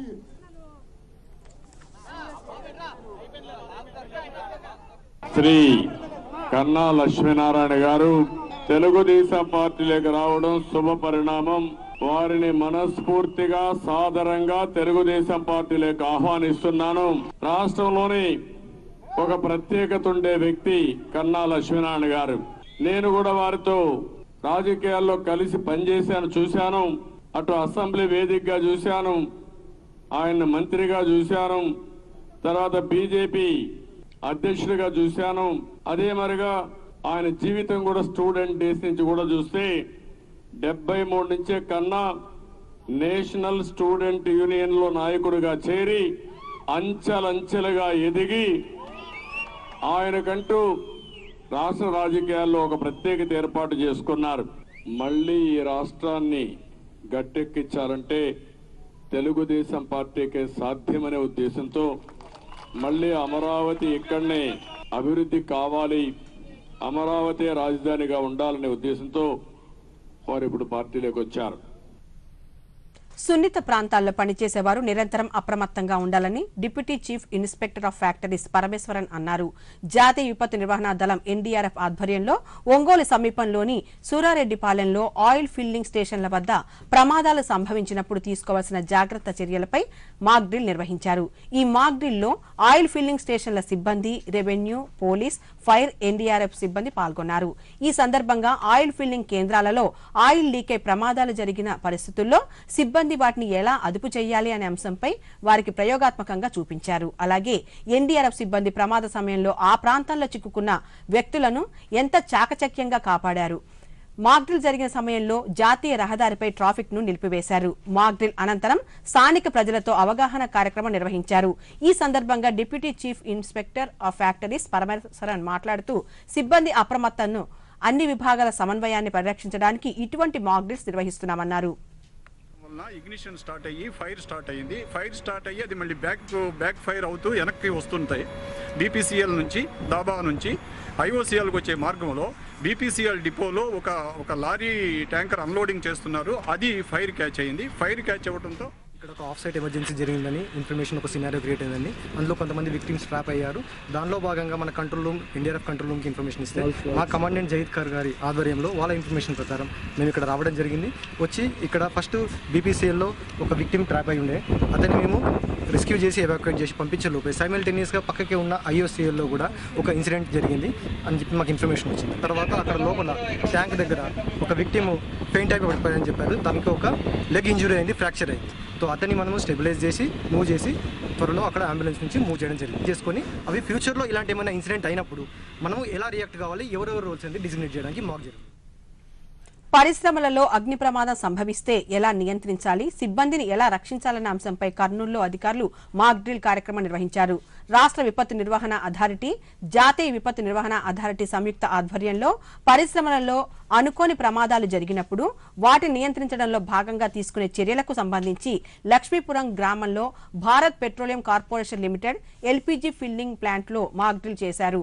ప్రమాదం జరిగినప్పుడు బాధితులను ఎలా రక్షించాలి, మంటల్ని ఏ విధంగా అదుపులోకి తీసుకురావాలి, చుట్టుపక్కల ప్రాంతాల ప్రజలను సురక్షిత ప్రాంతాలకు ఎలా తరలించాలన్న అంశంపై సంబంధిత శాఖల సిబ్బందికి అవగాహన కల్పించారు. ఈ కార్యక్రమంలో అగ్నిమాపక, పోలీసు, రెవెన్యూ, ఆరోగ్య శాఖ అధికారులు పాల్గొన్నారు. డిజాస్టర్ మేనేజ్మెంట్ అలాగే ఏపీ స్టేట్ డిజాస్టర్ మేనేజ్మెంట్ వాళ్ళు ఆదేశాలతో ఇక్కడ ఈరోజు మనము మాక్ ఎక్సర్సైజ్ స్టార్ట్ చేసాము. Bharat petroleum corporation limited LPG unit లక్ష్మీపురంలో అంటే మనకు ప్రమాదాలు ఏవైనా జరిగితే ఎవరెవరి రోల్స్ ఏంటి, రెస్పాన్సిబిలిటీస్ ఏంటి, మనం ఎట్లా రెస్పాండ్ అవ్వాలి, మనం చుట్టుపక్కల ప్రజలను ఎలా రక్షించాలి, మనం ఈ ఫైర్ కానీ టాక్సిక్ గ్యాసెస్ కానీ ఏదైనా వస్తే ఎట్లా మిటిగేట్ చేయాలి, ఒక మాక్ డ్రిల్ చేయడం జరిగింది. ఈ డ్రిల్లో ఈరోజు కలెక్టర్ గారి ఆదేశాల మేరకు revenue department, fire department, police department, health and medical department, factories department, pollution department, transport department, ఇట్లా అన్ని శాఖలు సమన్వయంతో పనిచేసి ఈ డ్రిల్ను సక్సెస్ఫుల్గా కంప్లీట్ చేయడం జరిగింది. పార్వతీపురం మన్యం జిల్లాలో గృహ నిర్మాణాల ఎండీ డాక్టర్ లక్ష్మీష పర్యటించారు. పర్యటనలో భాగంగా కొమరాడ, కురుకం మండలాల్లో పర్యటించి గృహ నిర్మాణాలను పరిశీలించారు.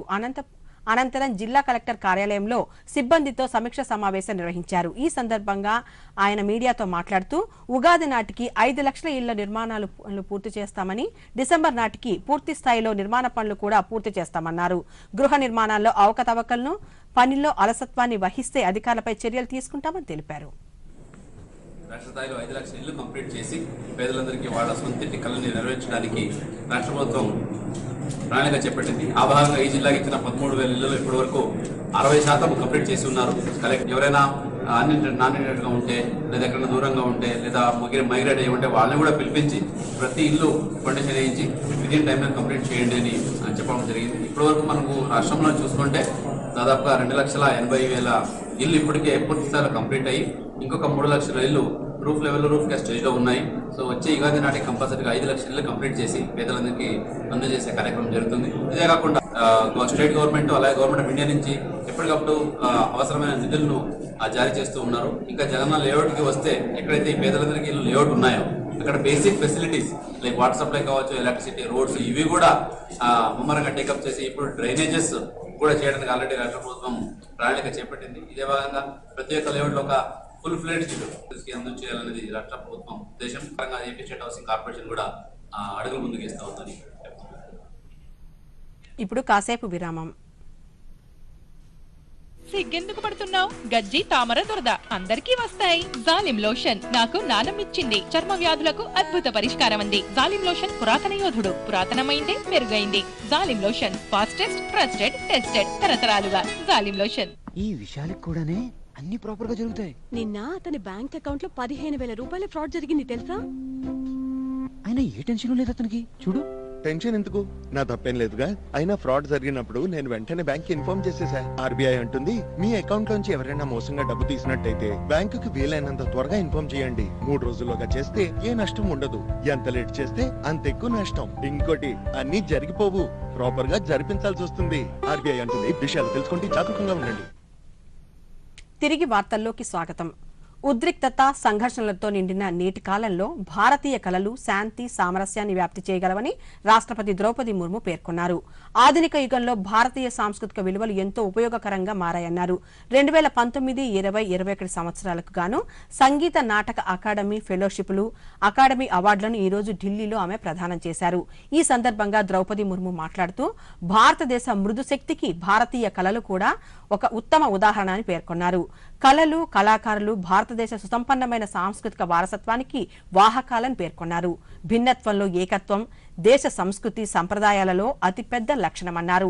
ఈ సందర్భంగా 8 మంది ప్రముఖులకు కళల విభాగంలో సంగీత నాటక అకాడమీ ఫెలోషిప్లను అందజేశారు. అలాగే సంగీతం, నృత్యం, రంగస్థలం, సంప్రదాయ, జానపదాలు, తోలుబొమ్మలాటలకు చెందిన 128 మంది కళాకారులకు సంగీత నాటక అవార్డులు లభించాయి.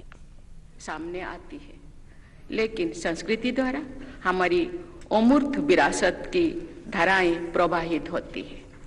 संस्कृति द्वारा ही किसी देश की वास्तविक पहचान होती है.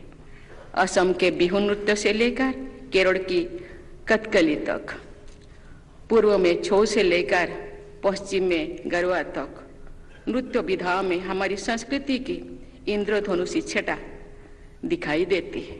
आधुनिक युग में हमारे सांस्कृतिक मूल्यों और अधिक उपयोगी हो गए हैं. आज के तनाव तथा संघर्ष से भरे युग में भारतीय कलाओं द्वारा मानसिक शांति और सौहार्द का प्रसार किया जा सकता है. भारतीय कलाएं भारत की सॉफ्ट पावर का भी सर्वोत्तम उदाहरण है. भारत रत्नों के से सम्मानित MS शुभलक्ष्मी, पंडित रविशंकर, उस्ताद बिस्मिल्ला खान, लता मंगेशकर, पंडित भीमसेन जोशी और भूपेन हजारिका के संगीत की शक्ति किसी भाषा या भूगोल से बाधित नहीं होती. ప్రధానమంత్రి నరేంద్ర మోదీ నేతృత్వంలో దేశం ఎంతో సురక్షితంగా ఉందని కేంద్ర హోంమంత్రి అమిత్ షా అన్నారు. కర్ణాటక పర్యటనలో భాగంగా బళ్ళారిలో ఈ రోజు జరిగిన బహిరంగ సభలో కేంద్ర మంత్రి మాట్లాడుతూ అభివృద్ధే బీజేపీ అజెండా అన్నారు. కాంగ్రెస్, జేడీఎస్లు కుటుంబ పాలనా పార్టీలన్నారు. ఈ కుటుంబ పార్టీలకు పేద ప్రజల సంక్షేమం పట్టదన్నారు. కర్ణాటకలో జేడీఎస్ కు వేసే ప్రతి ఓటు కాంగ్రెస్ కు వేసినట్లే అని పేర్కొన్నారు. और उसके बाद ये जेडीएस और कांग्रेस का सत्ता का खेल चालू हुआ, भ्रष्टाचार का केस चालू हुआ.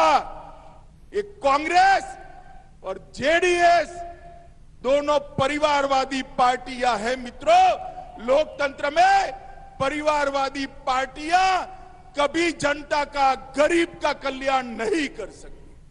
मित्रों, आज मैं आपको बताने आया हूं कि यहां पर भारतीय जनता पार्टी पूर्ण बहुमत के साथ आपका आशीर्वाद प्राप्त करने के लिए लड़ रही है। आज मैं कर्नाटक की जनता को बताने आया हूं, जेडीएस को दिया हुआ एक एक वोट, जेडीएस को दिया हुआ एक एक वोट कांग्रेस पार्टी के पास जाने वाला है और कांग्रेस पार्टी को दिया हुआ एक एक वोट सिद्धरामैया और उनकी एटीएम सरकार, जो दिल्ली का एटीएम थी, भ्रष्टाचार करती थी, उसको जाने वाला है। మధ్యప్రదేశ్లోని ఖజురహోలో G20 కల్చర్ వర్కింగ్ గ్రూప్ మొదటి సమావేశం ప్రారంభమైంది. ఈ సమావేశంలో కేంద్ర సామాజిక న్యాయం సాధికారత శాఖ మంత్రి డాక్టర్ వీరేంద్ర కుమార్, సాంస్కృతిక శాఖ సహాయ మంత్రి మీనాక్షి లేఖి పాల్గొన్నారు. ఈ సందర్భంగా వీరేంద్ర కుమార్ మాట్లాడుతూ ఆర్థిక వ్యవస్థను బలోపేతం చేయడంలో సంస్కృతి కూడా ప్రభావం చూపుతుందన్నారు. సంస్కృతిని బలోపేతం చేయడానికి ఈ G20 వేదిక గణనీయంగా తోడ్పడుతుందని పేర్కొన్నారు.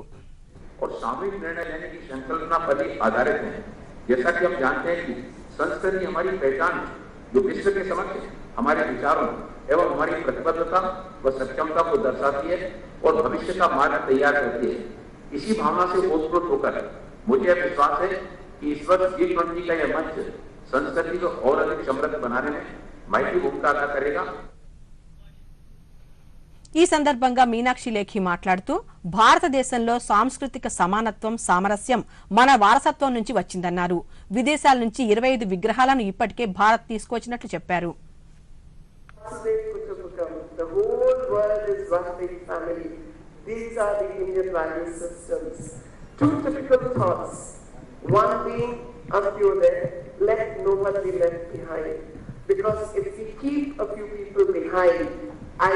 The world cannot progress.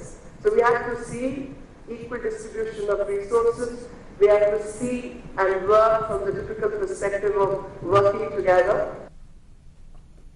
ప్రపంచానికి అనేక సవాళ్లున్న సమయంలో G20 అధ్యక్షత భారత్కు ప్రత్యేక బాధ్యతనిస్తుందని విదేశాంగ శాఖ మంత్రి జయశంకర్ అన్నారు. పూణేలో జరిగిన G20 సమావేశంలో ఆయన మాట్లాడుతూ ఈ బాధ్యత దేశానికి శక్తిని, ఉత్సాహాన్ని, సృజనాత్మకతను పెంచుతుందన్నారు. ప్రపంచం మొత్తం ఎంతో ఆసక్తిగా ఉందన్నారు.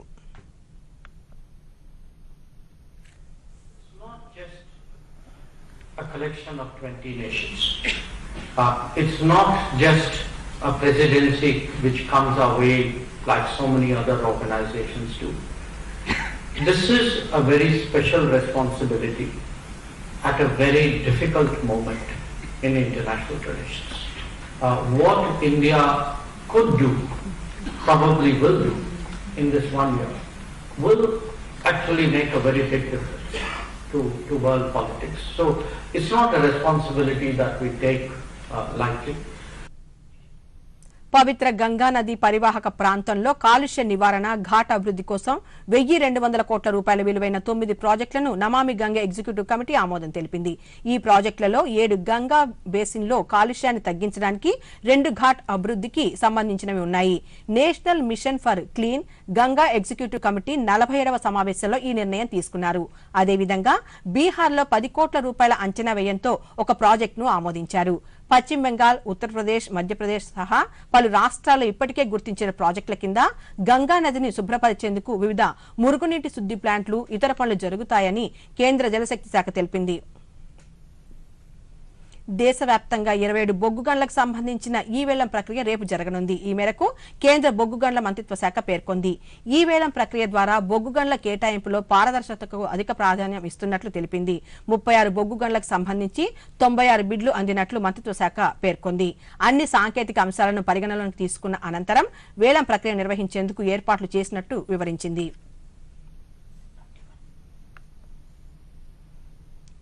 T20 మహిళా ప్రపంచ కప్ పోటీలో భారత్, ఆస్ట్రేలియా జట్ల మధ్య సెమీఫైనల్ ఈ రోజు జరుగుతోంది.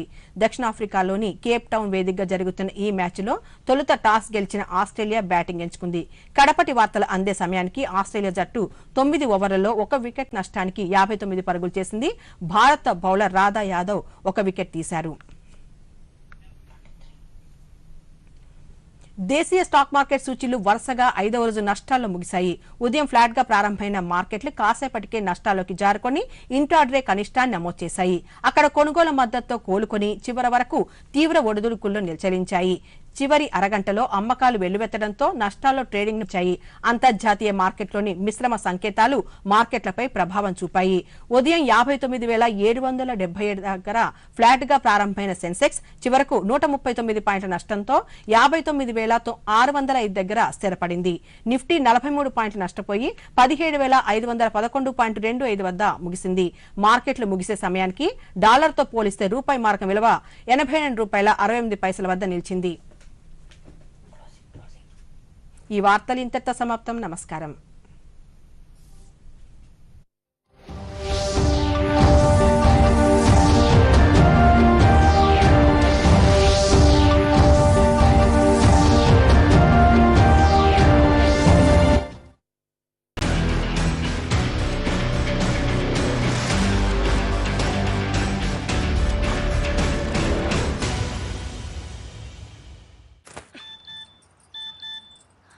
हो गया इंतजाम। किसका? गुड्डी की फीस का। दिखा। 20,000 का लोन तुरंत। पता है कौन दे रहा है, ब्याज कितना है? लोन विनियमित संस्थानों से ही लें और कर्ज उतना जितनी जरूरत, वो भी जांच कर। हो गया इंतजाम। पगार एडवांस में भेजिए। आरबीआई कहता है सही वित्तीय बर्ताव करे आपका बचाव। The changing world of news. Headlines that you wake up to. News that shapes your day. Stories that matter to you. The latest and most accurate updates. A fresh start to a new day. The Breakfast News, Monday to Friday, 8 a.m. on DD India.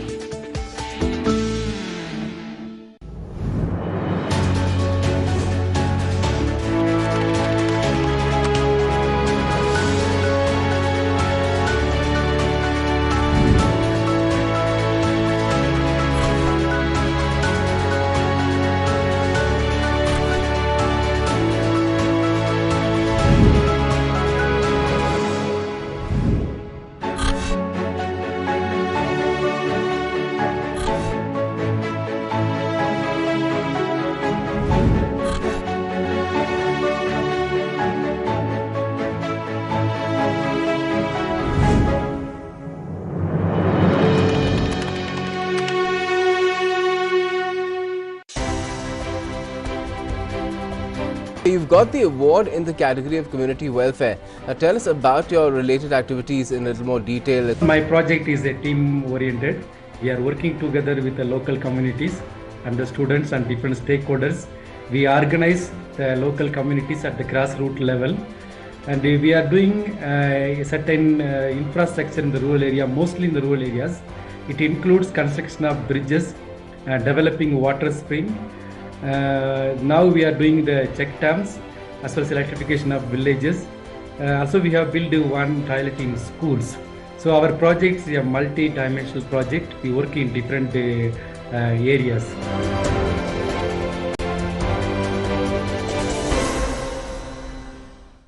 जल्दी करो यार please जल्दी। दूसरा कोई match है क्या? ऐसा ही कुछ है यार, बैंक जाना है दादाजी को लेके। हाँ यार, उम्र होने पर कभी कभी मदद तो लगती है, पर बैंकिंग में नहीं। वैसे भी आरबीआई कहता है सीनियर सिटीजन सबसे पहले। अगर आप 70 साल से ऊपर हैं और आप बैंक नहीं जा सकते तो बैंक आएगा आपके पास जरूरी सेवाएं लेकर, वो भी वाजिब दरों पर। सीनियर सबसे पहले। आरबीआई कहता है जानकार बनिए, सतर्क रहिए।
Welcome. It is 7:30 in the evening in India and we are back again with our spotlight on G20. On the show today, we take a look at the 4 priorities of the G20 Culture Working Group under India's G20 presidency: protection and restitution of cultural property, harnessing heritage for a sustainable future, promotion of cultural and creative industries and creative economy, and leveraging digital technologies for protection and promotion of culture on the second day of the Culture Working Group meeting in the ancient city of Khajuraho in Madhya Pradesh.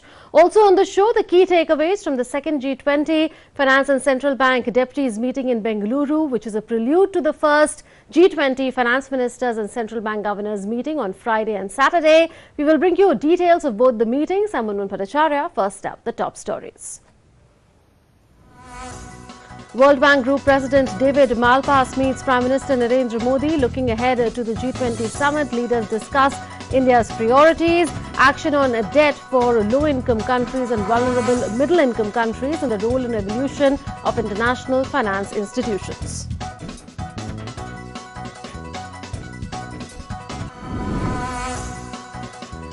Second day of the G20 Finance and Central Bank Deputies meeting sees deliberations on digital public infrastructure, road to policy consensus on crypto assets, and leveraging national payment systems to enhance cross-border payment arrangements. Finance Minister Nirmala Sitharaman shares the success of India's UPI, COBIN, account aggregator and eKYC in leading India's economic transformation and empowerment of people.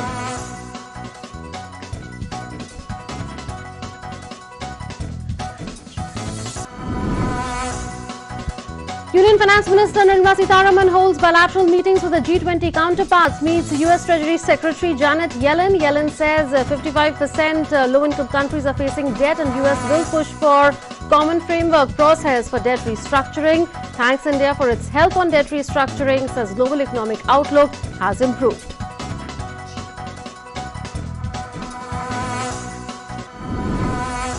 Union Ministers Dr. Virendra Kumar and Meenakshi Lekhi address inaugural session of the G20 Culture Working Group meeting in Khajuraho. Lekhi calls upon G20 countries to draw up an action plan to facilitate repatriation of antiquities which have been taken out of a country. Delegates go on an excursion to the world-famous Khajuraho temples and witness cultural performances at the Khajuraho Dance Festival.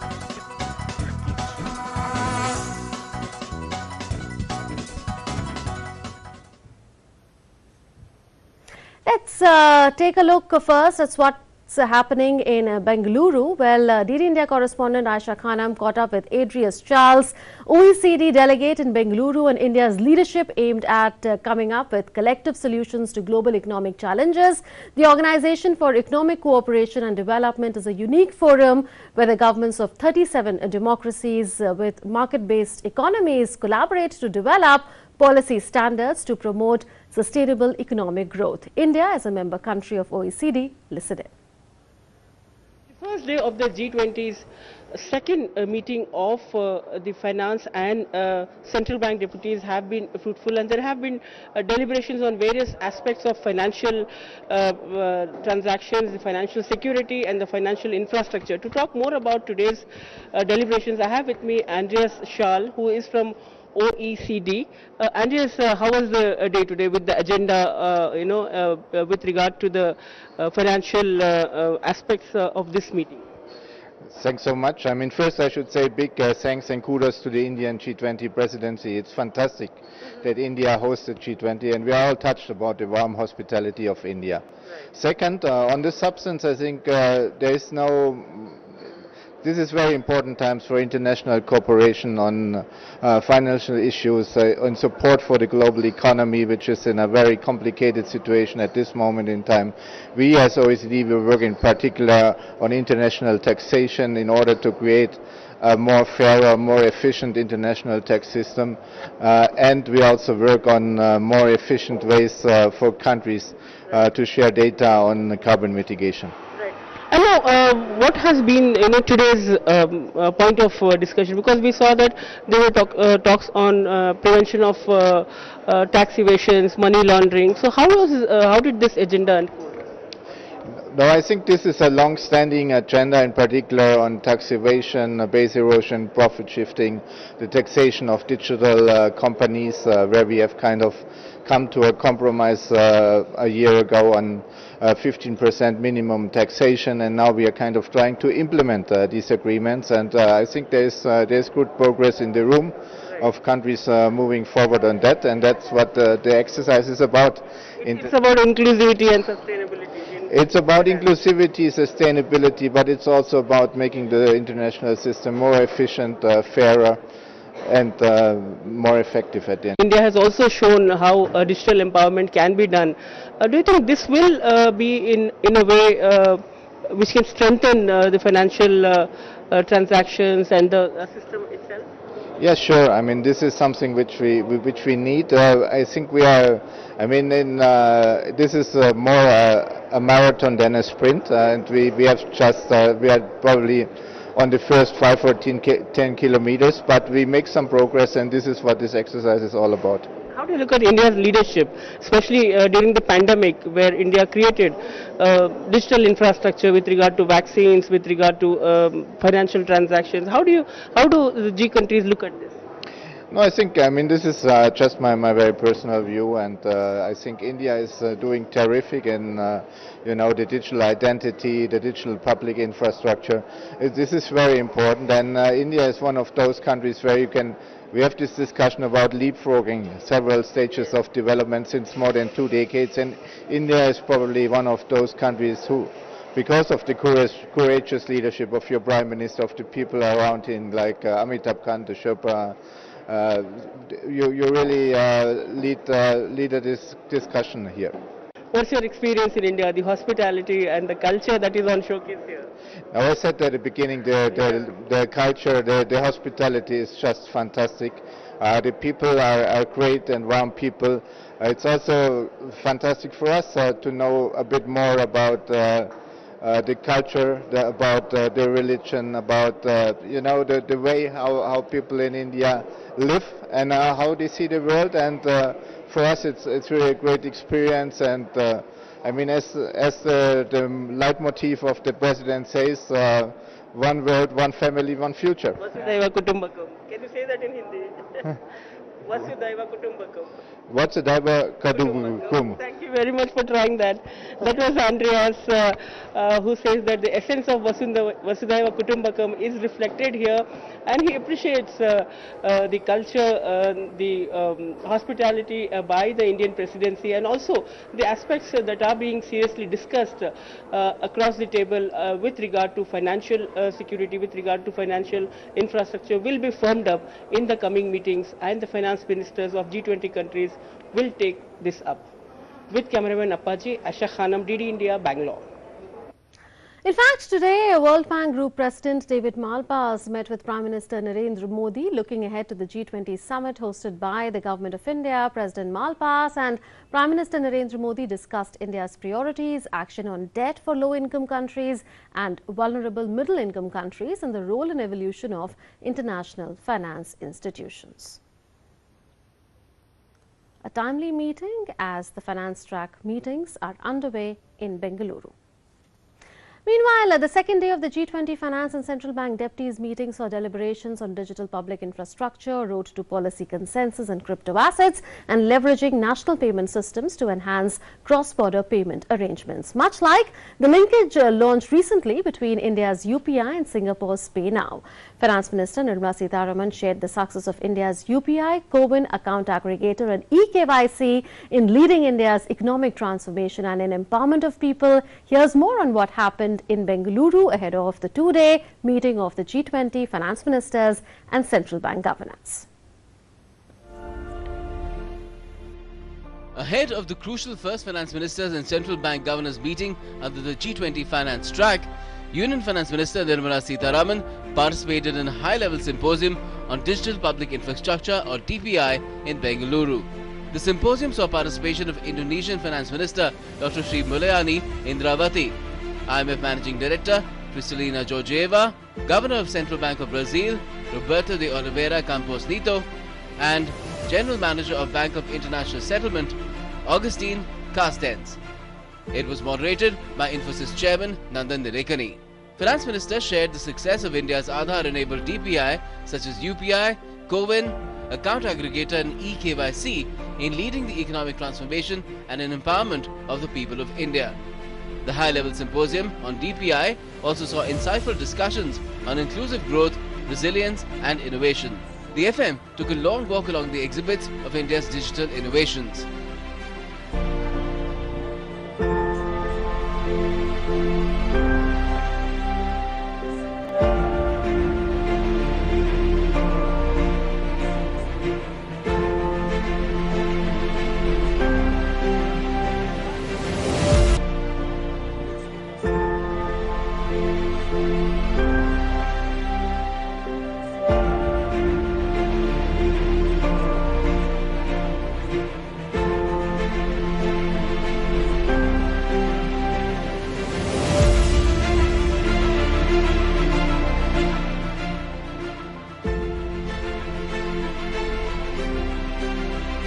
Earlier, Day 2 of the Finance and Central Bank Deputies' meeting started with discussions on the road to policy consensus on crypto assets and leveraging national payment systems to enhance cross-border payment arrangements. The finance track of the G20 meetings deals with global economy, international finance architecture and sustainable finance along with issues linked with infrastructure, health, international taxation and financial inclusion. Over Friday and Saturday, G20 finance ministers and central bank governors will discuss debt troubles of developing economies, cryptocurrencies and global inflationary pressures. Ahead of that meeting, US Treasury Secretary Janet Yellen said that the challenges being faced by the global economy are real. The future is uncertain, but the outlook has improved. During a discussion on digital payments architecture, many countries including the UAE, Thailand, Indonesia, Argentina and Mauritius evinced interest in India's UPI payment system. There is also growing interest in central bank digital currencies like Reserve Bank of India's digital rupee. Regulation of crypto assets has also been one of the priorities under India's G20 presidency and discussions made progress on that matter as well. With Ajay Mishra in Bengaluru, Bureau Report, DD India.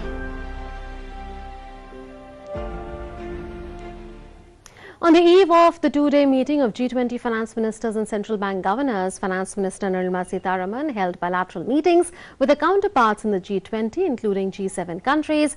Finance Minister met Italian Minister of Economy and Finance Giancarlo Giorgetti ahead of the G20 meeting in Bengaluru. She said that under the leadership of Prime Minister Narendra Modi, India hosted the Voice of the Global South Summit and India would put forth perspectives of the Global South. The Finance Minister also met Japanese Finance Minister Shunichi Suzuki in Bengaluru.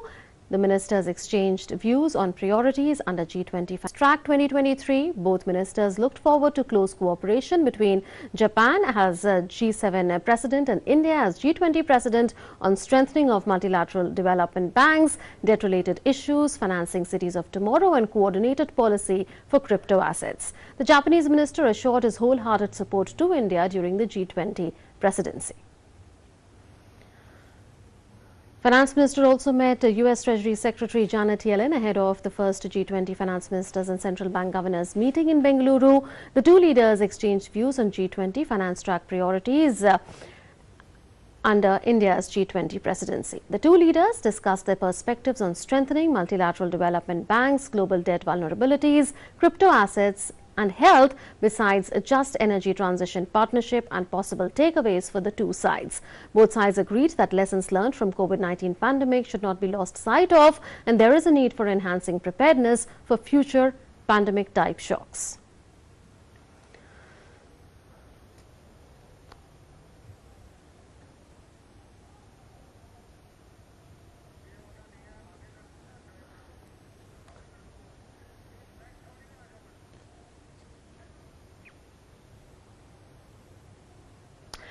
And Union Ministers Dr. Virendra Kumar and Meenakshi Lekhi addressed the inaugural session of the G20 Culture Working Group meeting in Khajuraho. Union Minister of State for Culture Meenakshi Lekhi called upon G20 countries to move beyond discussions and draw up an action plan to facilitate repatriation of antiquities which have been taken out of a country. Here's more on what transpired on the second day of the meeting in the ancient city. The second day of the first G20 Culture Working Group meeting started in the ancient city of Khajuraho in the Indian heartland state of Madhya Pradesh with an inaugural session.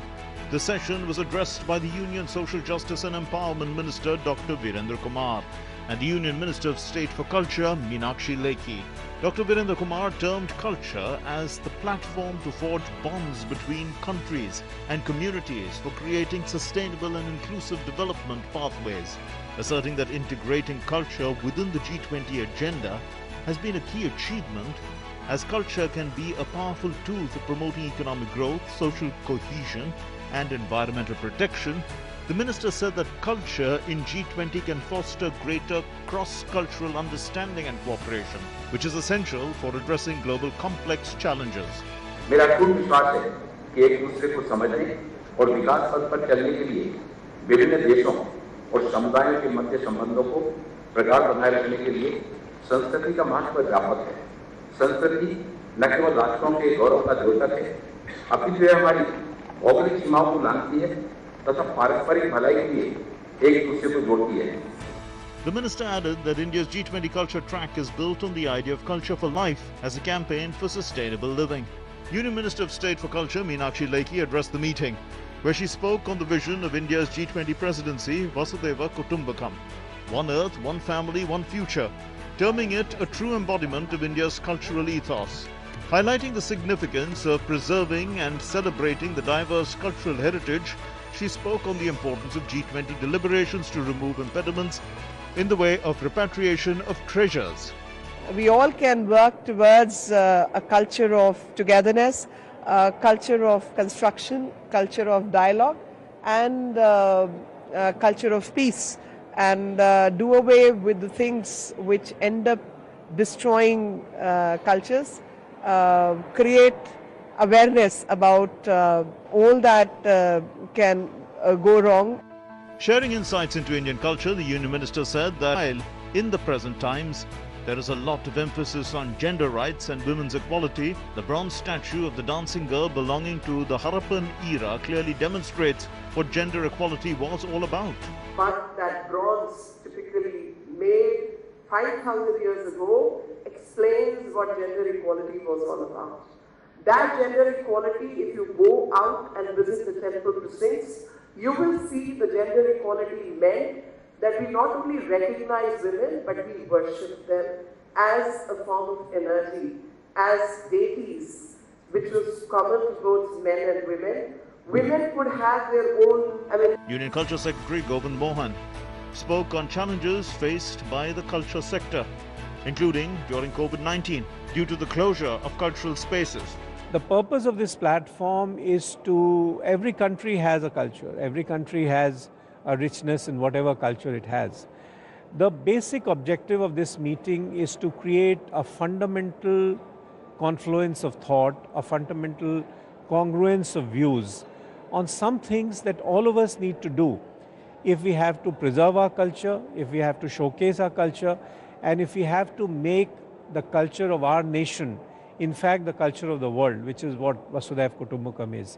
So I would feel that the deliberations here would be useful from the point of view of evolving these kind of consensus, which makes culture a very important component of the combined thought processes of various countries, besides issues like the economy, besides issues like the environment, besides issues like labor and employment. On Wednesday, an exhibition titled Redress, Return of Treasures, showcasing the spirit, need and future of repatriation of cultural property through examples of successful return of cultural heritage to India, was inaugurated. The exhibition, with the help of the latest technology including hologram, highlights various aspects and challenges faced in repatriation of treasures. The exhibition also includes physical display of 26 plus repatriated antiquities, including Varaha, Dancing Ganesha, Amin Pillar, Terracotta Yaksha, Anthropomorphic Figure, Parrot Lady of Khajuraho, among others. In the evening, delegates were taken on an excursion to the world-famous Khajuraho temples and witnessed cultural performances at the Khajuraho Dance Festival. With Bureau Inputs, Aditya Srivastav's report from Khajuraho for DD India. And joining us now, her perspective is Professor Manvi Seth. She is Dean with the National Museum Institute based in New Delhi, and she is currently in Khajuraho, the ancient city where all the action is. Such a pleasure to have you, Professor Seth, on India at G20. I thought it was quite important what Meenakshi Lekhi, Minister of State for Culture, said. He said that it is time that the G20 moves beyond discussions and an action plan is drawn up for repatriation of antiquities. There is an exhibition which is on there in Khajuraho which displays some of those antiquities which have come back to India. In fact, Prime Minister Narendra Modi has made it a key focus area of his government. How critical is that action plan which Minister Lekhi spoke about? Repatriation of cultural heritage adds value to the cultural life of a nation, cultural identity of a nation. It's important not just for India, for every country. India is taking a leadership role in raising this issue globally. Through these antiquities which have been displayed here, which are success stories, which have come back from various nations, it talks about global cooperation, which is increasing in the area of repatriation. But it also talks about that how every country now needs to raise this. India, definitely there has been a rise in number of success stories over past many years. And this graph only has to grow now. So the action plan is create awareness amongst policymakers, amongst practitioners about the issue of repatriation and how internationally and nationally we can for it. And it was also said, yes, please go ahead. Yes. So we are talking about the process of repatriation, the success stories, not just from India, from all over the world. They have to be brought into public eye. They have to be brought in through such platforms, and so that people can feel pride. And that's what has been attempted here. Through these objects, through international conventions, through national efforts, through the process which goes behind repatriation. And we have tried to showcase how each country is now giving more and more back. India is very happy to be getting, in past 2 decades, much more than it has in previous years. And we just want this graph to keep rising. What role can digital technologies play in protection of the cultural heritage and also in their promotion? Because that's another imponderable for the ongoing culture working group meeting. So we are in a digital age, and digital for safeguarding, digital for data. When we have digital, if there is proper documentation, if there is transparency of the data, it helps in safeguarding of cultural heritage. And digital has to be that every object is well documented. When we have that kind of documentation, it's very easy to track objects. It's very easy to safeguard them from illicit trafficking. And these objects which are here, the previous victims of illicit trafficking are now here as ambassadors of cultural heritage of their friends around the world. So if we have proper documentation of what we have got in this country, in each part, it will definitely help in safeguarding. Right, and it was said ahead of the meeting that this meeting is going to be predicated on the linkage between culture and life. Culture for life, that is the phrase that is being used. How do you look at that linkage? India is a country with age-old culture. It's rich with culture, and it also has longest continuity of a cultural life. So culture is important for our identity. Culture is important for the cultural identity of a nation. And culture penetrates every aspect of our life. When you have such a long-running thread of culture, it becomes part of you, of every individual in the country. When they see these success stories through these objects which have been come back, it is a sense of pride, and it is that, yes, we need more such stories for a sustainable future, for diversity of culture, and I'm happy that India is taking that. For protection and promotion of culture and linkage between culture and life or sustainable lifestyles, would you like to see within the G20 countries greater encouragement for a closer integration between culture and education, which in India we are trying to do under the National Education Policy? Definitely, there has to be closer linkages between culture and education. Culture has finally found the center space and as the linking space between different sectors. It is something which is not in a box, which makes all the boxes around us, whether it's economic, whether it is other areas, and because this is the way you live. And there is definitely an increase, as you said, between countries, in every country of G20, but also in the national education policy. Now there is more emphasis on imparting cultural education. It has to be part of every curriculum. It has to be part of at all levels of curriculum. Absolutely. So we are looking at a greater integration or mainstreaming of culture in the global policy discourse, and this is encouraging. Culture has been recognized as a global public good as well. Thank you so much, Professor Said, for joining us with your views on India at G20. Well, that's it then in this edition of India at G20. We'll see you again tomorrow with a fresh edition of the show. Until then, thanks for watching.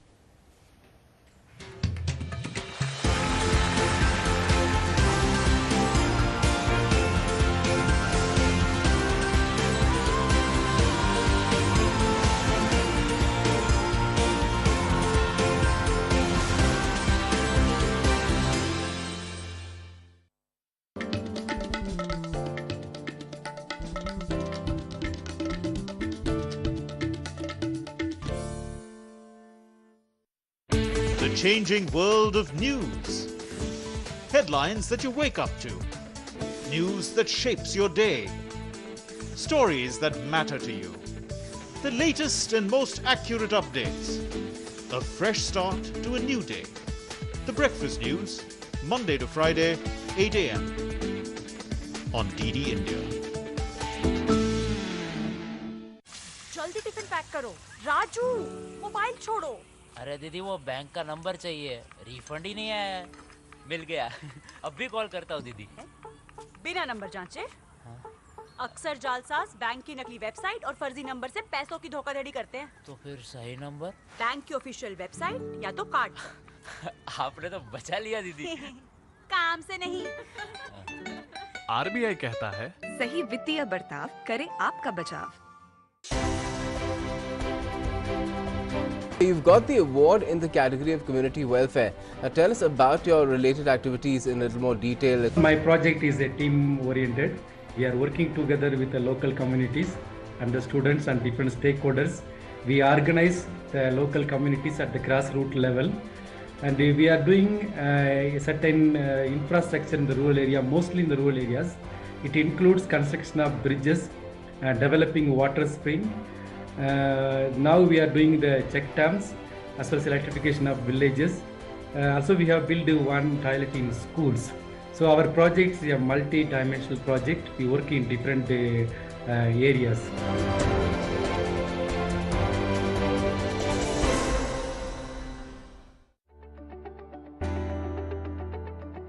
It's 1 year since the Russia-Ukraine conflict. India has maintained a fiercely independent stand. The present world order is based on the world as decided by the victors of the Second World War. Yes. And we are all saying that that is wrong. India fully appreciates the security concerns of Russia and feels that US-led NATO and the Western world pushed Russia. And we also feel that Russia overreacted. Today, India is not non-aligned. India is aligned to all those groups, all those forums, all those platforms that work on positive global agenda.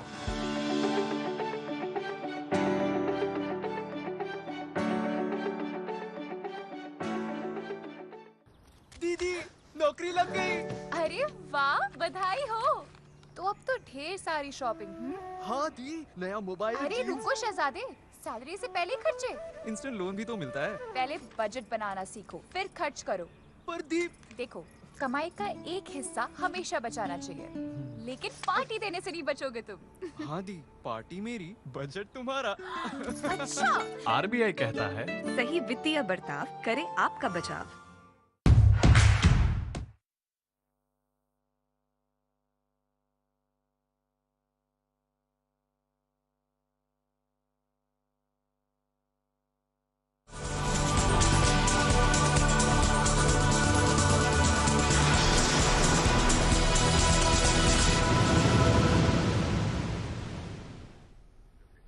Hello and welcome to the latest edition of India Ideas, the weekly show which is all about science and tech, innovation and entrepreneurship. I'm Gautam Roy. Phishing, ransomware, malware, etc. are all different types of cyber attacks. They also a spike during the pandemic due to the increased usage of the digital domain, and this has made cybersecurity a major concern, even for India's defense establishment. That's what we're talking about today.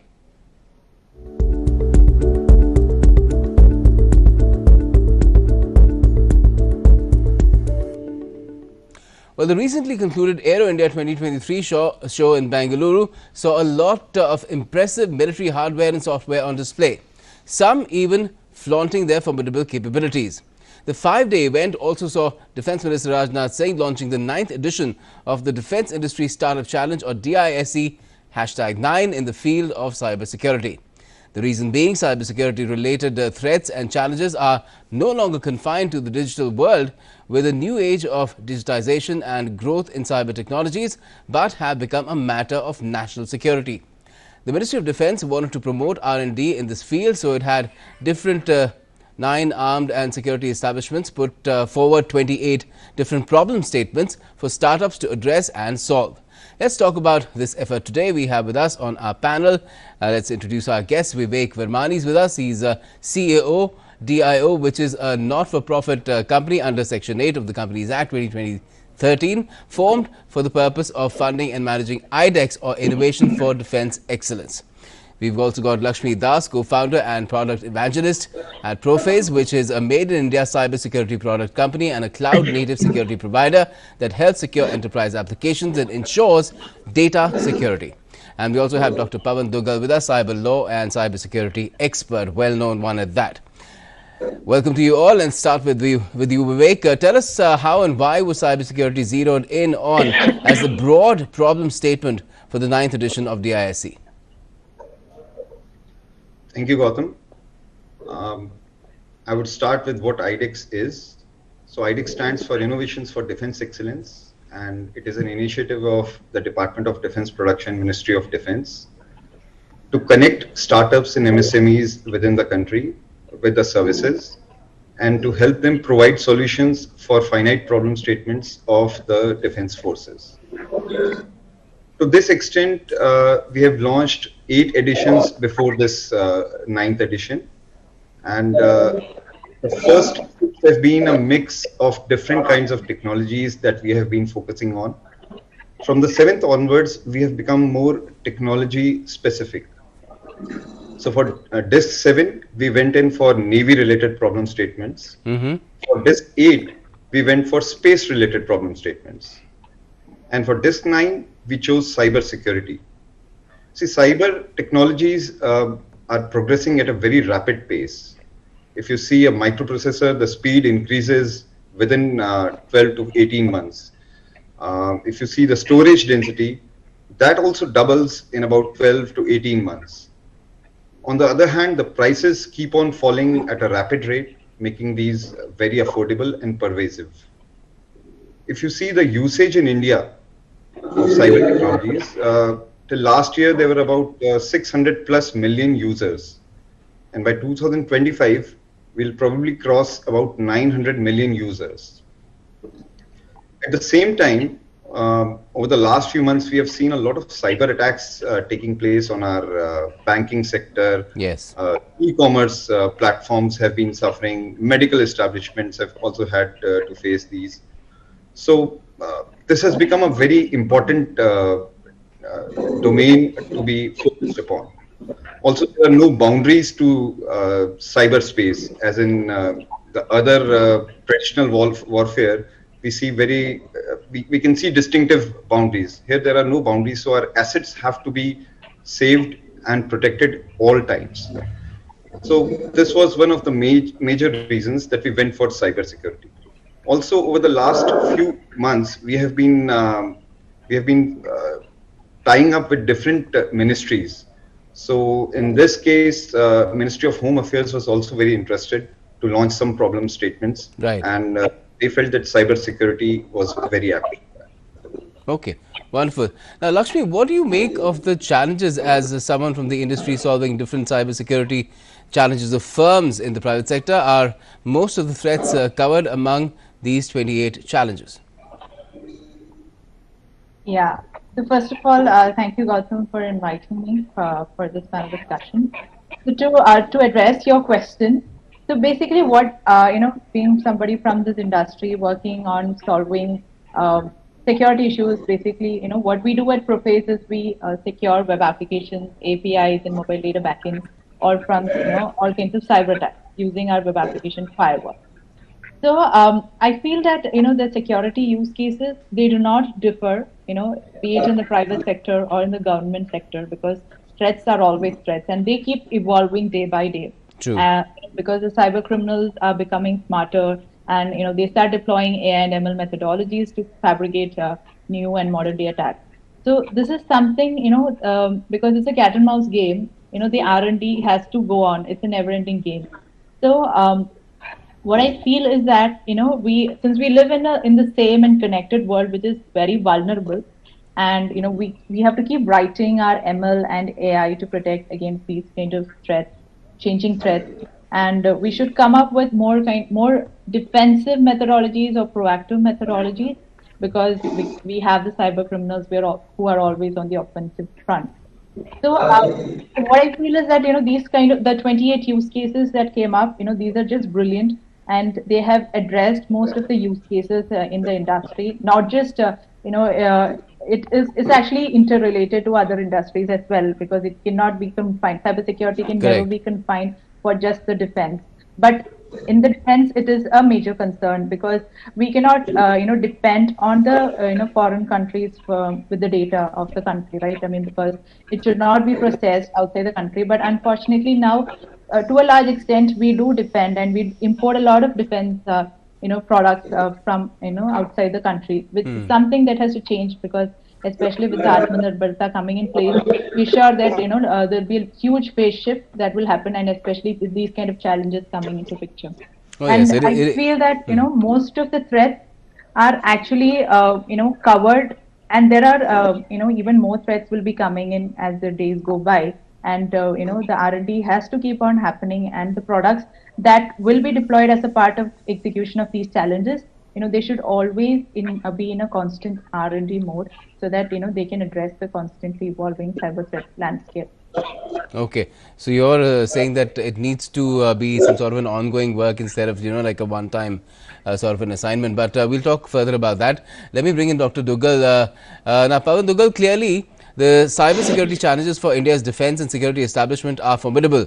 Apart from these challenges, what more could be done on the legislative or regulatory fronts to mitigate these this entire situation? Really, you have expertise on that front as well.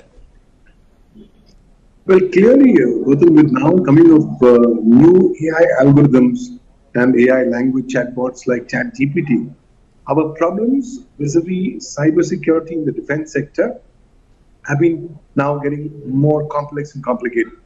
The fact still remains is that we need to take a cogent, holistic approach to legally regulating cybersecurity. At the time when I talked with you, India does not have any dedicated law on cybersecurity. India has still miles to go in terms of thoroughly regulating the cybersecurity space generally and specifically in the context of the defense forces. Yes, we have a policy. We did come up with the 2013 National Cybersecurity Policy, but that was a great document at that point of time. But unfortunately, it remained a mere paper tiger because we were not able to implement it. But right now, the government is working on a very comprehensive and exhaustive new national cybersecurity strategy, which hopefully should be out very shortly.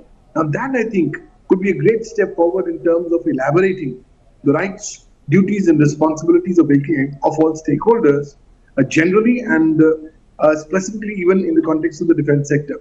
But I think the government has been very alive to the fact of trying to address these issues pertaining to growing cybersecurity breaches. That's why way back in 2011, under the IT Rules 2011, the government had mandated intermediaries to follow reasonable security practices and procedures to protect cybersecurity.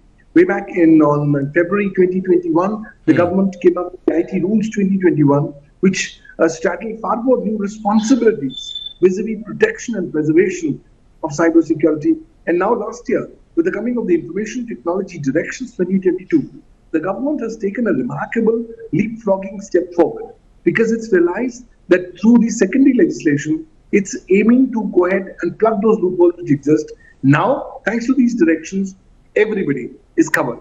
So whether it's a government organization, which includes the defense, whether it's private sector or public sector, or even intermediary, the moment a cybersecurity breach happens on your network and you come to know about it, the new rules are now mandating you will have to mandatorily report it to the National Nodal Agency on Cybersecurity, being the Computer Emergency Response Team of India. So we've done a lot of work in different directions, but right now the time has come that we need to have a homogenized, holistic approach to deal with this much bigger problem. Because today, if you want to go to ChatGPT, if you're going to just do some prompt engineering and ask them, tell me ChatGPT, what's the best way to go ahead and infiltrate the vulnerability of Indian defense cybersecurity, you'd be surprised to find that it would potentially be coming up with a lot of ideas which could potentially be misused. So this time has come where India also needs to now regulate that the misuse of these kind of artificial intelligence algorithms should not be done so as to prejudicially impact the security,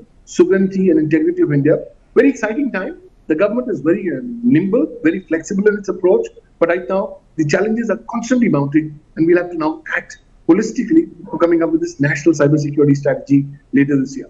Oh, yes, you already have challenges related to regulating cryptocurrencies, and then you have AI and ML and whatnot. So these challenges do keep mounting. But Vivek, many of the problem statements put forth by the 9 defense and security establishments, if solved, could prove helpful, like Lakshmi was also saying, for the private sector. Now, was a conscious effort made in that direction, or is it more of the natural course of events? What works for one can work for the other as well. Would the private sector also be able to derive the benefits of these solutions if they are solved? See, at IDEX, we believe in establishing startups, in helping them establish themselves, becoming sustainable. We realize that the market in the defense industry is like a monopsony. They have only one supplier, one taker for that, buyer for that technology. So most of our technologies that we have been offering, the problem statements that we have been offering in the previous discs, they also have been dual use.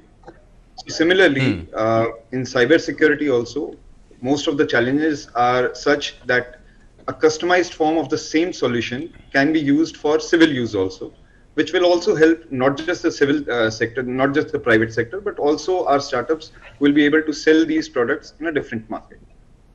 Okay, and just wanted to ask you, in terms of the kind of solutions that have been sought, 1.5 crores as a one-time grant, do you think is enough? Because some of these solutions will require serious R&D and investment as well on part of whoever goes for solving this, and then there is that rolling bit about being keeping at it because it's always evolving. See, we have discussed these with experts, and we believe that 1.5 crores of grant will suffice. Also, we are expecting a matching contribution to come from the startup. That matching contribution is to ensure that we have serious players in the business in this domain. So it should be possible. Plus, they will also have a market. They will have a very big market indeed, with the MHA coming in and with the civil sector. So we feel that this amount should be fine. All right. Okay, Lakshmi, now how solvable do you think are these 28 challenges? Would Prophase be interested in throwing its hat in the ring to give them a go? Yes. So regarding how solvable these challenges are, definitely these are kind of challenges that have to be looked upon with a lot of seriousness, and a lot of hard work and innovation has to go into solving these kind of issues. But it is 100% solvable. But the only thing is that it requires a lot of hand holding for the startups or the individual contributors at at each and every stage, because because they're doing it from scratch, and the private sector and the government sector, they should work hand in hand, and the government should also have, a kind of like a startup point of view, so that they understand the challenges that a startup is going through, and be very supportive in that kind of areas. And so because the startup, they put their whole, blood and sweat into trying to solve something, and Mhm. they might get stuck in different stages, and they would not know how to proceed, and because it's not just making a product and trying to put it in the market and selling it somewhere, but it's for the defense sector. So they should be given a lot of opportunities where they can test their product, and be given constant feedback, and then it's an iterative process, so it's like a never ending game continues. So but definitely these challenges are something that I'm sure we have a lot of potential in our country, and there'll be a lot of startups, individual contributors, academia, MSMEs who can actually put their heart and soul into it, and solve these kind of issues. And as far as Prophase is concerned, so we are, because we are into a more like a real-time monitoring and protection kind of thing, because we offer web application firewall, and which is based on Kubernetes, and it is more like the futuristic technology, and it's also backward compatible with, and also we can secure all kinds of cloud and on-prem deployments as well, because for the defense it will be mostly they'll follow an on-prem deployment situation. So, and when we went through these kind of, all these 28 use cases, we found that many of them are like on a, reactive use cases where, it has to offer protection after something, an attack has happened, or, but Prophase is more like a proactive product. Prophase WAF is more like a proactive product, but we found a good, interesting use case, which is the connecting of the intranet with the internet and creating an air gap. Okay. So where the GEM portal has to be connected with the ERP portal. So there, I'm sure Prophase can be, because Prophase acts like an air gap, and the secure transactions and everything can happen actually through Prophase, because that is what WAF generally does. So it will reroute Alright. the traffic through Okay. a WAF, so that the endpoint remains secure. So Okay, this sounds is something good. that we found it as an interesting use case, and I'm sure there'll be a lot more use cases coming into picture where we can actually have an active role in. All right, so there you have it. That's something to look forward to and make a go for. Now, Dr. Duggal, normally cybersecurity is spoken of in terms of national architecture or framework. India also has, like I said, a national cybersecurity policy in place since 2013. How well is it serving the needs of the nation at this point? You've already answered that question partially, but where does India need to take it now? India needs to have a pretty much very flexible approach on cybersecurity. The reason for this is cybersecurity is a constantly moving target. And what was cyber secure yesterday is not cyber secure today. What's cyber secure today will definitely not be cyber secure tomorrow. India needs to particularly keep in mind certain emerging trends in this regard. Number one, the Indian critical information infrastructure is under attack. Whether it's the attack on the Mumbai grids, whether it's an attack on the Gundakulam nuclear power station, or whether it's an attack on AIMS. These are attacks that are ultimately on Indian critical information infrastructure, so that the ultimate idea is that the sovereignty, security, and integrity of India could be prejudicially impacted. Number two, India needs to be also mindful of the fact that a lot of these newly emerging technologies have huge potential of being misused for the purposes of targeting the cybersecurity in the Indian ecosystem, whether it's artificial intelligence, whether it's Internet of Things, or whether it's blockchain. These newly emerging technologies are now bringing up new vistas, which India needs to keep in mind. Now, of course, we also have to look at how we legally regulate these newly emerging technologies, because the Indian cyber law, the Information Technology Act 2000, is a 23-year-old legislation, and it needs to be updated. But more than that, the more flexibility we give to the government in terms of coming up with rules and regulations, the better it will be. And that's the direction where the amendments to the IT Act in the year 2008 have gone. We already have now a nodal agency on cybersecurity, being the Computer Emergency Response Team of India. We have a National Cybersecurity Coordinator who's coordinating amongst the various issues on cybersecurity protection within the government. We also have the National Center on Critical Information Infrastructure Protection, or NCIIPC, that's also doing some remarkable work in the area of protecting Indian critical information infrastructure. But the time has come that we cannot now sit down on our laurels. We have to realize that with the coming of COVID-19, the golden age of cybercrime has already begun. And this golden age of cybercrime is going to be with us for the next many decades. Okay. Already the world is bleeding, and so is India, in terms of the costs thanks to these cybersecurity breaches. Every 11 seconds, a company in India is becoming a victim of a ransomware attack. The last year, we had lost more than $6 trillion globally thanks to these cybersecurity breaches, and the year 2023 would see the world losing more than $8 trillion to these cybersecurity breaches. So you have to be nimble-footed, you have to be flexible, give adequate power to the executive so that you don't really every time have to go back to Parliament. That's why I find the definition, legal definition of cybersecurity under the IT Act, which we inserted in the year 2008, as very fascinating, very futuristic. It continues to be relevant and topical. Similarly, we need to come up with more generic provisions so that independent of the nature of the cybersecurity breach, we as a nation are fully prepared to deal with the challenges of these cybersecurity breaches. Right.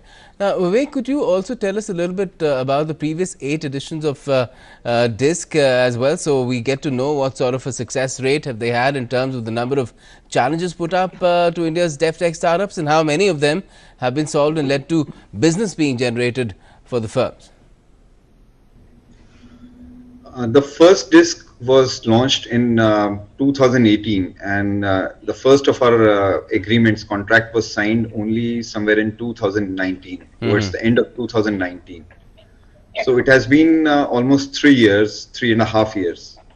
In defense, normally a procurement order is realized after a period of 6 to 8 years. Right. So that is the period that we have been trying to cut down. It's been And I'm happy accelerated. to state that 2 orders have already been placed, and we are expecting about a dozen orders in the next 2 or 3 months.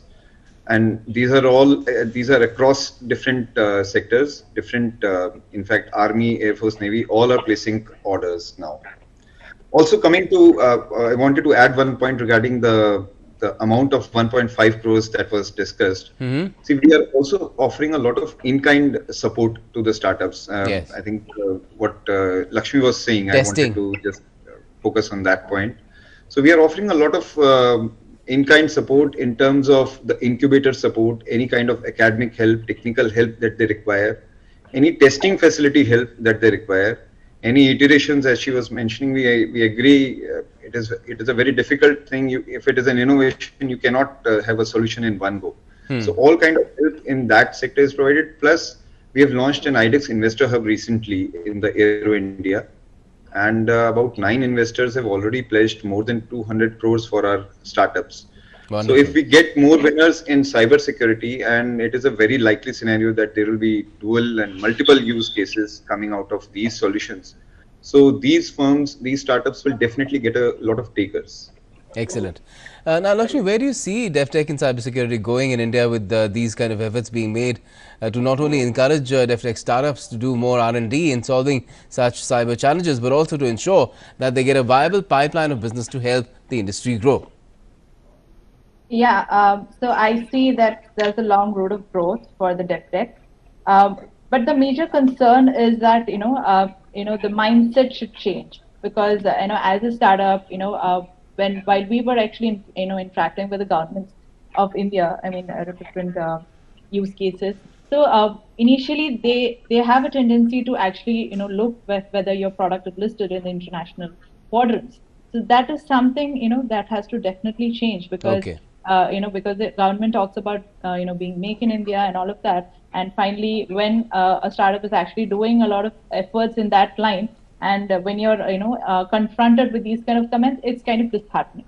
So this has to definitely change. There should be a mindset change, and also the governance laws actually has to be put in place, because there's no point in having all these in in the mindset challenges until and unless there are laws in place, so that these are kind of ensure that these will be executed. Okay. And another thing is that because the startup will come with their MVP and go to a pilot stage, and the stakeholder might do a pilot for 3 months, and they'll study the product, and finally there's no point if they go with the foreign deployment phase. Got So it. Got these it. things Got have it. to We're running really out of change. time, Lakshmi. And because you cannot have a doctor just born surgeon, because only if the doctor is actually made to do some surgery, Okay. real surgery, he can be a professional in that. So All right. similarly, a startup We're running out of time, Lakshmi. The product in Yeah, we're running out of time, Lakshmi. I just wanted to ask one final question, quick question to Dr. Duggal. Dr. Duggal, deterrence is a known strategy in defense as well, although one cannot expect counter-strike capabilities in the cyber domain being developed through challenges such as these in the public domain. But how critical do you think it is for our defense establishment to come up with such capabilities as well? I think our defense establishment can gain immensely by these kinds of initiatives, because these initiatives actually land up infusing young, vibrant blood into new perspectives to the defense establishment. Because the youngsters are a different lot altogether. They have this unique way of looking at how they can attack the vulnerability of the system. And India has got some of the best brains in terms of identifying these vulnerabilities.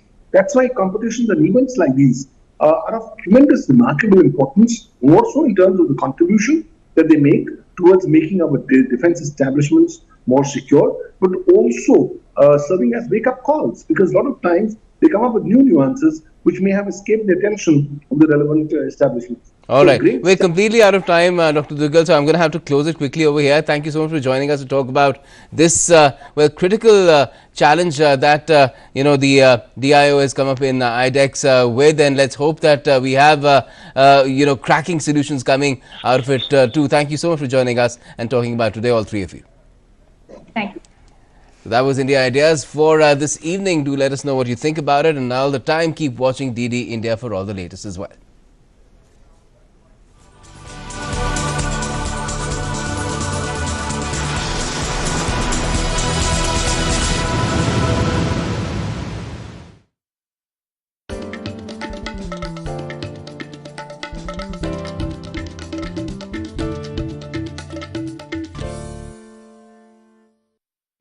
The changing world of news.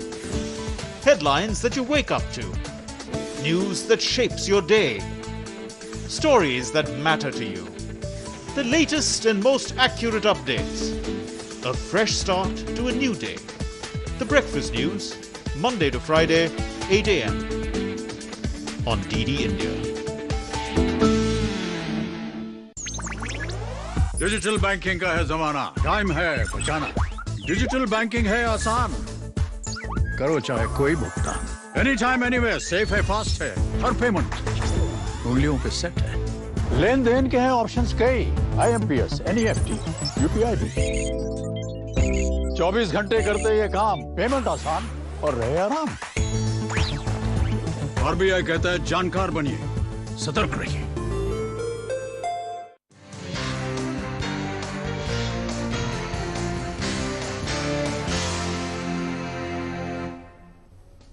Good evening. You're with us on DD India. Welcome to Express News, where we update you with the top 100 news of the day from across the country and the world in a bullet-style manner. I'm Tanvi Taneja. Let's start. Prime Minister Narendra Modi virtually addressed the first post-budget webinar on green growth organized by the Ministry of Power today. It is the first of a series of 12 post-budget webinars being organized to seek ideas and suggestions for effective implementation of the initiatives announced in the Union Budget. Prime Minister called the Budget 2023-24 as an opportunity for the security of India's future. The Prime Minister outlined 3 pillars for green growth and energy transmission.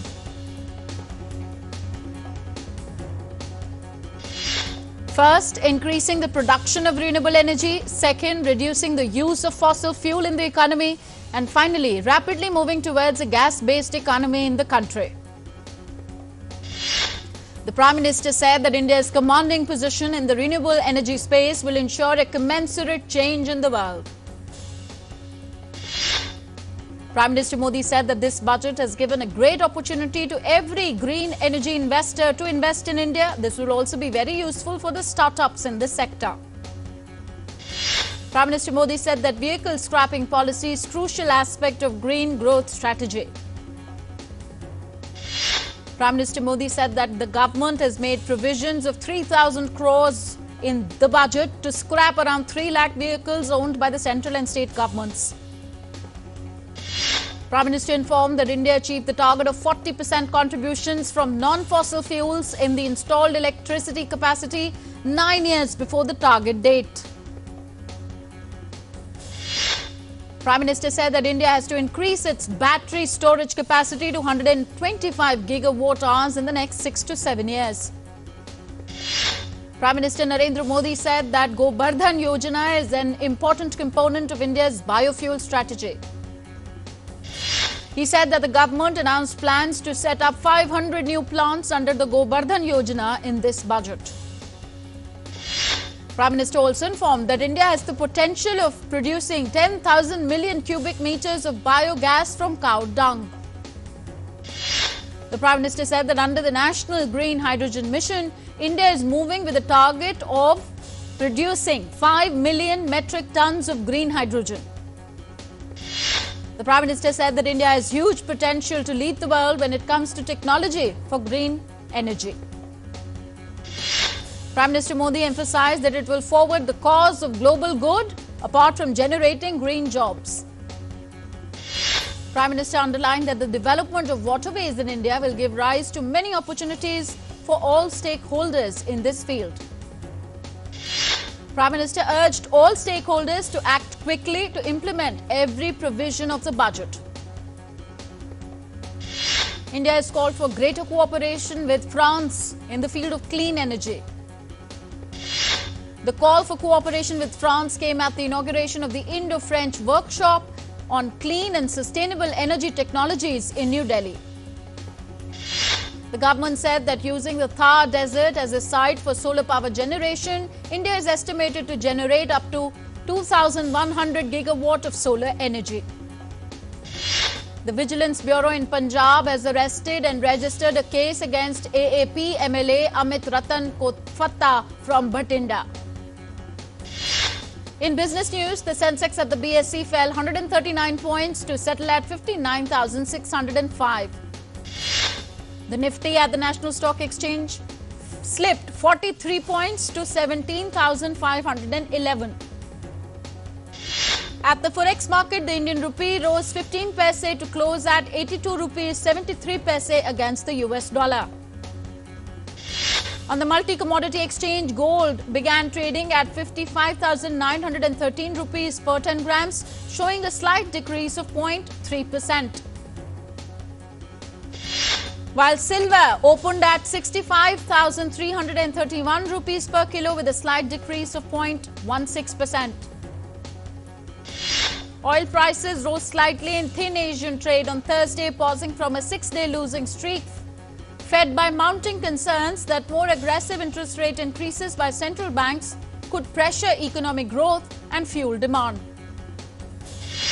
So Brent crude rose 2 cents to $80.62 a barrel. US crude rose 9 cents to $74.04 a barrel. The International Monetary Fund has high hopes from the G20 meet of the finance and central bank governors. IMF's Kristalina Georgieva wrote a blog on the matter dealing exclusively with India's G20 priorities and the expectations from the high-profile meet in Bengaluru. Asian stock markets were pinned near 7-week lows on Thursday, while the dollar stood at multi-week peaks as a run of strong economic data had investors worrying that interest rates will need to keep rising and stay high to put the brakes on inflation.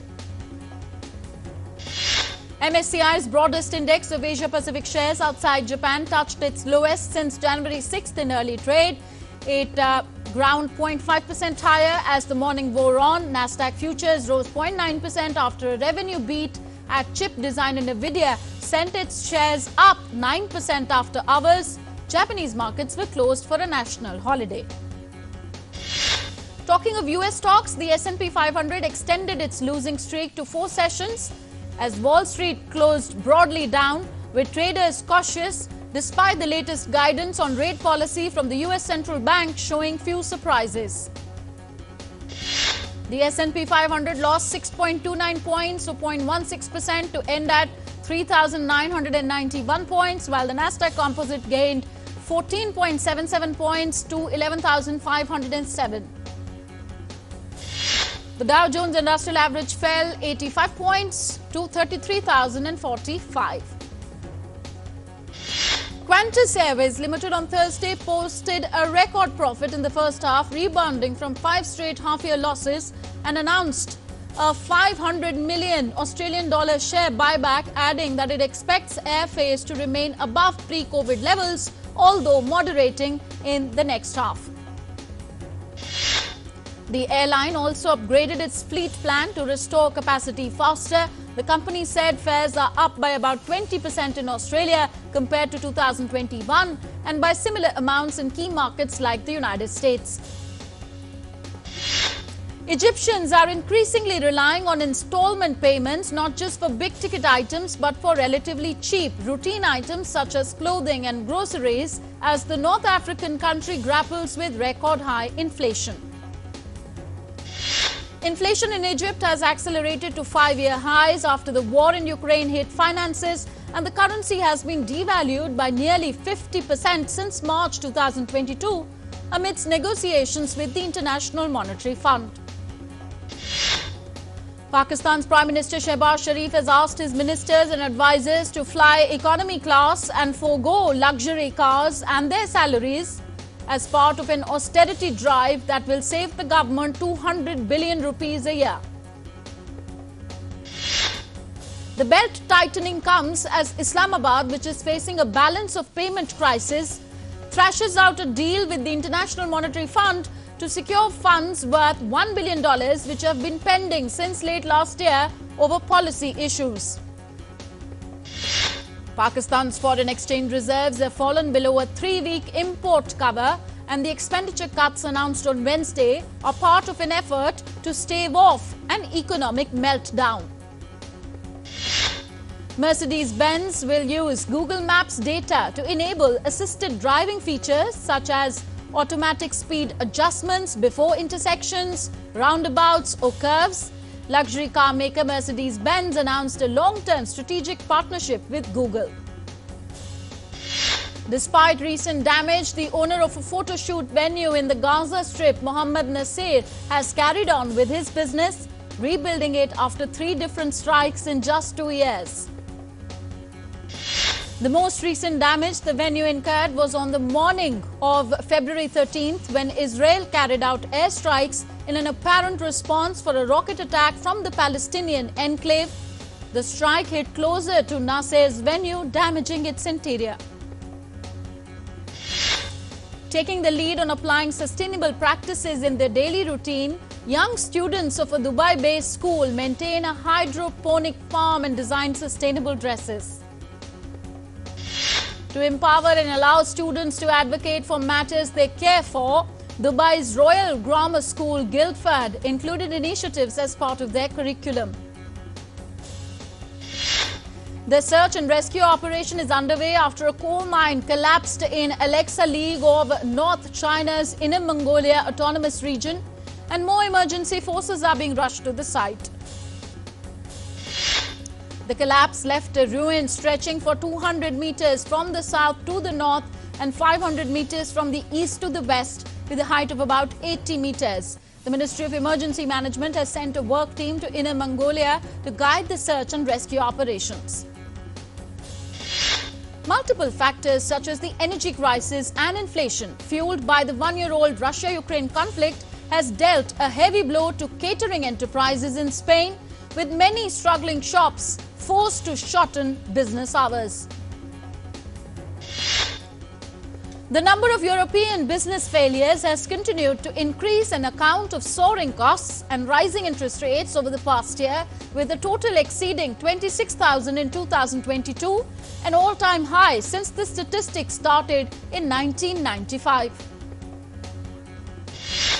Europe has already paid a high price for serving as the cronies of the United States and should avoid being caught in the latter's hegemonic war, said a Kenyan expert while commenting on alleged US involvement in the Nord Stream pipeline's sabotage.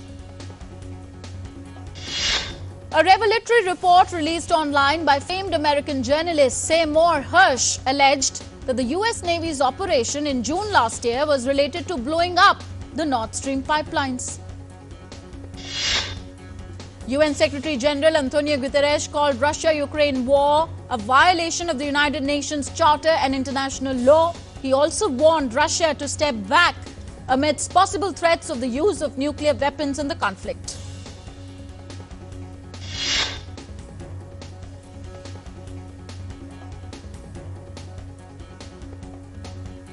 As Ukrainian forces continue to respond to Russian attacks, Ukrainian Foreign Minister Dmytro Kuleba said that Ukraine has been exercising its right to self-defense enshrined in the UN Charter.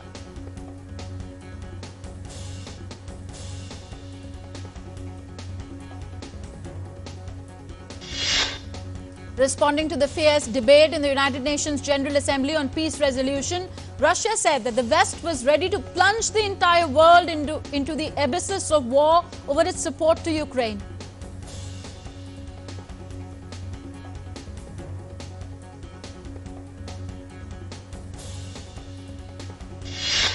Ukraine's First Lady Olena Zelenska slammed Russia of depriving 6 million Ukrainians of their homes.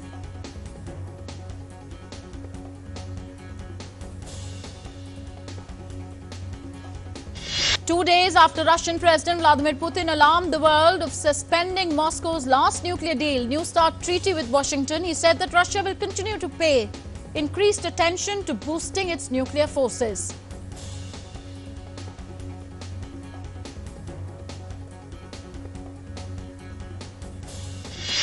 Britain and other Western countries have scaled up their pledges of military aid for Ukraine this year. Britain's Defence Minister Ben Wallace said that the country has begun to warm up its production lines to replace weapons sent to Ukraine.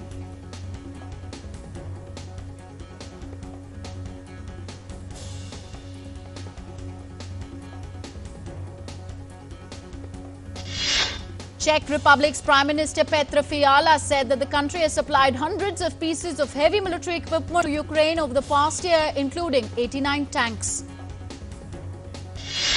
International Criminal Court prosecutor Karim Khan addressed a meeting on gross human rights violations due to the aggression against Ukraine at the United Nations on Wednesday. At least 11 Palestinians were killed and over 100 injured after a deadly Israeli military raid against the armed Palestinian groups in the West Bank. Massive earthquake jolted Tajikistan today during wee hours with an epicenter at Gorno-Badakhshan, about 82 kilometers from the nearest border with China. The military government of Burkina Faso announced this week that the burial of the country's former president, Thomas Sankara, will take place in a private ceremony next week at the spot where he was assassinated in a coup more than 3 decades ago. In the latest from Ukraine, Crimea Bridge has fully reopened a day before the Russia-Ukraine war's anniversary. Ukrainian lawmaker Vadim Halechuk said that Kiev will accept a peaceful resolution only if Russia retreats its troops from Ukraine completely, including Crimea, and returns all Ukrainian prisoners. The Ukrainian embassy in New Delhi held a photo exhibition on Wednesday ahead of the one-year anniversary of the Russian attack.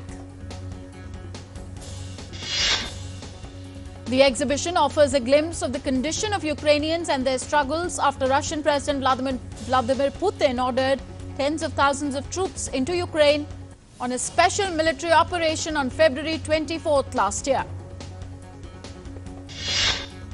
More from the world of arts. Milan kicked off its leg of the month-long catwalk calendar on Wednesday with luxury labels such as Italian fashion house Fendi presenting their autumn-winter women's wear collections.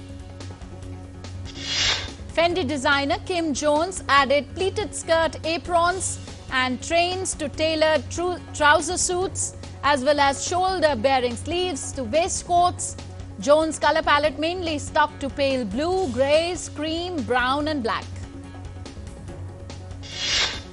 The Milan Fashion Week will host more than 50 catwalk shows, including by big names such as Giorgio Armani, Prada, Gucci and Dolce & Gabbana over the next few days, wrapping on February the 27th.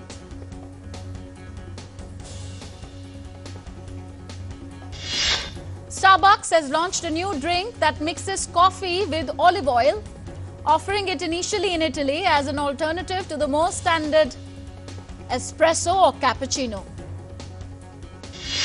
The so-called oleato beverages are made with Arabica coffee infused with a spoonful of Partana cold-pressed extra virgin olive oil, as per Starbucks, the world's largest coffee chain. New York artist Guy Stanley has turned his pain into a celebration with his new series, Give Us Our Flowers. The purpose of the art is to recognize the strength and resilience of black heroes and families. Maize husks, cassava peelings, coconut shells and other organic waste are the untraditional raw materials of Benin entrepreneur's charcoal business. Making a difference in the industry, he is converting plant waste into charcoal. The European Space Agency presented its new space telescope designed to scan the skies in an effort to understand dark matter and the expansion of the universe.